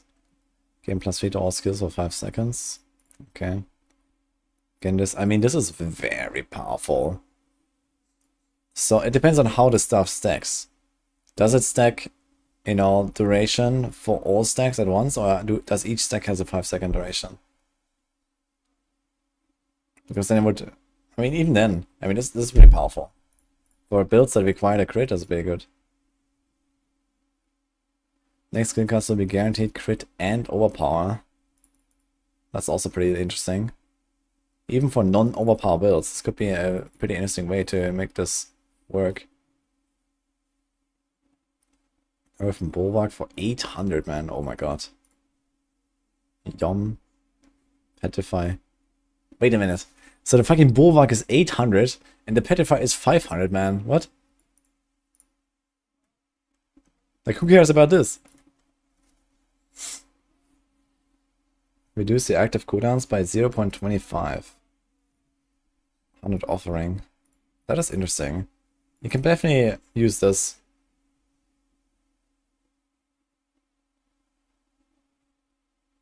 Rain of Arrows guaranteed crit overpower.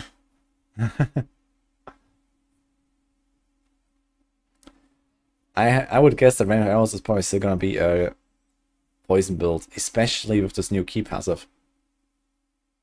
Like that definitely seems like designed for Rain of Arrows pretty much.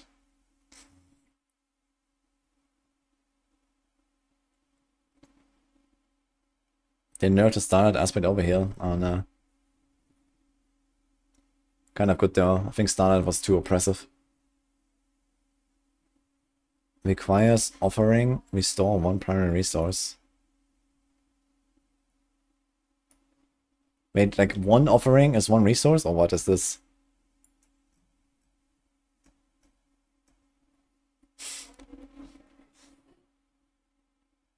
Like, look at this. You gain 25 offering for casting a core skill. And then you just get like 25 resources or what?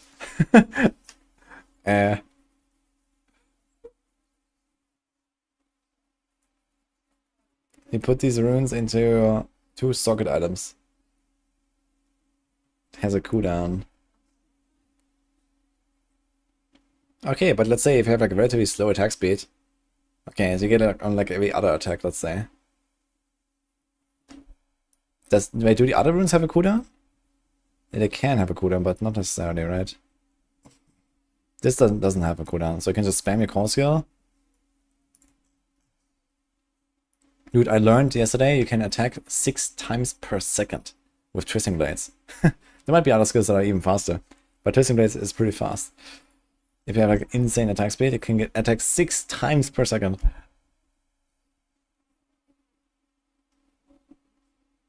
If it has a cooldown? No, I think this effect has a cooldown. No? Or does triggering this once mean you get a 1 second cooldown of getting offering?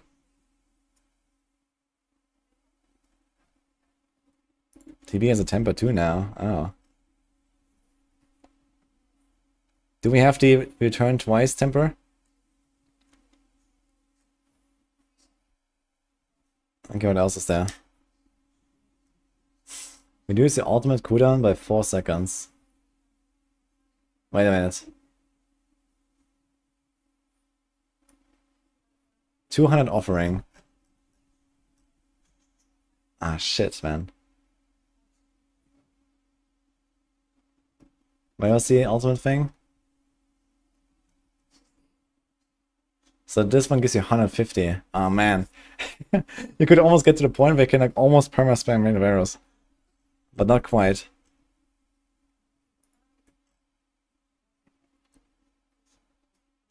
Oh nice, we can do Spiritborn stuff actually. We can all be Spiritborn now.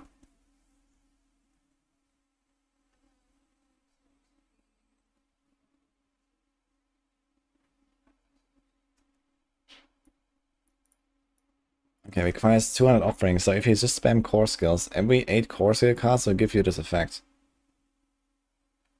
You can actually reduce the cooldowns really fast like this.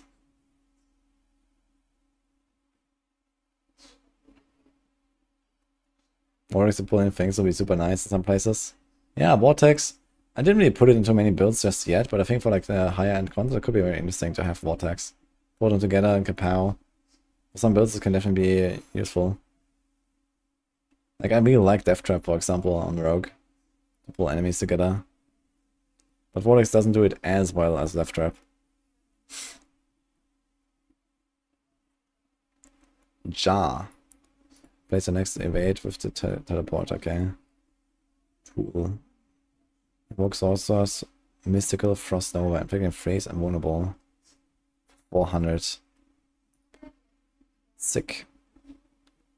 Spirit bones can cause stone dealing damage and knocking down enemies. Kind of nice for like rogues because they have Malice passive that is really cracked these days. With knockdown, double dip. Cry. Evoke the Spirit bones vortex dealing damage and pulling in enemies. 500 though. Oh no. Evoke the druid's dancing bolts, seeking and dealing damage to enemies. Now that is pretty strong for druids themselves at least. If you're like a lightning storm druid, or even if you're just like a druid and want to use the rune or the glyph. Yeah, okay, I guess when you only have 5 glyphs, you probably wouldn't really do these kind of weird strats anymore. So casting ulti 150 and walking 5 meters is 200. But the offering. Wait a minute. No. The offering only counts for the rune that it's connected to, right? You can't stack offering from 2 different runes. On, like, you know. Is offering like a global buff? I think the offering is only for the rune that's attached to it.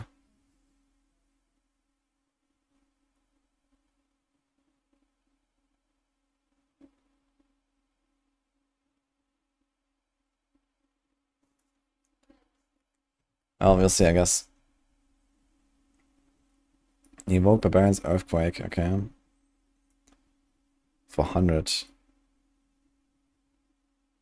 I mean, something like this is never going to be used outside of Barbarian itself, I think. And same as this.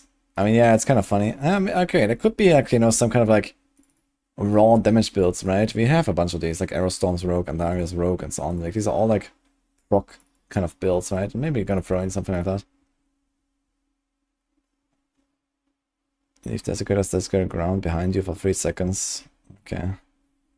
Evoke the rogue stun grenades. Evoke sorcerer's meteorites for 25. Wow. That seems extremely cheap. Even stocks themselves can use that just to burn stuff. Evoke the spirit pestilence storm. Huh. Summon a spirit wolf to attack enemies. Runes are tradable. Rune stack. Maximum of 2 runes can be equipped.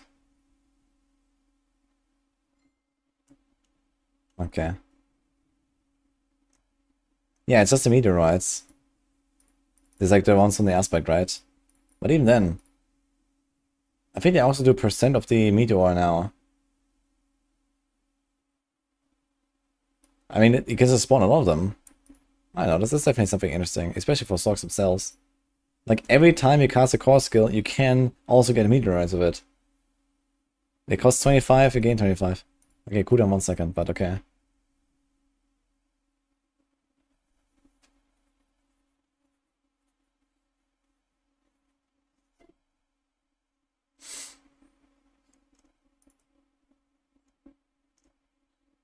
This can be used to craft other runes. You can craft 3 runes with the same name to craft a new rune. The rune created from crafting is guaranteed to be different than ones used. Wait, so you need to use 3 of the same rune? I thought you can combine any 3 runes and then you will not get one of the 3 again. But if you have to combine 3 of the same rune to get a random other rune, holy shit, dude. Okay, that's not actually very good, I think. So it's just like a big lottery.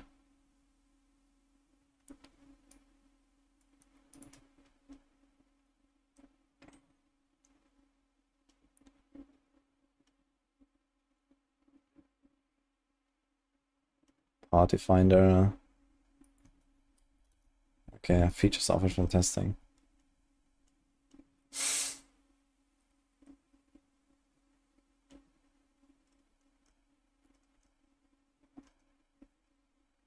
Okay, anything else I have to see here? Why makes setting changes?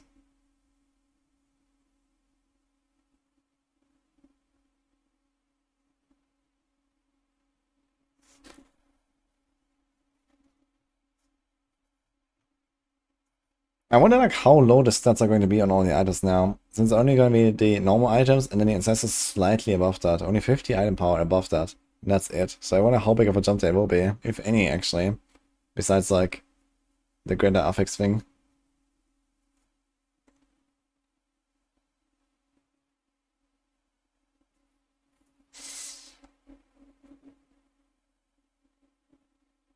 Kind of guess lightning sites can only hit every 0.5 seconds now. The same target. So it's like a nerf to Cataclysm. Seems kind of weird.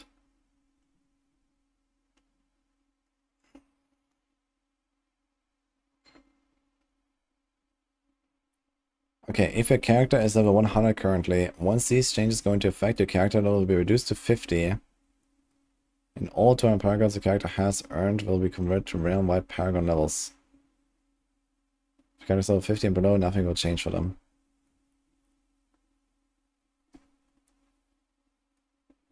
So you're gonna be level 200 basically, but you're gonna be level 50.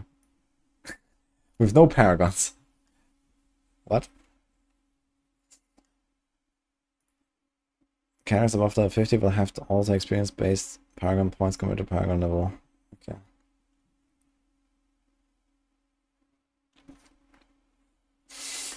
Okay. So play Felix saying that the numbers are used to defeat stats and the damage have gotten out of control. Okay.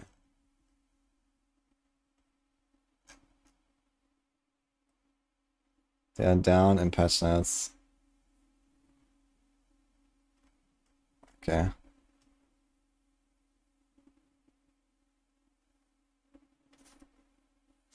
Yeah, I think most people will probably level here in Hardened Expert. And Penitent is really mostly just for twinks or something.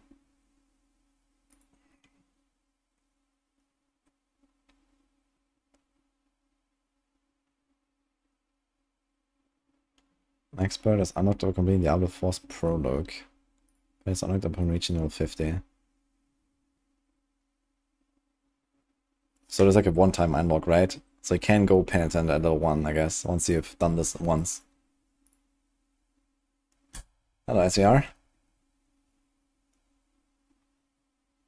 Conjuration caps at 30 stacks now. Yeah, okay, I mean, not really a huge deal at this point. But I guess you also have even more conjurations now, right, with the Familiar. So that's probably also why. I think Conjuration Mastery in general needs a bit of a redesign, besides just capping it. Oh, you get an armor penalty in Torment. And res. 100 res penalty, man. Holy. 1000 armor, 100 res penalty. Okay.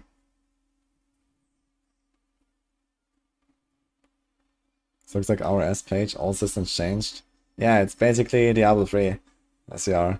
They really Diablo 3 fight the game. Rank skill confirmation is per character. Wait, so you have to level to 50 and then you can go Penitent for 10 levels. What? Per character. Okay, what is the prologue? I guess this means if you skip campaign, you will have expert anyway.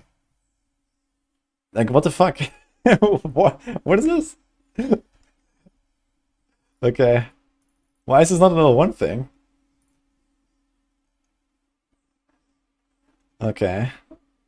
This is crazy though. Minus 1000 armor, minus 100 res.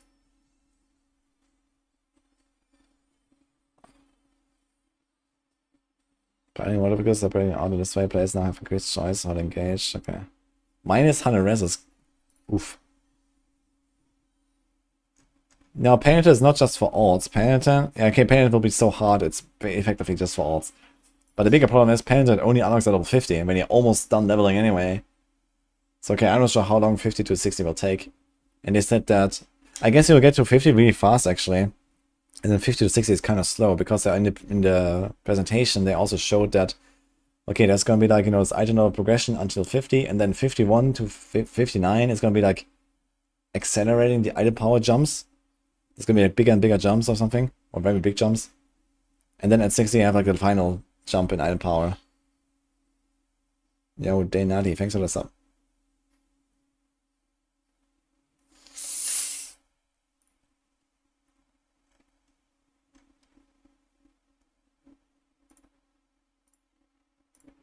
Yeah, also state Rex. Why does Rex have all of the cool people hanging out in his chat? What did I do wrong?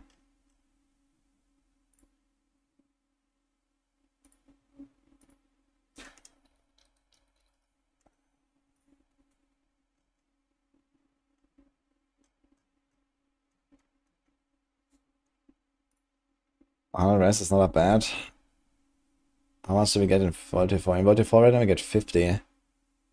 And now it's 100. I mean, it will definitely be something to keep in mind though. Especially now that we play with like, kind of like the old system and stuff. I mean, okay, we actually have most of the stuff available to us, right? What are we missing in terms of like actual power and items and stuff? We're actually not really missing much, right? Okay, there's gonna be new stuff in the expansion. Maybe? Still? I don't know, actually. I mean, Dark Citadel is supposed to be optional as far as I know. So no new items there or something. We're gonna have the same max level already. We're gonna have the same paragons already. Same gear progression, character progression, everything. So we'll actually like, literally play the expansion, turns out, right now, right? Just without the content and without the class.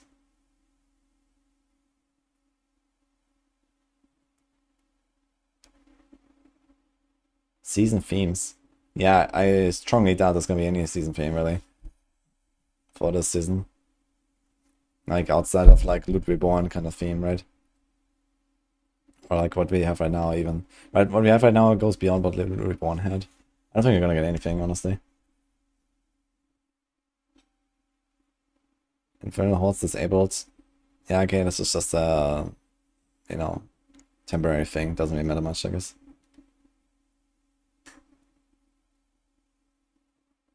Runes are going to be season theme? No, runes is a new feature. All this is new features. They have not talked about season theme.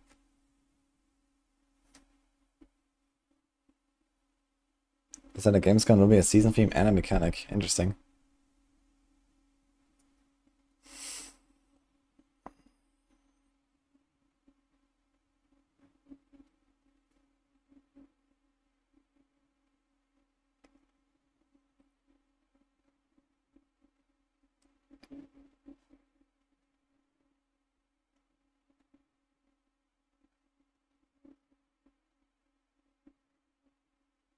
Okay. Okay, glyph is no longer driven by experience, instead of giving attempts to increase the glyph ranks. 3 attempts to upgrade the glyph ranks are rewarded for successful completing Artificer's Mastery. The bonus to them for not dying. Literally D3 actually. Soon we can also spend gold on empowering our pit run, guys. Each upgrade attempt can be used to increase any glyph that isn't already at max level. The chance to upgrade a glyph is based on the level of the glyph. Complete a pit that is 10 higher than the glyph's rank guarantees an upgrade. Do we have any info about what happens if you're like lower than a glyph? Because that's actually going to be the more standard scenario.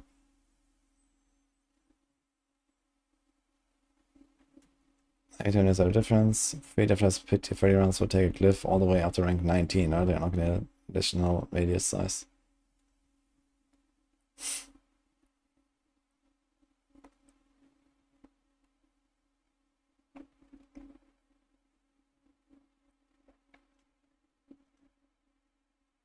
Max level of a glyph has been increased from 21 to 100. At level 45, a rare glyph can be upgraded to a legendary glyph using gem fragments with the following bonuses. Okay, so only gem fragments at this step, so it's not like at every rank. Okay, they didn't talk about like what is the chance when you're below the pit level. Do you have to be above?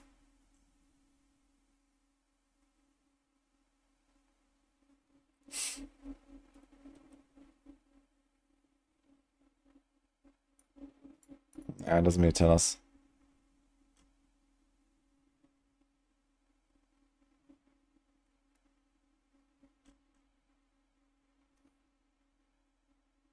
What's the point of Diamond Dungeons now? The Diamond Dungeons will be like the masterworking mats. And just general farming, I guess.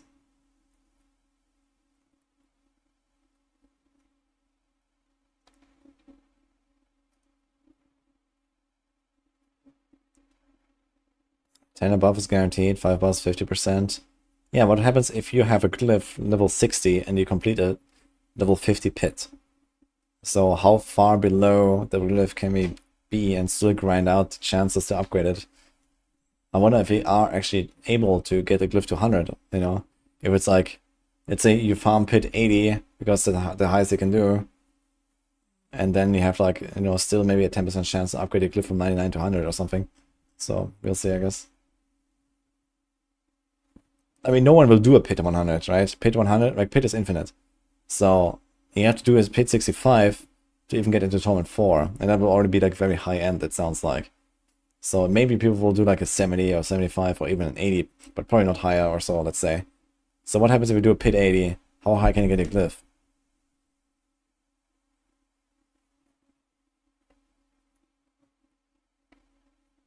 The chance in one day short of 35, I think it's 100 plus 10, 50 plus 0, 0% minus 10. Okay. Everyone has Dark Shroud now. Yep. Yeah, Dark Shroud on all classes is kind of wild, to be honest.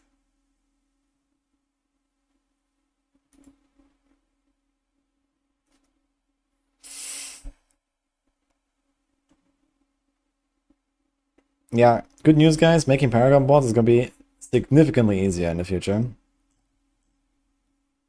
And significantly less, like, you know, try harding to find like the last few points or something.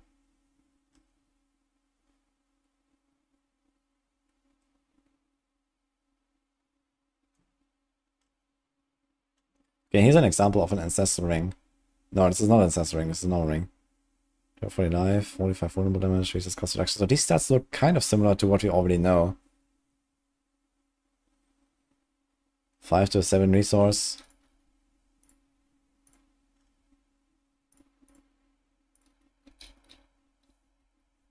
Literally the same. What about the bomb damage? 30 to 40. This is 35 to 45. And then life is like way less, okay.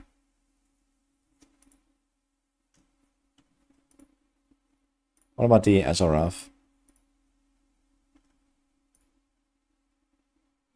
So this has 46 to 60 cold res, 79 attack speed, 47 to 65 all stats. So this is the same all stats. The attack speed goes to 10, is greater, 15.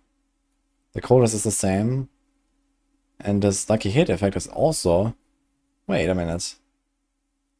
This was not stat squished properly, was it? I think they did a bit of an oopsie there. Look at the damage per hit. And then look at the effect. So I think they didn't stat squish this properly. Because it's effectively like an elemental surge proc or something that I have here. And elemental surge is way lower in the expansion, like hundreds, not thousands, and stuff like that. So look at the Azarath now, 1300 to 2000 damage per hit, and this is 200 to 300, so it's like 1/7 or so. So this should be like maybe like, I don't know, 800, and same here. 24k per compliner. It's 12. Okay, it's because I have one weapon, I suppose. Okay. Now, is the planner accurate though? I don't know. Is this the actual value from the game? But this proc here is the same, look. Almost the same. So this seems a bit sus at least. And it's not a visual bug, it's because I only had one weapon.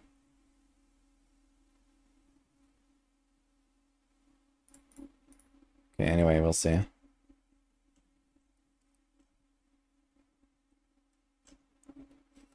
Signals will no longer drop.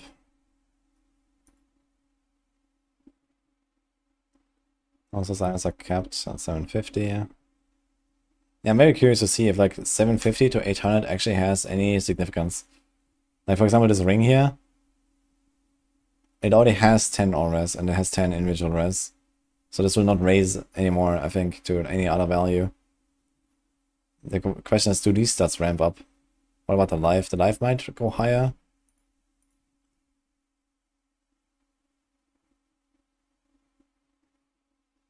Fixed druid, quick shift, heightened sense, and best in rampage. Interesting.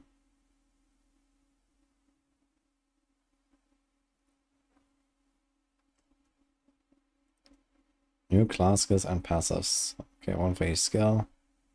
You're gonna check out the new skills later, so this is something for, you know, if you're crafting at some point, but... Same with the passives.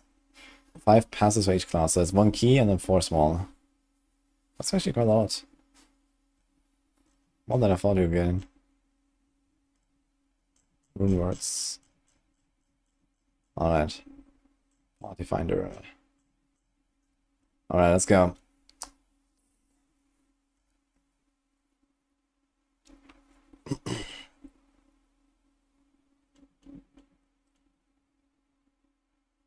Yeah, we saw the victimize.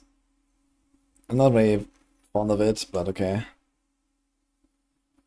I guess they just couldn't really figure out a good way to like fix victimize, and then it was just like, fuck it.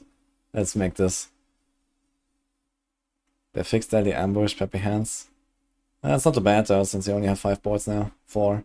So you're gonna go like, I don't know, cheap shot in most cases, I guess. And then exploit weakness in most other cases, and then yeah, 2 more only, so... Deadly ambush for the trap stuff, you can do tricks of the trade for like the non-poison, non-proc builds. The range builds in particular, I guess. Victimize is now boring. Yeah, it is actually. That's kind of sad. Like, Victimize had its own identity and they just kind of killed it. I mean, it will probably be good, but it won't have a real identity anymore, because everything you do with Victimize is going to be exactly a copy of just playing Andariel's Rogue or something. More passes that roll and amulets. Yeah, you couldn't figure out what Victimize means. The Victimize change is now doing weapon damage instead of the skills damage that you used to proc it. It means that we will no longer play Heartseeker and Penshot with Victimize, but we'll just play, you know, either Puncture, like the old Andarius build, or you're gonna play Barrage, like the new Andarius build. It's just about maximizing the number of lucky hits. Or like the total amount of lucky hit that is trigger. So it's a bit lame, I think. Because you already have, you know, stuff like Elemental Surge and Arrow Storms and so on that all do the same, kind of.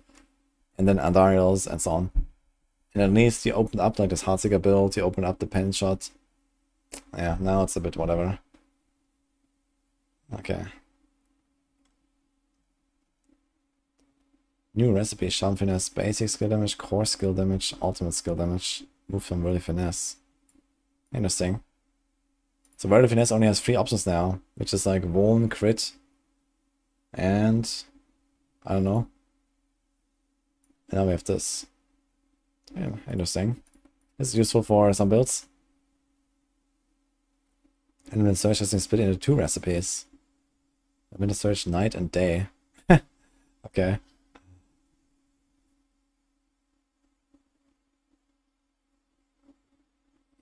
All classes skill trees have been updated to create new connections between nodes.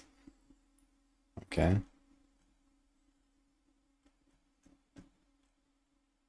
Okay, new skills, we just saw them. Is there also like changes to existing stuff? No. These are only new things right now, right? Complete innovation. Rend effect size, observe size, skill ranks to hamstring passive. Skill ranks to expose vulnerability, move from bleed.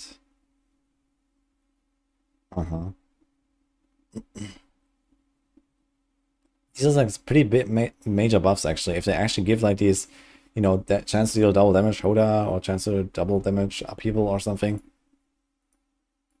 So that's kind of big actually. They didn't talk about later items. At some point I want to do something with the other rarities, but not yet.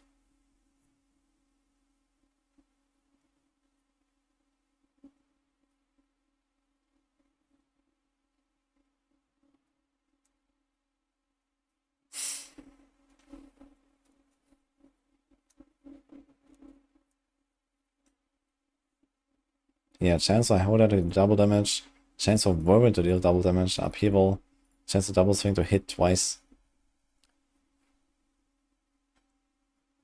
So is there like any real difference between the double damage and the hit twice? Besides you get lucky hits again? I wonder if there's like any visual for this or anything like that. Condes rated us. Thank you, Condes. How's it going? Oh, look, there's all the stuff here. Charge double damage, kick double damage. Chainsaw ground stomp to hit twice. That's interesting, actually. You can get an insane amount of cooldown reduction for your ultimate like this.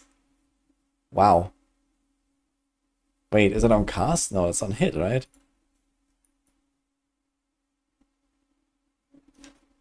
Yeah. 2 seconds for each enemy damaged by ground stomp. That's cracked. Now, is there any ultimate to be on a cast that often? No. So I guess it doesn't matter. Chance of mighty throw to hit twice. Dude, they literally have like a ranged spammable skill. Why is it not like a cast twice? Deal double damage. And also hit twice. Okay.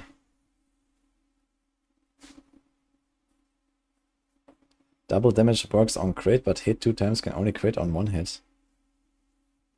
Wait, where's that coming from? And how does it make any sense?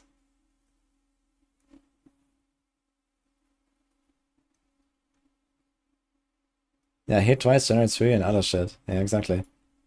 And same as this here, I guess. So some of them just do double damage, and then some of them hit twice, and you get like more effects, more lucky hits, more anything.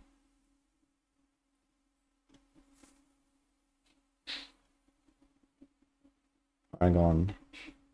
Okay. That's a Reynolds as well.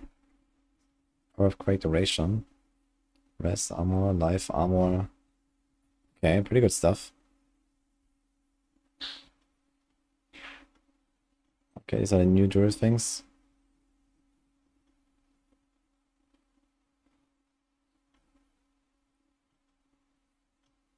Okay, here's the tempering. Chance for Storm Strike to hit twice. Chance of Lightning Storm to deal double damage. Chance of Connecting to deal double damage. Okay, let's see this Paragon board here. Companion damage, damage reduction for elites. That's big. I wonder if like a lot of these Paragon boards now also got like damage reduction, life, and so on everywhere. Yeah, there's life and damage reduction on the same board. Also res and so on.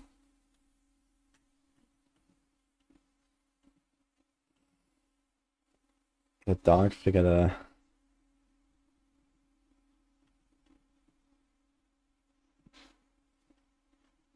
Maybe hit twice just repeats the damage. It might do that. Maybe the Arbor's Elites finally works against ground effects and shades. In your dreams, dude. Okay, let's see here. Bone Stone Duration, Bone Spirit Explosion Size, Bone Prism. I think we had most of this already, right? Blood Surge Size. Wow, here's utility, that's cool. Blood Lens Duration, okay. Soul Rift Duration. That's the utility, by the way. Sever Effect Size. Okay. Dude, this legendary board seems so insane. Like, every Necro build is gonna take this, right? I mean, why wouldn't you run a curse anyway, already, and then this? Okay, what do you have here? Shadow Res and Life, okay. And Life again. They actually have 2 life classes. That's what I saw earlier. Okay.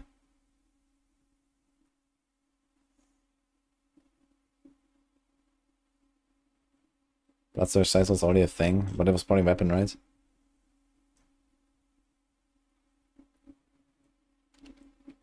Or curse aura and curse on unique item, yeah. I wonder what happens when you like recast a curse. If it's gonna override this buff and then start from 0. That'll be kinda yikes. I still have to figure out how this works. So 6 charges, 1 second charge cooldown. Why isn't it just like a channel skill that drains resources? Why does it have weird charges and bullshit like this? How do you even get charges? Moving 30 meters grants 4 charges. 30 meters is a lot, to be fair. You have to go very far for this. You won't be able to perma charge. Actually, 1 second charge cooldown. So if you have cooldown reduction, you can actually make this charge faster, right? Dude, I can't comprehend this, man. Channels and charges. Like, what the fuck is this?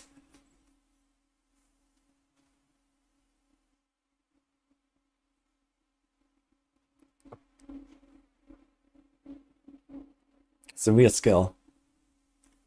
Calm points and strength. And it's also, it says that with calm points, it now lasts longer or something. What's like an what's the power or something, right? You're gonna stack movement speed. But it's not just movement speed, you still have to go 30 meters. You know how much that is? That's like, it's pretty much the entire screen from left to right or something like that. So even if you stack that movement speed, you also have to kill everything as you know, blast past it basically. So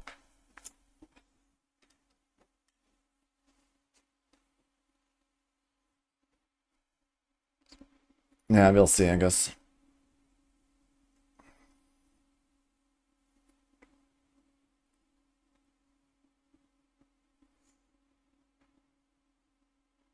So many cost resources per second. Yeah, I guess they just really wanted to make something different.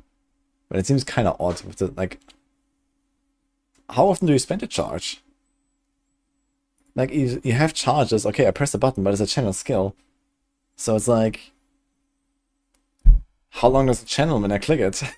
How many charges would I spend? Who knows? Oh man. Okay. We'll see.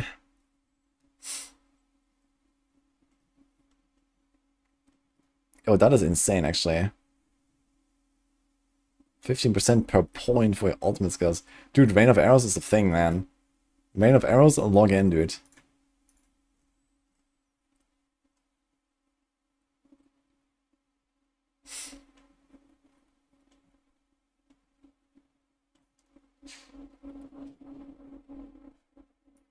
Casting smoke grenade increases critical strike damage by 30%. Released by a cloud of shadows. While within the cloud, you gain stealth once per second.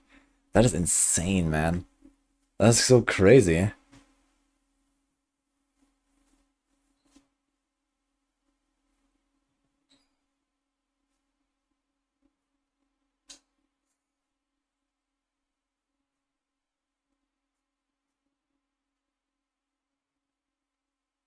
Since there's a mention of duration, increase of calm points, you assume, I guess there's a maximum duration per charge, yeah. Yeah, it might be like one, like maybe by default, like one charge is 1 second or something. And then you get like one charge back every second. I don't know, maybe one charge is half a second. So you have like half uptime, half downtime, and then you have to stack a bunch of cooldown, or calm points, or whatever. Like, I don't know. I guess we'll see. That's something that we have to test.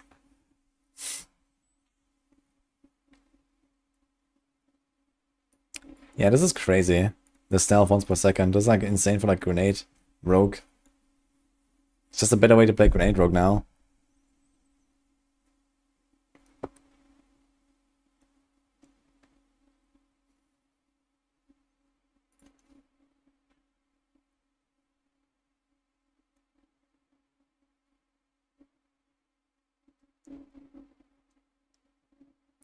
That makes yourself create a cloud for poison damage. That's a lot of poison damage. Like a hit, 100% chance when hitting or killing a frozen enemy, create an ice spin that fires away from them.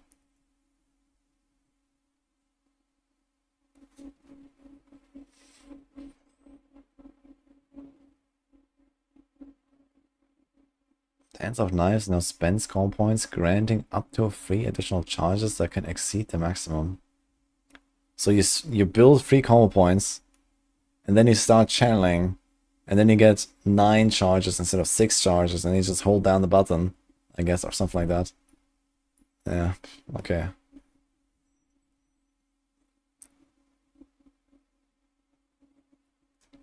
It says how many charges used per second. Oh yeah, it says consume 1 charge per second. Okay, it actually says that in the base skill. Okay, 20% movement speed and 10% dodge chance when channeling Dance of Knives.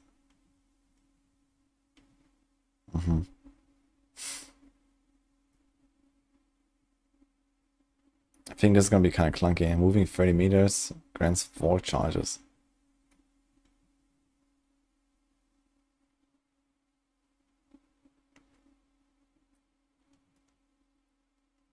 Okay.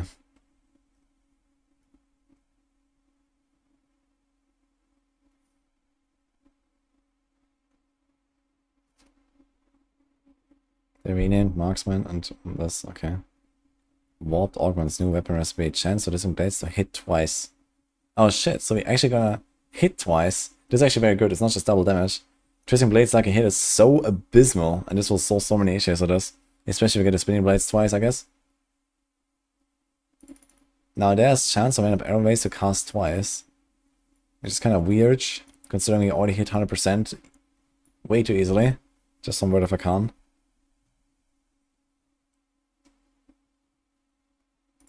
Okay. Chance of flurry to hit twice, also good.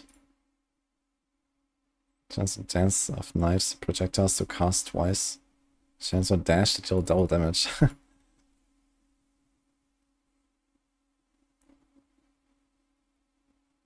Shadow Step cleaves for X damage. Interesting. Interesting.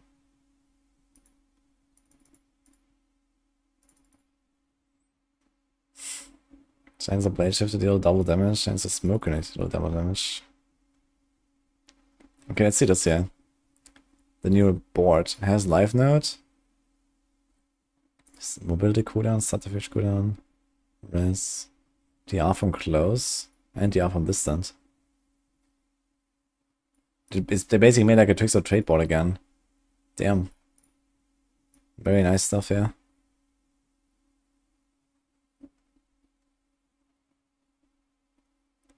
Ground Stomp cooldown reduction is kept at 12 seconds now for your ult. Ah, that's not too bad. You have the chance to cast twice Ground Stomp if you really want. Flicker, log in. Yeah, it might be, depending on how much this cleaves. Let's just say it cleaves for like its original value. That's would already be kind of good for that. And it's like Shadow Step, Shadow Step, Shadow Step. This could be a real thing.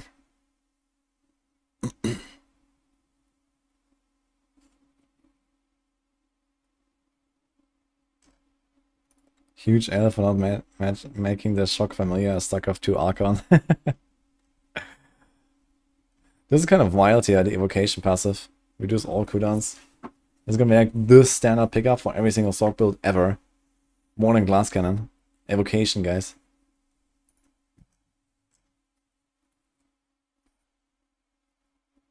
%6 damage action while I have a barrier. For 3 points. New Frost, Shock, and Pyromancy skills deal 3% increased damage for each skill you have equipped of their type. Interesting. So I guess this will probably be... yeah, not really a fire thing, right? I mean, you can do like Firebolt, Firewall, and then like Fireball, and a Flame Shield. Or you can do like Frozen Orb, Ice Armor, Frost Nova. That's basically it. I guess for like 3 is somewhat realistic, especially for lighting builds, I think. If you have like a lightning core, unstable, teleport, you already have 3 by default. And then you can still have like a lightning spear or something.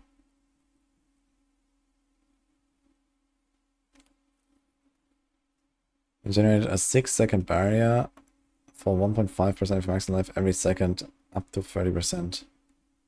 This effect is lost for 5 seconds after losing health.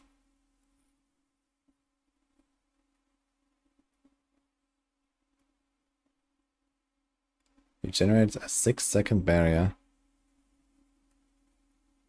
for 1.5% of your maximum life every second up to 30%. This effect is lost for 5 seconds after losing health. It goes up very slowly though.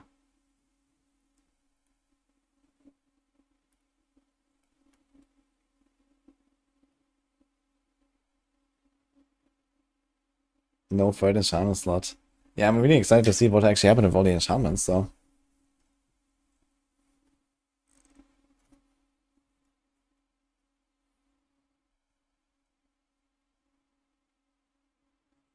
That's crazy if you have slight gap in ice armor uptime. It keeps the barrier up, but only if you don't take big hits. Like, this is a kind of minor barrier. It goes up to 30.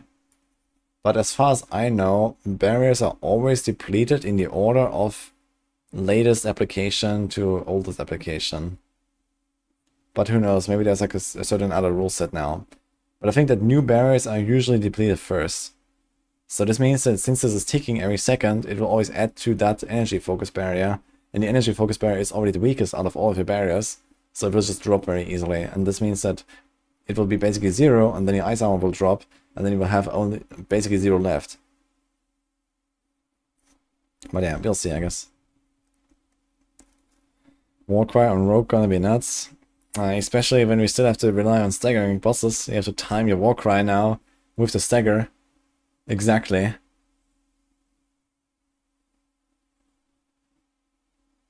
Yeah, I don't really expect this barrier thing to be very good. But we'll see. But this is very good. This is fine. If you don't have points to spend, you just put it there. And this is pretty good too. So 2 very good passives. 2, okay passives. They're not unusable, I'd say. And Blizzard temper for weapons. Chance for Incinerate to do double damage. Now watch this. Roll once the chance to do double damage on the cast when you start channeling, and then you just hold it down forever.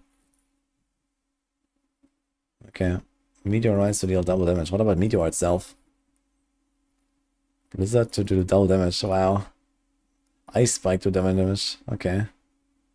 Wait, Ice Spikes have explode twice and double damage now, right? Chance for Deep Freeze to do double damage. Oh my god. Okay.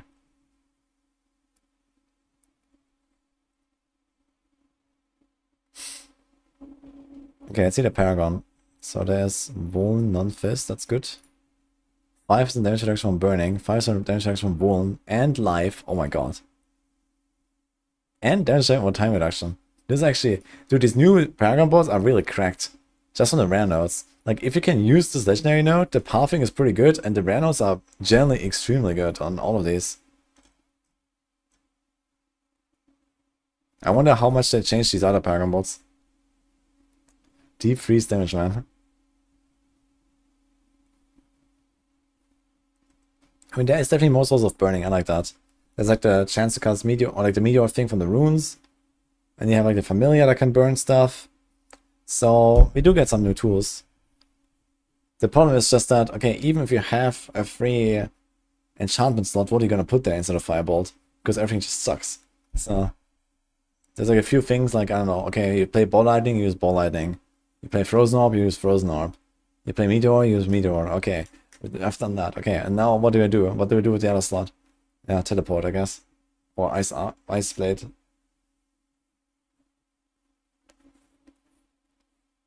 Okay, ultimate skills have ranks. Life generation now trigger when at full life to contribute to overhealing effects. That's interesting. So someone said that Starlight was nerfed to not work with overhealing. So what else is overhealing? I guess Temerity. All weapon timing effects are granted a bit of damage. All classes now have innate 50% block reduction. And shields inherent block reduction reduced by 15%. Oh, that's actually pretty big for Spirit Bonds. I didn't know that. Was it already on the Spirit Bond client? I wonder. Block is huge for Spirit Bond. Like basically all builds will go block there.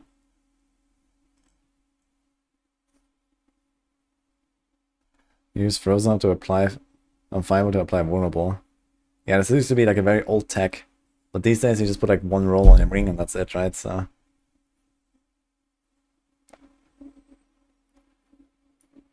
man, this was actually horrible, I remember, man. Like when you used Frozen to apply vulnerable back in the old system before they nerfed vulnerable, right? In season 2, I think. Like you had to rely on a 30% chance to cast a Frozen Orb, and then that Frozen Orb had like a 30% chance to make them vulnerable. And if that didn't happen, well, tough luck, you only do like 10% damage. Unlucky. Yeah.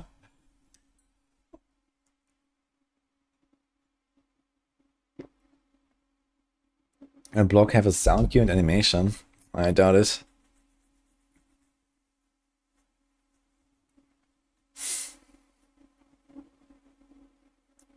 Starlight works overhealing by 200% instead of 20% while healing.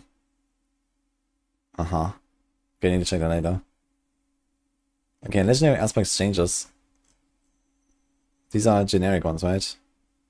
You have a 12% chance after taking direct damage to gain a barrier equal to 20% of your life. Chance is doubled against distant. Okay. Kinda cool. I wonder if taking damage means you have to not have a barrier. Slaughter. Gain turns and move speed, loses bonus for 2 seconds after taking damage from a close enemy. Okay. Starlight. Or every 200% of the overheal when at maximum life. Oh shit, so this is... Okay. 200%. That's a lot. Okay. Probably still good enough for like Andarius rogues. But okay. Frenzy Fury Generation, okay.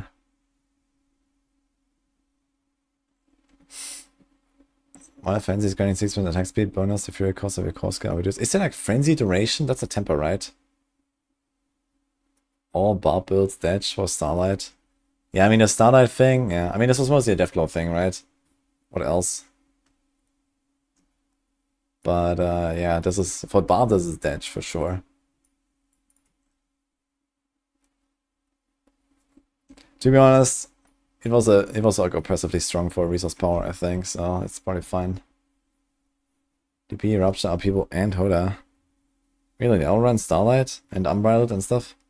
I mean, there's like alternatives I guess they can go for that are probably not much worse though. Like DP is like the only one where you really have to go for that combo, I feel.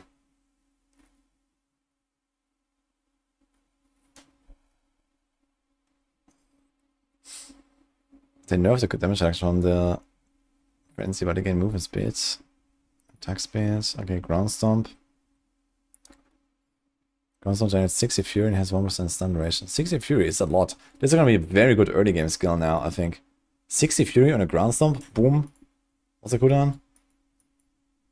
16. Like, I really like Ground Stomp already. Like, in the past, I used to play like double swing with Ground Stomp, but I feel like early levels was really nice.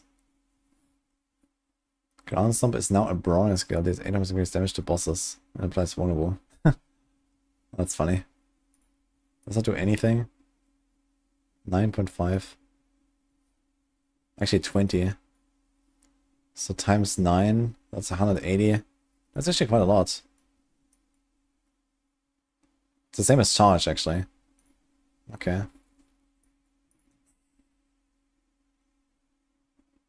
Ah. I like this change.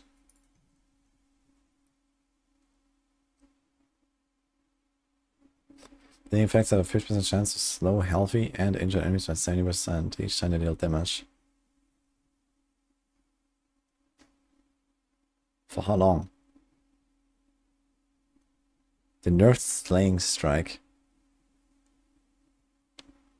I guess so, it's fine. I mean, nerfing a few of these things is probably okay since you're gonna get like 10 or 12 extra points. 13.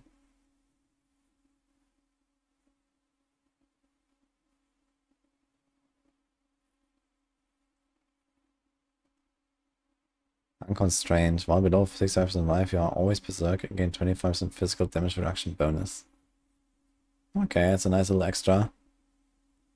But they removed the maximum duration thing, which is probably not a huge deal these days.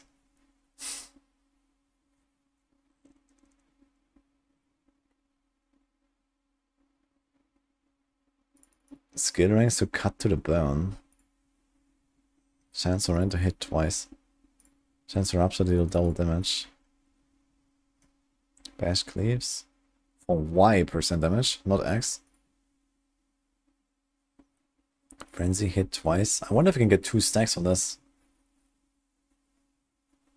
Magic Strike, Flay Duration, move from Bleed Augments. So it's again a weapon recipe. Berserking always change the utility.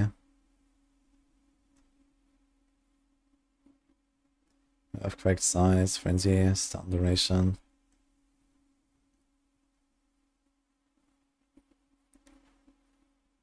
Does double damage additive removes. Chance for dust to cast twice. Chance for earthquakes to cast twice. Earthquake duration.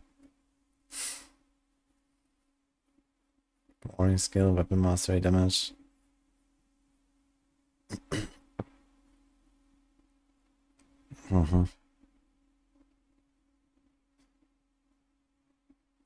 we do unconstrained, might as well use Frosty Strides. Now, I wonder if there's like a realistic way for barbs to get like enough barrier to just be perma barrier all the time. On Spirit Bond, that's a thing. And I've been free crafting around perma barrier Spirit Bond builds for low life builds. And for example, with Dark Dance aspect, you can easily go down to like 60% life without really being in danger of dying necessarily instantly when the barrier drops. But still staying in that low life range, kind of. And you could use for like effects like this, unconstrained and so on. But yeah. Rusty Strides. Let's go. How much damage does it do these days? Frosty. 12,000 makes him vulnerable for 3 seconds. But again, you need below 55% life. Nah, that's not very easy. Not low life builds again. Yeah, for Spirit Bond, that's gonna be a thing. Not very hardcore friendly though. At least if you want to push it to the extreme.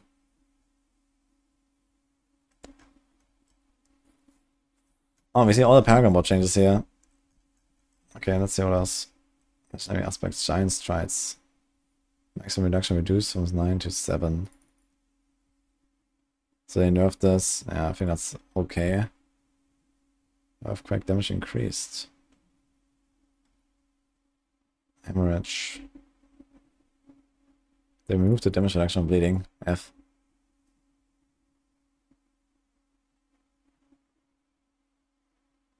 I'll put it there. Okay.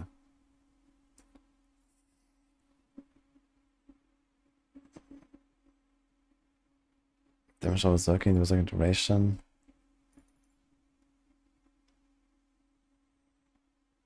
So this means it's in a glyph radius, you can buff it. Because it has strength, it has main stats, so it's like a glyph socket node here. And damage from Berserker, you can actually put like a magic or rare buffing glyph there, that's actually kinda good.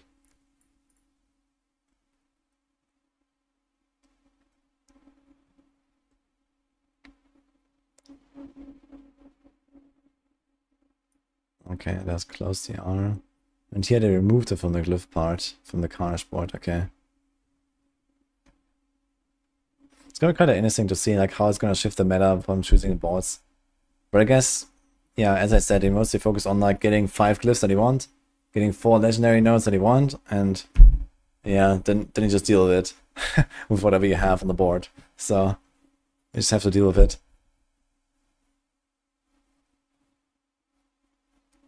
Damage reduction while healthy if healing received.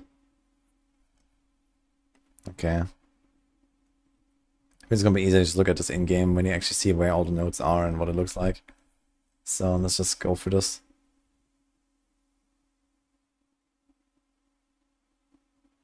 There's still be Capstone dungeons, and it sounds like there's no Capstone dungeons anymore. Which is kind of sad, man. I really like the Capstone system, to be honest. Now we just do the pit run, which is, I guess, more streamlined. But I hope they're not going to just throw away the Capstones. I like them. Like how they limit the moon rods to max 2 because bars will break the game again. Yep.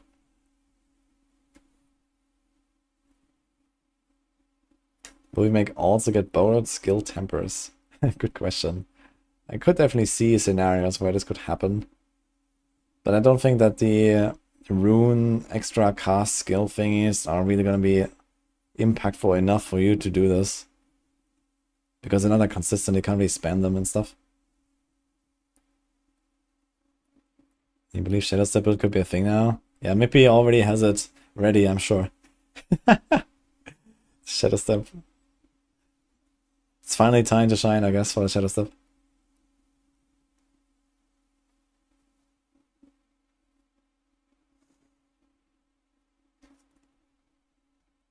Debilitator increases your damage for its duration. That's kind of big.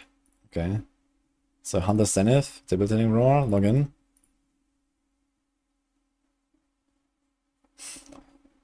Update to more consistent trample to your target destination rather than stopping immediately upon hitting terrain. Nice. I hope they also made it a bit faster, man. Categories not previously updated, we guarantee to hit an enemy with lightning strikes if one is in range. We like how much better the skill feels to use to this change, however it turned out to be a bit overpowered. Now we're living up fingerly, categories and lightning can repeatedly hit the same target. Okay. Yeah, looks okay, fine. User strength. Damage bonus by health will reduced from 30 to 15. Maximum health bonus increased. All power damage increased. Okay, so they're gonna make it a more full thing and less generic thing.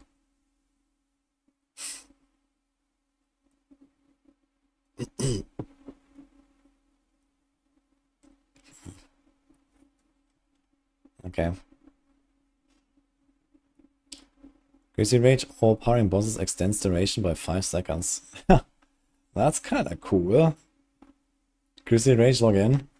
Is there like a cap on how long it can last? No, right? Why will Spiritborn have a low life build? It's not because they have damage reduction by injured, it's because they have an aspect that grants you thorns the lower life you are, and quite a lot of it. So, depending on how the balance is with that aspect versus Razor Blade, you will have like kind of like a baseline thorns from Razor Blade, and then you're gonna have this aspect. And it's insane scaling. Getting ready to drop Diablo and take PoE 2. PoE 2 is still 3 months away. 2.5 months. So, I'm good for now. It's a D4 login time right now. Will Blizzard fix the ridiculous tag problem with Druid Walls? Who knows. They seem very excited about companions though. Okay, quick shift. Shifting into a new animal form grants 3% increased damage up to 18. This bonus is lost after 3 seconds in human form. Okay.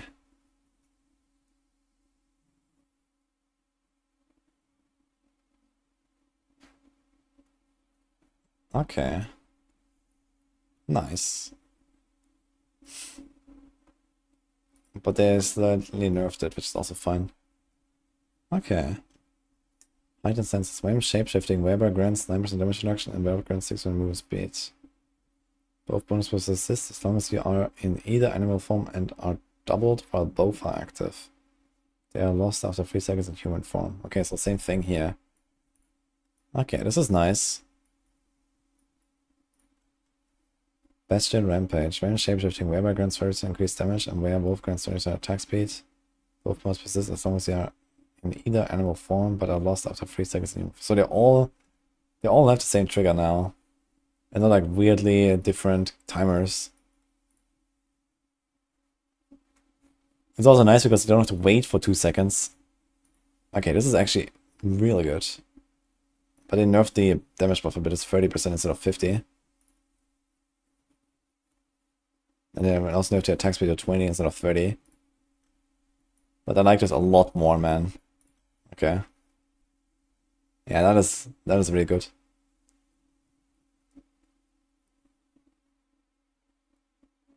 The boots got hit hard. Okay, let's see. Flash window increase. Okay. Shout Druid login. I wonder how good it's gonna be. But I know it has like very low single target damage, that's like the main issue. Dolmen Stone. Boulders that are rotating in Hurricane now knock back enemies less to allow you to more consistently hit enemies. Oh yeah. I know, more consistently hit enemies that are within your melee range.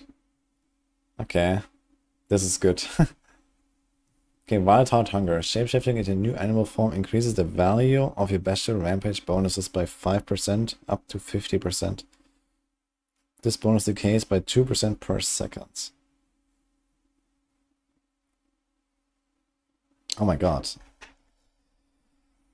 The value of your bestial rampage bonuses. So it says plus. So does this mean we get plus attack speed, like 70% attack speed and 80% damage? Or is this like 45% and 30%? What are we talking about here?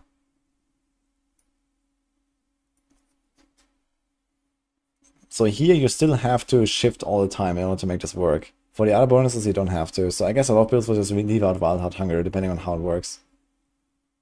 This bonus decays by 2% per second. So you have to shift every 2.5 seconds.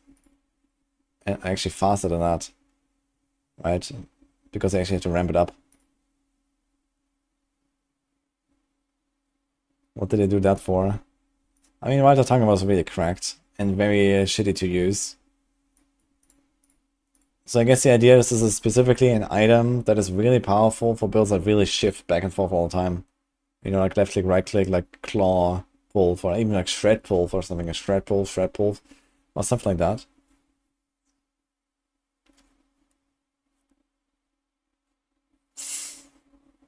Yeah, this is okay. It's fine. Like just for this here, it's fine, you know.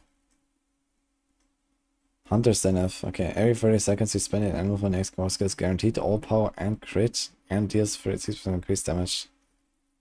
Casting shapeshifting skills reduces this timer by 1 second or 2 if you change to a new animal form.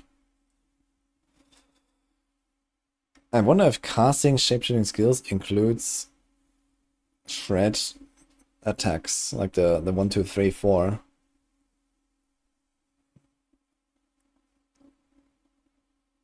Okay, it's guaranteed at all power and crit and deals 6 increased damage. Is that good enough though? So you can't do the permanent debilitating raw stuff anymore.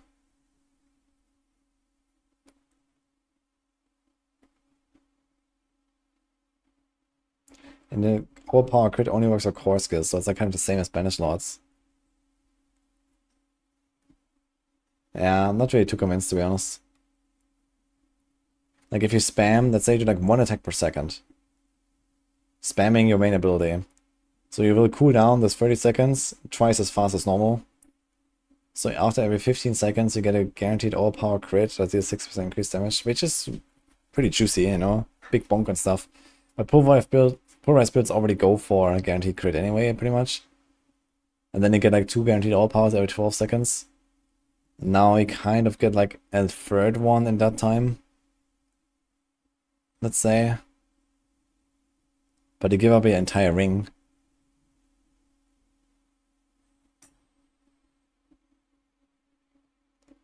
The 3 attacks would only count as 1 shapeshift attack. Yeah, that's what I'm wondering. I don't know.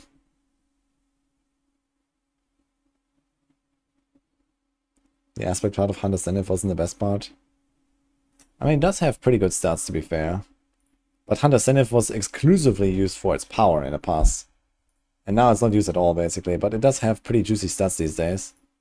But no one uses it because you don't need it anymore. And it's just tanky boy by default playing a druid. You don't need this like debilitating raw action. And debilitating raw doesn't work for the pit bosses and so on. So it does have juicy stats though. Especially with these passives just getting better. It's still a good ring. So okay, maybe. Seems like it's gonna be mostly just a pulve item, though. So you pulve, Bloodhowl, pulve, Bloodhowl, or something, you know.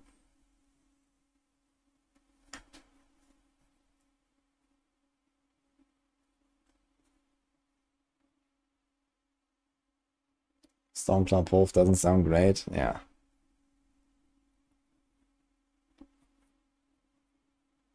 Okay, Tornado, Hurricane, deal double damage. Chance for Hurricane to deal double damage. Wait a minute. So you have the double damage, you have the duration, that are now not weapon templates anymore. And then you have the size thing. Huh. Hurricane buffing, indeed, man. Actually, how is it now with like Hurricane and quick shifting and stuff? That's actually gonna be also really nice now, right? You just get the bonuses once, you do like a claw, and then, you know, you go into bear form, and you're chilling. And you have a quick shift bonuses, you have a special ramp, I actually do like still the overpower stuff, I guess. But yeah, it's pretty crazy actually. Now Hurricane is pretty good build. I think I have it in 80 or so. I think it pushes like 130 something pit. So okay. Maybe it's A or B, I'm not sure.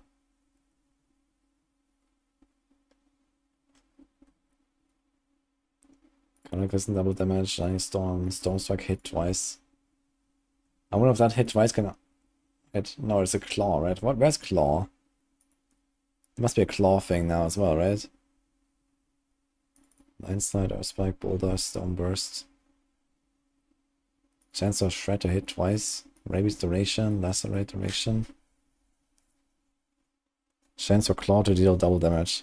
So that's what I was looking for. So for Stormclaw, okay, I guess Stormclaw doesn't have a weapon temper anyway, right? So it doesn't matter. I was thinking, okay, the double cast would be nice there. Polarize hit twice.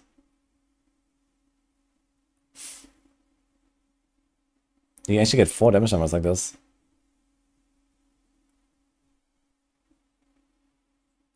Claw has never had any cast twice shit and still doesn't. Are you sure about that? It's the original cast twice. But yeah, here, I mean, Claw is not really a thing right now, and I don't think it will be. Who knows? Raven deal double damage, Poison Giver deal double damage, and Wolves deal double damage. Okay. This could be pretty legit. It would be nice if there was like some generic, like all companions kind of double damage thing with a lower number.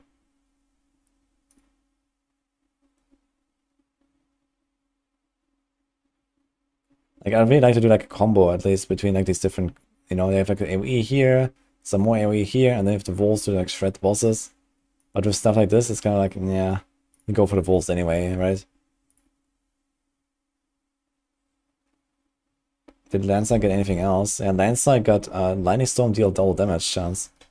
So you're probably going to temper this instead of the Earth Landslide cast twice. Because in the late game, like for the Stormside build, like Lightning Storm is most of your damage. So it's actually pretty cracked. Stormside is still going to be pretty busted, I think. That's the second pull cast also all power. Yeah, usually your second cast will also just benefit from all of the buffs that your first cast had, you know, like combo points and whatever. So it should work.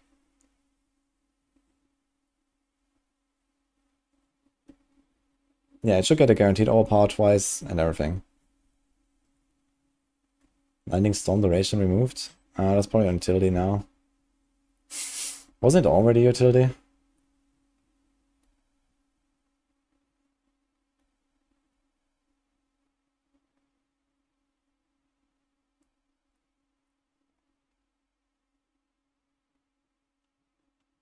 Hurricane duration moved from strongest to nature magic innovation. Lightning Storm duration removed.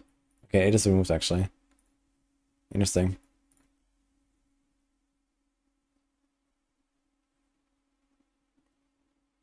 Every ancestor Electro House.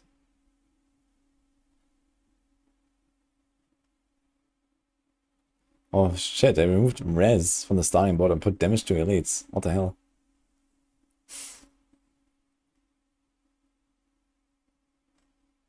Okay, the Paragon bots I'm gonna check out later, it's fine. Let's go. Necromancer.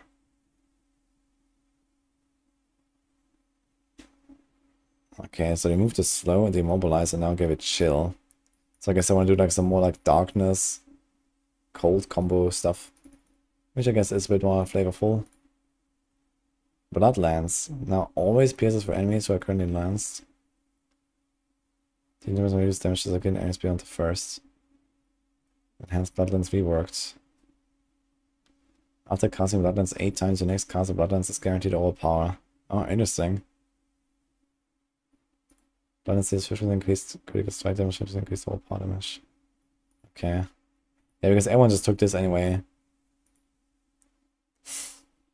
Okay, Blood Wave.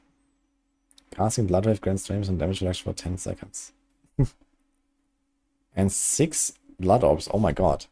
You can get 18 Blood Orbs from 1 Blood Wave. Dude, Bloodlands log in, man. That's actually pretty nuts. And NDR is helpful too. Transfusion cooldown for blowing spawning blood orbs reduced from 4 to 2. This is the passive that gives a lucky hit chance to spawn blood orbs. Okay. More movement speed.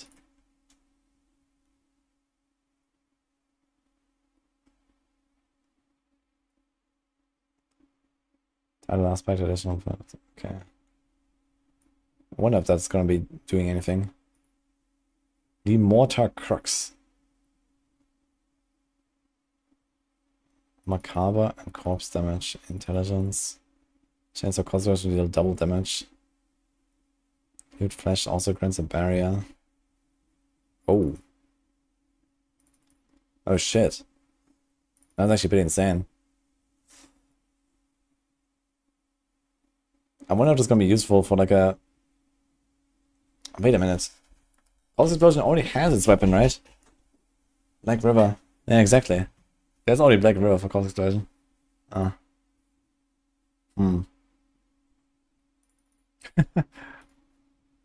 It's a lot of barrier though.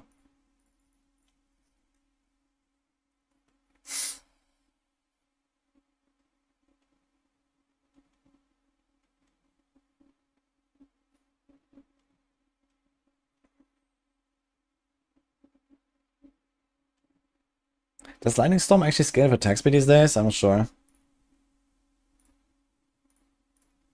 Because of Lightning Storm duration removed. If it scales for attack speed, I guess it's not so bad.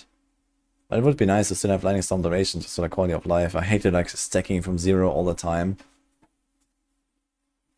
Okay, Bone Spirit, Bone Splinter, Bone Spear, Bone Stone deal double damage. So I guess that's a nerf to this recipe. Because now we have to deal with this. Blood Surge deal double damage, log in. Blood Lance hit twice. Now that could be nuts actually, because it also applied extra lance to another target probably, right? I wonder how this will work. Wait, is there no Blood Lance cast twice?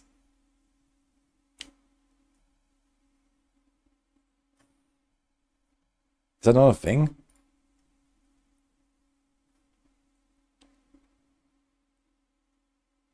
Soul Rift deal double damage, Affliction deal double damage. Army of the Dead to deal double damage. That seems kind of weird. Wait a minute. Chance for Army of the Dead to deal double damage. What damage?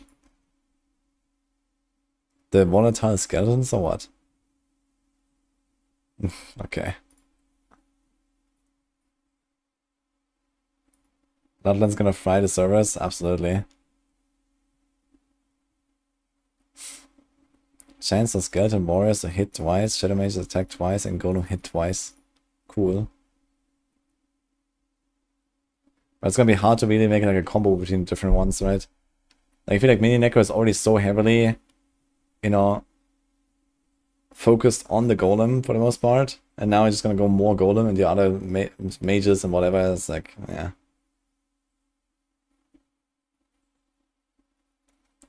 I think the new rogue key passive will play Vandariel is better.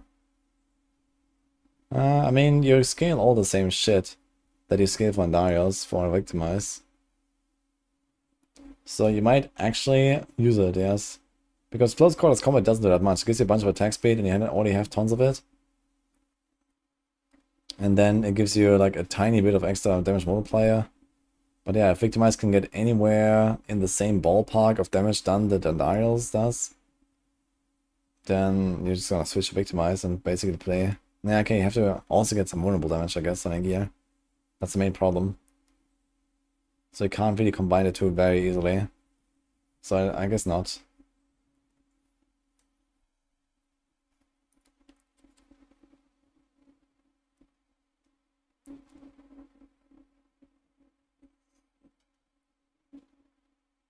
It seems like they move like defensive and they replace it with offensive here for all of these. Okay.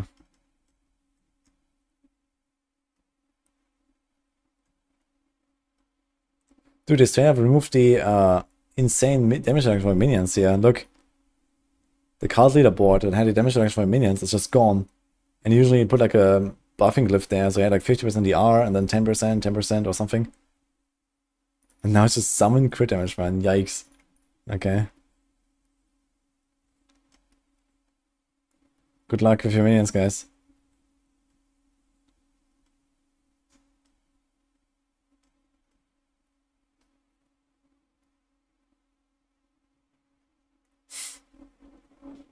I think the new rogue key passive will play Vandarius better.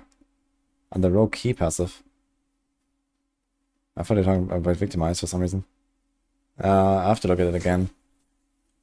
Maybe. Okay, enhanced blade shift. Object is active again, tries to move, moving. Okay. So you get like the upgrade effect from earlier. Casting a skill that isn't blade shift empowers your next blade shift to deal 100% more damage. Okay, whatever. Shadow Step deals 200% more damage. Casting Shadow Step reduces its cooldown by 3 seconds. Damn. 200% more.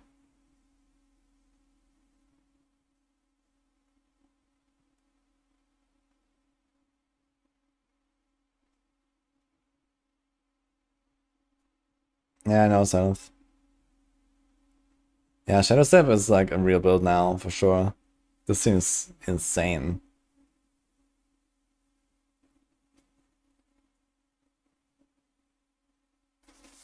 I'm gonna try some PTR.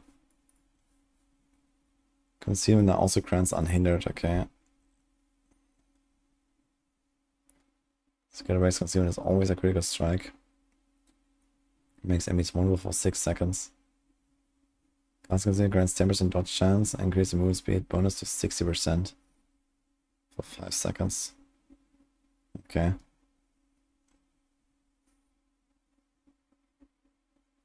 You gain stealth and unstoppable for 5 seconds after casting Shadow Clone. Here's the Shadow Clone update, guys. You gain stealth and unstoppable for 5 seconds after casting Shadow Clone. Nice.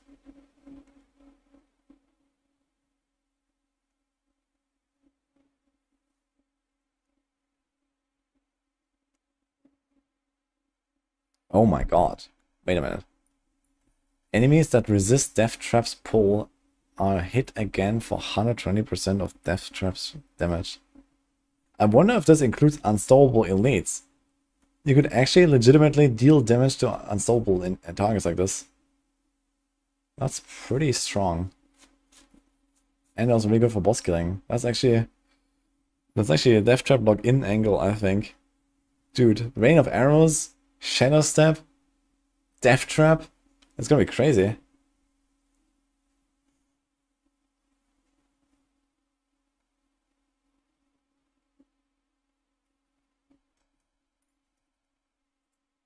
Rain of Arrows now deals 4% increased damage to crowd controlled enemies. Yeah, this is not what it needed. It needed some boss damage. Well, okay, it's 40% damage, I guess. But it matters on a stagger. So the first wave knocks everything down. And then the second wave comes and decimates. And then the third wave comes and then comes the fourth waves. Shadow Clone good now. Now Shadow Clone not. But Death Trap and Rain of Arrows are gonna be pretty strong, I think.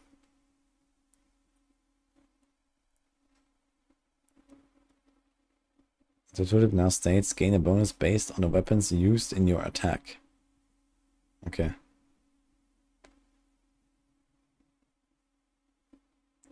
Close quarters combat now scales from 50% of close. On 10% of crowd.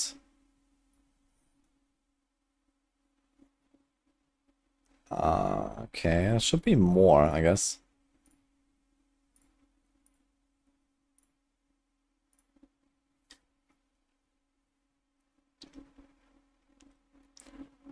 It is a bit more.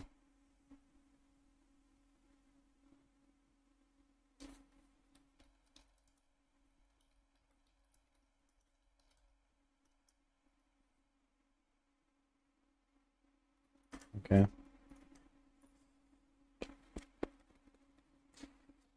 Not really gonna be very useful for range builds anymore. So I guess if you play like an Darius rogue or something, it's gonna still go close quarters if you're not using the new keystone. Let me see it.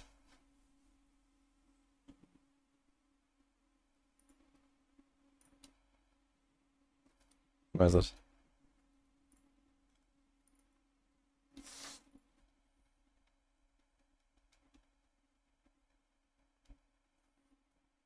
Okay, so dealing 3 different types of non-physical damage. Increase the potency of your imbuement skills by 40% for 5 seconds. Yeah, okay, so this literally doesn't work for Darius Rogue. Anyway, this is only for imbuements. And this means, in particular, for poison builds, I guess. So, as a poison build, you'll use this most of the time. And then go damage production or temper. And then, yeah, for Darius, it's still gonna go close quarters. There's no other option. But now, it's just gonna, I guess, get slightly less out of the close quarters. You just get the attack speed. You don't really get even the crowd control damage anymore. You don't even pick that up on the Paragons anymore. There's no close damage on Paragons. You can only temper it.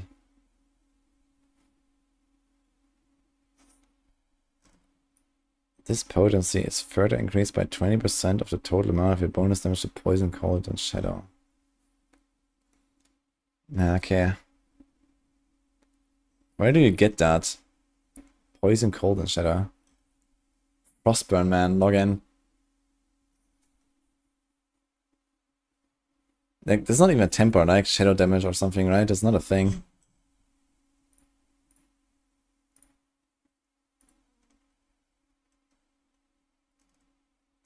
Yeah, like, I can't even get this. Where do you get this?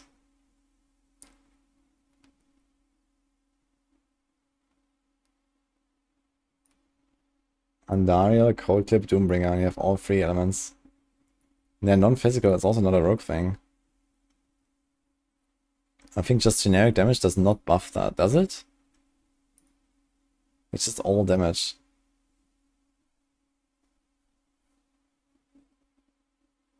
Necro has shadow damage temper.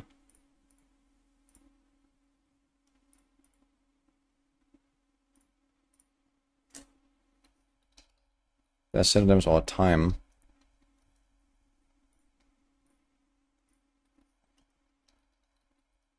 There's damage to poisons.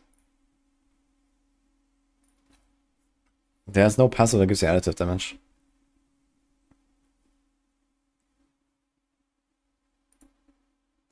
Non-physical damage does give you all damages in stat sheet.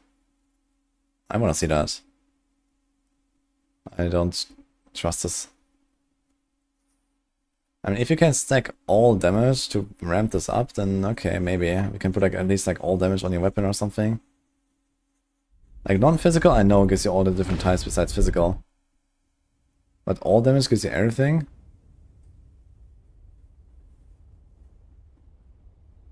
I think you're talking about non-physical, Scooty. I'm gonna go on the rogue.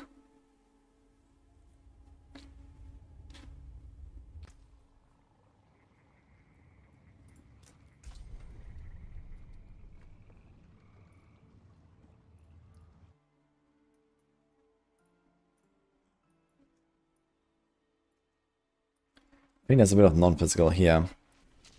So on the Eldritch Bounty board, which is something you're gonna pick up on a build like this anyway.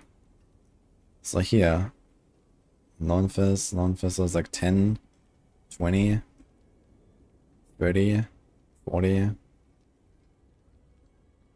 55. Okay, let's say it's just like, I don't know, 50. So here's all damage, specifically all damage. It doesn't add like, you know, poison, fire, cold, whatever. It says all damage. This is not the same. Here's damage to physical. There's no mention of the others.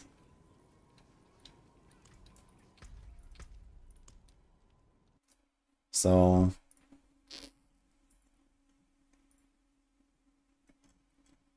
you can check the Paragon notes real quick. Eldritch Bounty board. So one non-physical cluster was removed. Ah, but here it was added to the glyph socket, so that's very good. So we can actually buff this.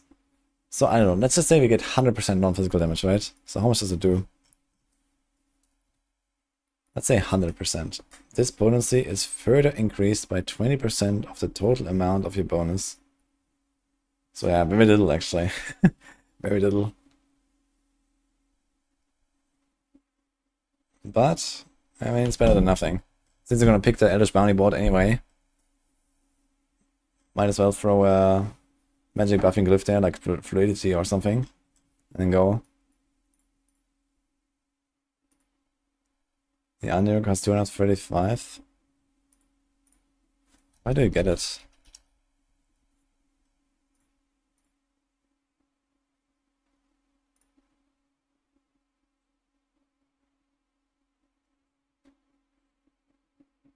Where do you get it?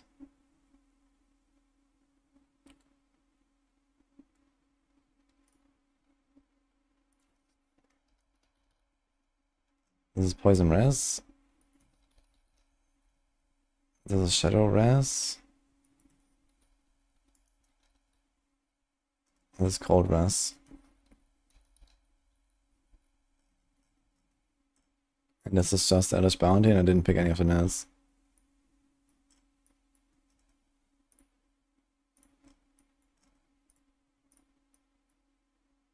This is core stuff, core basic.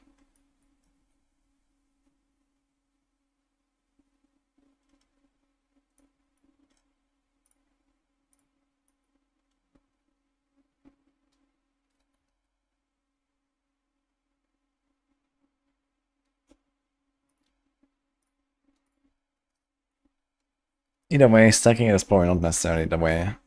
So you can try to pick up a little bit while you're on the Eldritch Bounty board and stuff, and then it's kind of whatever. You triple the non-phys. Ah, true, actually. You pick up non-physical nodes, and then you get poison, cold, and shadow. Okay, so you're gonna get more than I thought, yes. Because it's like benefiting from all three. The total amount of your bonus damage to poison, shadow, and cold. Yeah, okay, so if you hit like, let's say 300%, 100%, then it's actually 300%. Or you just say, okay, you get like 60% of your non-physical.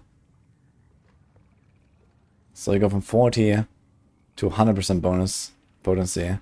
That's quite a lot. It's like double damage for your poisons. Double damage for your shadow pops. Nothing for cold, I guess. Well, I guess that's the... Yeah, I mean, 100% extra potency is also kind of impactful for cold. Cold has this damage against frozen. So let's go from 40 to 80. Okay, yeah, this would actually be pretty good. This is a pretty strong key passive. Oh, Kenny also has a bunch, true.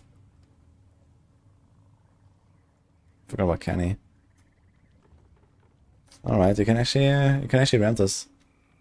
Especially when you imagine that we can lower these glyphs to 100. Well, I don't know, let's say even just 60 or something, right? And depending on how the ramp they are, you can probably get a lot of value out of this.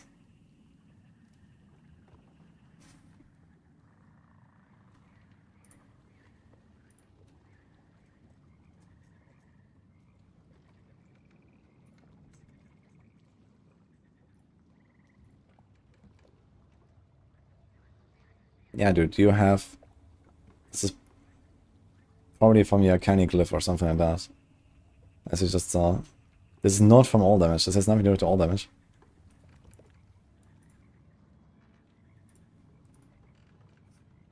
I'm gonna wait from Sarkedi. Hello, guys.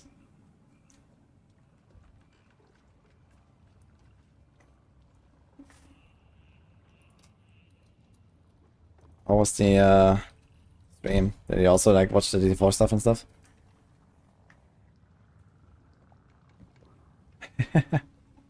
It is pretty huge news. Yeah, we're going through the patch notes right now. We are near the end, slowly.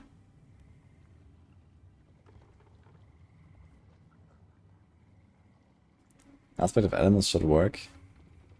Oh, maybe there's like some Blizzard Math aspect of elements. That could be. I've never tested that.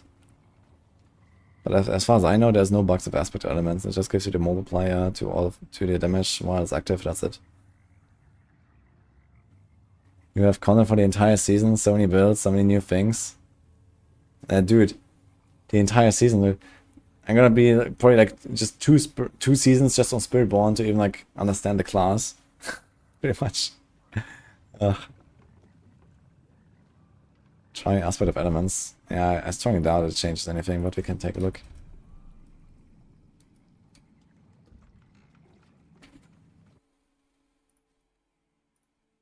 Okay, let's see what else is here.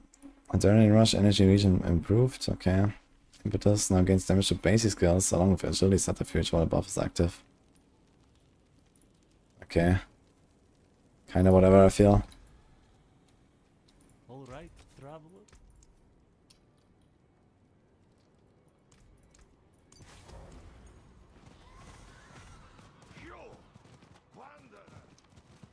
Feel bad for guide makers and expansion launch. I mean, we kind of like know most of it now though, right? So it's not that bad actually. Like we know all the skills, the items, the runes, like everything's out there. Nothing's gonna change. Basically, there's nothing else in the expansion when it comes to the builds. So we have the builds. That's actually pretty huge. Okay, let's see. It says 60, which is suspiciously close to what the elements does, right? Wow. It actually shows here elements. What the fuck, dude? So what if you put a canning glyph now? Let's just...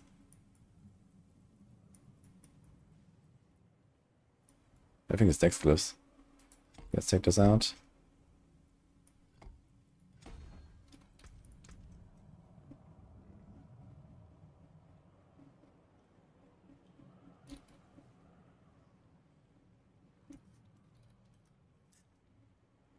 These numbers look so weird.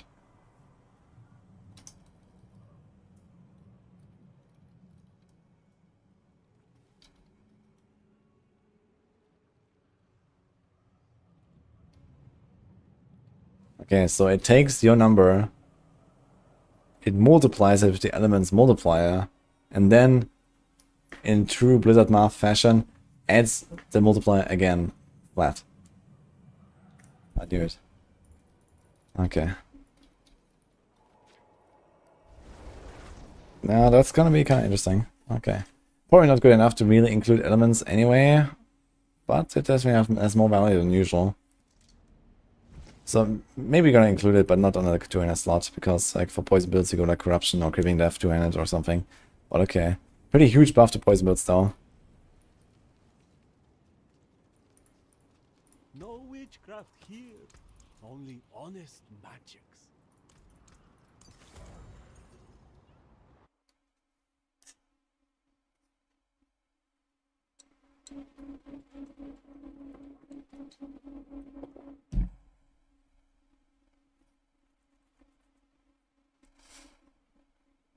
Momentum accounts for channeled cutthroat skills.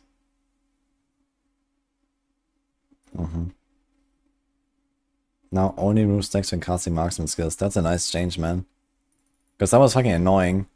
You always lost your bonuses when you cast like, you know, imbuement and caltrops and stuff like that. Aspect of true sight. While inner sight is full, you gain first and increased damage. Okay, that's actually a pretty good aspect now. So previously I had this problem that this was only active for like a split second or so. Or maybe a second or two. And then you have downtime of, like, you know, a lot, basically. But it's a kind of nice buff here.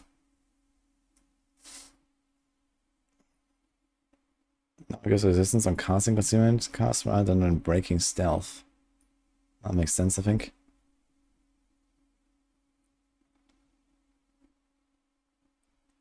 Okay, treachery. The indirect damage of a non-agility skill after casting an agility skill grants stealth for 2 seconds. When stealth breaks, you gain 10 to 80% chance. Huh.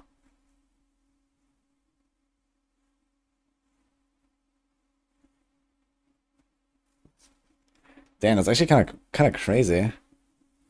So you can try to do something like a perma shadow step, perma stealth grenade rogue, where you have like the smoke grenade that gives you like the 1 stealth proc every second. And then you have this, so you do like a shadow step attack, and so on. If you have a cooldown low enough, then you can just like perma shadow step do this all the time. And then you have like 2 triggers of stealth all the time. They give you the grenades all the time. It's gonna be pretty strong. Shadow Imbue TP. I mean, this is also like a really easy way to get a Shadow Imbue all the time. Previously, I was using Resistant Assailants for that. But this is probably more consistent even. Just go into stealth. Every time you do a Shadow Step and then shoot, you're gonna get stealth. That's wild. I wonder where's the Dark Shroud Shadow Temper nerf. Grenades now drop on your target with exiting stealth with Shadow Step. Chance for counter-ups to consume no charges. Chance for Death Trap to deal double damage. Oh my god, man. Dude, Death Trap is gonna pump. Chance of puncture projectiles to cast twice. Okay. Chance for Fairy to hit twice. Okay. Chance for Dash to deal double damage. Shadow Step Cleave, okay. We saw this. So, Smoke Grenade damage removed from Subterfuge. They didn't change the Dark Shroud stuff. Devious Glyph applies its damage against bosses. Now that's interesting.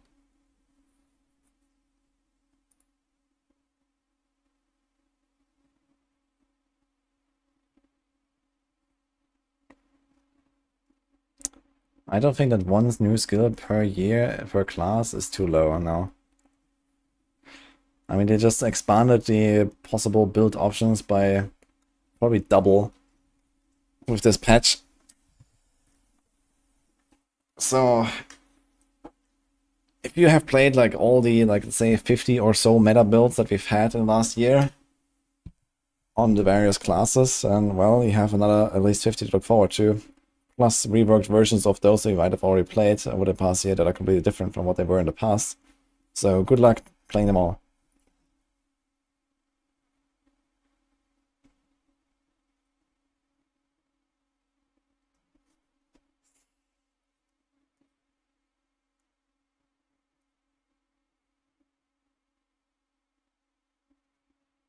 Okay, some ball changes here. I'm gonna check them in-game, it's fine. Sorcerer, let's see. Enhanced Charge Pulse Lightning Surge now also hits the original target as well as surrounding enemies. Now that's something. Slightly more burst damage at least. That's it. Okay, let's see if some of the aspects will change maybe. Will Tornado be good? I don't know. Yeah, it's 1 skill and a key passive. The key passive is kind of the big one. The 1 skill, actually, I don't really care too much about for the classes. There's some cool stuff there. But I really care about the key passive. Now some of them are like very specialized, so Druid has a companion thing, Barb has the Fawn thing. But like, for example, the Rogue one is very interesting. I guess Necro is also a bit more open.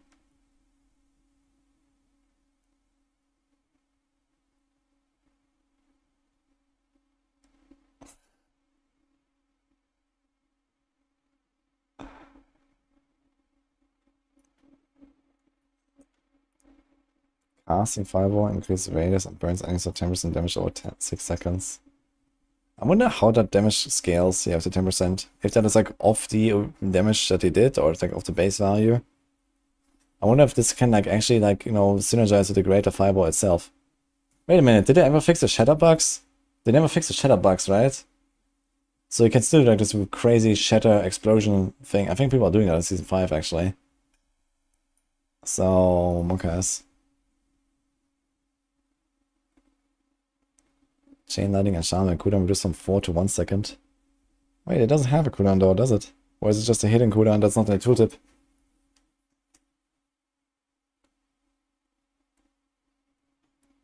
Hydra enchantment.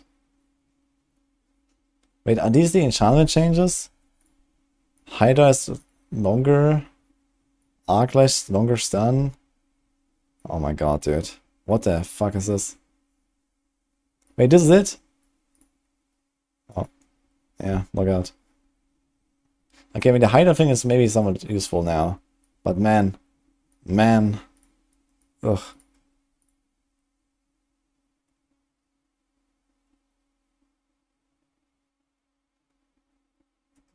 Yeah, the fireball thing, this is kind of nice, for sure. You get a second enchantment slot, basically.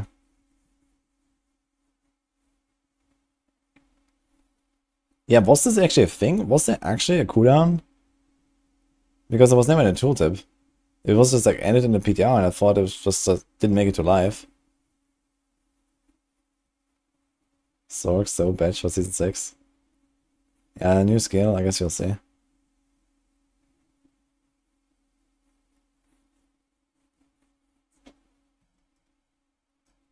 I skipped Victimize. We saw Victimize earlier. Did I skip some other stuff though? We saw this. Yeah, Victimize is now weapon damage proc. But yeah, okay. Yeah, Fireball scales its own damage, so I wonder if that's really gonna do anything. But if nothing else, it will probably do, like produce some pretty nasty bugs with Shatter again. Okay, Endless Pyre. You do 6 to 12, 18% increase burning damage. Wow. That is kind of wild, actually.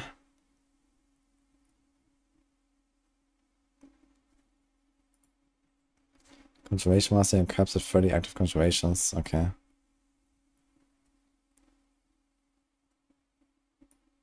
They do 35% increased damage while ice armor is active. This amount is increased by another 50% against frozen enemies.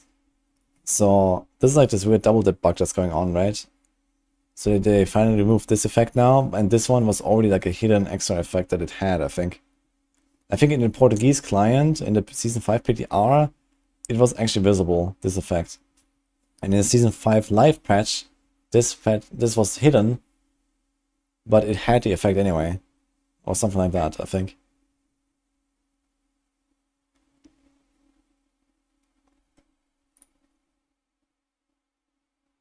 It's tough to say what's going to be good because I haven't seen the scaling. Could be very whack at the squish. Yeah, especially like when it comes to like non-weapon damage based things like, you know, item procs and so on, right? We don't know with the scaling.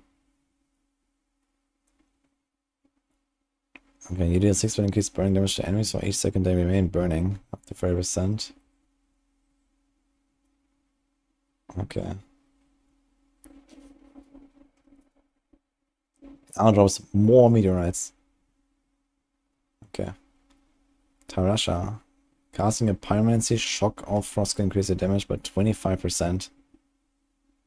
Casting again refreshes all bonuses. The previous skill was a different element. Alright.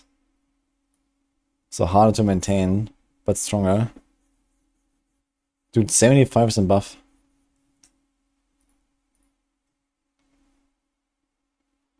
Yeah, you have to like pay a lot more attention now to like, you know, include like another skill here and there.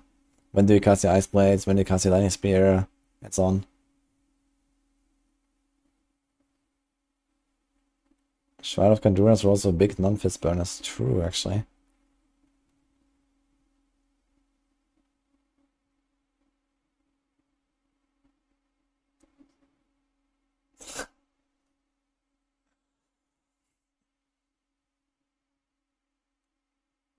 Season 5 PB build with no uniques.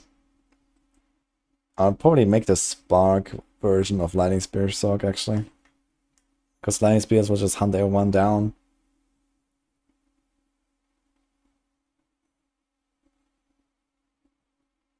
And you have Flame Shield and Teleport and stuff. Otherwise, maybe some stealth rogue stuff.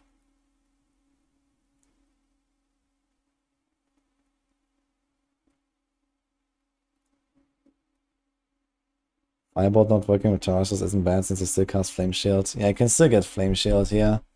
So Flame Shield. It also works with like non-damage skills now, right? You can Ice Armor works. Flame Shield works. Then you just need a shock skill, which is teleport. So just your defensive skills will already be able to do this. But then you just have to be careful, like if you're spending Fireball, for example, right? It has no other fire skill. Okay, so anything else that you press on your bar, every 5 seconds you'll be fine. So you have to press a teleport every 5 seconds, or ice armor, or what else do we have? Like an ice blade. Just need to actually cast something. If you play a cold skill, like Frozen Orb, let's say, how will that be? You spam Frozen Orb all the time.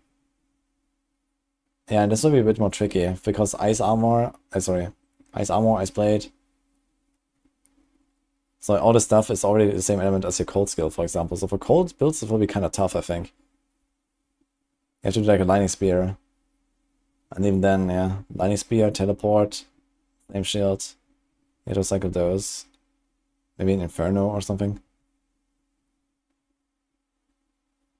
And then for lightning builds, well, you can proc it all again with like ice armor and flame shield.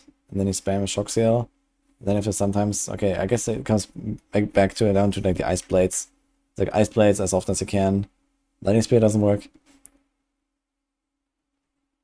You can like throw in like a frost nova perhaps or something instead of a lightning spear. Since I always make everything vulnerable and stun stuff a lot with like lightning builds anyway, you don't really need the lightning spear. As long as you don't run with the conjuration defensive power. So I wonder what is the new skill? It has all tags. Shock, Pyrancy, Frost.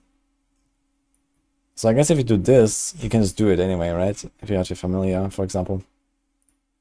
But the easiest to maintain is going to be on fire builds for sure. Fire builds, and then lightning builds, and then... yeah, cold builds will have a bit of a struggle with now, with Russia, I think.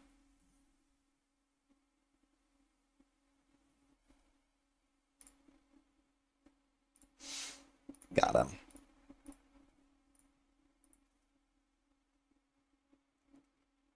Five some less than 80% can currently give. Yeah, I mean, not that many builds actually go for 80% on Tarasha. Most builds probably just go for 60. It's only usually with like Andariels. And also, is it like Andariels? And Doombringer's not really a thing on a Sork. And then if your build doesn't run Andariels, what else? You have Elemental Surge Tempers.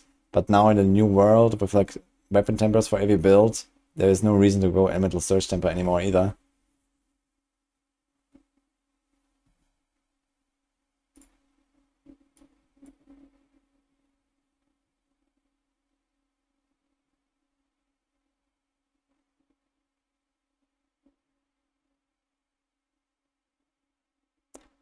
Actually, we can do this here as well while we add it.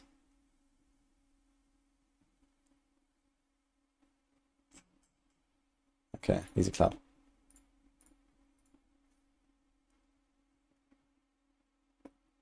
Oh, interesting. They made the chain lightning cast twice in place of chain lightning hit twice. That's nice. Because now you can like really control how often you cast it.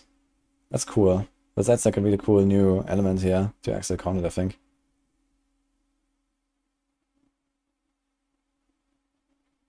You consider having to cast a different element way more cumbersome than current tasks? Yeah, absolutely, that's way more cumbersome, but it is stronger for like the typical build, because you go from 60 to 75. But it's like a more conscious choice now.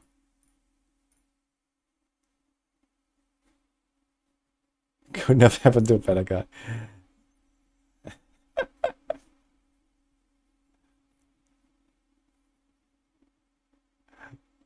Yeah, I just checked like his history briefly. Like every few weeks he comes back and says the same shit. So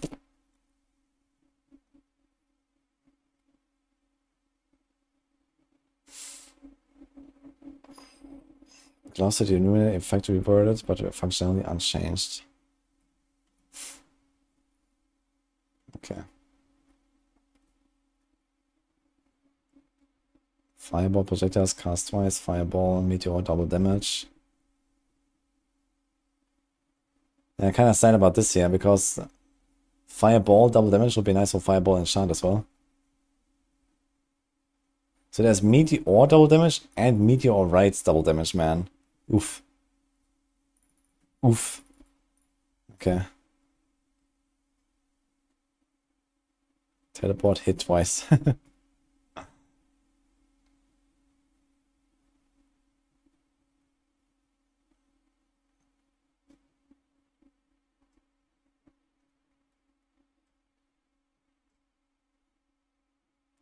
Hydra extra heads. Wait, did it change that?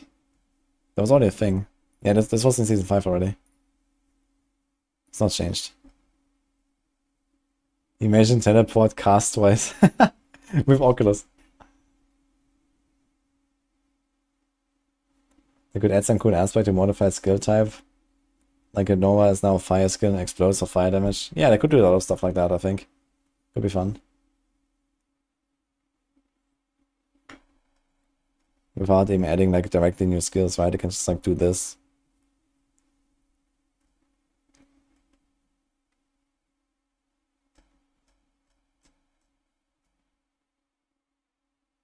Shrine updates. Falling shrines now scale of weapon damage similar to skills. Artillery, blast safe, and conduit. Nice. So maybe you're gonna actually see them again in Pit as well. I guess they were kind of unhappy that we only had like, you know, those 3 different shrine types in the Pit or something. Now I can actually put them in the Pit again, I guess. Without scaling them with monster level. I think that makes a lot of sense. One needs now have a single boss for target farming. Oh. So they're deep loading the boss loot table a bit. I think that's good actually. I hope they also make it a bit more flavorful, like, you know, like Ice Heart Brace actually dropping from Beast in the Ice, for example, or something like that. Look at this here. Remove from not 0. 2 items, 3 items, 2 items, 3 items. Holy shit. 0 is such a bloated loot table, dude. Where's Malphas? Okay, they removed Bloodless Scream from Beast in the Ice, so I guess I don't care about the flavor. And Frostburn as well.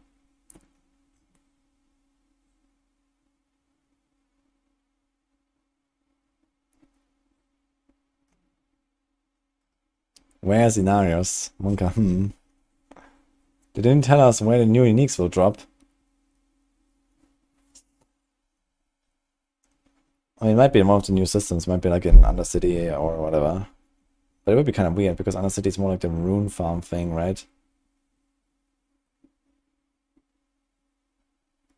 I don't like the change. 2 was nice to have an alternative if boss knights was hard to get. To be honest, I really like this. You can still trade your mats for other mats or something. And I guess realistically, it won't be really that hard to get the uniques that you want.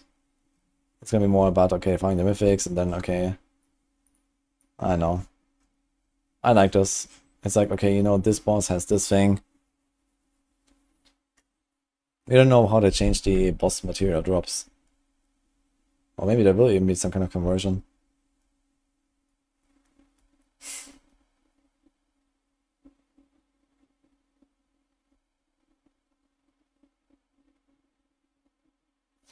The new mythic is 100% themed after Malthael. I mean the glaive? Or what is it, a polearm? Malthael didn't use polearm though.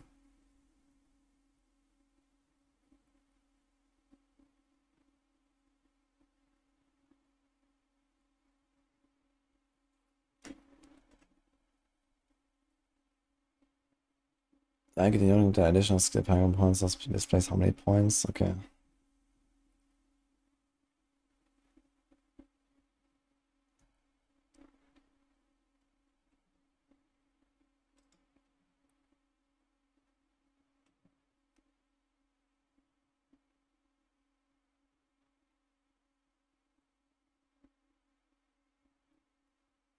Number of available characters has been increased from 12 to 13. Poggers. Dodge chance can no longer reach 100% through any means. Dodge chance bonus on a handful of related aspects have been sought to additive to inverse multiplicative, matching typical chance modifiers. Oh, are you sure about that?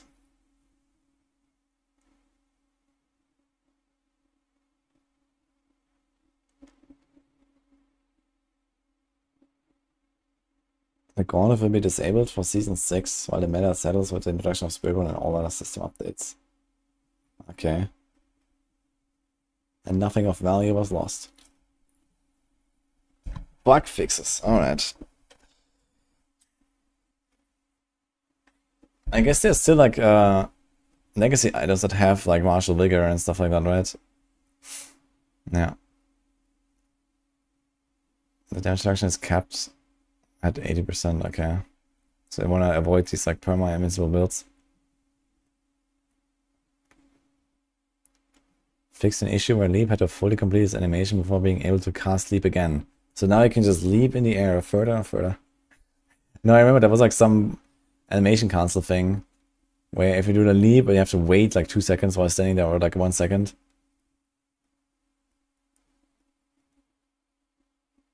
Yeah, and you had to like always animation cancel, which is very annoying, I guess. Now I can just hold it down.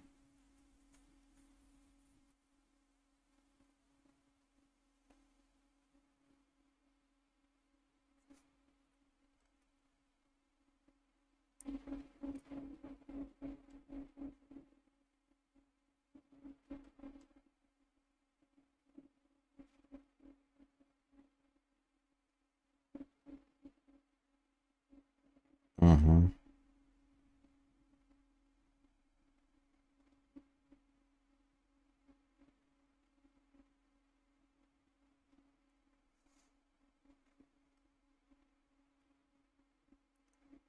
It's actually funny to hear about all these bugs because there's so many bugs that, you know, I also didn't even know about. Some little small stuff. It's actually crazy how many bug fixes they always do. How much stuff is like not working. Whirlwind cancelling that. So there was like this whirlwind thing here, but this was a Dust Devil's aspect. Fixed an issue where Dust Devil's aspect could activate more frequently if whirlwind was cancelled. I'm not sure what that means. Usually you cancel whirlwind, not for this. You cancel it for the Tyrius. And if anything, that should be fixed, man. Because the Tyrius is kind of like, you know, you have to like spam your whirlwind all the time instead of holding it down, which is very annoying. No skill tank update for Druid, yep. I mean, companions are probably going to be strong regardless.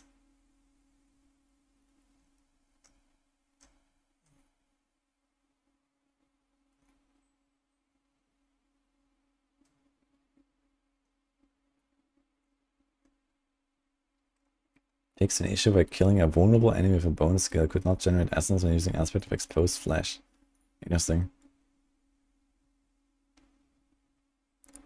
Fix an issue where bonus on deadly ambush legendary node could affect non-critical strike damage. Finally.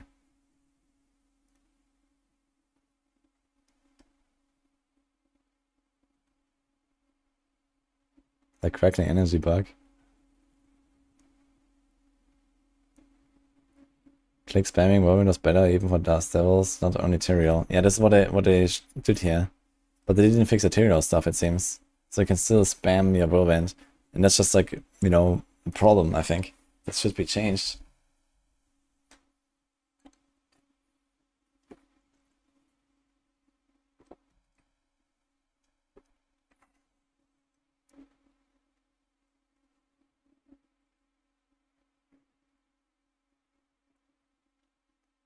Fix an issue where ball lighting and Charmer did not properly benefit from gravitational aspect. Oh. Wait. Do you get like not static ball lightings, but like floating ball lightings now?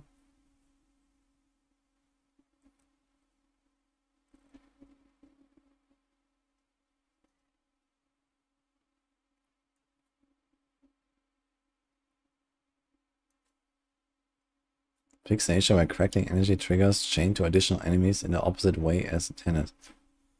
It has 70% chance, there's a better chance for it to happen than 90%.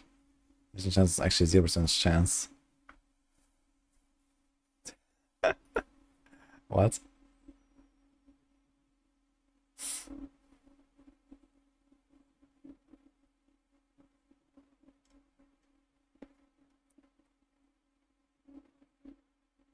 Fix an issue where mythic unique items could not drop for lower level players.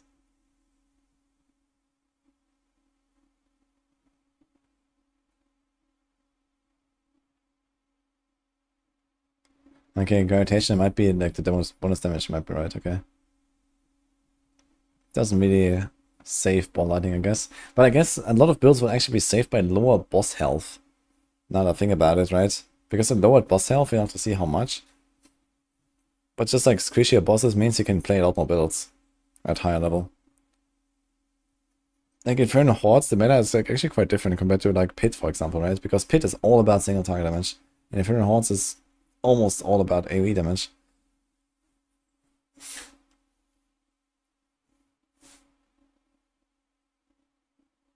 So many Uber carries wasted.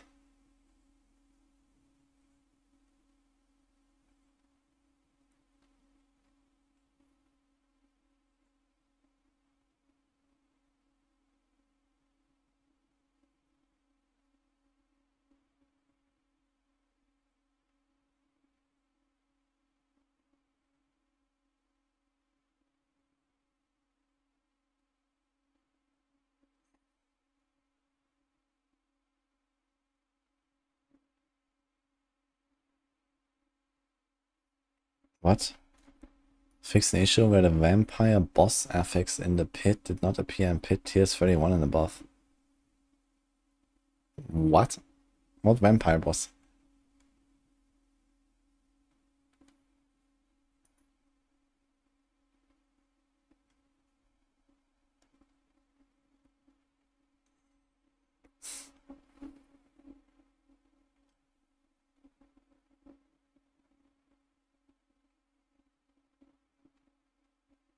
The vampire boss, duh.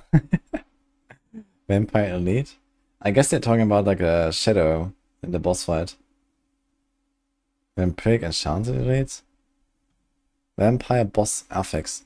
So I think the way that the shadow pit bosses are coded is like it's a random affix for the boss. So that's why they write affix. So I guess it's like one of the shadows, but I have no idea what and what it does. It might be like the, what is it called, Nilkar? The one from the Kordagan stronghold? That maybe he shoots like, you know, some stuff at you or something? Who knows?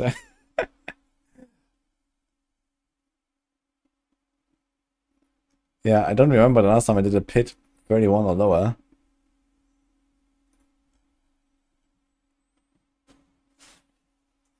Thoughts on the patch notes? Login.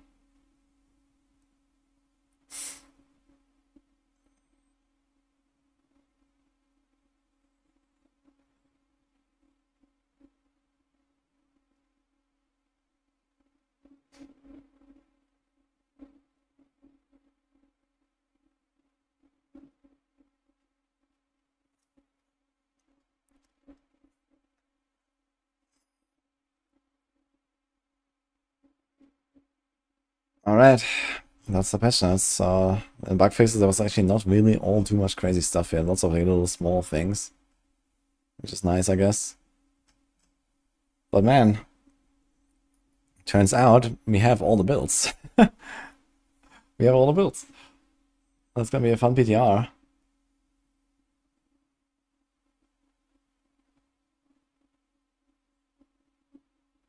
Boss affix are the bosses that spawn when the boss reaches thresholds. Yeah, exactly, the shadows, basically. But I have no idea which one I mean there.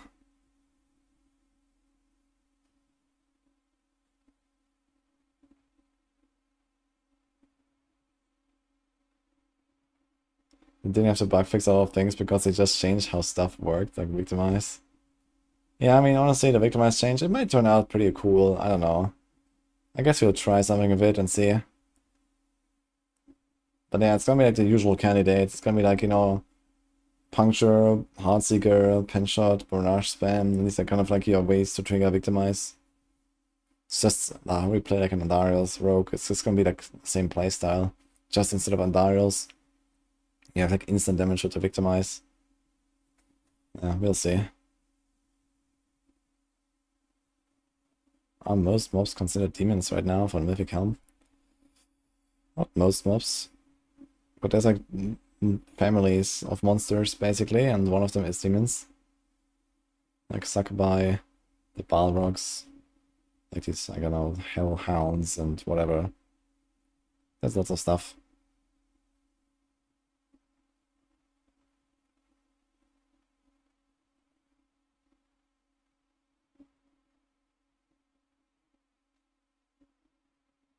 Fist of Fate, no nerf, it seems. But they didn't talk about any unique changes here. So it could be that because of the, like, you know, stat changes and stat squish and whatever, and the rebalancing, that, you know, especially items that have, like, some kind of damage effects, like Azure Wrath or Andarius or whatever, they might shift a little bit in power, but we don't know. But Fist of Fate doesn't have that, so seems like the uniques are generally unchanged.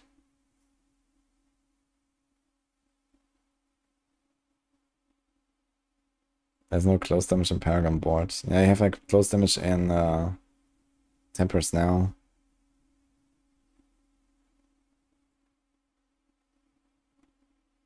What did I say about armory and loadout? Yeah, they said they're working on it, but it's not ready.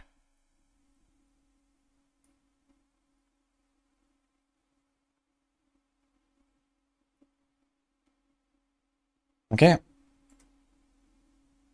Guys, I think I'm gonna go. That was quite some big patch notes to digest now, so tomorrow we're gonna log in. I guess we're gonna try to play a little bit still. I wanna finish my rogue now. While my rogue is still alive, I will play some rogue with my level 1 items. It's kind of funny challenge. But we're also gonna go for the patch notes. We're gonna start working on builds for the PDR and stuff. So let's see, we have to like identify what do we do with all the runes and so on. Yeah, we streamed very long tonight actually. So hope you enjoyed it. Yeah, we're gonna be field crafting every day now, so it's Friday. So yeah, today, tomorrow. I'll probably be gone from like Sunday to like Tuesday, like 2 nights basically. But I'll be streaming, maybe early on Sunday. We'll see, maybe not. Otherwise here. So it might be like 2 nights off or something. But then we're gonna be back and we're gonna have like 3-4 nights now to prepare for the PTR. I think that's okay. Especially with like making it way easier to test stuff on the PTR, plus Paragons being a lot less complex. I think it will be not that hard to actually like prepare builds. Like the Paragon is usually like the one thing that takes a lot of time in like, you know, putting a planner together. And that takes just like no time now, basically, so that's kind of good. I feel like Sork was nerfed again compared to other classes, plus 30 tops Conjuration Mastery stacks. Okay, I mean 30 is something you basically only reach when you have Hellborn Invigorates you or something. I mean, that's not a nerf. That's just a kind of whatever change. I don't think they really nerfed much on the Sork. I gotta say, I'm not as excited for the Familiar as I am for like some of the other skills. But we'll see how it is.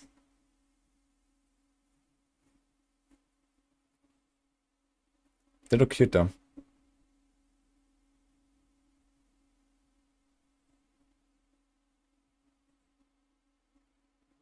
We're gonna have so much work to do behind the scenes.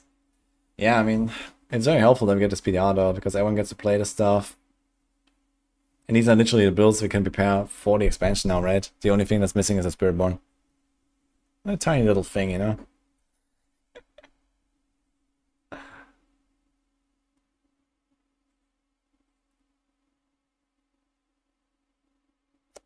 Anyway, let's raid someone.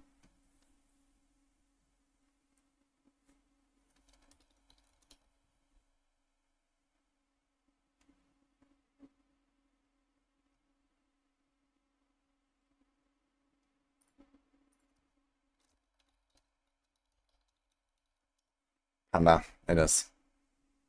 So, hope you enjoyed the stream, guys. I'm going to be back tomorrow. Have a good one.